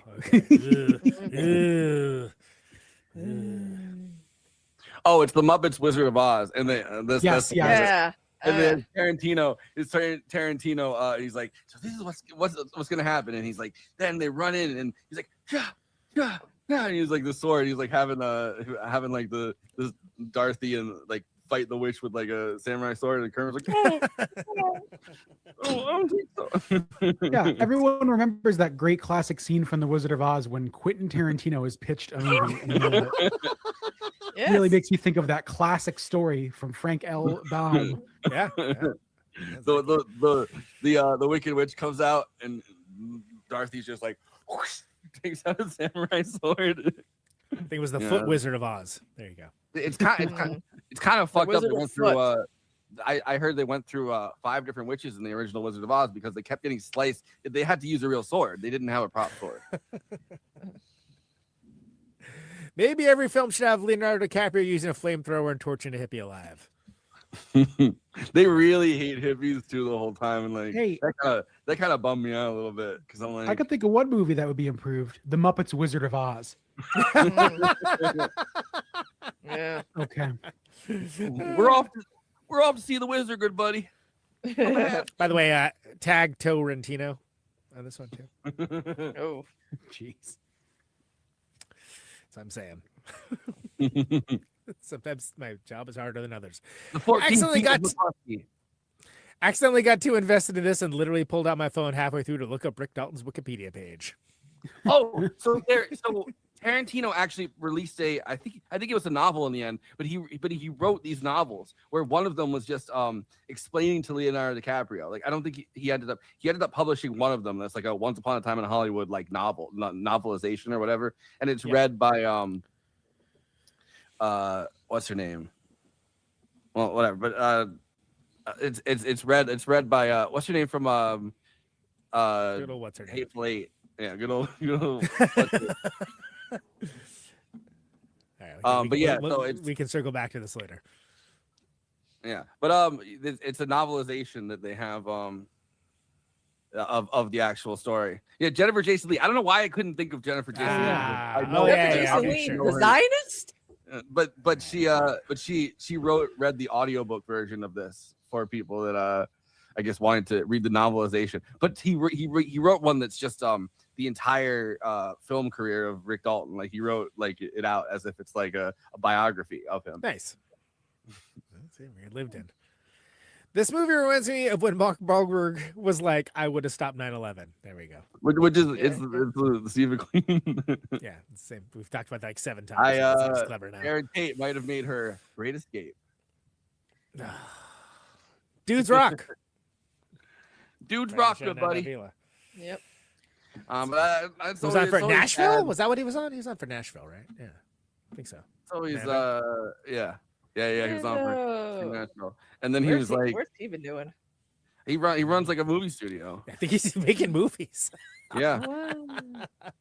They made one that's the story of I'm Facebook friends with them too, but Facebook friends with the guy the movie was about. I mean, he's like the British kid that went to Syria. Yeah. Yeah. I believe he's also show with Inexperience. Crazy, weird. I love it, but I wish that Margot Robbie had a big old Tarantino monologue. That would have been cool. Mm-hmm. Yeah. This review is by Alan Arkush, the director of the Ramones Rock and Roll High School. That's correct, and I had that be a surprise because he's also a Letterboxd friend of mine. Amazing. And I know I didn't mean to spoil the surprise. No, the surprise was for you. So there you go. Surprise. Hell yeah. Amazing. We One of the also, great I follows, by agree. the way, if people don't follow Alan, a really great follow, especially if you forget that you follow him and then he just shows up. It's great. Yeah, We, he's got some bangers in there. We had Joseph McBride on, who obviously was one of the screenwriters of Rock and Roll High School, and we invited him to do Rock and Roll High School as an episode, and then he never got back to us. Yeah, that's a whole different. I don't think he wanted to, but he said he did want to. Well, and Alan's also hooked up with Joe Dante. That's how we got Michael Lehman on the show. Anyway, whatever. Moving on. That's Alan Harkush. That's a Rock and Roll High School favorite of mine. The only thing I knew about this going in was a stray text in a group chat that said Roman Polanski dresses like Austin Powers. And reader, I was not disappointed. That was for you also. I love that fit. The cravat, hysterical. Yep. Rosemary's Baby, baby. Yeah, yeah, baby. You know who that was? That baby is not all right, baby. You're like, you know who that was? That was Austin Polanski. I want to live in this movie. I don't even care if it says Brad Pitt's dog. I mean, that dog got fed every day. It just doesn't listen. I don't know if I'm that good at listening, but I mean, I would mind living in this movie considering, the murders don't happen. So Right, it's like, exactly. That's a little on the safer side What by could it comparison. been, Anyway, those are the Letterboxd one-liners for Once Upon a Time in Hollywood. Please follow the show on our Letterboxd HQ account at Movie Night Extra, where we post up stuff from all the great episodes that we do on this very show, 10-minute short-form content, supplemental materials, all that good stuff at Movie Night Extra, Letterboxd HQ. Forrest, don't cry in front of the Mexicans at Always Flacco. You can follow him at Letterboxd, and he's logging all the stuff that we're doing in this show, so much more. Don't log movies with other Mexicans. Wow. I'm as real as a donut. By the way, I love that line, by the way. As real as a donut. What? At Coda Neutron. You can follow me on Letterboxd. Highbrow, Midbrow, Populous Fair. You can follow along for the Criterion Challenge 2026. Already in swing for me, but that's something I do every year. I highly recommend people do it as well. And you can follow along. We can compare notes. A few other challenges that are on the way.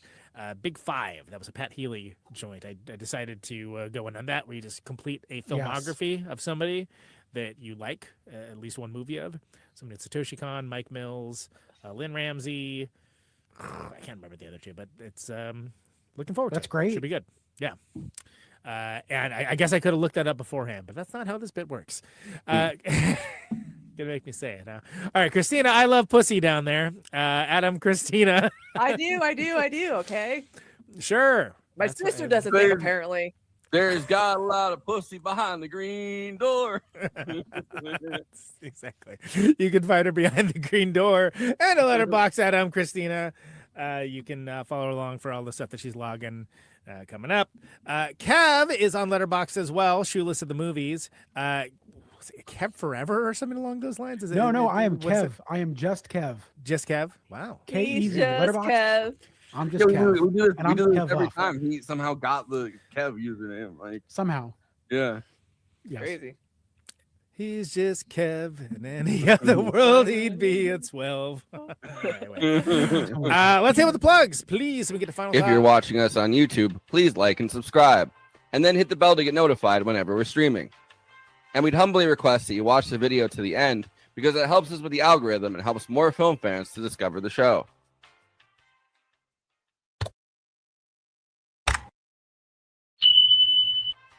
We're also monetized. If you want to get your chat questions definitely read on stream, you can always send us a super chat, which will help us keep the show going. Every cent helps. If you're watching on Twitch, you can gift us a free sub on Amazon Prime with your Prime membership, but getting subs on Twitch is always appreciated, and it helps to follow us on there as well. We also have an audio feed, which is available wherever you download podcasts, if you prefer to listen to podcasts rather than watch the stream. That's updated usually the same day we stream, but watching on YouTube and Twitch is the best way to get the show first, live as it happens. If you want to support us with a monthly donation and get access to all of our after parties forever, which go patron only after we do them, you can become a patron at patreon.com/movie night extra. Link is in the description for that. It really helps us keep the show going, since we do have some expenses to make this happen. We also have a Discord community. Link is in the description for that. We sometimes watch movies we cover on there. We get into conversations about everything from film to TV shows to related podcasts. We even have a Discord channel for memes. It's really fun on there. You can find us on all the social media platforms: Facebook, Instagram, Blue Sky, Twitter, and Threads. You connect with us on all of those. Talk to us. We'd love to hear from you. Lastly, we recently made a TikTok at Movie Night Extra where we're putting up short-form clips from the episodes. Okay, passing this to Conan so he can tell you about his music and this week's Protonic Reversal. Conan, who's on Protonic this week? Yeah, well, this week is the top records of the year, top 25 of 2025. That episode is up and out. It's also in all the various places, playlists, attendant links to buy everything. So if you want to check out some new music, which people tell me that they do every year from doing these episodes, which are a huge pain to put together. So I'm really glad to hear that because I kind of tend to hate life and everything and maybe music until I'm done with it. Then I'm happy to have it done. So that's the last podcast of the year for Protonic Reversal. A bunch of cool stuff coming up after this week, so we're going to be looking for that at ProtonicReversal.com, $1 a month, Patreon.com/Protonic Reversal for advanced access for that stuff. Going to be back on a regular schedule at least until March, which then we'll be back to Secret Friends all the time. Speaking of Secret Friends, Code Neutron, the Secret Friends, neutronfriends.bandcamp.com. Way of the Neutron has showed up on a couple best of lists of the year, which I really appreciate. So thanks for folks doing that. Thanks for folks checking it out. Available to stream in all the places. There's a good amount of tour merch that's gone up. I haven't really said anything about it, but yeah, there's some like leftover shirts and things along those lines. Of course, vinyl and CDs always available. They'll arrive not in 3 weeks since it isn't Christmas time anymore. So it's a good time to. It's actually a pretty good time to buy now. And 3 cool things coming up for spring. Can't speak about any of them. I will say we'll be back on the West Coast in March for some pretty cool stuff, and when there's something to share, I'll share. Big things coming, as everybody likes to say, right? Big things coming. Yeah. Also, Joachim Trier and Celine Sciamma. I'm moving in silence. Hey guys, I'm moving in silence. The other 2 of my big 5 are Joachim Trier and Celine Sciamma. For people that just like you only named 3 of them. You know, I don't want to be like Rick Perry, not being able to name the other 2 on my big 5 list. Secret third thing. Anyway, tune in for all that. Caterball Advance Pass is going on in the next few weeks or something. I don't know exactly when. In the new year, which we all will live. Kristina, what do you got? I didn't do much streaming because I had to do a lot of walking because our car battery had to get replaced and it took forever. Literally miles, guys, to and back. So I've been very tired and my asthma was really like hating me. Hey, you walked 500 miles. I'd be tired too. Yeah. How many years? How many miles? Wait, Peter, Paul, and Mary kick right now. Gonna be doing I heard at least before you can jump a car. I heard yeah. You know, in the Epstein file. No, he wasn't. He did some stuff, but anyway.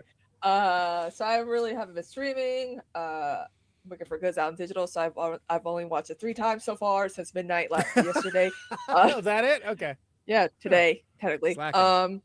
And yeah, we're not covering that till February, right? Okay. I know, but I'm still good. I'm still in my Wicked era.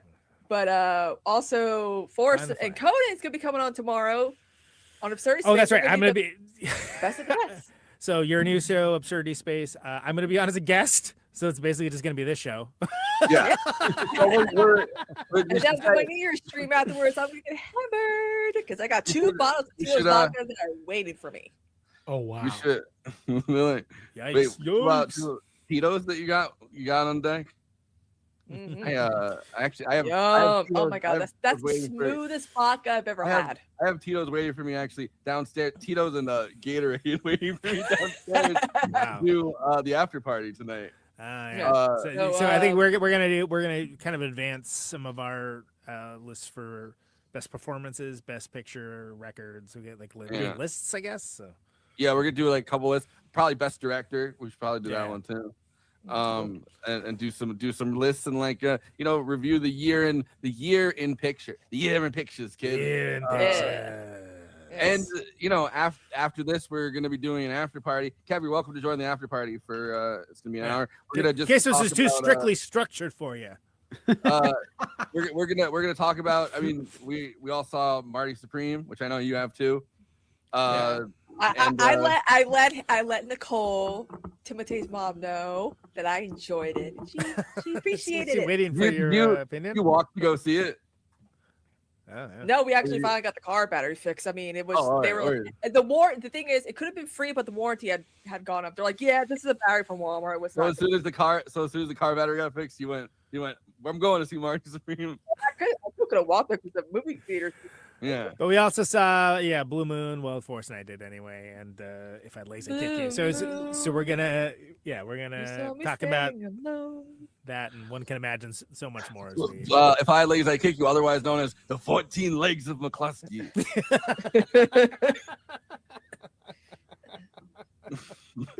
That's idiotic. All right.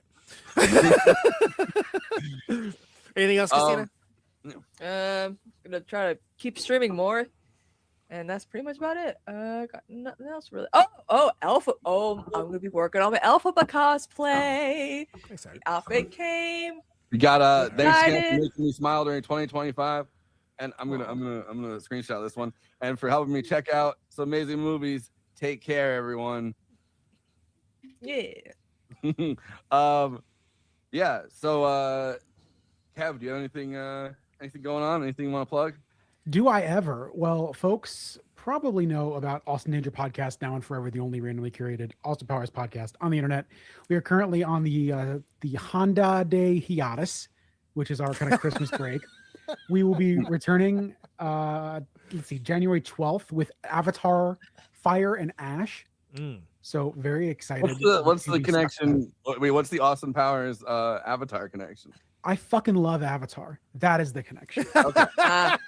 I'm more of a Titanic and Aliens gal, honestly. I contain multitudes. In three, I guess 3 Avatar movies too, but in 3 Austin Powers movies, like there has to be somebody. There has to be somebody somewhere that was on set. No, they all connect. I just haven't looked yet. Look, I look at that stuff at like 8:29, and we record at 8:30.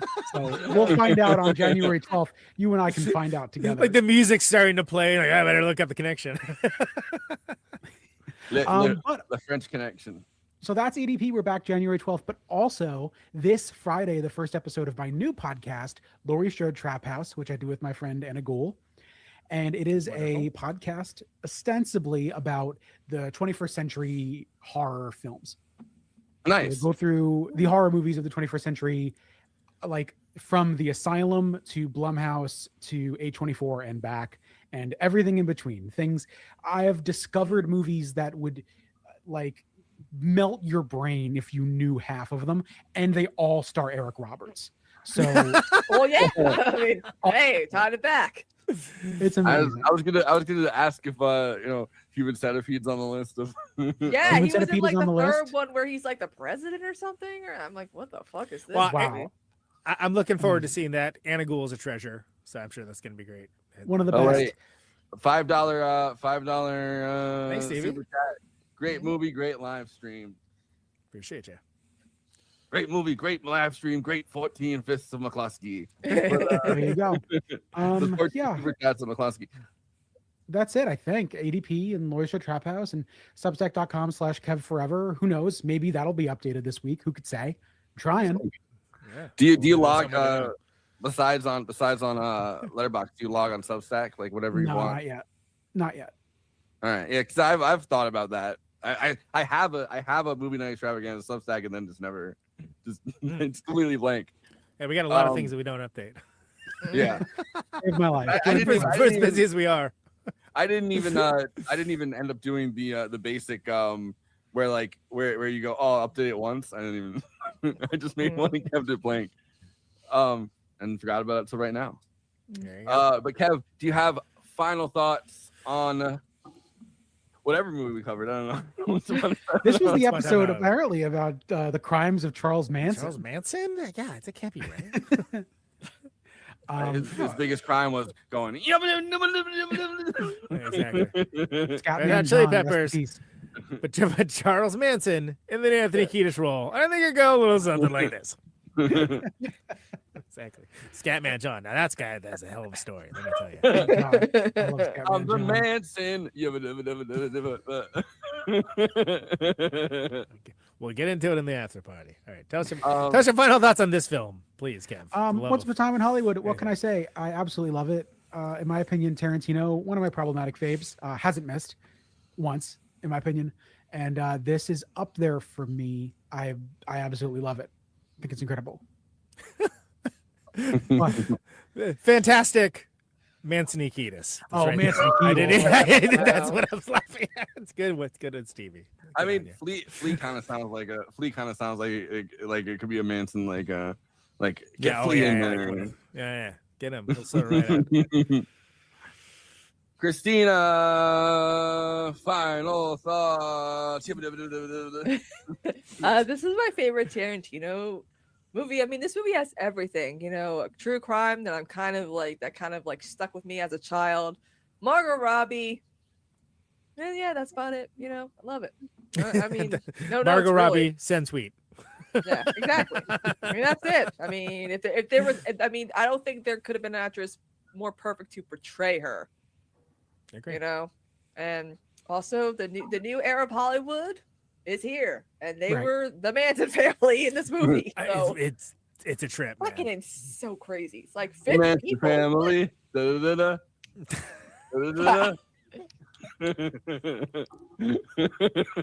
looking forward to the Cliff Booth spinoff too. That should be interesting. Yeah.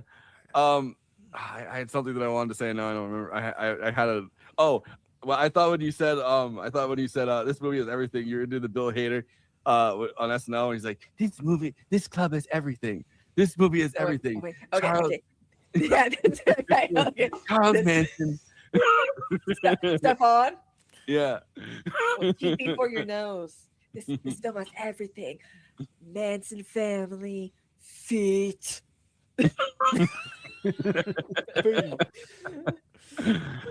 Conan, you get the last final thought of the year.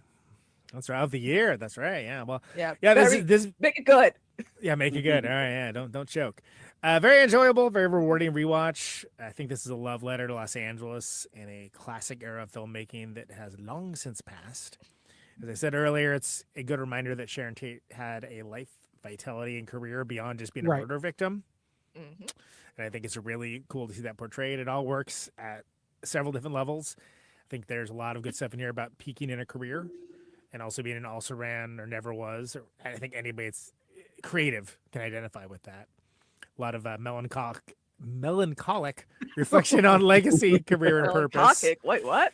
Lots of melanin. That's for the after party. As I mentioned, there's a lot of that Howard Hawks style hangout happening that Quentin Tarantino is known for, and there's something about that makes it very inviting. Not the Manson family parts, but the rest. There's something about Mary, The Bruce Lee section still annoying, unnecessary. It didn't bother me nearly as much this time. This really does feel like a final movie to me. I guess it isn't, but I think it'd be totally fine with it if it was. And I think it's like Tarantino's having fun out there in Tel Aviv, I think it's a confident and highly enjoyable watch. It was great to cover it.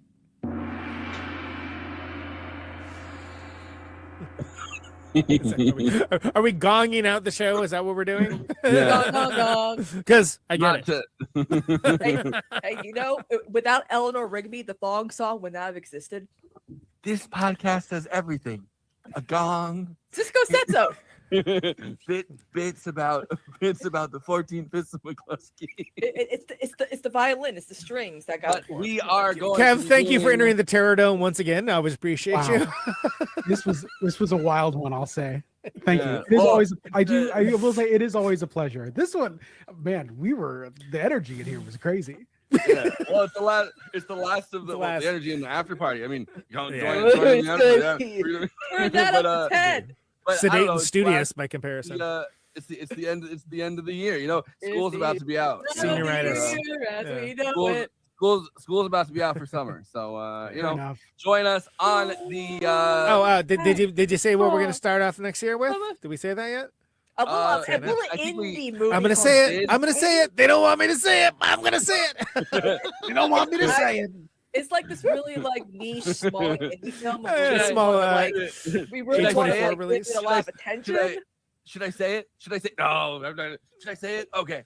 It's a little small indie film. Little small indie film called Citizen Kane. we want to, promote it. Maybe get more people to see it. We're gonna have a filmmaker. I'm excited that Eileen Jones is coming on for that because I think she's taught classic film for a while, so I'm gonna be fascinated to hear her thoughts on it. But we are going to be over in the after party. Come to the after party, come to the club. Bring all 14 fists of McCluskey if you want to. That sounds like a band that you would be in. We're gonna be signing fists at. Oh my God, that should be our band name. It's gonna be like Cody Neutron, your friends, opening for the 14 fists of McCluskey. I mean, I have toured with actual McCluskey twice too, which makes it even funnier. But only one of them though. Yeah, no, there was, as far as I know, there's only 6 fists in that band because they're a 3-piece. So. Yeah, but so we're gonna be over there in about 10 minutes. Come join us. I threw the link in the chat. The classic. It's a trap. It's not a trap. Join us over there. No, it's a Larry show. Yes. God. Yeah, there we go.